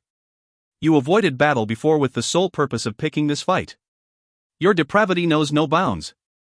Zhou Shanyue was gnashing his teeth and cursing as middle-aged Li exited the battle arena, his face pale. He chuckled bitterly, looking at Meng Hao with complex expression that included hatred and other emotions. He still didn't understand. Clearly, he had been played. He'd thought he had the situation completely under control, and yet it turned out that his opponent had effortlessly tricked him. Then he thought of the spirit stones he had wagered, which weren't even his. He had borrowed them from surrounding fellow sect members and had to pay back everything with interest. His face grew even more ashen. Meng Hao gave a light cough. His expression bashful, he said, "You were the ones who insisted on the match." Zhou Shanyue trembled. With the flick of a sleeve, he turned to leave, clearly intending to go back on his word and not hand over the jade pendant. Chen Fan gave a cold snort. "Junior brother Zhou," he said coolly, "the stakes of a bet mean nothing, but the prestige of the solitary sword sect is everything. Don't tell me you intend to break your word." Instantly, the eyes of all the surrounding cultivators came to rest on Zhou Shanyue.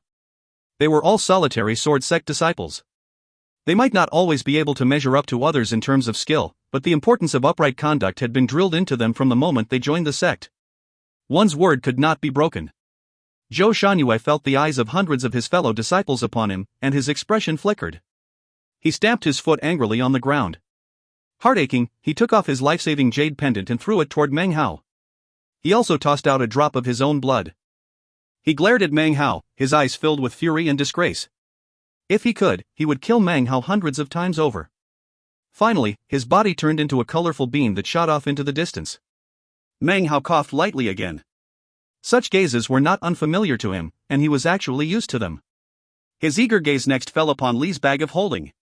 Inside were the tens upon tens of thousands of spirit stones which he had put up as stakes in the bet. Pale-faced, Li couldn't help but wonder how he would possibly pay back his fellow sect members.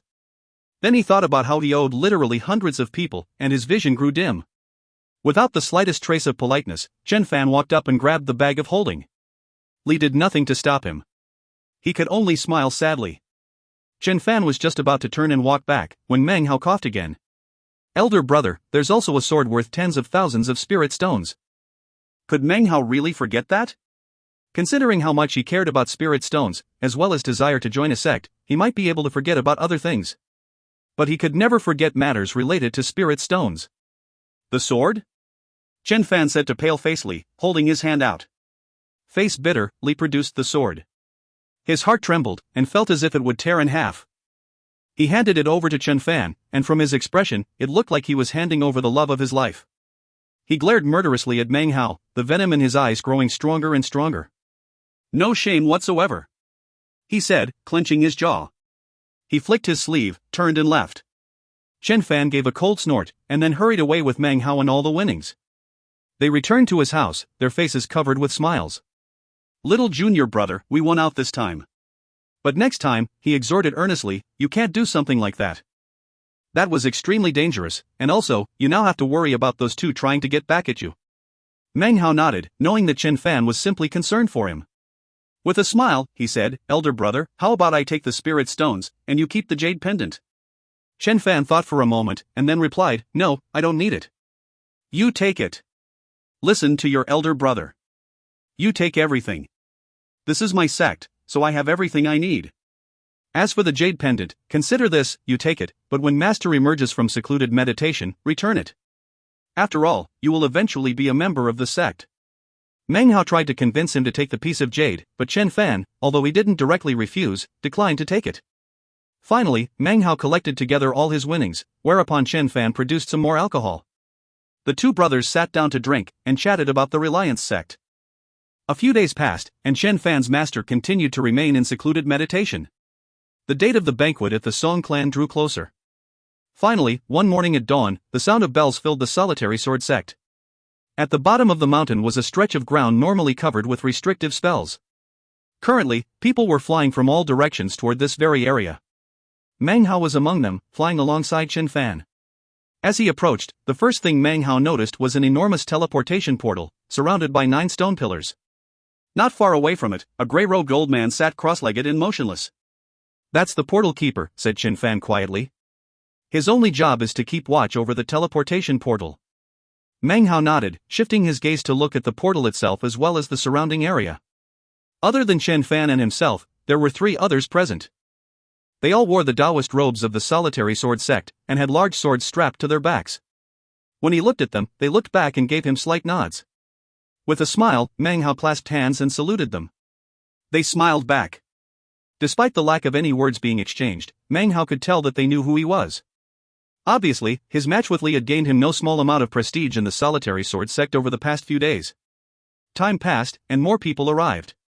After the time it takes half an incense stick to burn, there were about 18 people present.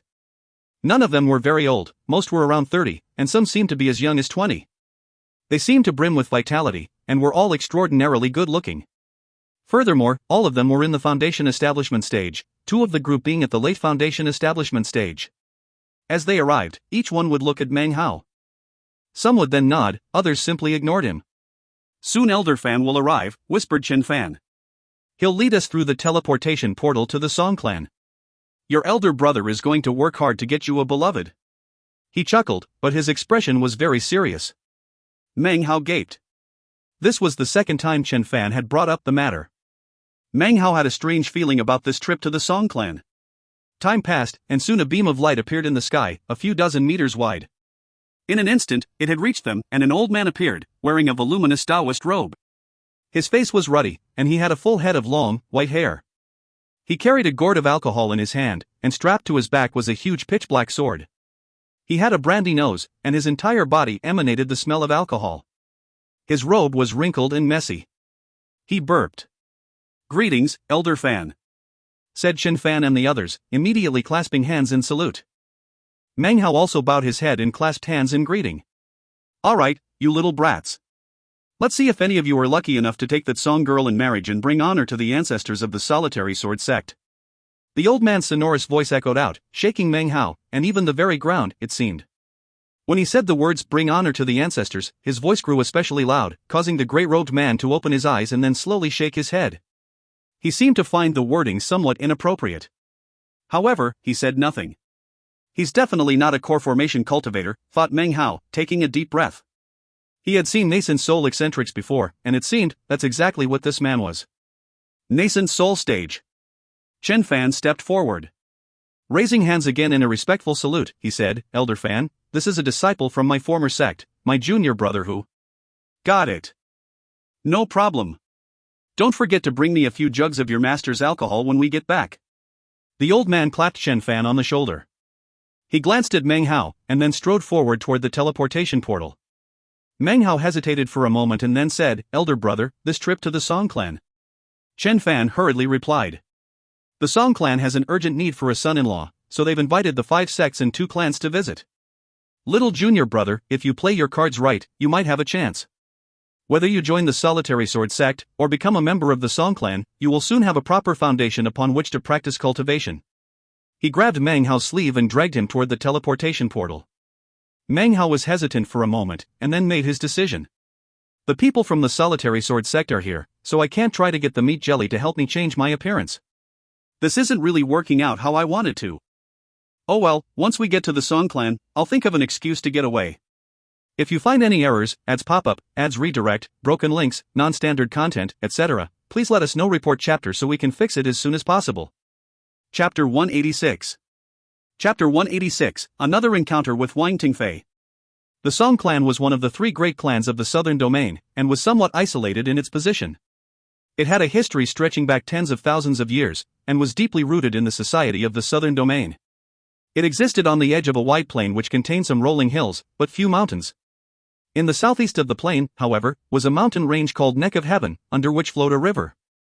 Look down on it from the sky, and it had the appearance of a woman resting her head on her arm. It was quite pretty and charming. The Song clan was situated atop the chain of mountains. It was different from other clans. Its main gate was actually an ancient castle, connected to which was an enormous wall that snaked throughout the various surrounding mountains, creating a very spectacular sight. As for the castle of the capital city, it was pitch black and had the appearance of an enormous wild beast, filled with indescribable ferocity. Anyone who saw it for the first time would be left with the impression that the Song clan was not to be provoked. The capital city was surrounded by 81 smaller cities, which were constructed according to the rise and fall of the mountains. Each city was densely populated by clan members. In the sky above the Song clan was an enormous rotating sun and moon. When it was pitch black in the outside world, the sun blazed in the Song clan. When it was bright and sunny outside, the moon shone in the Song clan. This sun and moon was a precious treasure of the Song clan. Every great sect and clan possessed some valuable treasure. Only in this way could their continued status and glory be maintained. For example, the Black Sieve sect had their incense burner, and the Solitary Sword sect its enormous sword. They were all precious treasures. As for the Song clan, the sun and moon which hung in their sky enveloped the entire clan, transforming it into a different world than what existed outside. It was likely because of this treasure that for so many years, the Song clan had not experienced any friction with outside sects and clans, and held such a lofty position. They did not provoke others, and others did not dare to provoke them. The Song clan was not as powerful as the Solitary Sword sect, nor as mysterious as the Blood Demon sect. It was not as extravagant as the Violet Fate sect, nor did they have a vast array of magics like the Golden Frost sect. They were not as erudite as the Black Sieve sect, either. Amongst the 3 great clans, the Song clan maintained the lowest profile. Their Dao children did not perform sensational acts, nor did the clan struggle for glory. they were relatively quiet. What they did have, though, was information, collected over many, many years. They did not provoke others, and others did not dare to provoke them. The mountains they occupied left others with a profound impression. If incredible change rocked the southern domain in the future, other sects and clans might very well collapse. The one organization that was most likely to remain was the Song clan. The degree of their inconspicuousness was such that people knew almost nothing about them. This in turn created a sense of fear and terror. In the past few hundred years, the only person to venture out of the Song clan was eccentric Song One, who everyone in the southern domain knew about. He had an odd personality, and enjoyed the collection of wild beasts. His occasional excursions gave him plenty of opportunities to interact with other sects and clans.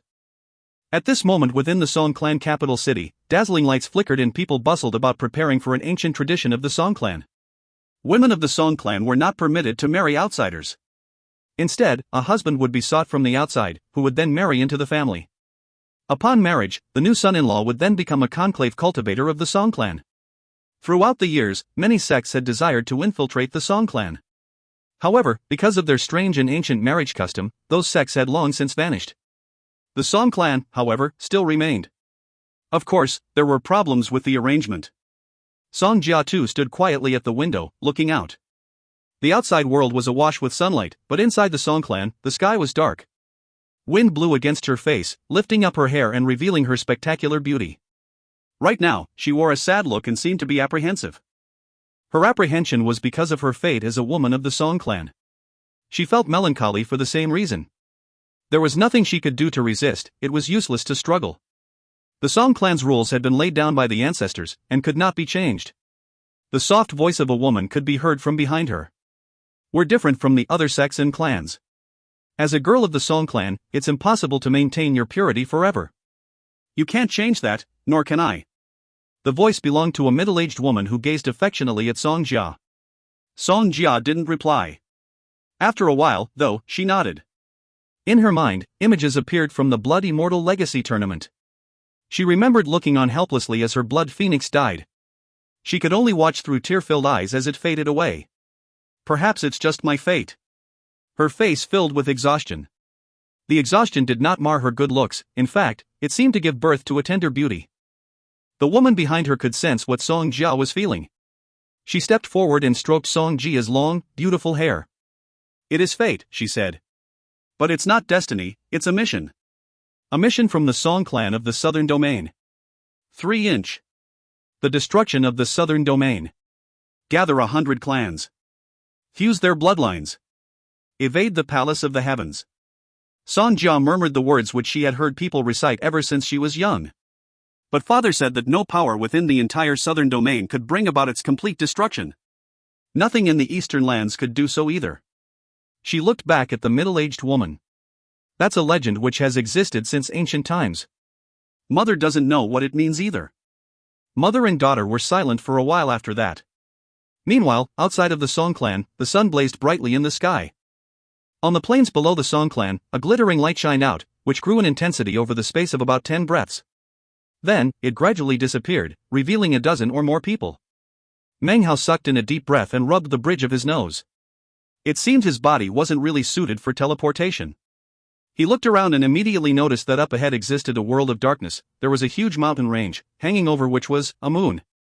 He gaped at the bizarre sight. Next to him, Chen Fan sighed with emotion. We're in Song clan territory now.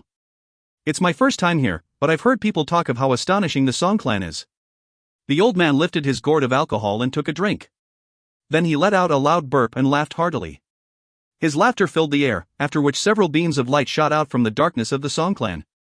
Brandy nose, said a voice from within the approaching beams of light. It didn't sound pleased. How come the solitary sword sect sent you? I can smell the stench of alcohol coming off of you from here. Eccentric Song. How could I not come? This old Taoist is going to drink his fill before he leaves. The old man suddenly shot up into the air. Meng Hao took a deep breath. The words eccentric Song filled him with fear. He looked up into the sky and could just make out the image of Song clan members within the beams of light. One of them was an old man who, although Meng Hao had never seen before, he immediately knew was the same eccentric Song from that time in the state of Zhao. I just arrived and already ran into him, thought Meng Hao. I can't stay here long. If eccentric Song finds out I'm here, the consequences will be terrible. Meng Hao was just about to try to sneak off when Chen Fan grabbed him. Little junior brother, did you see? I'm not sure of the name of that member of the elder generation, but I heard everyone calls him eccentric Song. They say he has a very bizarre personality, and that he owns tons of wild beasts. He also likes to make bets with other sects all the time. Meng Hao interrupted him with a forced smile. Elder brother, I really can't proceed any further, I have to. Before Meng Hao could finish speaking, the old man from the solitary sword sect and eccentric Song suddenly started yelling at each other. Your Song clan is entirely too stingy. 10,000 Trees Mountain only has a single pearl as the reward? What good is a crappy pearl? That's the prize that my solitary sword sect kids are supposed to fight for? No way. It's a cubic pearl that can dispel even the strangest poisons in the world, replied eccentric Song. It's a treasure refined by the sun and moon of the Song clan. It can only be given as a gift to a son-in-law of the Song clan. Even if you wanted it, you couldn't have it. Besides, what treasures could possibly compare to a girl of the Song clan? Your granny. Are you solitary sword sect people here because of the search for a son-in-law, or just to grab treasures? Hearing this exchange, Meng Hao's eyes flickered. Next to him, Chen Fan frowned. Little junior brother, you should really think things through, he said earnestly. You'll be able to make a lot of friends here. Li Fugue will be here too, and you haven't seen him for years. However, if you truly must leave, then elder brother won't stop you. Meng Hao lowered his head thoughtfully for a moment, then looked up and smiled. Fine, since I'm here, I might as well check things out. Chen Fan smiled in return. He clapped Meng Hao on the shoulder and was just about to continue speaking when another blinding light appeared. It spread out, attracting the attention of everyone, including eccentric Song and the old man from the solitary sword sect. The glowing light spread out, and within, the figures of dozens of people gradually grew distinct. Meng Hao's eyes glittered, and Chen Fan frowned. These were people from the Wine clan. The group was comprised of both men and women. They looked around after they appeared, and their eyes were especially drawn to the mountain chain in the distance, upon which the Song clan was situated. At the front of this group of people was an old man whose face was covered with a tranquil expression. He strode forward, looking up at eccentric Song and the old man from the solitary sword sect. Fellow Taoist fan, he said, you arrived quickly. Could it be that you caught a whiff of the Song clan's alcohol, causing you to arrive faster than everyone else? Elder Fan laughed and took a swig of alcohol. I'm not that fast. At least, I'm not as fast as fellow Taoist Wan was that time back at the Rebirth Cave. The speed and beauty of your retreat were incredible. The old man from the Wang clan smiled. He didn't respond, but clasped his hands and gave a slight bow to eccentric Song. Behind him were various members of the Wang clan, including Wang Tingfei, for he wore a white robe, along with a cold expression and a slight, grim frown. It seemed as if he were thinking about something important. His features were handsome, his disposition perfect. Everything melded together to give him an air of flawlessness. Standing next to him was Wang Shifan V. His expression was proud and aloof as he gazed at the Song clan mountains. Then his gaze shifted to the group from the solitary sword sect. He frowned when he caught sight of Meng Hao. He looks a bit familiar, his gaze passed by before he could recall who Meng Hao was. However, it was at this moment that Wang Tingfei's surprised eyes fell onto Meng Hao. A look of disbelief appeared. Meng Hao looked back at him. They were in different groups of people, hundreds of meters away from each other, and yet their gazes locked. Just like they had years ago in the Reliance sect. One, eccentric Song was the guy with the treasure mountain which Meng Hao looted to death. If you want a refresher on that, check out chapter 48, Eccentric Song and Wu Dingqiu, and subsequent chapters. 2. Song Jiao was one of the other competitors in the Blood Immortal Legacy tournament. Her last appearance was in chapter 130, The Perfect Foundation. 3. This part contains a play on words of sorts in Chinese. The characters for fate, destiny, and mission are, and respectively. As you can see, they all share the same component, the character, which can have different meanings depending on the context or the other characters it's paired with. 4. If you want a quick refresher on some key events regarding Wang Tingfei, you can check out chapter 24, Who Was It? Chapter 32, This Finger Brought Me Humiliation, Today, I Cripple It, Chapter 33, Is This Sword Yours Too? 5. Wang Shifan is Wang Tingfei's Dao protector, who almost killed Meng Hao. He was introduced in chapter 35, I'm Not Willing. And also appeared in chapter 119, The Legacy Shocks the Southern Domain. If you find any errors, ads pop up, ads redirect, broken links, non-standard content, etc., please let us know. Report chapter so we can fix it as soon as possible. Chapter 187. Chapter 187, Good Old Fatty. Meng Hao, thought Wang Tingfei, his eyes instantly shining with a mysterious glow. He felt a sudden stab of pain from the index finger of his right hand. The finger was pitch black, and inside, a pulsating black aura could be seen. Seeing Meng Hao here was not something Wang Tingfei had ever imagined would happen. Many years had passed, but he recognized him immediately. This was the damned cultivator from the state of Zhao who had stolen away his legacy and wrecked all of his meticulously laid plans. As soon as he saw Meng Hao, Wang Tingfei's breath quickened. He had assumed that Meng Hao disappeared along with the state of Zhao. How could he have predicted that he would suddenly appear here? Furthermore, he was in a group from the solitary sword sect. Many thoughts ran through his head during the space of a few breaths. Then he recovered his composure and looked away. Since he's here, thought Wang Tingfei, I'll have to find an opportunity to sacrifice him to my poison finger. His expression calm, he slowly began to exhibit the same disregard for Meng Hao that he had years ago. It was as if he would eternally be above Meng Hao. It didn't matter if they were in the state of Zhao or the southern domain. He didn't care at all about Meng Hao. He was a member of the Wang clan.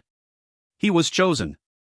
He was superior, and as for Meng Hao, it didn't matter what relationship he had with the solitary sword sect. To him, Meng Hao was nothing more than an insect. He had perfect good looks and a flawless temperament. He stood there, slowly becoming the center of attention. He smiled lightly, his expression indifferent. The disregard for Meng Hao which existed in his heart slowly transformed into scorn and arrogance.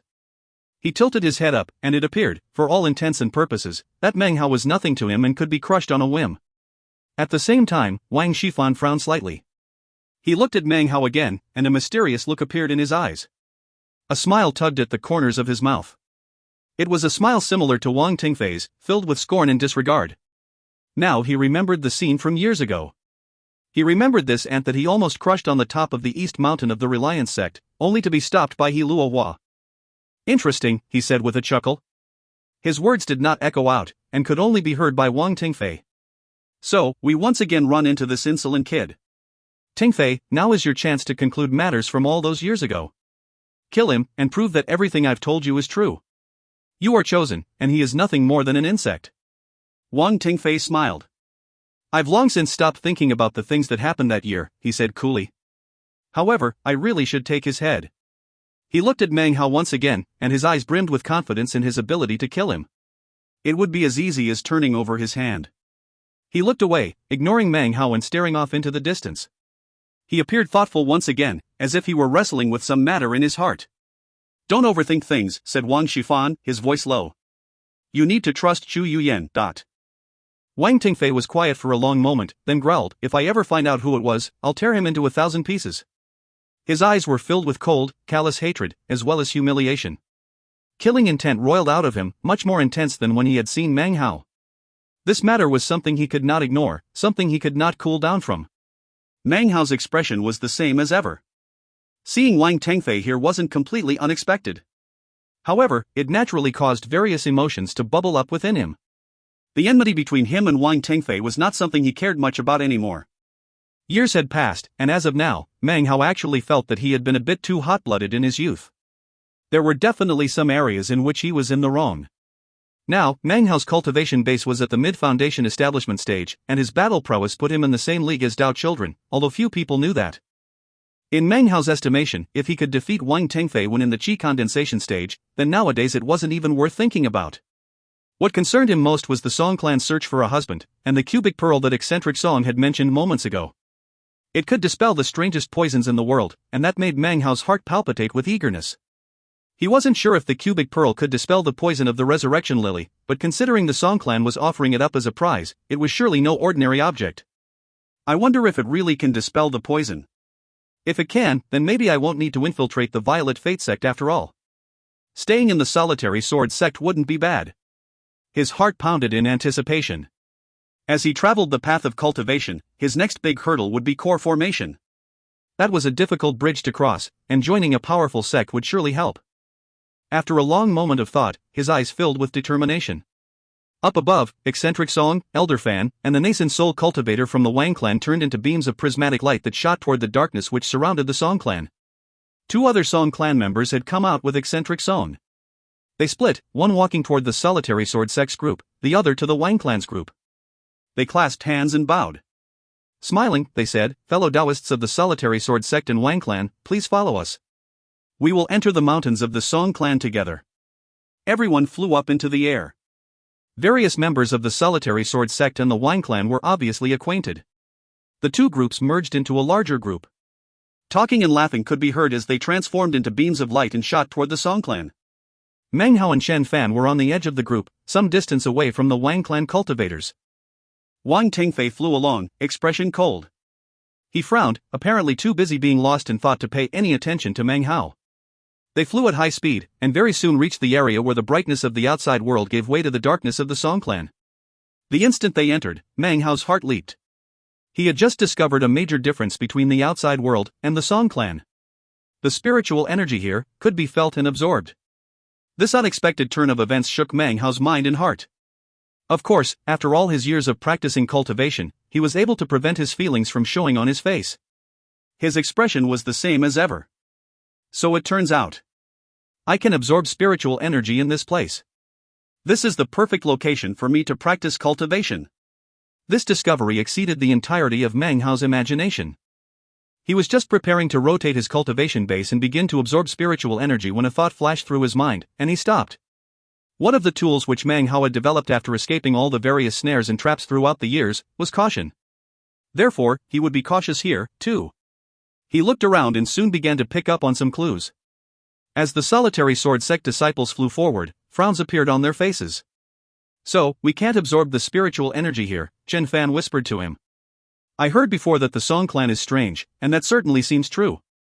Apparently, only members of the Song Clan can do breathing exercises here to absorb spiritual energy. Other sects and clans are unable to.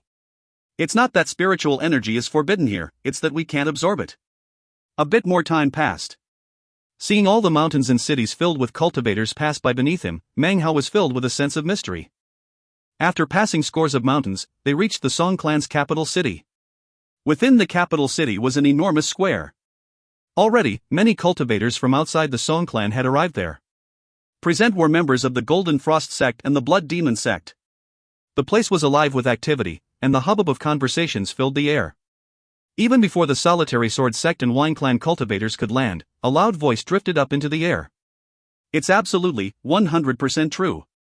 I, Jodiah 1, saw everything with my own eyes. That day, Shu Yuyan wasn't wearing proper clothing. She was wearing a man's garment. Furthermore, she seemed to be on very intimate terms with the male cultivator. You all don't believe me? I, Jodiah, swear an oath that if my words are in any way false, you can gouge my eyes out." The person talking was a young cultivator. He was speaking so passionately that spit flew out of his mouth. He gazed at the surrounding Song Clan members with exuberant, shining eyes. As he spoke, he gesticulated wildly and jumped up and down. The dozens of surrounded Song Clan members watched on in astonishment. The cultivators from the Blood Demon sect were situated off to the side. They sat there quietly, cross-legged, and in their midst was a Li Shiqi too, dressed in a white robe. Sitting cross-legged next to Li Shiqi were two people. One was Sang Luo's brother, and the other was none other than Wang Yukai III. Wang Yukai was looking quietly at the group of people from the Golden Frost sect. In their midst was a rather fat fellow whose face had a few pimples on it. He wasn't very tall, and at the moment he was smiling complacently at Jodiah. This was none other than Li Fuguwei. When the two of them had run into each other earlier, Fatty found, to his surprise, that Wang Yukai responded coldly to his attempts to start a conversation and even pretended not to know him. At the moment, he wasn't sure what to think, and could only sigh inwardly. "You simply can't imagine the expression on Chu Yuyan's face," continued Jodiah. "I guess you can only say that it was wonderful. And that male cultivator, well, he was extraordinarily handsome, a dragon amongst men. Really." They embraced each other and exchanged some sweet words. As their hands groped each other frantically, they began to pant. As he spoke, Jodiah got more excited. Li Fuguwei suddenly cleared his throat and spoke out in a loud and clear voice. "I can bear witness to this," he said, "as I was also present. At first I planned to go give them a piece of my mind. As all of you fellow Taoists are well aware, fellow Taoist Chu Yuyan is the beloved of fellow Taoist Wang Tingfei. And of course, fellow Taoist Wang Tingfei and I are the closest of friends. Therefore, when I saw what was happening, I wanted to speak my mind. However, you have no way to know how the two of them looked. It was clear that the feelings between them were true love. As his voice rang out, the faces of the Song clan members all filled with strange expressions. They knew Fatty, of course. He was a member of the Golden Frost sect that no one dared to provoke. He was a treasure of the sect, and as such, his level of seniority was extremely high. Anyone who offended him would arouse the wrath of the entire Golden Frost sect. To do so would be similar to rubbing a cat's hair backward. This was because the Golden Frost sect had 18 bloodline legacies. By combining their power, the sect could wield the power of a great Tao reserve spell. According to the rumors, the power of this spell was so incredible that it could slay immortals. However, for many years, the sect only possessed 17 of the bloodlines. The last one had disappeared, and no matter how hard the Golden Frost sect searched, it could not be found. There was no one who the legacy could be passed on to. Therefore, for many years, the ultimate power of the Golden Frost sect spell could not be unleashed. However, it turned out Li Fuguei was perfectly suited to accept the legacy. Therefore, he was treated as a treasure of the sect. Usually, the sect priest would treat him very amiably and was very protective of him. You could essentially say that the entire sect was at his beck and call. Furthermore, Fatty didn't like to practice cultivation, nor did he want an assigned Tao protector. So to protect him, whenever he went out, a large group of Golden Frost sect disciples would accompany him. The sect was extremely worried that something might happen to him. The most extreme thing that had happened was that once after someone provoked Li Fuguei, the sect priest personally slaughtered an entire sect. Afterwards, he issued a proclamation in the southern domain that anyone who dared to even touch Li Fuguei would provoke the unbridled fury of the entire Golden Frost sect. 1. Zhou Daya, of course, is the guide who saw Meng Hao and Chu Yuyan together, which happened in chapter 136, Zhou Daya. 2. Li Shiqi is the blood demon sect Dao child who appeared in chapter 175, Li Shiqi. 3. Wang Yukai was one of the group of 4 young people brought to the Reliance sect in chapter 1. The others in the group were Meng Hao, Fatty Li Fuguei, and Little Tiger Dong Hu. Wang Youcai's last appearance was in chapter 130, The Perfect Foundation. If you find any errors, ads pop-up, ads redirect, broken links, non-standard content, etc., please let us know. Report chapter so we can fix it as soon as possible. Chapter 188. Chapter 188, True Love is Priceless. Actually, Li Fuguei was diametrically opposed to Wang Tingfei, and wouldn't let him off the hook for anything. Normally, whether he was inside the sect or outside, he constantly said sarcastic things about him. This, of course, made Wang Tingfei furious. However, there was nothing he could do about it. Offending Li Fuguei was not an option. Their feud was a trifling matter of the junior generation. Furthermore, Li Fuguei was too important to the Golden Frost sect. The difference between Li Fuguei's importance to the Golden Frost sect and Wang Tengfei's importance to the Wang clan was immeasurable. Fatty suddenly leaped up onto the table, to the embarrassment of his fellow Golden Frost sect members. They could do little more than cough lightly and watch as he cried out, "Ah, true love." Fellow Taoists, could I really not see such a thing? It was definitely true love. How could I, Li Fuguei, do anything to split apart such an affectionate couple? Would I really do that, just for my good-for-nothing friend Wang Tingfei? Would I really disturb a scene of true love? Never. I could never do such a thing.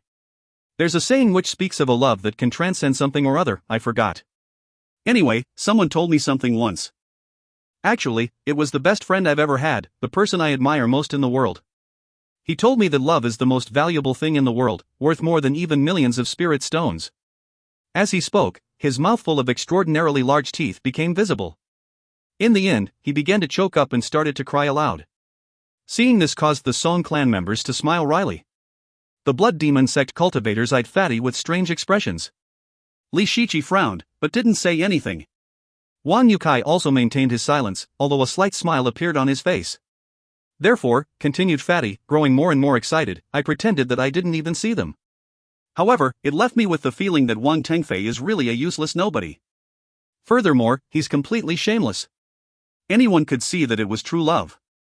Were I in Wang Tengfei's place, I would simply smile and hand over the beauty.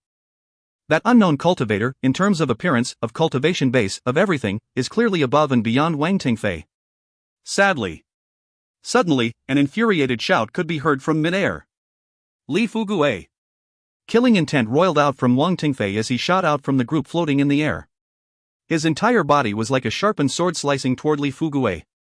Before he could get very close, the Golden Frost sect disciples behind Li Fuguei leaped up with amazing speed. In the blink of an eye, they shot forward. One of them, a tall, strapping man, let out a cold harumph and formed a fist, which he lifted into the air. Ripples spread out from it in all directions, and a roaring sound filled the air. Wang Tingfei's facial expression flickered. Wang Shifan exploded out with incredible speed. In an instant, he was in front of Wang Tingfei, waving both hands out forward. A boom echoed out. The blood drained from Wang Shifan's face as he grabbed Wang Tingfei and retreated backward. He glanced back murderously at the large man from the Golden Frost sect. "Members of the Wang clan, please conduct yourself with dignity," said the large man coolly. The power of his core formation cultivation base rolled out. The group of people Meng Hao was a part of descended to the ground. Meng Hao had a strange expression on his face, and he coughed lightly. He looked at Fatty hiding behind the large man. The things Fatty had been saying were somewhat embarrassing, and left Meng Hao feeling a little guilty. "Do you see?" said Chen Fan quietly. "Li Fugue is no small figure in the Golden Frost sect. Now that I think about it, Wang Tingfei's current situation really is deserving of sympathy. Little junior brother, have you seen Chu Yuyan? I'm really curious which sect that cultivator is from who got entangled with fellow Taoist Chu Yuyan."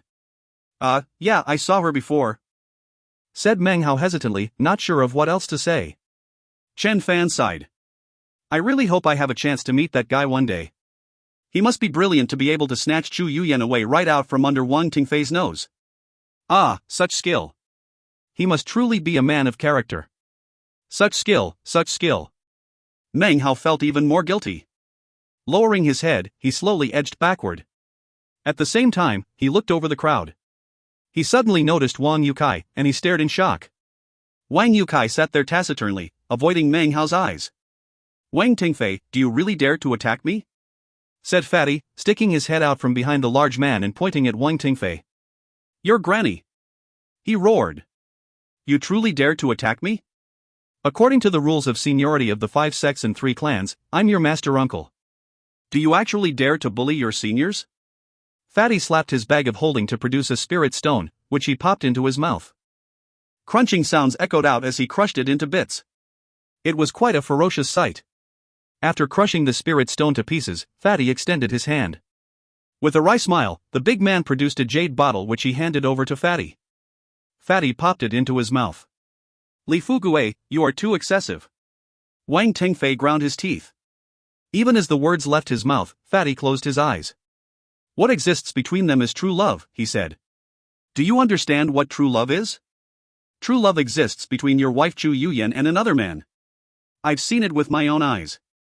Why would you possibly interfere with that?" People around started to laugh, causing Wang Tingfei's face to grow even more enraged. "If only you understood. True love. It's priceless. I truly admire that fellow Taoist. He's so skilled. He truly handled things masterfully." As Fatty went on with his speech, Meng Hao continued to edge backward. However, he wasn't fast enough.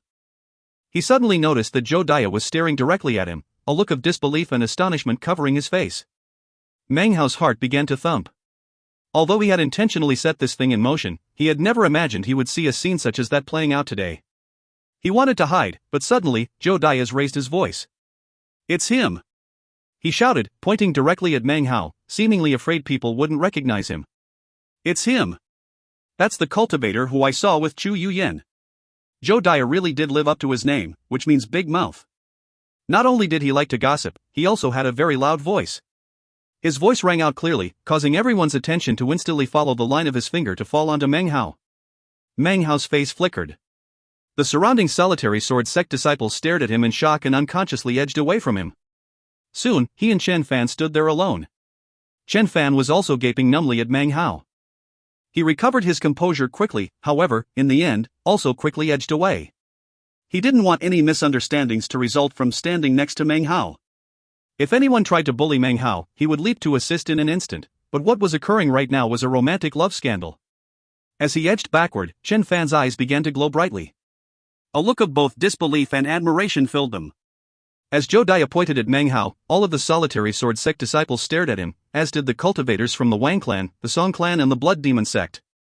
Everyone was looking at Meng Hao. Li Shiqi from the Blood Demon sect had a strange expression on her face. She had noticed Meng Hao moments ago. At the moment, she snorted, turning her head to ignore him. Wang Yukai stared in shock at Meng Hao. As for Wang Tingfei, he stood there mutely, glaring at Meng Hao. Veins began to bulge out on his face, and veins of blood appeared in his eyes. He thought back to the Flying Rain Dragon legacy, to the Reliance Inner Sect training. He thought back to his feelings in the Flying Rain Dragon's cave. His humiliation and rage billowed up to the heavens. Everything was completely silent. All eyes were on Meng Hao. Of course, in the past days, the rumors about Chu Yuyan being seen with a strange man had been spreading throughout the 5 great sects and 3 great clans. It had started in the Golden Frost sect. Everything about the rumor made sense and was quite vivid. No one knew, and everyone wondered, who the strange man might be. Now here, in front of all these eyes, Meng Hao had been pointed out. Fatty stared in shock.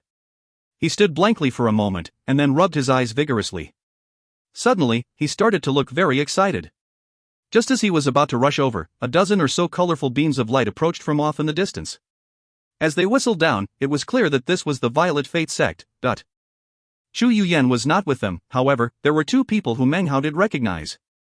They were none other than Qian Shuihan and Lu Songwon, who were now in the early foundation establishment stage. They flew on either side of a young man with a cool expression. His body radiated the power of late foundation establishment, and seemed to occupy a position of great respect amongst the other Violet Fate sect disciples. At the same time, 10 more beams appeared. This was the Black Civ sect. The beautiful Han Bei too was among them. She was dressed in men's clothing, but a single glance was enough to see that she was a woman. She was chatting and laughing with a Song clan member as she flew down to the square. The arrival of the Violet Fate sect and Black Civ sect would normally cause various members of other sects to seek out friends and catch up. But a strange atmosphere now filled the air.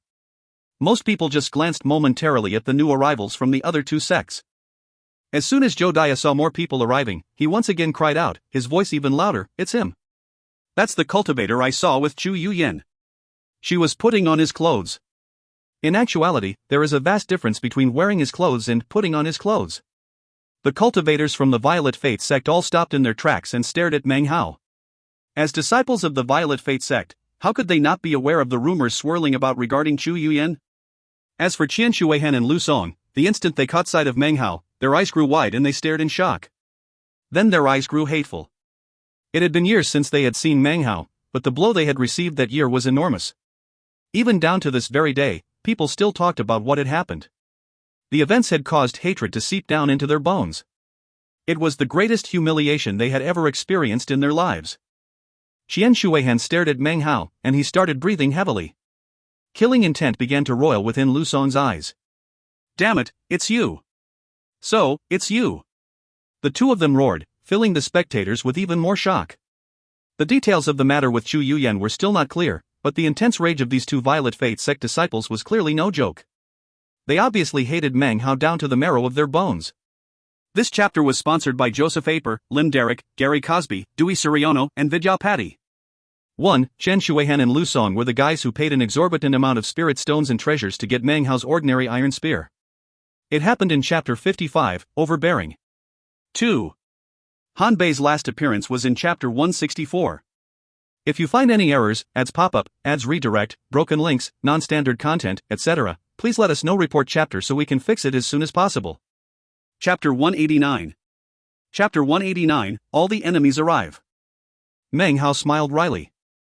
The spot he occupied in the square had long since grown empty, making him especially conspicuous. His smile grew more bitter, and he sighed inwardly. If I had known things would end up like this, he thought, I wouldn't have let Jodiah go. AI, are all of my enemies going to appear today? He coughed and subconsciously rubbed his nose. He suddenly got the feeling that he'd done a bit too many things over the past few years. Now the moment had arrived in which his crowds of victims were accusing him. "Damn you, Meng Hao!" howled Qian Shuihan. "I will never forget the matter of the iron spear from that year." He immediately took a step forward. Next to him, Lu Song's eyes were red. Throughout the years, the 2 of them were often derided by fellow sect members because of the incident with the iron spear. They had often wished to go seek Meng Hao to exact revenge. However, the state of Zhao had disappeared, presumably Meng Hao along with it. They had never imagined that they would encounter him this day. Thoughts of vengeance immediately filled their hearts. Wang Tingfei also took a step forward, his face filled with murder. "Meng Hao, I already loathed you back in the state of Zhao. You had better provide an explanation about what happened with Chu Yuyan."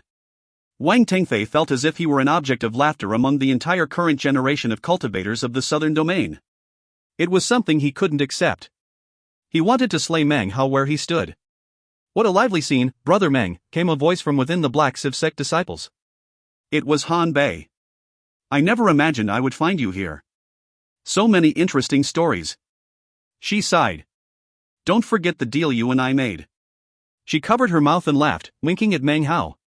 Her words made the audience's eyes glitter even more brightly. Meng Hao's appearance seemed to be provoking the interest of one person after another. As of now, all the people who had never heard of him before were becoming intensely interested in the proceedings. A buzz of conversation filled the air. One voice rose up from within the Blood Demon sect. It was Li Shiqi. Fellow Taoist Meng Hao, you really do have a lot of interesting stories to tell. However, I'm curious about what happened to that annoying hat of yours? It was hard to tell what she was thinking, but her eyes shone with interest. Chunfun stood gaping. He took a deep breath as he gazed at Meng Hao, an indescribable admiration growing in his eyes. Fatty looked at Meng Hao excitedly. It seemed that no matter where Meng Hao went, he would attract attention. It was the same back in the Reliance sect as it was right here and now. No wonder he's the elder brother, thought Fatty, taking a deep breath. His admiration for Meng Hao had reached such heights that he wanted to fall to his knees and bow down. Meng Hao gave a dry cough and continued to smile bitterly. He really did feel a bit guilty. However, before he could respond to anyone, 10 beams of light suddenly appeared off in the distance. It was none other than the Li clan. As of now, all 5 great sects and the 2 other great clans had arrived. In the middle of the Li clan people was Li Daoi I. His arm had long since been replaced by the Li clan. He was a Dao child, so he couldn't marry into the Song clan. He had obviously not come because of the Song clan's search for a husband, but rather for some other reason. However, as soon as the Li clan people touched down into the square, his eyes fell upon Meng Hao. As soon as they did, he gaped. Almost immediately, his cultivation base rippled with power, and the aura of the great circle of late Foundation establishment filled the square. So, you finally appear, he said grimly, taking a step toward Meng Hao. Fierce killing intent emanated from his eyes. It was obvious to everyone that there was some big secret between him and Meng Hao that he wasn't willing to talk about.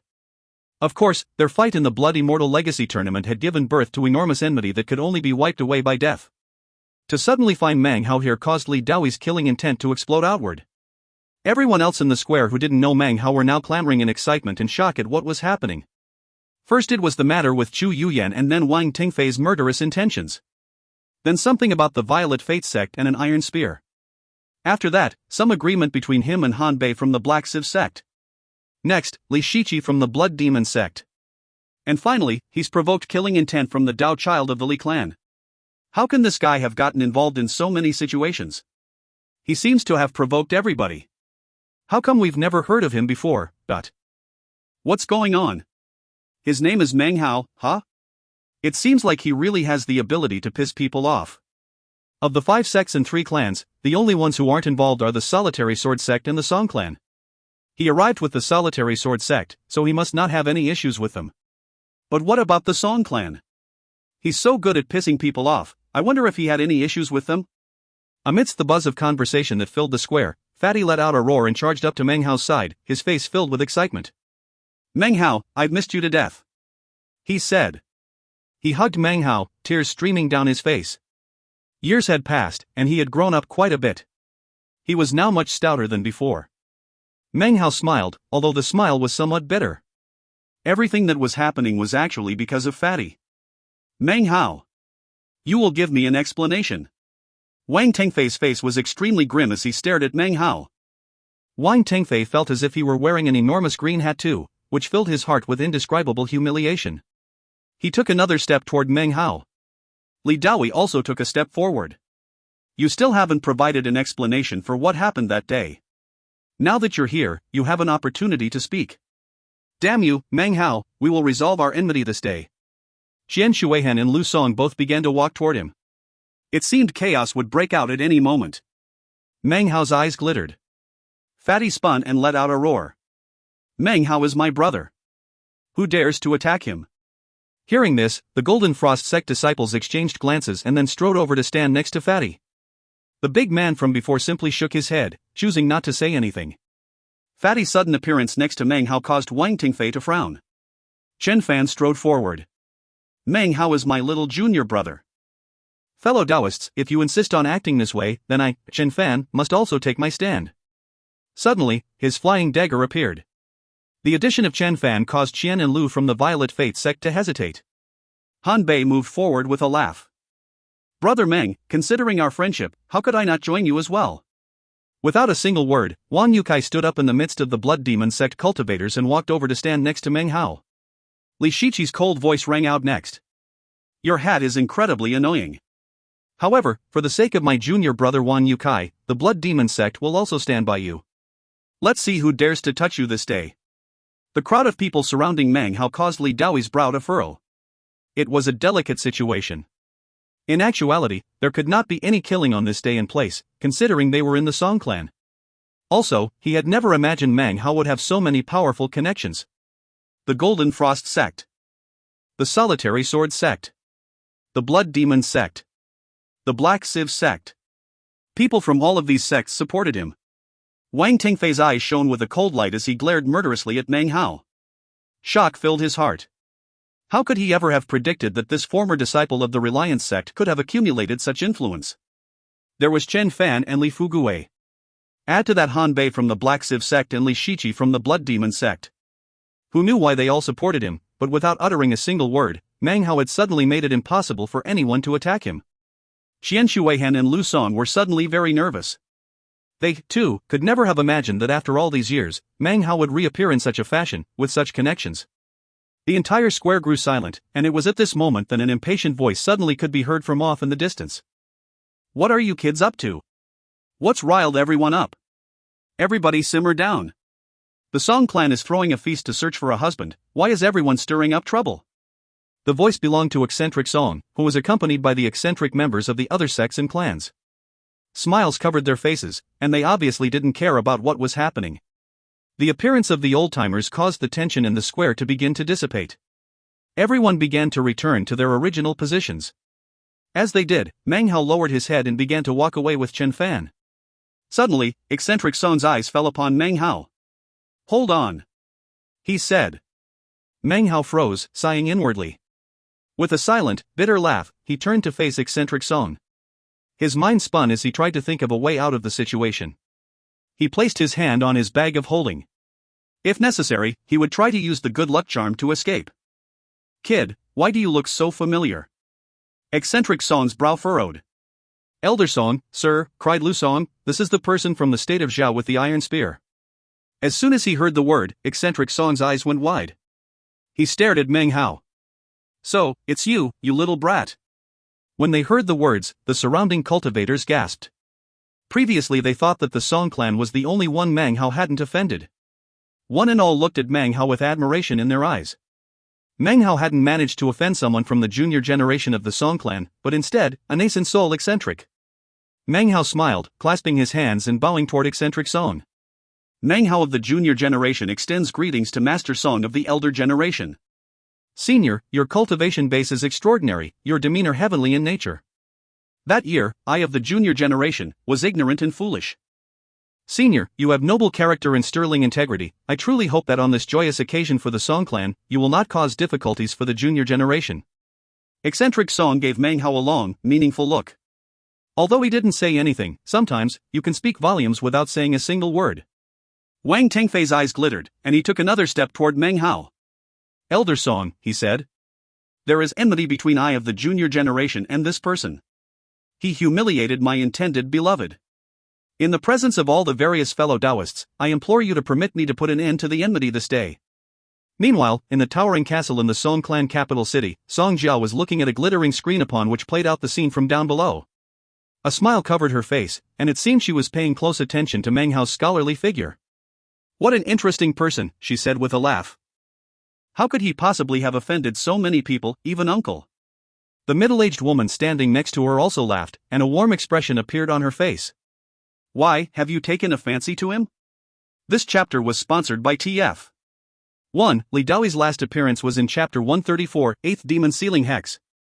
2. As I mentioned in a previous footnote, the green hat is a symbol in Chinese culture which implies you're being cheated on. More information here. If you find any errors, ads pop-up, ads redirect, broken links, non-standard content, etc., please let us know. Report chapter so we can fix it as soon as possible. Chapter 190. Chapter 190, Respected Senior. No, said Song Jia quickly, her face reddening a bit. She was innately beautiful, and had a tender personality. The woman next to her laughed, looking at her lovingly. She didn't say anything. Her voice light, Song Jia continued, I just think he's interesting. He offended so many people, and yet so many people are willing to stand by his side. Also, he doesn't really look like a cultivator. He looks more like a scholar. The middle-aged woman laughed again, and her expression grew even more gentle.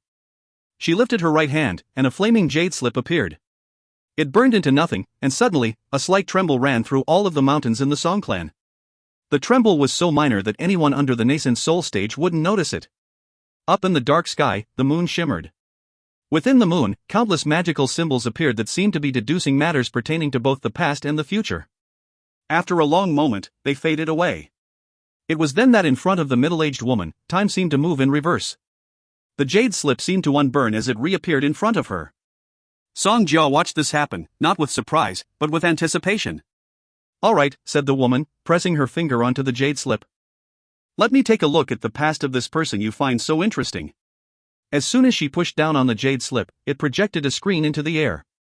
On it could be seen a small county, and a boy sitting next to a window. He was reading a scroll by lamplight. As he read, he slowly shook his head and fanned himself with a feather fan. It was obviously summer. The boy was none other than Meng Hao. The screen flickered, and Meng Hao was now wearing a neat, clean scholar's robe. He walked out of his house and stood up against a nearby wall, looking a bit shifty-eyed. Soon, a sedan emerged from the courtyard opposite him. He craned his neck to look at it, an excited expression on his face. 1. The screen shimmered, and now Meng Hao stood on top of Mount Daqing. He sighed and tossed a gourd bottle down into the river. 2. Next, he was in the Reliance sect, holding aloft a medicinal pill, face filled with anxiety as he gave the pill away. 3. When Song Jia saw this, she laughed out loud. The middle-aged woman smiled and shook her head. The next image was of Meng Hao's shop on the plateau, and his shy, bashful smile as he sold medicinal pills at exorbitant rates. For there were many images from that time, but they suddenly flashed by quickly, making it difficult to make everything out quickly. The middle-aged woman frowned, seemingly lost in thought. The next image that Song Jia saw was that of eccentric Song on the mountaintop and Meng Hao running along with the iron spear. She saw Meng Hao in the city of cultivators and the deal he made with Luan Song for the spear. After that were all the bloody events that resulted. Song Jia couldn't stop laughing. This Meng Hao is awful, he's nothing like a scholar. She continued to watch, her laughter causing her eyes to look like two crescent moons. The images again became somewhat blurry. By this time, he was in the southern domain. However, in this instant, the jade slip suddenly began to crumble into pieces. In the blink of an eye, it was covered with cracks. A woman's cold snort could be heard from very far off in the distance. It filled, not only the room, but the entire Song clan. The middle-aged woman's face filled with shock, and she coughed up a mouthful of blood. She grabbed the astonished Song Jia and staggered backward several paces, a look of disbelief covering her face. All of the mountains within the Song clan began to tremble. As they did, the moon in the sky above the Song clan suddenly exploded with a blinding light. It was a flash that instantly began to tremble and darken, as if it were being forcefully suppressed by someone. At this same moment, the seemingly endless mountains of the Song clan continued to tremble, and then, one by one, the mountains suddenly sank down an entire inch, as if they were being pushed down by some incredible force. That inch seemed to be a warning, some demonstration of power by someone. This person seemed to be saying that if they wished, they could wipe out the entire Song clan mountain range. At the same time, all of the nascent soul cultivators began to tremble and spit up blood. Deep within the Song clan mountains, near the location of their Tao reserves, a roaring sound rose up. It didn't disseminate outward, and only certain people could sense it. In the deepest, most remote location within the Song clan mountains, was a stone pillar. Atop the pillar was a corpse, or rather, half of a corpse. The bottom half was nowhere to be seen. The corpse's eyes suddenly snapped open, whereupon the aura of the peak Tao-seeking stage exploded out. The corpse trembled, as if it couldn't stand up to the immense power which was bearing down upon the Song clan. Respected senior, calm your anger. The Song clan of the southern domain is at fault. If you know you are at fault, then correct it, came the transmitted voice of a woman. She was clearly irritated. Your Song clan has the tradition of marrying daughters? I suggest she be a maidservant. The corpse hesitated. Respected senior. What was that? You know, the Song clan of the Eastern lands desire this honor but are unable to achieve it. Do you truly dare to refuse me? As the woman's voice transmitted out, the entire Song clan mountains suddenly shook and sank down 3 more inches. Without hesitation, the corpse said, "Respected senior, we shall do as you bid." The woman's voice faded away. At the same moment, back in the capital city, Song Jia's face was pale white. Next to her, her mother panted, and blood oozed out from her mouth. "Jar, this person cannot be provoked. This person is..." Before she could finish speaking, her body began to shake.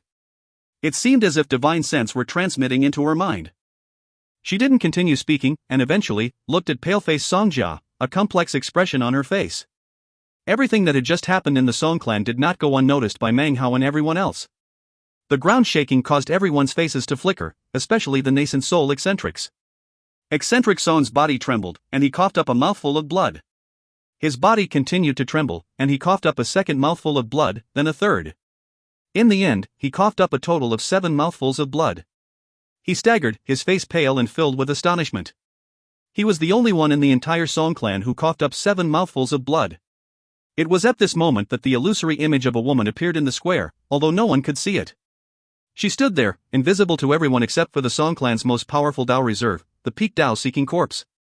Only he could sense her rippling aura as she arrived at the Song clan square. From the moment she appeared, her eyes were riveted on Meng Hao. They were filled with kindness, tender affection, and love. After a long moment passed, the situation in the square returned to normal. Everyone was shocked, causing a deathly silence to fill the air. The nascent soul cultivators looked around pale-faced. Eccentric Song's face was deathly white, he was scared nearly witless. He wasn't sure what had just happened, nor did he know that the entirety of the Song clan had been shaken just now. Panting, he wiped the blood from his mouth. Suddenly, his body shook as a voice filled his mind. The voice filled him with veneration, it was none other than the spirit-severing stage patriarch of the Song clan. It was clearly a transmission of divine will from the spirit-severing patriarch, who was passing along the orders of the Dao Reserve Corps. All of the nascent soul cultivators of the Song clan received the same message. Meng Hao is not to be provoked. Amidst the silence that covered the square, Wang Tingfei's voice sounded out. Meng Hao, you don't have the qualifications to refuse a battle with me today. He leaped up and began to stride toward Meng Hao, his cultivation base erupting with power. Power exceeding the early foundation establishment stage soared higher and higher. It turned out Wang Tingfei's Dao pillars hummed with the energy of the mid-foundation establishment stage. Meng Hao's eyes flickered as he watched Wang Tingfei approach. Wang Tingfei's right hand lifted up, black tendrils rose up and circulated around his finger. His eyes were calm. In the Reliance sect of the state of Zhao, you stole my belongings and wrested away my position in the inner sect. In the southern domain, you insulted me. Do you really think you qualify to be the archenemy of Wang Tingfei? His hair whipped madly around his head and a mysterious black glow began to emanate from his poisoned finger. You don't deserve to be Wang Tingfei's archenemy. You were an insect back then, and you're still an insect today. Today, you shall be a blood sacrifice to my poison finger. Wang Tingfei's words echoed throughout the square. Are you finished? Said Meng Hao coolly. He strode forward, lifting his right hand and striking it out. The power of his 4 perfect Dao pillars congealed into the palm. Not a strand leaked out. A roaring filled the air as he struck toward Wang Tingfei. As the boom filled the square, the surrounding cultivators watched, completely focused on what was happening. Only Han Bei and Li Shiqi, as well as Chen Fan, looked with strange expressions toward the blustering Wang Tingfei. Fatty looked extremely nervous. The large man from the Golden Frost sect was holding him back, otherwise he would have joined Meng Hao to fight. Amidst the roaring boom, Wang Tingfei tumbled backward, blood spraying from his mouth. The palm blow just now had actually not been a level strike, but a slap. The sound of the slap rang out as some of Wang Tingfei's teeth shattered. He flopped backward, an expression of shock on his face. Impossible. Meng Hao strode forward after him, striking with his hand again. A boom sounded out, and more blood sprayed from Wang Tingfei's mouth. This time, the slap struck the other side of his face. Impossible. Wang Tingfei's face was pale, and his eyes filled, not with confusion, but frenzied rage. He was no longer shocked or frightened. His humiliation washed away everything. He stared murderously at Meng Hao and then howled. At the same time, Wang Shifan began to move forward, as did the frowning old nascent soul cultivator from the Wang clan. But then, eccentric Song's eyes flickered. A look of discomfort and even disbelief covered his face as he reached out to prevent both of them from doing anything. 1. In case you forgot about the sedan scenario, it was alluded to in Chapter 45, a look back at the mortal world after 3 years. 2. The scene from Mount Dacheng was obviously in Chapter 1, Scholar Meng Hao. 3. The scene of giving away the medicinal pill was from Chapter 5, This Kid Isn't Bad. 4. Meng Hao's business schemes were in Chapter 11, Pill Cultivation Workshop Outlet, as well as subsequent chapters. If you find any errors, ads pop up, ads redirect, broken links, non-standard content, etc., please let us know. Report chapter so we can fix it as soon as possible. Chapter 191. Chapter 191, Defeat After Defeat. The Wang clan nascent soul cultivator turned his head and stared at eccentric Song. Meng Hao continued to stride toward the retreating Wang Tingfei. He lifted his hand and grabbed Wang Tingfei's index finger. "So, this is the finger I decimated that time," he said coolly. Wang Tingfei's eyes flashed with hatred, as well as pleasant surprise. He had developed this poison finger at great cost. He could have regrown a normal finger, but had instead mastered perseverance and endured the pain necessary to grow a poison finger. In his estimation, it was a metamorphosis. He had reached this conclusion in a flash of enlightenment. He would take his defeat and transform it into brilliant glory. The pain had caused him no small amount of torment, but he had suffered through it and created a poison finger which was like a personal precious treasure. Wang Tingfei knew that all people will endure setbacks in their lives. However, to transform a setback into a treasure can make life truly glorious. Maybe he was right, but sometimes fate can be cruel. Today, he ran into Meng Hao. There were some things that Meng Hao didn't do intentionally. Like it or not, though, the three-colored resurrection lily not only made him immune to all other poisons, it also made his body hypertoxic. When Wang Tingfei saw Meng Hao grab his poison finger, he began to laugh. The laugh contained both hatred and carefree cheer. He could just imagine how Meng Hao, in mere moments, would begin to wither up and then transform into a pool of blood. However, even as his laughter began to ring out, it screeched to a sudden stop. A look of absolute disbelief appeared on his face. His finger disappeared within Meng Hao's hand, and then after the space of a few breaths, a popping sound could be heard. A black mist appeared that seemed to be sentient. It trembled, as if it didn't dare to near Meng Hao. Meng Hao loosened his grip. Wang Tingfei's entire body shook, and blood sprayed from his mouth. He staggered backward, gazing numbly at the space his index finger had once occupied. He suddenly thought back to the scene from 7 or 8 years ago, when he had been defeated. He had always thought that he was chosen, and his opponent was a mere insect. His defeat before had been an accident, and now he had reached foundation establishment. His opponent was far beneath him. But today... "You're right, you and I aren't archenemies," said Meng Hao indifferently. He had a bit of that same old bashfulness in his expression as he looked at pale-faced Wang Tingfei. "That term is too meaningful. It doesn't suit our relationship." He made no attempt to kill Wang Tingfei. It's not that killing him wasn't worth it, but rather, to kill him in this situation would cause too many complications. The most important point in the whole thing was that Meng Hao always seemed to end up with the things that belonged to Wang Tingfei. It left him with a strange feeling that suddenly made him even less willing to kill him. Everything surrounding them was quiet. The invisible woman was gazing tenderly toward Meng Hao. A smile appeared on her face, and when she saw Meng Hao dissolve the poison finger, it transformed into a look of love.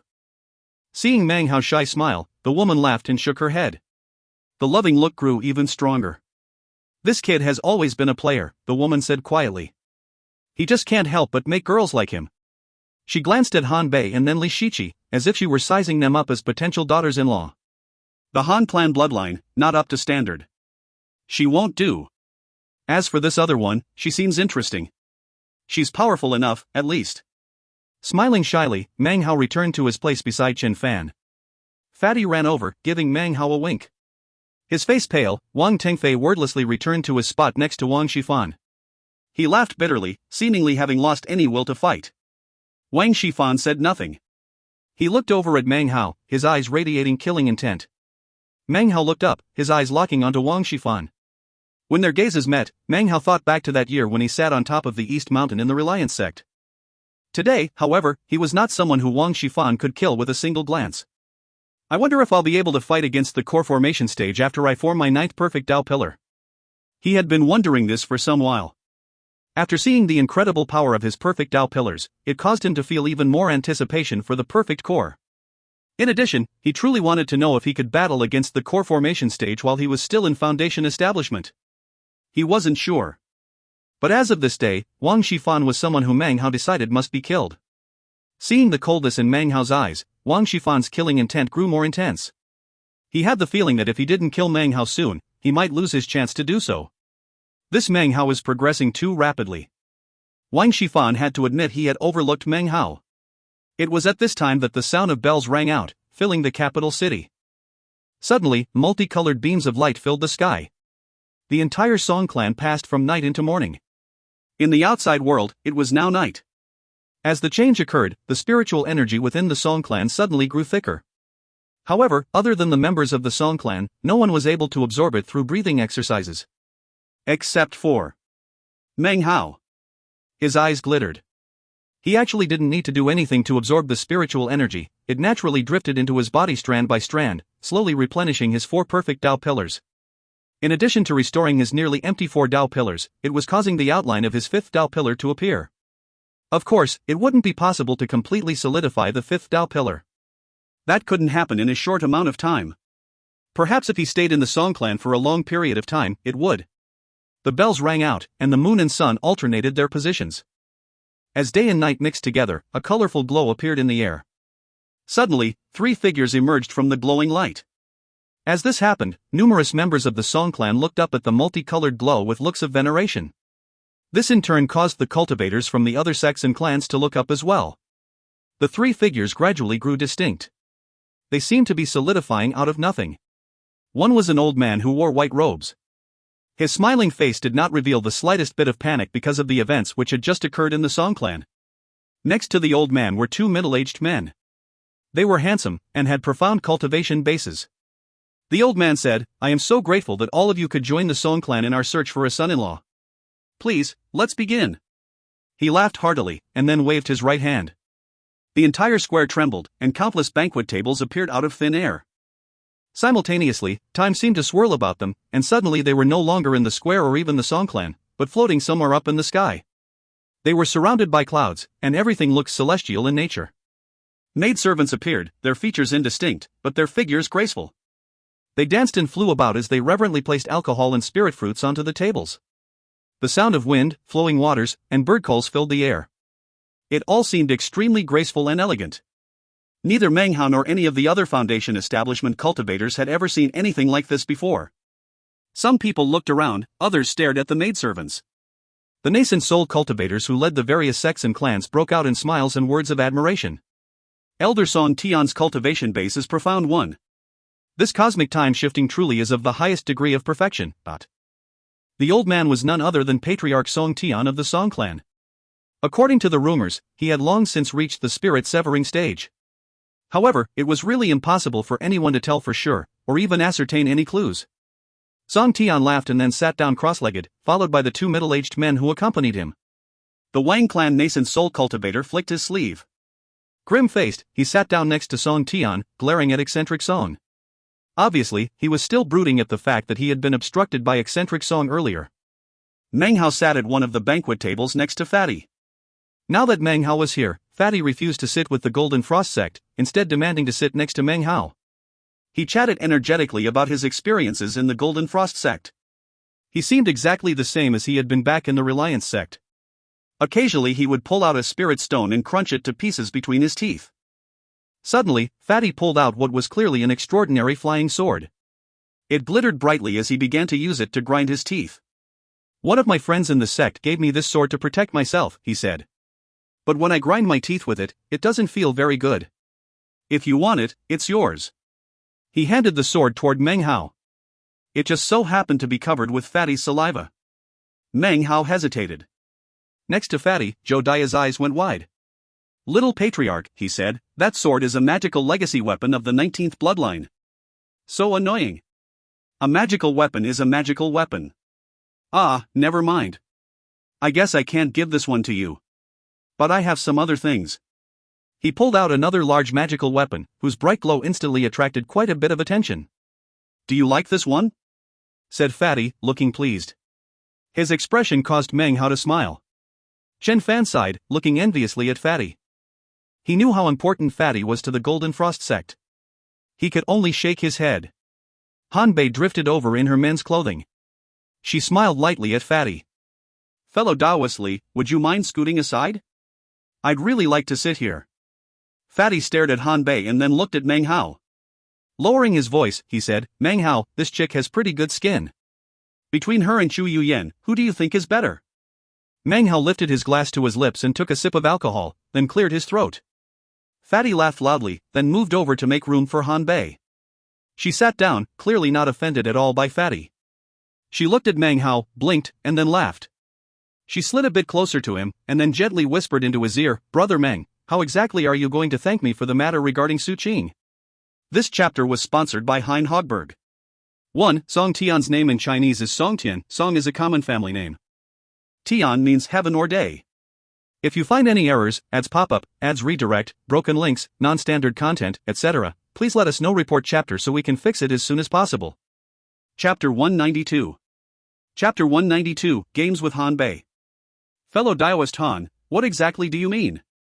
replied Meng Hao, his expression the same as ever.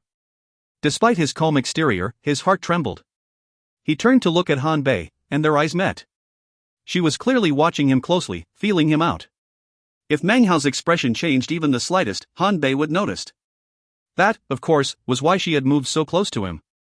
Han Bei was a schemer, which Meng Hao had come to understand very clearly in the Black Civ Sect's blessed land. In fact, he hadn't encountered anyone among his peers who could come close to her in terms of plotting. "Brother Meng," she said with a charming smile, "there's no need to ask questions you already know the answer to. Junior sister Su was a member of the Reliance sect in the state of Zhao, and so were you." Coupled with her men's clothing, her sweet tone made her even more alluring. "Oh?" replied Meng Hao, looking at her with a vague smile. His expression caused her to start momentarily. Then she frowned, and she suddenly began to feel nervous at heart. "Brother Meng, it was for your sake that I helped out junior sister Su on multiple occasions. Were it not for my interference, she would have fallen under a lot of suspicion. Thankfully, I have a lot of influence in the sect, so she wasn't implicated when you took ultimate vexation." She smiled. "So, how do you plan to repay me?" Her smile was beautiful, but her eyes flickered with craftiness.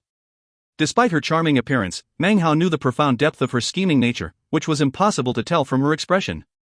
He would never forget how she had repeatedly called out to her "Xia, dear" that day, only to then exterminate him in an instant. The scene played out in Meng Hao's mind. She leaned a bit closer to Meng Hao. From the perspective of anyone looking at them, it would definitely seem they were on quite intimate terms. "Fellow Daoist Han," he said coolly, "aren't you worried about being seen so close to me? What if the Black Civ sect starts to suspect something? I imagine that they're looking for me right now. After today, they'll definitely send people after me." His words seemed casual, but he was in fact attempting to feel her out. "Brother Meng, you can just directly ask me what you want to know. There's no need to try to feel me out." She chuckled, looking at him. She breathed out slowly, and her breath brushed across him, carrying with it the aroma of orchids. Meng Hao frowned and edged away from her a bit.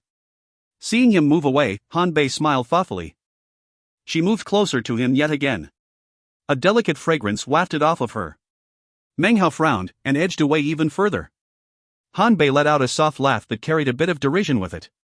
"The Black Civ sect is indeed looking for you. Don't worry, though. The other sects don't have any idea. The search for you is being done in secret. You do need to be careful though." She smiled and, finally seeming to think she was a bit too close to Meng Hao, moved a bit further away. Suddenly, Meng Hao's hand snaked out and wrapped around her supple waist. He pulled her close to him. "How exactly did you want me to thank you?" he said. "You tell me." He was so close to her that she could feel him breathing. They looked into each other's eyes, and though their expressions both seemed warm, they were clearly locked in a combat of scheming. Han Bei suddenly looked a bit flustered. She had never anticipated that Meng Hao would do something like this. She recovered her composure quickly, however, and then her eyes shined with an unruly beauty. "It's simple," she said gently. "Give me the jade page you took from within the square cauldron. I want the entire thing. That's all." Her body suddenly twisted imperceptibly, and she pulled away from Meng Hao and stood up. "Brother Meng, think about it carefully," she said with a smile. Meng Hao looked back at her with a vague smile. He didn't say anything, but after a moment lifted his hand to his bag of holding to produce a jade slip. He tossed it toward her. She frowned. This was just an ordinary jade slip, not the jade page that she wanted. However, she also knew that Meng Hao was deeply skilled in scheming, and wasn't someone she could easily trifle with. She accepted the jade slip, scanning it with spiritual sense. A strange expression flickered across her face before it returned to normal. She gave Meng Hao a deep look, and then a wide smile once again appeared on her face. She nodded, then turned and headed back toward where the black civ sect was seated. Meng Hao lifted his glass and took a sip of alcohol. The only thing on the jade slip was an image of her killing Xiejia, which Meng Hao had secretly recorded that day. Actually, even if Han Bei hadn't come looking for him, he would have thought of a way to get in touch with her. He had prepared the jade slip as a way to get information, and also as a bit of insurance. Fatty watched Han Bei leave, then started peppering Meng Hao with questions. Chen Fan looked at Meng Hao admiringly. He suddenly realized that considering his junior brother's skills, there was no need to attempt to arrange a marriage for him. Some time passed. After a while, the sound of bells rang out, and the multicolored glow appeared once again. From within its midst emerged two people, one a man, the other a woman. The man was handsome, tall and slender, with eyes like lightning. He wore a white robe and had long black hair that gave him a sort of demonic beauty. He smiled toward everyone and raised clasped hands in greeting. It's the Song Clan Dao child, Song Yunshu. 1. Song Yunshu has an extraordinary cultivation base. As the Dao child of the Song Clan, he is the number one figure amongst their foundation establishment experts. The girl next to him is Song Jia. She's the girl the Song Clan is finding a husband for. Meng Hao looked up, his gaze sweeping across the man and woman as they walked out from the multicolored glow.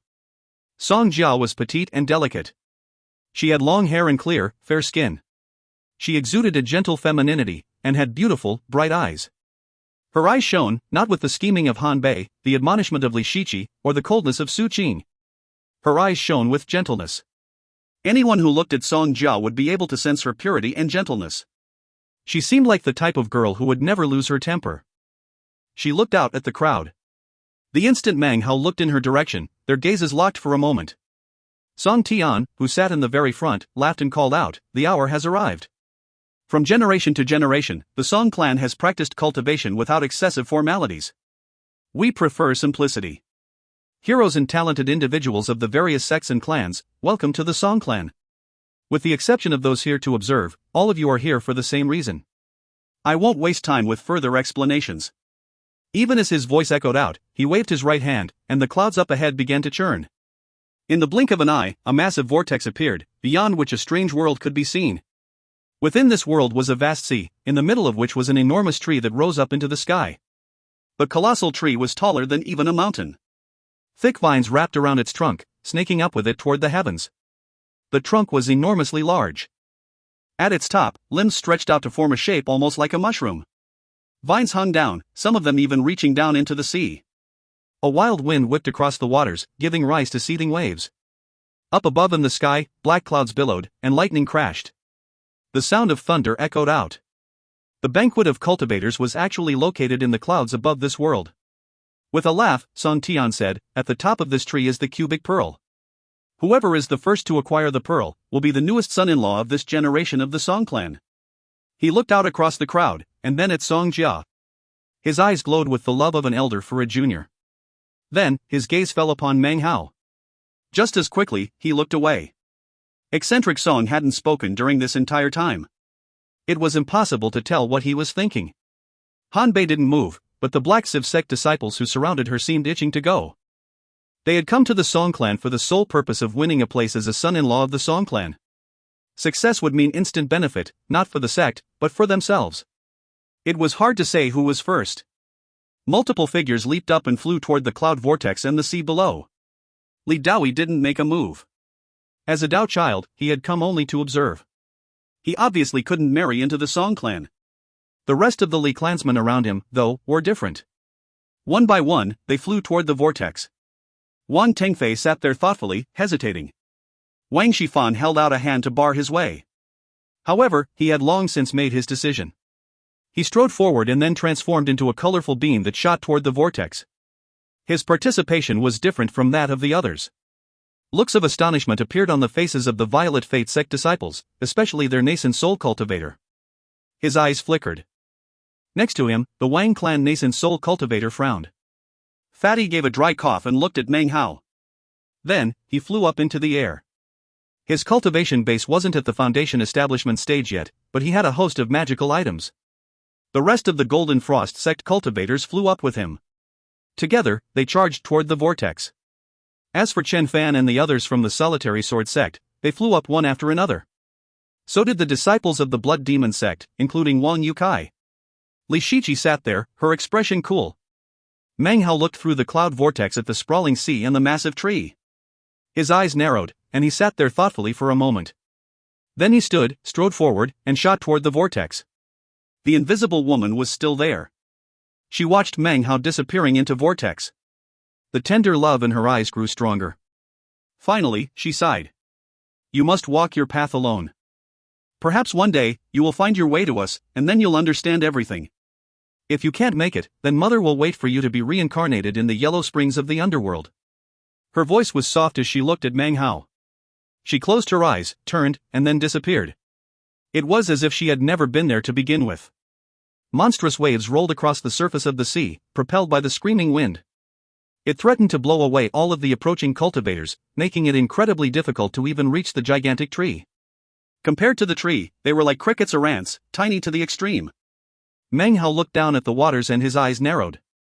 Beneath the massive waves, dark shadows could be seen swimming to and fro. A sense of danger welled up within him. The Song clan's search for a son-in-law is a trial by fire, said the Song clan patriarch. We don't want a bloody spectacle. If anyone feels the danger has become too extreme, you can forfeit with a single word and be instantly teleported out. His words echoed out across the sea. At the sound of his words, the wind suddenly lessened, as if it didn't dare to interfere. Song Yunshu's name in Chinese is Song Yunshu. Song, of course, is a family name. Yun means cloud. Shu means book. If you find any errors, ads pop-up, ads redirect, broken links, non-standard content, etc., please let us know. Report chapter so we can fix it as soon as possible. Chapter 193. Chapter 193, The Flower Blooms at Dawn. Above the sea and the enormous tree was the endlessly roiling cloud vortex. Above the cloud vortex was the banquet set by the Song clan in search of a son-in-law. Currently the Song clan patriarch's voice was ringing out across the sea, and the invisible woman had vanished. Deep within the recesses of the Song clan mountains was where their Dao reserves were located. The corpse, composed of half a body, emitted a mysterious glow from its eyes. Hesitation flickered within the glow. Just who was she? She seems to have the spirit of an immortal, but yet is not qualified to be one. She was looking toward that young man Meng Hao with deep love and affection. However, the object of her gaze was not Meng Hao, but that resurrection lily inside of him. She said that he would come before them, and would understand everything. Why did those simple words cause my hair to stand on end? The old man's eyes emanated an archaic light, and he sank into thoughtfulness. She said that if he failed, she would wait for him to be reincarnated in the yellow springs of the underworld. How very logical. It seems she's accustomed to such things. This is not something a cultivator can do. There is no reincarnation in cultivation. For a cultivator to attempt to reincarnate is useless. Otherwise, why would the rebirth cave have appeared? Rebirth is possible, which means the ability to live another life. However, there is no such thing as reincarnation. In terms of reincarnation, this is only possible for the legendary resurrection lily. The resurrection lily merges with a person as a form of reincarnation. This is why it's called a resurrection lily. Once the flower merges with a person, the person disappears, but the flower remains. However, things are never so absolute in this world. If the resurrection lily were to be tamed and consumed, 7-colored immortal ascension is possible. This Song clan patriarch, who had just recently revealed himself to the rest of the Song clan, suddenly flew up into the air. His eyes glittered as the indistinct image of the lower half of his body appeared. His hair whipped around his head as he kneeled atop the pillar. Immortal, your origin is full of mystery. The Song clan has watched over the southern domain for generation after generation. Immortal, I beg you to clear up my confusion. He bit down on his tongue and spit up some blood from his heart. The blood flew out and instantly disappeared. However, the sun-moon treasure in the sky above the Song clan suddenly flickered, and a glow appeared that no outsider would be able to notice. It shot down through the mountains until it was directly in front of the old man.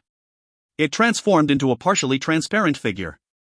It was impossible to tell whether it was male or female. It was blurry, as if it were both there and not there. When the old corpse caught sight of the figure, an expression of veneration appeared on his face. He knew that this was the spirit of the clan treasure.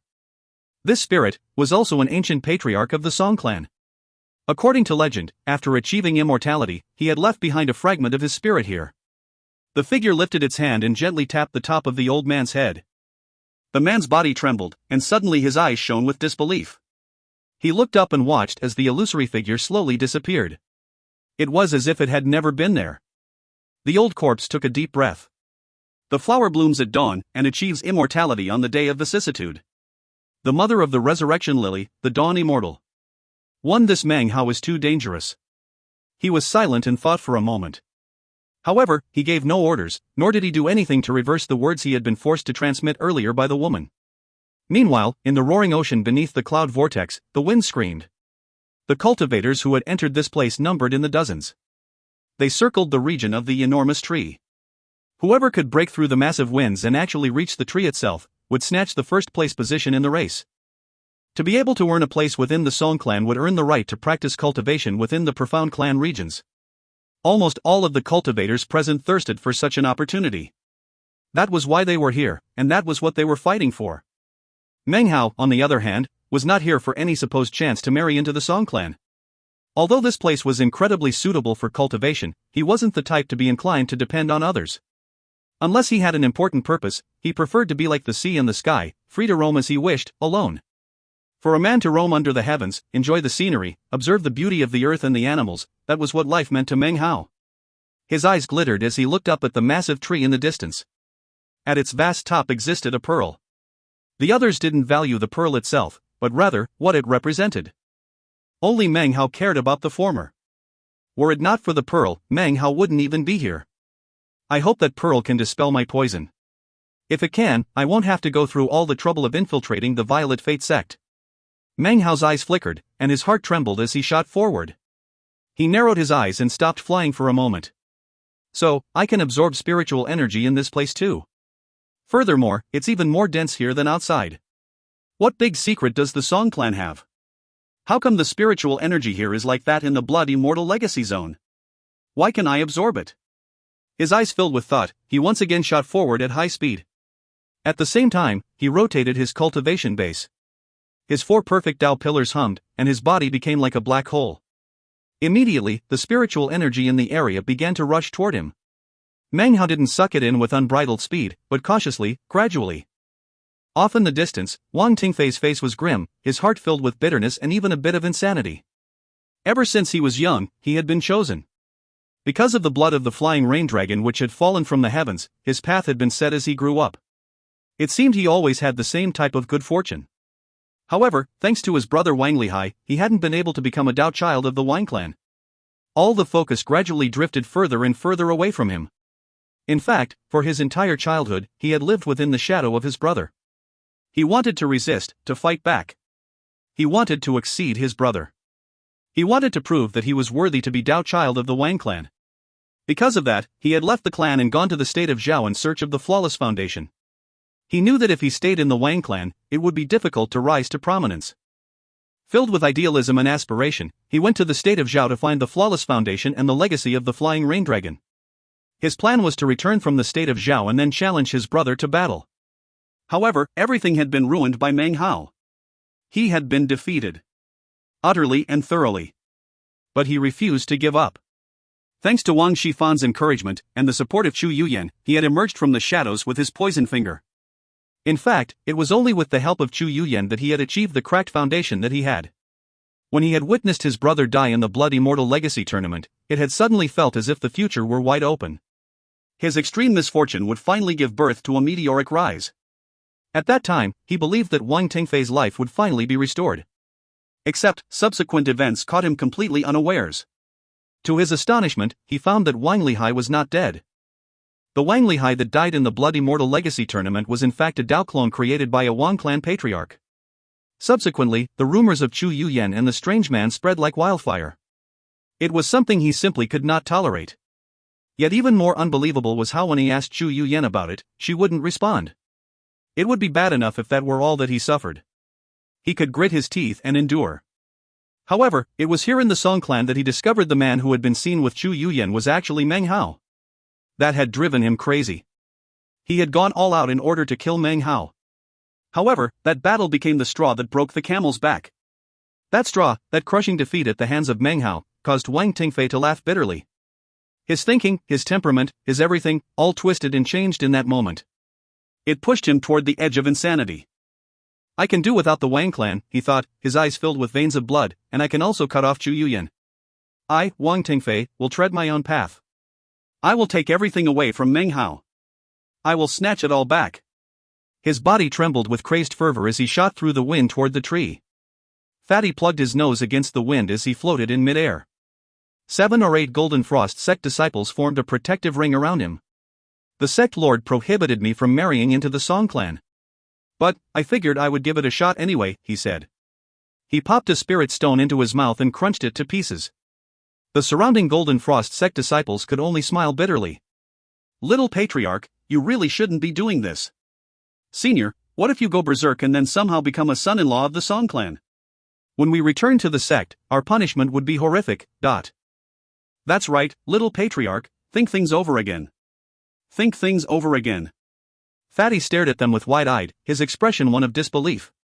But I'm already here, he said. Little Patriarch, said Jodiah hurriedly, don't you know about all those junior sisters back in the sect who have eyes for you? Plus, you have several official beloved assigned to you by the sect leader. They're all waiting for you. He understood Fatty the most, and as soon as the words were out of his mouth, Fatty took a deep breath. All right, forget it. Let's just go along to watch the fun. At the same time as the Golden Frost sect disciples were trying to dissuade Fatty from participating, off in the distance, Wang Yukai floated in midair looking thoughtful. A strange aura circulated around his body. He appeared to be around 17 or 18 years old, but also emanated an extremely antisocial air.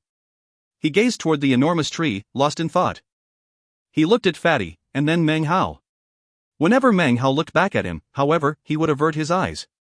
Whatever had happened between him and Donghu, it seemed would remain a secret that only the two of them could understand. 2. The mournful, screaming wind whipped the sea into madness. The dark shadows which swam back and forth in its depths made this whole place seem incredibly awe-inspiring. Amidst the howling wind, everyone surged forward. The wind blasted against their faces as they shot toward the enormous tree. This chapter was sponsored by Jeremy Holovax, Daniel Pennell, Ross Hilton, and Daniel Dean.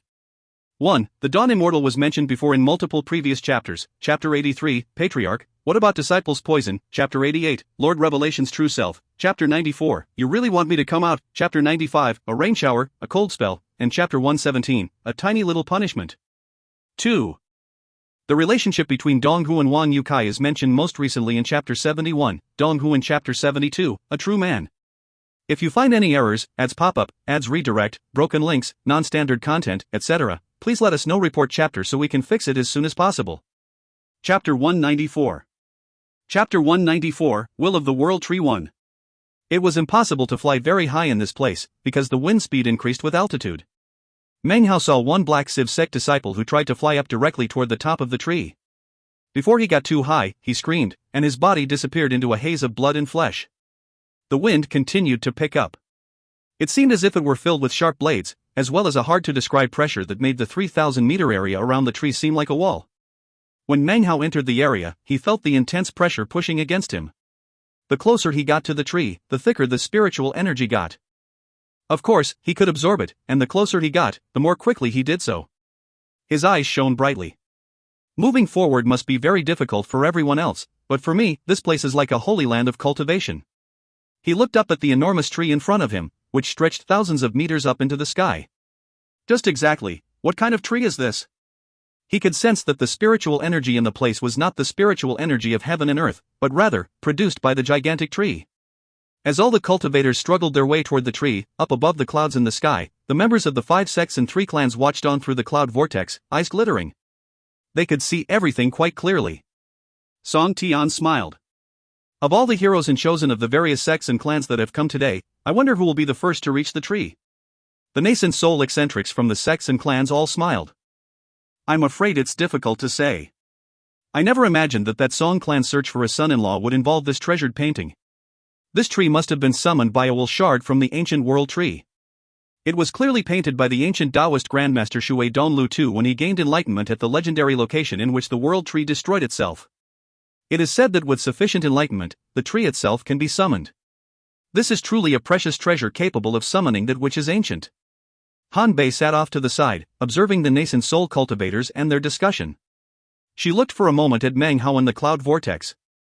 Her face was calm, giving not even the slightest clue as to what she was thinking. Li Shiqi stared at the tree created by the will shard of the world tree, lost in thought. The nascent soul cultivator from the Black Sieve sect was a middle-aged man. The world tree's will shard is capable of releasing the legendary ancient heaven-replacing spiritual energy, he said. Unfortunately, it is useless to cultivators, and will only be an obstacle to them. However, with a suitable cultivation base and sufficient enlightenment, the world tree could be placed in that world. What a truly precious treasure! Eventually, it could be possible for this treasure to help these disciples make a breakthrough in their cultivation base. As he gazed at the cloud vortex, his gaze lingered on Meng Hao.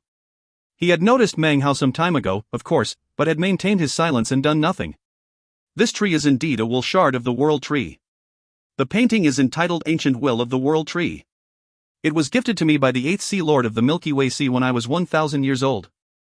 I brought it out today for the purpose of helping these members of the younger generation gain enlightenment of ancient times, as well as to benefit all of you. This painting will not belong to me much longer. Song Tian laughed, shaking his head. I intend to give this painting as a gift to whoever is the next son-in-law of this generation of the Song clan. This caused the other nascent soul cultivators to stare wordlessly at the cloud vortex, their eyes shining brightly. Suddenly, eccentric Song, who sat several places down, laughed and said, Patriarch, would it be appropriate for me to have a little wager with these fellow Taoists in regards to who will reach the tree first? Elder Fan from the Solitary Sword sect laughed heartily. He took a swig of alcohol and jeeringly said, all of us will naturally bet on our own sect's disciples.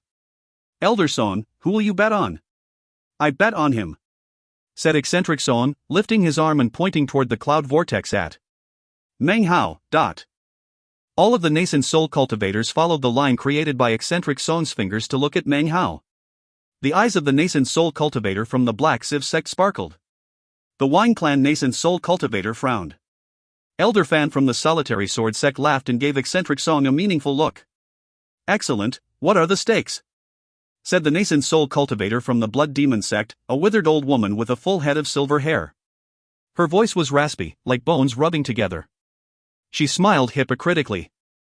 I put up the soul fruit, he said. He flicked his sleeve and pressed his fingers down onto his forehead. After the space of a few breaths, the illusory image of a small, cross-legged figure emerged. In the blink of an eye, the small figure coalesced into an object that looked like a spirit fruit. It emitted a delicate fragrance. This was none other than a soul fruit, something that nascent soul cultivators could congeal into being from their nascent soul, and could compare to heavenly materials and earthly treasures.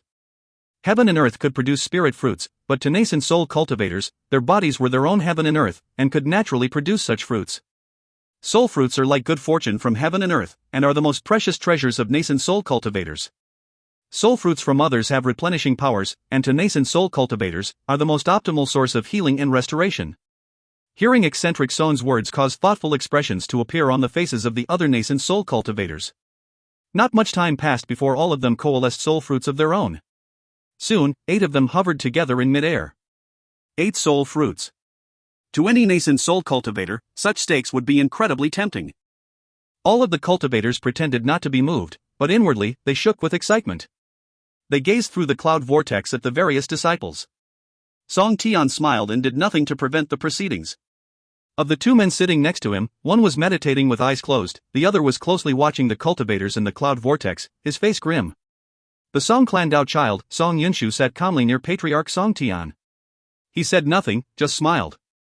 Within his eyes flickered an intense light. Eccentric Song seemed enlivened. His eyes shone as he gazed at Meng Hao in the cloud vortex. Alright, boy, he thought, I want to see the same skills you used that day in the state of Zhao. If you win, I'll gift you with one of these soul fruits as a reward. Because of what had happened in the state of Zhao, as well as various rumors he had heard in the Song clan, eccentric Song keenly anticipated Meng Hao's performance. As the people above placed their bets, the dozens of cultivators down by the enormous tree continued to forge ahead. Because of the pressure pushing against them, they couldn't move very quickly. But they continued forward nonetheless. At the moment, the fastest of the group was Wang Tingfei. His eyes were red, and he moved forward recklessly. To him this was his only chance. If he joined the Song clan, then he could start everything anew, and begin a new rise to prominence. Chu Yuyan, you slut. And you, Meng Hao. Just wait for me. He ground his teeth as he pushed forward a few dozen meters. After Wang Tengfei was Wang Yukai, who approached quietly. Behind him was a group of cultivators including Chin Fan, who had taken the lead among them. Fatty, with his entourage of protectors, moved along neither quickly nor slowly. Meng Hao was obviously a bit behind. However, his expression was calm as he proceeded forward. Every so often, he would pause and cautiously suck in a bit of the thick spiritual energy around him. Soon, an hour had passed. Wang Tengfei was only about 30 meters from the tree. Wang Yukai was roughly 60 meters away. Everyone else was about 300 meters or closer. Up above in the clouds, eccentric Song was getting nervous. Around him, the other nascent soul cultivators began to smile. 300 meters away, Meng Hao took a deep breath. He had been carefully absorbing spiritual energy the entire way. The effect was the same as consuming a handful of Civ Earth pills. Despite his caution, he was able to absorb more and more spiritual energy.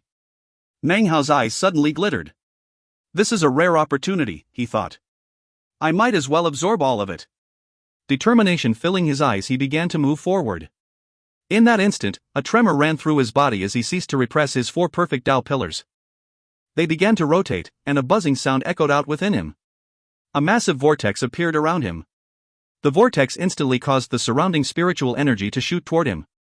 The water beneath him was whipped into a fury, and Meng Hao's very body seemed to distort and grow blurry. Mysterious spiritual energy screamed into him, and his speed suddenly increased dramatically. It wasn't that he was aiming to increase his speed. However, as he moved forward, the spiritual energy grew more and more abundant. In the blink of an eye, he was not 300 meters away from the tree, but 250, then 200. Meng Hao's cultivation base was gradually increasing. The outline of his 5th Tao pillar was now completely visible and rapidly congealing. Meng Hao started to get excited. He took a deep breath and moved forward even faster. Considering he had decided to recklessly absorb the spiritual energy, there was no reason not to absorb all of it. This was Meng Hao's personality. Even when he was a scholar, he had been like this. It was simply how he lived. Normally, he didn't like to cause a scene. But sometimes causing a scene was unavoidable. When it happened, he would go all out. His 5th Tao pillar coalesced and his cultivation base continued to climb. His eyes began to glow brightly, and his aura grew more and more powerful. In the space of a few breaths, he had rocketed forward until he was only 90 meters from the tree. His sudden blazing speed was too incredible, as was his absorption of the spiritual energy. The surrounding cultivators noticed immediately. They saw the fear-inspiring vortex which surrounded him, and could sense him absorbing the thick spiritual energy which had been blocking them. It shot toward him at incredible speed, sending ripples throughout the entire world. What's he doing? He's absorbing the spiritual energy? That's impossible. How can he be doing that? The surrounding cultivators looked at him with shock. It wasn't just them. Up in the clouds, all of the onlookers were watching the scene, their hearts filled with astonishment. He's swallowing up the ancient spiritual energy. What is he? What kind of cultivation technique does he use to be able to do that? The eyes of the nascent soul cultivators glittered like lightning as they watched Meng Hao. They were shocked to the core, never having imagined that they would see something like this. Interestingly, even though they were nascent soul cultivators who should easily be able to see a person's cultivation base, Meng Hao's Tao pillars were currently obscured from their vision. It was as if some bizarre force were interfering, making it impossible for them to pick up even the slightest clue. The middle-aged man from the Black Civ sect watched thoughtfully, his eyes narrowed. He had noticed the strange obscuration of Meng Hao's Tao pillars even before he entered the cloud vortex. As the alarmed nascent soul cultivators watched Meng Hao's advancement, the Song clan patriarch Song Tian looked at him, his eyes glowing brightly. In fact, his eyes hadn't left Meng Hao from the beginning. He stared wordlessly at Meng Hao in the cloud vortex, eyes flickering with surprise. Eccentric Song laughed loudly. He also found the scene to be unbelievable, but on the other hand was incredibly happy. As his laughter rang out, Han Bei sucked in a deep breath, thinking about how Meng Hao had been able to enter the square cauldron even though the name Meng did not exist in the 9 great families. Li Shiqi's phoenix-like eyes flashed as she watched Meng Hao thoughtfully. Down by the enormous tree, the spiritual energy roiled, causing the wild wind to grow in intensity. The wind buffeted Wang Tingfei, causing him to spin backward from 30 meters to about 125 meters.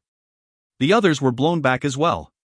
With this reversal, Meng Hao was now the closest person to the tree, being only 90 meters away.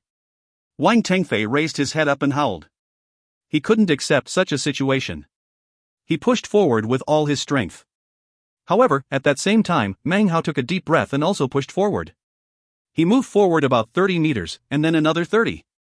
In 2 short bursts, he was now only 30 meters away from the tree. Compared to the tree, he was like a cricket. The vortex around him swirled, causing the boundless spiritual energy in the area to suck toward him. The full shape of his 5th Tao pillar was now visible. If he continued at this rate, he would most likely be able to complete it. When he formed his 5th perfect Tao pillar, Meng Hao would definitely be the most powerful person in the foundation establishment stage.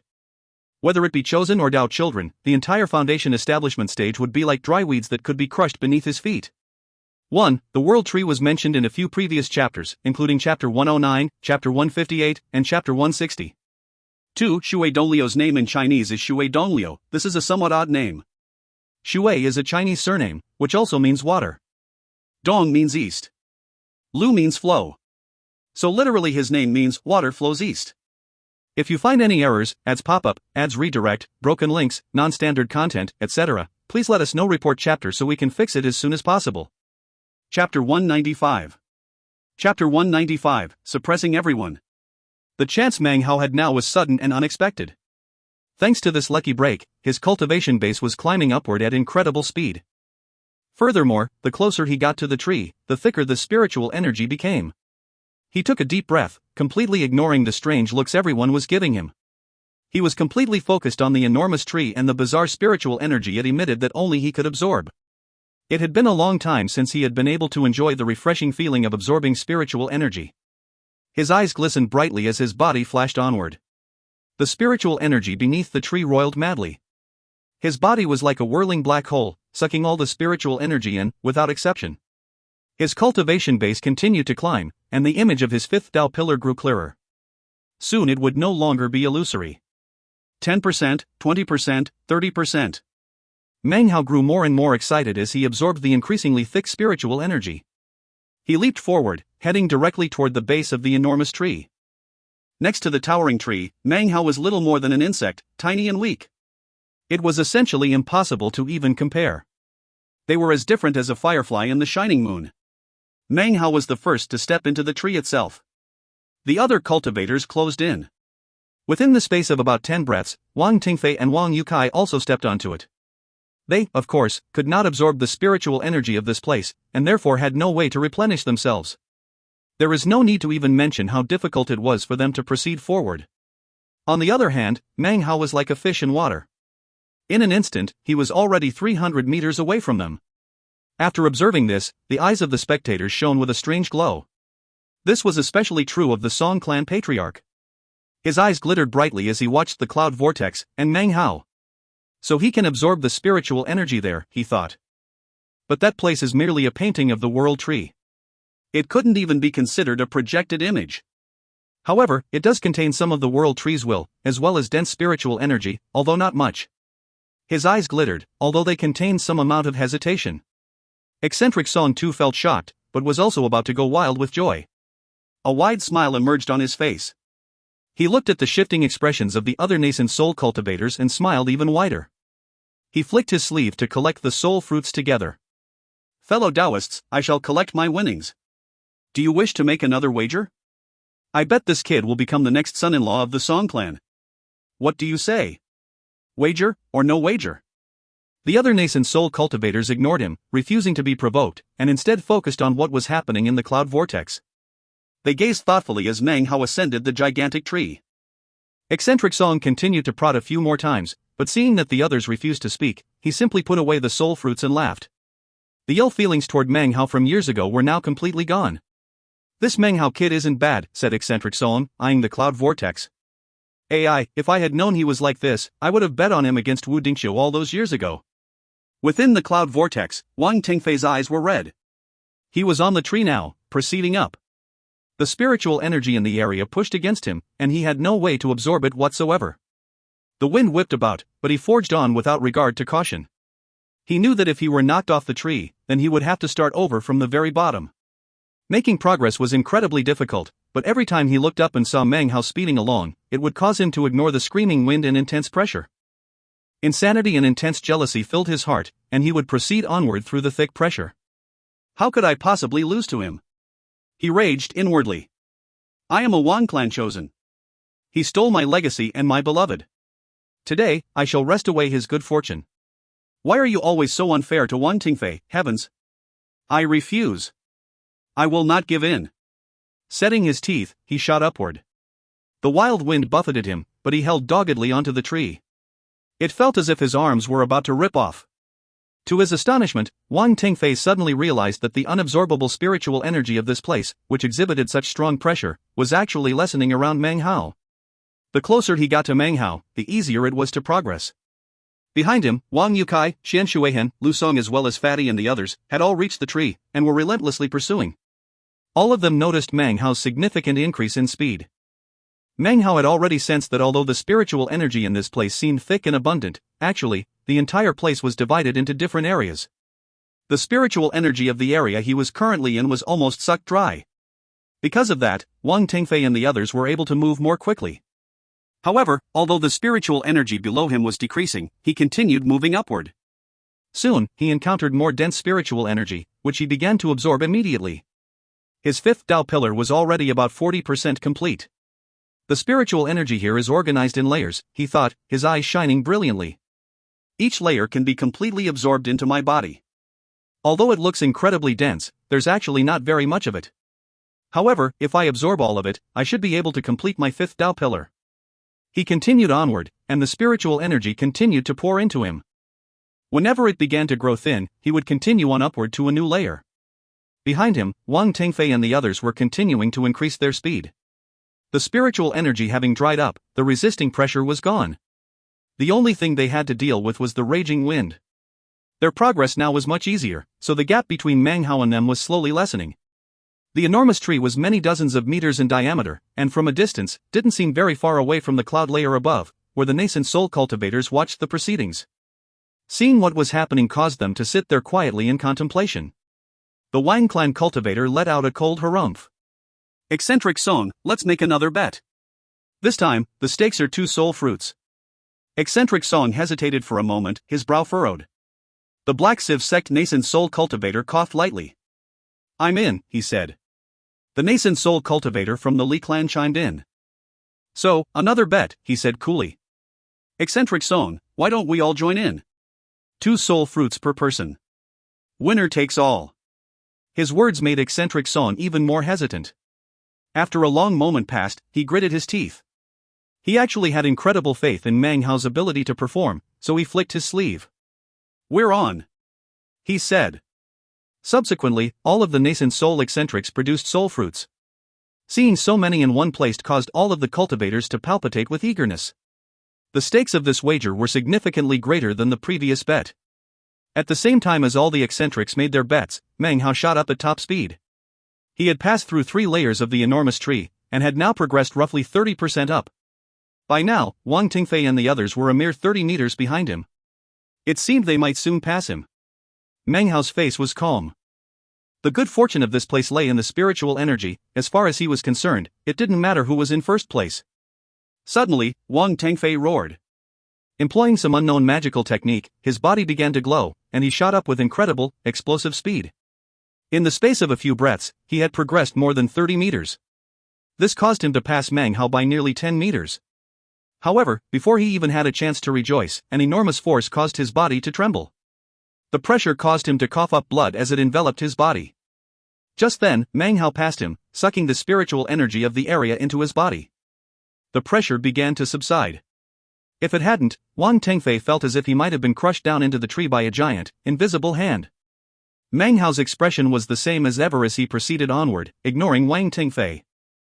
He passed the area that was covered with the blood Wang Tingfei had coughed up, continuing to absorb the spiritual energy. After absorbing all of it, he moved on to the next layer. Clearly, anyone who wanted to try to pass Meng Hao could do so by merely charging forward. However, seeing what happened to Wang Tingfei shook the hearts of all the cultivators below. They stared at Meng Hao with strange expressions. As for Fatty, he took a deep breath, and looked completely disbelieving. As of this moment, none of the pursuing cultivators dared to pass Meng Hao. Meng Hao continued on slowly, which gave them no other option than to do the same. Looking embarrassed and helpless, they followed Meng Hao. Clearly, many of them had various plans in mind. They would wait until the very top of the tree, whereupon various techniques would explode out as they attempted to pass him, but... This chapter was sponsored by Atmosatri Animanon. Quinton Niven, Sayed Ahmed, Wichun and Joshua, Ismail Eagle, Alvin Shim, Dewey Suriano. If you find any errors, ads pop up, ads redirect, broken links, non-standard content, etc., please let us know. Report chapter so we can fix it as soon as possible. Chapter 196. Chapter 196, followed by All Eyes. Meng Hao was aware of all of this, of course. His expression was the same as ever and he ignored everyone else. He paused at each layer to absorb as much spiritual energy as possible, and then continued to climb upward. Several meters behind him were all the other cultivators. They eyed Meng Hao helplessly, waiting for him to move onward before doing so themselves. Each and every pair of eyes inside this world was watching Meng Hao. He was the focus of all attention. The Song clan's competition in search of a son-in-law had turned into Meng Hao's stepping stone. Regardless of whether Meng Hao was the winner or not, he had already left a deep impression on Song Jia. That, coupled with the events which had happened before the banquet began, caused her to ignore everyone else and focus solely on Meng Hao. Perhaps it was fate. After today, the 5 clans and 3 sects would know that Meng Hao was also chosen. Perhaps it was fate. After today, stories of scholar Meng Hao of the state of Zhao would spread throughout the entire southern domain. There was now one more amongst the ranks of the chosen. Also fated was that previously unknown Meng Hao would be the complete center of attention. More and more cultivators would hear of him and especially, the matter of him and Chu Yuyan. Rumors would spread like wildfire throughout the entirety of the southern domain. Meng Hao would become the object of jealousy of countless male cultivators. Of course he would also attract the notice of many female cultivators. He was now the subject of a huge scandal involving one of the 4 most beautiful women in the southern domain. Everyone was paying attention to him now. At the same time, anyone who hadn't heard about Meng Hao's dealings with the Violet Fate sect back in the state of Zhao would surely know about it now. Meng Hao's name would only become more and more well known. In actuality, if people knew about the feud between the Black Civ sect and Meng Hao, or how he had taken the Blood Immortal legacy, then he would instantly become the most famous cultivator in all of the southern domain. After all, he could now sweep across Chosen and push down Dao children. Today was only the first sign of what was to come, though. This was Meng Hao cutting into the southern domain. 1. Time passed. Meng Hao, his expression the same as always, continued onward slowly. Behind him, many of the cultivators were growing impatient. A young man from the Violet Fate sect looked at Meng Hao slowly absorbing spiritual energy, and frowned. Unable to accept the situation any longer, he shot forward. He slapped his bag of holding, and immediately, 8 talismans appeared to circle around him. A bright glow appeared, some sort of protective spell. With a triumphant cry, he charged onward, passing Meng Hao and entering the next layer beyond. The Violet Fate sect nascent soul cultivator coolly mentioned, "This is a chosen of the Violet Fate sect, Lu Gao. His cultivation base is beyond ordinary. His 8 talismans treasure can reduce any force of pressure by 80%. Even as the words left his mouth, his face suddenly grew unsightly. As soon as Lu Gao passed Meng Hao and entered the next area, his body began to shake. His face tightened, and blood sprayed from his mouth. His body trembled as if it were under attack. Everyone watched as he howled and tried to endure. Meng Hao cleared his throat. He stopped in his tracks for a moment, looking up and waiting. After the space of a few breaths, the Violet Fate sect disciple coughed up more blood. One by one, his 8 talismans disintegrated. With a miserable scream, he fell down into the sea below. He emerged moments later, pale-faced, and began to climb again. It didn't take him long to rejoin the group of people below Meng Hao, where he stared upward with fear and respect. Everyone looked thoughtfully at Meng Hao, who once again cleared his throat and moved upward, absorbing spiritual energy along the way. No one dared to attempt to pass him. They could only follow helplessly. Time passed as Meng Hao proceeded through the layers. By now, his 5th Dao pillar was about 70% complete. The further he progressed, the more spiritual energy he needed. Before long, Meng Hao was roughly 3,000 meters from the apex of the enormous tree. Wang Tengfei's eyes flashed, and though Wang Yukai said nothing, his eyes shined brightly. A look of anticipation covered Fatty's face. He had no thoughts of trying to pass Meng Hao, but was very much looking forward to seeing what happened when Meng Hao reached the top. It wasn't just the cultivators whose eyes glittered. Up in the cloud layer, the eccentrics from the 5 sects and 3 clans, as well as all the Song clan members, were all focused on Meng Hao. Although his participation in the Song clan's search for a son-in-law had been unexpected, a critical moment was approaching. Everyone watched on with keen anticipation. With a smile, Song Tian said, "At the top of the tree, there is a final test. Of the heroes of the various sects and clans, it's hard to say which one will be able to pass the final test. One of the nascent soul cultivators laughed and said, I had heard that part of the tradition of your Song clan search for a son-in-law involves a difficult test. I'm very curious as to the nature of this test. Elder Song, would you mind explaining a bit about it? That's right, said the Golden Frost Sect's nascent soul cultivator. I've also heard such things. Elder Song, would you mind telling us some about it? We're all very curious. Everyone seemed very interested in hearing about the final test. Song clan patriarch Song Tian laughed loudly. Then, he looked at the middle-aged man who sat at his right hand. Muchio, we are searching for a husband for your daughter. Why don't you explain the final test? The middle-aged man was handsome and dashing. Hearing the words of the patriarch, he clasped his hands respectfully and then looked at the group of people, eyes flashing like lightning. Then he glanced at Song Jia, and a warm, loving expression filled his face. His voice cool, Song Mucho said, the final test in our search for a son-in-law is a bit different than the tests in previous generations. This is a test of a cultivator's Dao heart. The nascent soul cultivators frowned. Elder Fan from the Solitary Sword sect frowned and took a drink of alcohol. Matters of Dao hearts aren't even clear to us, let alone these foundation establishment pups. That is why this test is special, replied Song Mucho. Elder Fan is correct, Dao hearts are mysterious and unfathomable. Actually, the Song clan believes that one of the most important aspects of the Dao heart is determined by personality and behavior. The combination of the two, as well as a person's stubbornness, that is the Dao heart. Therefore, although today's test is not conclusive, it will give us some inkling of what will be. Actually, as it relates to Dao hearts, this test is actually a choice. Having said this much, Song Mucho closed his mouth and declined to comment further. Everyone else sank into deep thought. As for Song Jia, she continued to watch Meng Hao within the cloud vortex, very curious as to what choice he would make during the final test. Song Yunchu's eyes flickered as he calmly watched the cloud vortex. He was Dao child of the Song clan, and yet, as he watched Meng Hao, an uneasy feeling welled up in his heart. He was used to concealing his emotions, though. His exterior was calm. But he was extremely curious to see what choice Meng Hao would make. As Dao child of the Song clan, I was able to take the test myself ahead of time. My choice. Song Yunshu was lost in thought. He had only succeeded on his second try. Succeeding in such a fashion had earned him the praise of Patriarch Song Tian. With a smile, Patriarch Song Tian said, Muchio makes it sound very complicated. The final test is a choice, and also a test of observation. I should make clear that the Dao child of our Song clan succeeded on his second attempt. He glanced at Song Yun Kai with a look of praise. This caused everyone to grow even more curious. They all looked back down, waiting for Meng Hao to break through. They also peered at the group of cultivators behind him, all of whom were waiting for their chance to spring forward. Meng Hao began to move faster and faster. His fifth Dao pillar was now 80% complete, and he now needed even more spiritual energy than before. Remembering the horrific scene that had accompanied the completion of his last Dao pillar, Meng Hao wanted to be certain there was enough spiritual energy in this place before he reached the point of no return. Otherwise, when the critical juncture arrived, then he would have no choice but to consume the other cultivators. That was a path that Meng Hao refused to tread. Cautiously, but quickly, he absorbed the spiritual energy. He proceeded, leaving behind some of the spiritual energy and moving on to the next layer. He was rapidly approaching the top of the tree.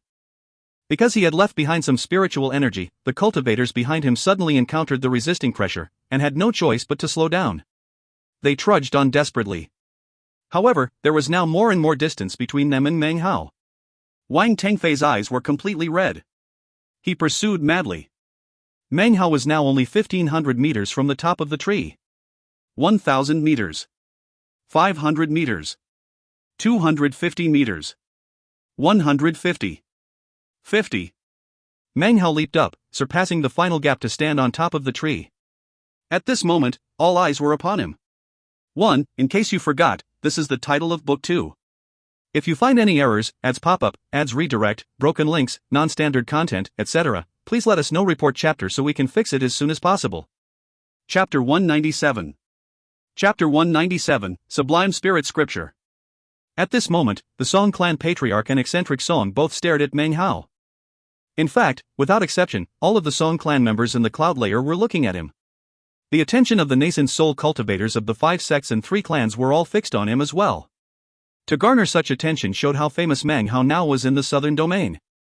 Members of the Song clan such as Song Yunshu, as well as Han Bei, Li Shiqi, Li Daoi, everyone's attention was focused solely on Meng Hao. The chosen from the various sects and clans, regardless of their frustration or helplessness, regardless of what thoughts were running through their heads, were looking up at Meng Hao. Wang Tingfei, Fatty, Wang Yukai, Jian Shuihen, Lu Song. Atop the tree, at the pinnacle of this world, Meng Hao stood alone, the focus of all the heavens. As soon as he stepped foot on the top of the tree, he felt the boundless spiritual energy in the area sucking toward him. It was definitely enough to complete his fifth Tao pillar. Far below the top of the tree, the massive sea seemed smaller, now it looked like a mirror. Beyond the edges of the mirror was nothingness. This world was not limitless. In fact, in the midst of the nothingness could be seen what appeared to be handwriting, floating there faintly. The ancient will of the world tree, respect its strength, remember its intentions. Painted in the spot where the world tree destroyed itself. It was signed with 3 characters. Shui Donglu. Shui Donglu, could it be that this entire world is a painting? Meng Hao's eyes flickered as he stared at the words. Then he took a deep breath and allowed the spiritual energy to flow into him. The instant his fifth Tao pillar reached 90% completion, a person suddenly appeared up ahead of him. It was an old man who had the demeanor of a transcendent being. He wore a long, gray robe, and it was impossible to tell exactly how old he was. He was clearly ancient, although it was impossible to tell how many countless ages he had lived. Meng Hao could sense no ripples emanating from the man's cultivation base. It seemed as if he were a mortal, not a cultivator. And yet, considering how ancient he was, how could he possibly be mortal? The old man looked at Meng Hao, his face calm and filled with unspeakable dignity. It seemed as if even the heavens would flee from before him. The old man spoke, his voice cool, "The heavens are not the heavens, the earth is not the earth. The stars are eternal, and the Tao will always be." His words floated out gently, much the same as his hair floated gently around his body. This place does not belong to the heavens, nor to the earth. This painting of the world tree contains endlessly flowing memories. Drink of them, and the great Tao in front of you will lead you to the utmost heights. Select a path upon which to approach me. Suddenly, 9 snaking paths appeared among the twisted leaves of the tree's crown. They all led toward the old man, who stood only a few hundred meters up ahead. Each path led to the same destination, the old man. The old man lifted his hand. There between his fingers was a thumb-sized pearl. Select a path upon which to approach me, and then take the pearl. Choose wrong, and you must start over.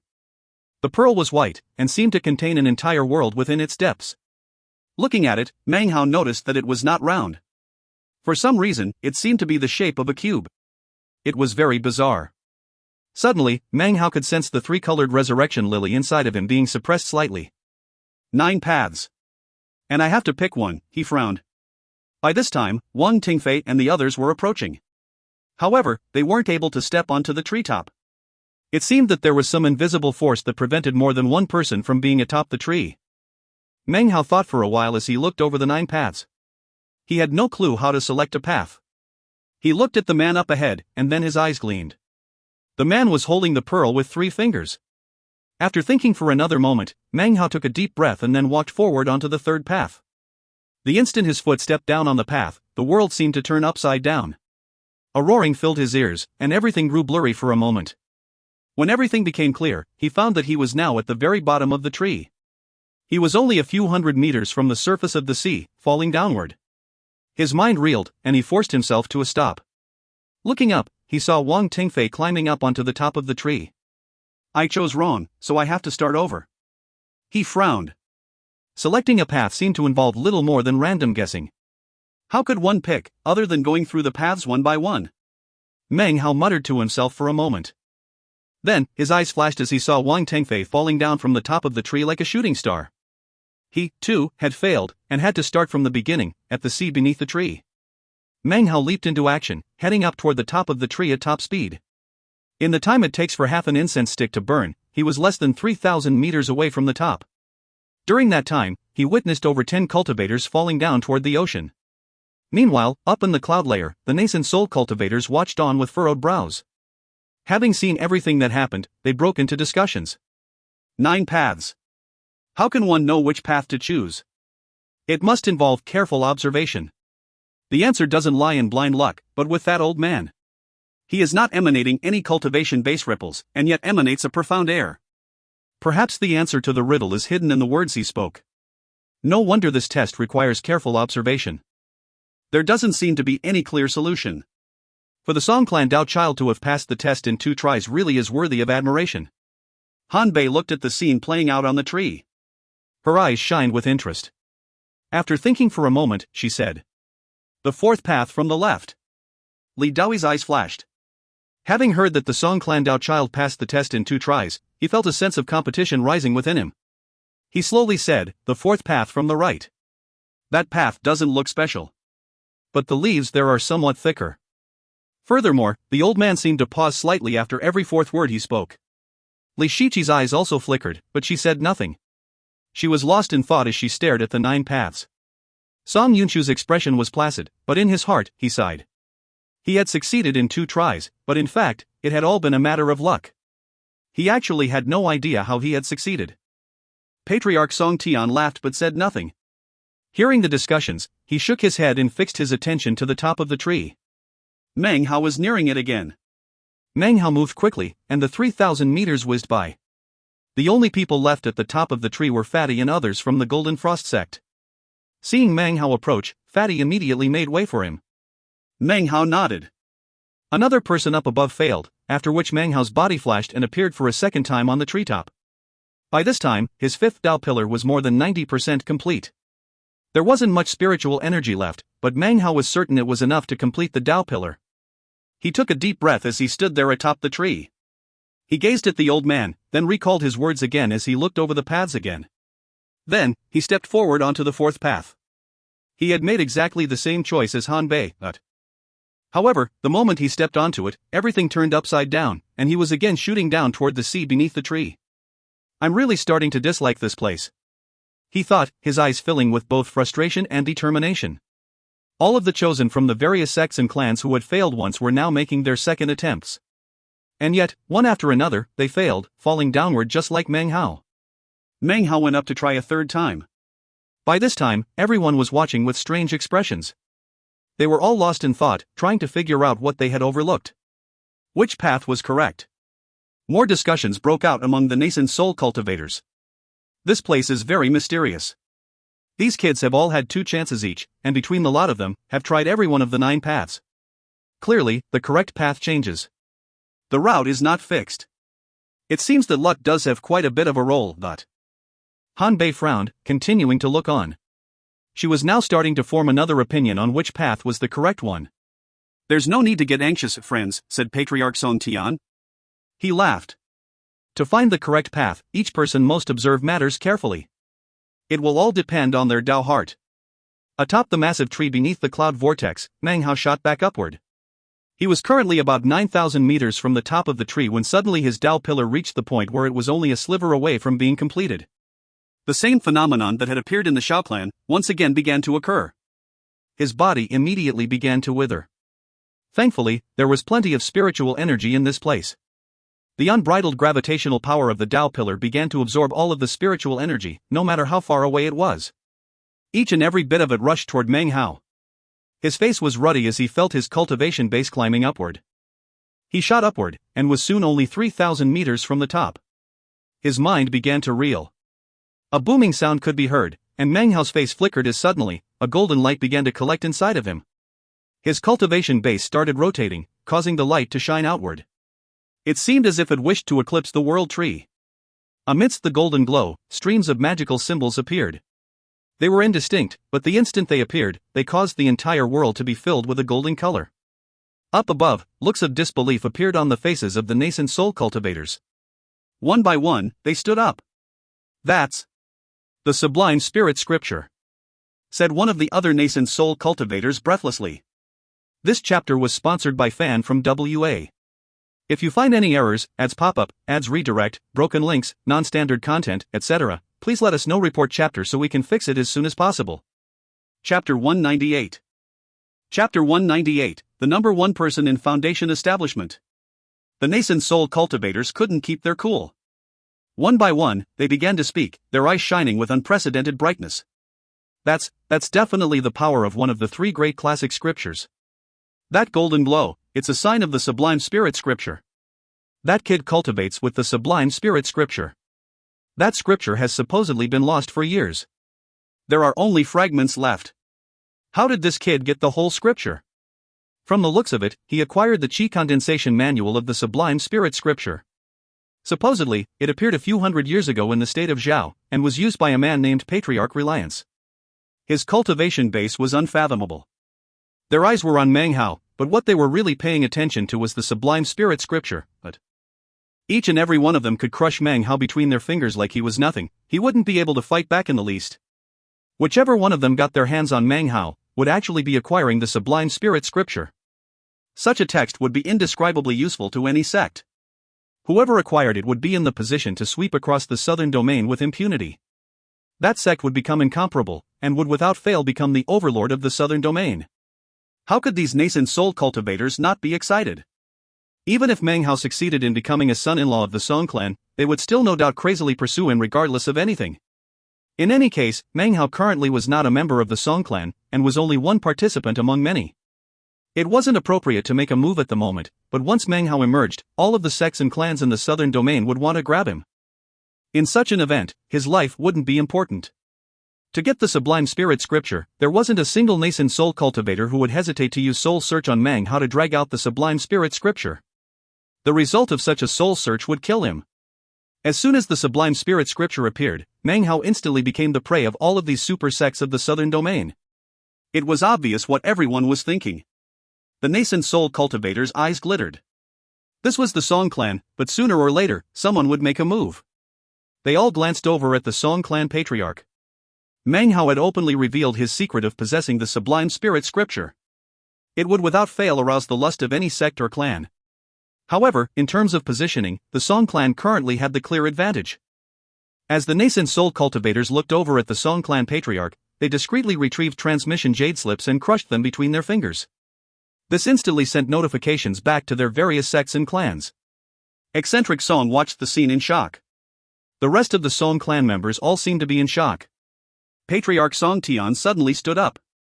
His eyes shone mysteriously, and he was breathing heavily. However, he then recalled what had happened within the clan earlier, along with the warning transmitted by the Dao Reserve Patriarch, and his eyes filled with determination. This Meng Hao, he said, must not be provoked. Whoever causes problems for him is seeking death. He flicked his sleeve. Ladies and gentlemen, you are in the Song clan. His words echoed out like thunder, causing the faces of the nascent soul cultivators to tighten. Blood seeped out of the corners of their mouths. Their eyes glistened with fear as they stared at the Song clan patriarch. Regardless of what objectives you might have, this is the Song clan's search for a son-in-law, he said, his eyes shining. Whoever succeeds will become a son-in-law of the Song clan. Once everyone emerges, there will be time for your greed. However, if Meng Hao becomes the son-in-law of the Song clan, then it must be viewed as the will of the heavens. Elder Song, we will naturally comply with your words, said the nascent soul cultivator from the Black Civ sect, smiling. The rest of the nascent soul cultivators all agreed slowly, pretending not to pay any attention to Meng Hao. However, in their hearts, they were preparing for the arrival of fellow sect members. Patriarch Song Tian was of course well aware of that. He sighed inwardly and said nothing more, continuing to gaze at the golden world within the cloud vortex. Magical symbols appeared in the golden glow that spread out from Meng Hao. This was none other than the Sublime Spirit Scripture. Observers would be able to make out the details of the magical symbols, but would be unable to commit them to memory. The only thing they would be able to remember would be a blur. In the southern domain, there are 3 classic scriptures. Only one of them emits a golden glow, the Sublime Spirit Scripture. There were no records of the origin of the scripture, or of who created it. There were many legends, though. One stated that it had been created by an eminently powerful cultivator of the Tao-seeking stage who had walked the path of the 9th mountain and sea.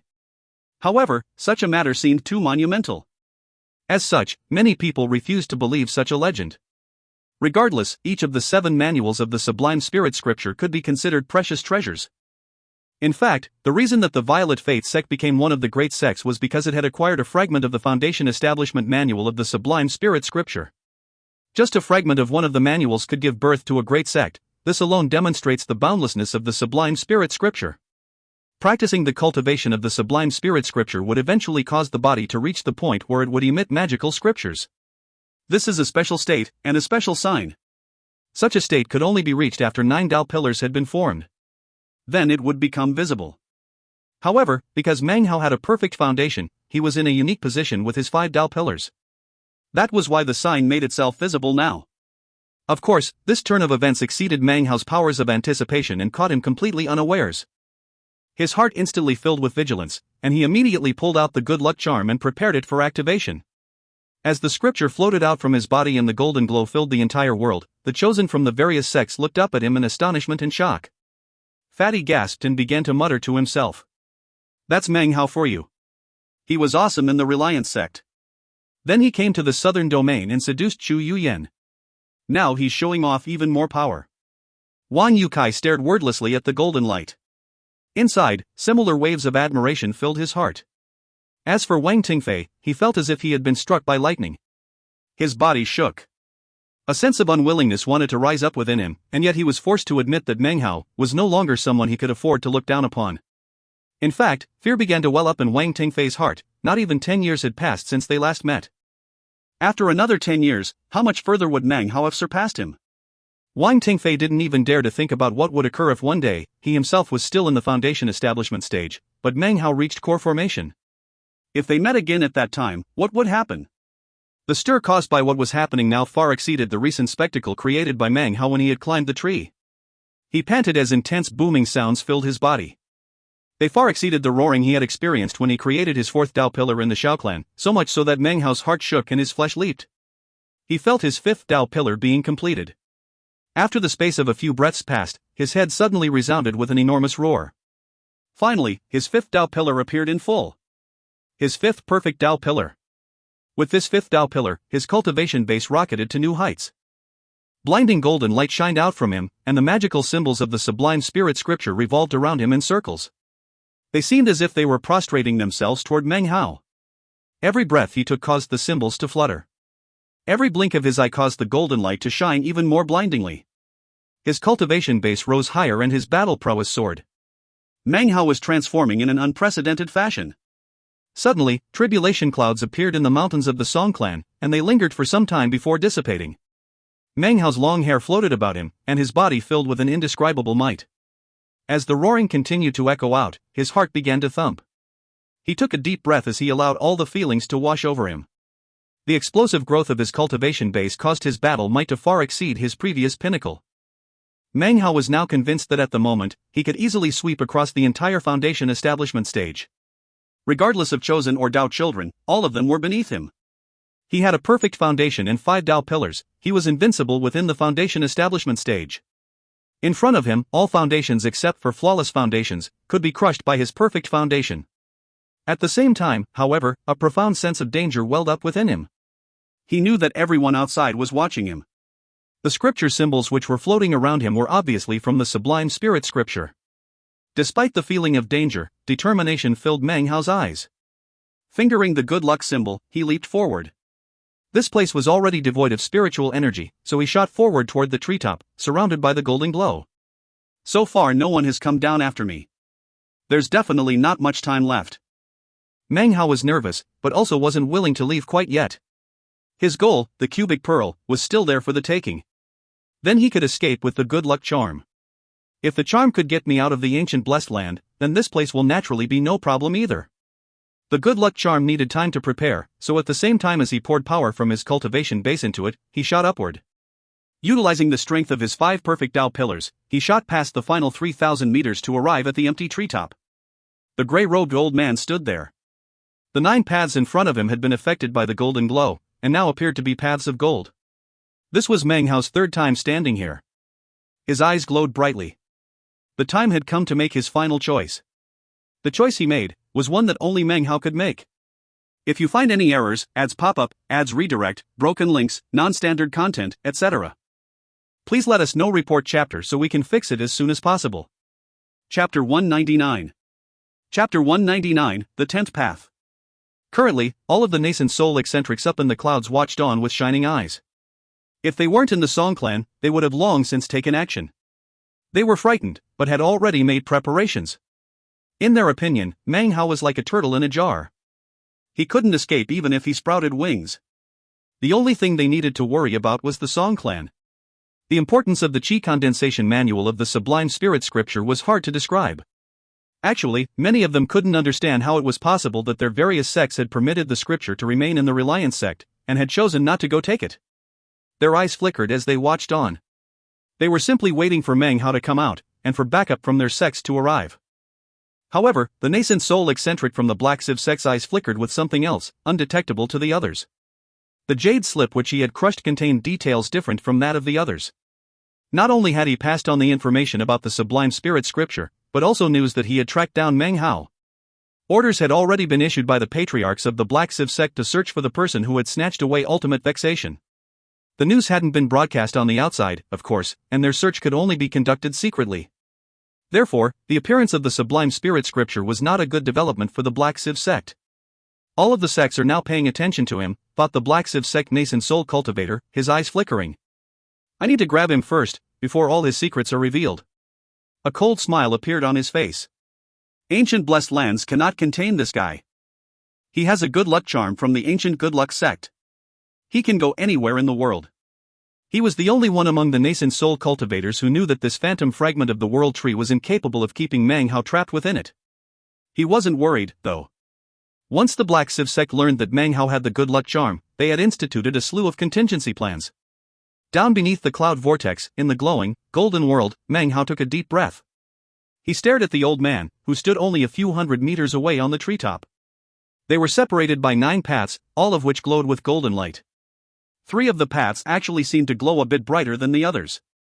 How do I pick? Meng Hao stood there thoughtfully for a brief moment. Then, a cold light gleamed within his eyes. He had made 2 choices before and had failed both times. This was his 3rd chance. If he failed again, he knew that he would never get a 4th chance. In actuality, Meng Hao had already guessed which path was the correct one to take. It was the same path he had walked before. If a person truly wishes to practice cultivation, they must have persistence, and not easily change their mind. This was the key to treading the 9 paths in front of him. But that choice is not a choice born of my will. Meng Hao's eyes shone with coldness. He moved forward, and as he did, all of the nascent soul cultivators above watched on. Even though the entire world was filled with the blinding golden light, their vision could pierce through it to observe the proceedings. The instant Meng Hao shot forward, his 5 perfect Tao pillars exploded with power invincible to the rest of the foundation establishment stage. The golden glow grew thicker, and his speed increased. However, he did not pick any of the 9 leafy paths. Instead, he flew up into the air and shot directly toward the gray-robed old man. All of this takes some time to describe, but actually happened in the blink of an eye. Meng Hao completely bypassed the 9 paths to appear directly in front of the old man. He lifted his hand, and his cultivation base rippled out. Instantly, a 600-meter-long flame dragon appeared and then slammed down onto the old man. Meng Hao lowered his hand, causing the cubic pearl to fly out of the old man's hand and into his own. The old man didn't do anything whatsoever to stop him. As the flame dragon engulfed him and the pearl was snatched away, a mysterious light appeared in his eyes, and a slight smile touched the corners of his mouth. The old man's archaic voice filled the air. You obviously realized which path was the correct one to take. Why make this choice? As the voice echoed out, the golden glow that filled the world was suddenly suppressed. Now, all of the chosen from the various sects and clans could clearly see what was happening on top of the tree. The sight filled them with shock. Expressions of disbelief covered their faces as they saw the gray-robed old man being engulfed in flames. Meng Hao floated in midair. It was impossible for them to miss the fact that he had not picked any of the paths on the treetop, but had instead chosen to kill the old man. He dared to attack? This Meng Hao chose not to walk one of the paths. He chose to attack? How could this be? That old man is completely unfathomable. You can tell from a single glance that he's beyond ordinary. This place is just too bizarre. I can't believe Meng Hao dared to attack. Damn it, how come I didn't think of that? Even as the chosen beneath the treetop expressed their shock, the nascent soul eccentrics up above instantly shot to their feet, their eyes fixed upon Meng Hao. This was especially true of Patriarch Song Tian. He gasped, and a glow of disbelief radiated from his eyes. A serious expression filled his face. It wasn't just him. Eccentric Song, Hanbei, Li Shiqi, Li Daoi, as well as Song Clan Dao Child Song Yunshu all stared with completely disbelief. Panting, Song Yunshu stared fixedly at Meng Hao. He had participated in this test and had succeeded on the second try after picking the same path as the first time. However, he had never imagined that you could actually raise a hand against the gray-robed old man. How could he do such a thing? Said Song Yunshu said hoarsely. That's the spirit of the tree. It was at this moment that everyone heard the old man's question echoing out from within the flames. It was the exact same question that was running through the heads of all the observers. Why had he chosen such a path? Conforming to convention is emptiness, replied Meng Hao. Yielding to and complying with the heavens is well and good. Unending persistence is fine, too. However, I cannot choose either of those. Having said this, he shot up into the air. He would not comply with rules of this place, but would instead create his own path. He was like the perfect foundation, not permitted by heaven and earth, and the target of extermination by tribulation lightning. However, he would continue onward. That was how he differentiated himself from others. His path was not one of inflexible adherence to the rules. As such, why would he follow the rules of this place? Why would he pick the correct path out of the 9? He had chosen to break through and take the pearl by force, by slaughtering. He knew that he could succeed by persisting in treading the path from before. However, this so-called persistence was actually just a method of following the rules. It was not true persistence. The old man's laughter rang out from within the flames. His ancient smile was filled with happiness, as well as anticipation. He gave Meng Hao a deep look, allowing the flames to consume him. Soon, his body was gone. As the old man disappeared and Meng Hao shot up into the air, the chosen down below in the tree looked up mutely. They stared at Meng Hao in shock, their hearts in turmoil, incapable of calming down. Meng Hao's choice had been simple, but not many people were capable of simplicity such as this. They lived lives of compliance, lives in which rules must be followed. Perhaps the subconscious desire existed within them to break out of the rules, but they would never be able to imagine how to do so. Meng Hao, however, was different. Wang Tingfei's face was pale white, and Wang Yukai was speechless. Fatty's face slowly filled with even deeper admiration. Meng Hao's words just now had left a permanent impression on all of their hearts. When they heard his words, the nascent soul cultivators in the clouds above all gasped. As they looked at Meng Hao, the same thought filled each and every one of them. If this kid lives, he will definitely achieve a high position within the southern domain. Such a personality, such mentality, such tactics, all of it led the nascent soul cultivators to the same conclusion. Meng Hao might have the sublime spirit scripture, but as of now, they didn't want to capture him and use soul search to retrieve it. That would lead to his death. If they could get Meng Hao to join their sect, they could help him grow into a truly powerful expert of the sect. Li Daoi's eyes glowed with a powerful light, an intense desire to do battle fermented within him. Li Shiqi's eyes also glowed brightly, looking at Meng Hao down beneath the cloud vortex. She also suddenly desired to have a rematch. Han Bei looked at Meng Hao thoughtfully. Deep within her eyes flickered a sense of admiration and praise. She couldn't help but think that if she had been in Meng Hao's place, she would have picked to follow the original path. She would never have had the resolve of Meng Hao. In retrospect, it seemed like an easy decision, but in reality, it was something almost no one would ever think of doing. Song Yunshu sat and thought. Next to him, Song Jia gazed at Meng Hao. Everything that was happening was being burned deeply into her mind. Conforming to convention is emptiness, said Patriarch Song Tian. Well said. His voice echoed out as he stood up. The surrounding nascent soul cultivators' hearts began to thump. The situation was not unfolding well for them. This kid has managed to take the cubic pearl. Whoever he has offended in the past, this daughter of the Song clan is now his. Who here dares to touch him? Hearing his words caused everyone to sit there thoughtfully. And yet, none of them seemed to notice the meaning within Patriarch Song Tian's words. What he had said was strange. He never mentioned anything about marrying into the family. His words seemed to have a deeper meaning. At this exact moment, the bright glow of multiple spells filled the air outside of the Sun and Moon Mountains of the Song clan. Powerful chi suddenly appeared, as figure after figure emerged. The 5 sects and 2 clans had arrived to investigate. This chapter was sponsored by Fan from WA.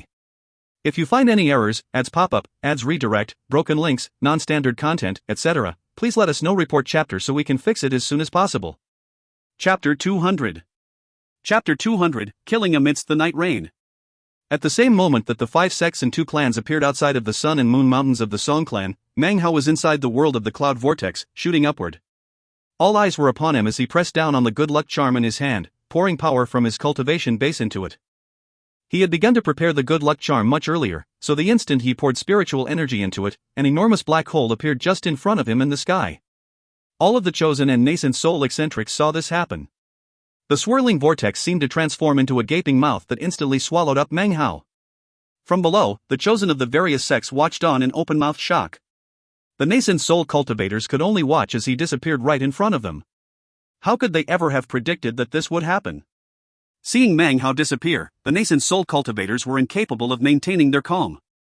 At almost the exact same time, they shot to their feet and flew toward the cloud vortex. Patriarch Song Tian sighed inwardly. He'd had no choice but to speak the words he had just now. However, even if this was Song clan territory, it would be difficult to stand up against all the 5 sects and 2 clans. For Meng Hao to make an escape on his own was actually for the best.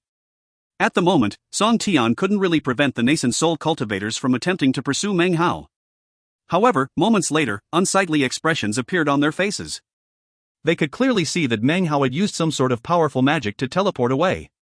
It turns out a trifling foundation establishment cultivator like him has a precious teleportation treasure. What other mysteries is this Meng Hao hiding? The Sublime Spirit Scripture, a precious teleportation treasure. The Violet Fate sect will definitely get our hands on him. The nascent soul cultivators returned, and the representatives of the 5 sects and 2 clans approached. Meng Hao's good luck charm teleported him away. Meanwhile, in the Black Sieve sect, in the number 1 mountain which was situated in the very center of the 100,000 mountains, smoke curled into the air above a massive incense burner. At the moment, dozens of cultivators began to shoot up and disappear into the smoke. Down below, Patriarch Violet Sieve and the beautiful, middle-aged woman stood there grimly. They watched as the cultivators above began to vanish. Patriarch Violet Sieve frowned and said, "He's using that good luck charm, which makes him difficult to track.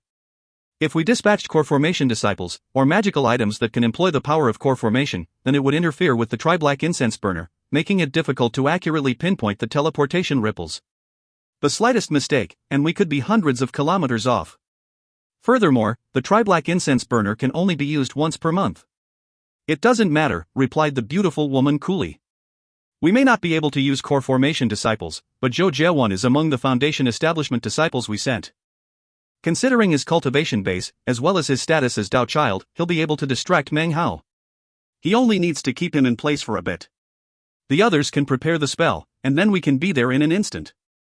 At that time, Meng Hao wouldn't be able to escape even if he was given wings. Don't forget, we don't know how many times he can use the good luck charm. If it was complete, then he would be able to use it 7 times in total." He watched thoughtfully as the last of the disciples vanished into the smoke above the tri-black incense burner. "Don't worry," replied the beautiful woman, smiling. "Meng Hao is only at the mid-foundation establishment stage. Based on the information in the ancient records, I did some calculation. Based on his cultivation base, it should take him the time it takes 2 incense sticks to burn to be able to activate the good luck charm. As long as Zhou Jie and the others can hold him off for that amount of time and prepare the spell, then Meng Hao is doomed. He's nothing but a trifling foundation establishment cultivator. Don't worry, elder brother Violet Sieve. After that much time passes, we will be there in front of Meng Hao." As they continued their discussion, somewhere in an unnamed part of the southern domain, in the midst of a mountain range filled with hundreds of mountains, dark clouds filled the sky and lightning crashed down. A roaring filled the sky, causing the wild beasts in these desolate mountains to tremble, seemingly awed by the heavens. Great, bean-sized drops of rain poured down from the sky in a torrent. It was currently sunset, but the sun was completely covered by the clouds, making everything completely dark and hazy. A lightning bolt slashed through the sky, and then suddenly ripples expanded out into the air, splitting the sheets of rain. A massive, swirling black hole appeared, and out staggered Meng Hao, his face pale. He immediately looked around. The black hole disappeared, and rain fell onto Meng Hao. He didn't even seem to notice it as he examined his surroundings.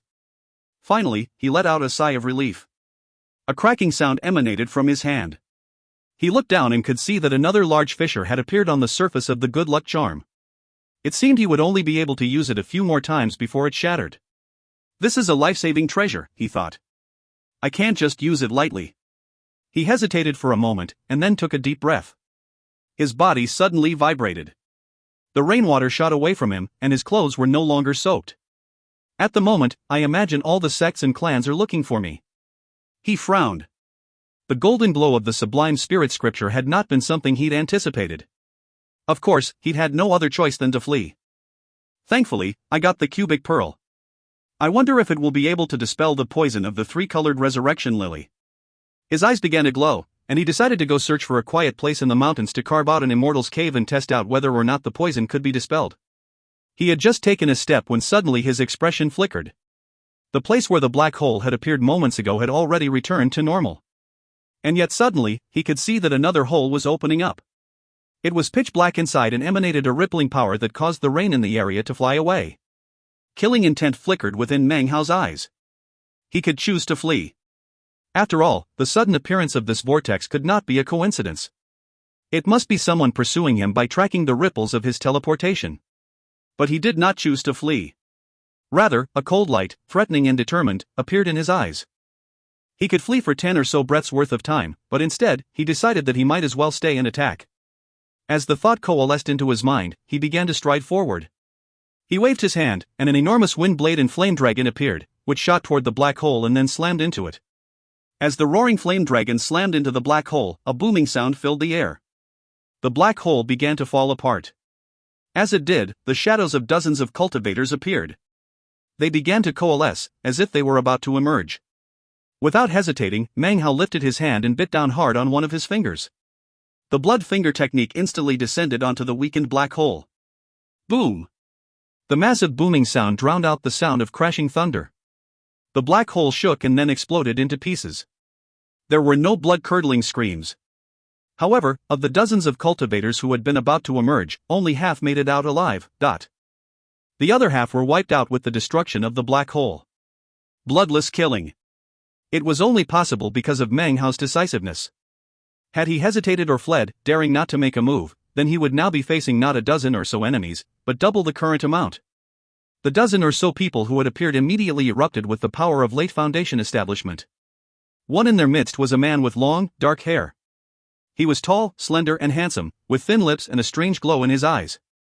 His cultivation base was at the great circle of Foundation establishment, the pseudo-core stage. Black Civ Sect. Meng Hao's eyes narrowed. He instantly recognized the garments of these cultivators. His killing intent climbed higher. Now that he knew it was the Black Civ Sect, everything made sense. He didn't say another word. From this moment forth he would attack with decisiveness, and not the slightest bit of hesitation. He stepped forward, his 5 perfect Dao pillars rotating. They didn't leak the slightest bit of power. The raindrops around him vibrated as he approached the nearest Black Civ Sect cultivator. The man gave a cold snort. He lifted his hand, and the illusory image of a large hand appeared, which shot toward Meng Hao. Without so much as a word, the other surrounding cultivators also made beelines for Meng Hao. Only the pseudo-core stage cultivator didn't make a move. Off in the distance, he slapped his bag of holding to produce an incense burner about the size of a hand. He rubbed it, which caused it to ignite. Smoke rose up into the air, congealing into concentric rings of magical symbols. It looked very much like a teleportation portal. At the same time that the portal appeared, Meng Hao was closing in on the Black Civ Sect cultivator who had summoned the illusory hand. The cultivator smiled ferociously. As far as he was concerned, this whole mission was really making a mountain out of a molehill. Being in the late Foundation establishment stage, he could easily deal with a mid-Foundation establishment stage cultivator. Wiping him out would be simple. I, Xia, shall get the credit for this one, he said, laughing. He shot forward, and as he did so, a multitude of glowing spikes suddenly emerged from his shoulders. He clearly planned to slam them directly into Meng Hao. Meng Hao's expression was the same as ever. He lifted his hand and pressed his finger into the approaching illusory hand. A boom sounded out, and the hand immediately disintegrated into countless shards. The Black Civ Sect cultivator named Xia stared in shock as Meng Hao closed in on him. Meng Hao didn't even look at the man. The power of his cultivation base, which he had been concealing up to now, suddenly exploded out. Boom, dot. Pressure billowed out from Meng Hao, and suddenly he was directly in front of the cultivator. His hand shot out and clasped around the man's neck. Ice cold, he squeezed. A cracking sound could be heard, and the cultivator's eyes bulged in death. This was killing amidst the night rain. Zhoujia's name in Chinese is Zhoujie. Zhou is a common family name. Jia means outstanding or heroic. If you find any errors, ads pop up, ads redirect, broken links, non-standard content, etc., please let us know. Report chapter so we can fix it as soon as possible.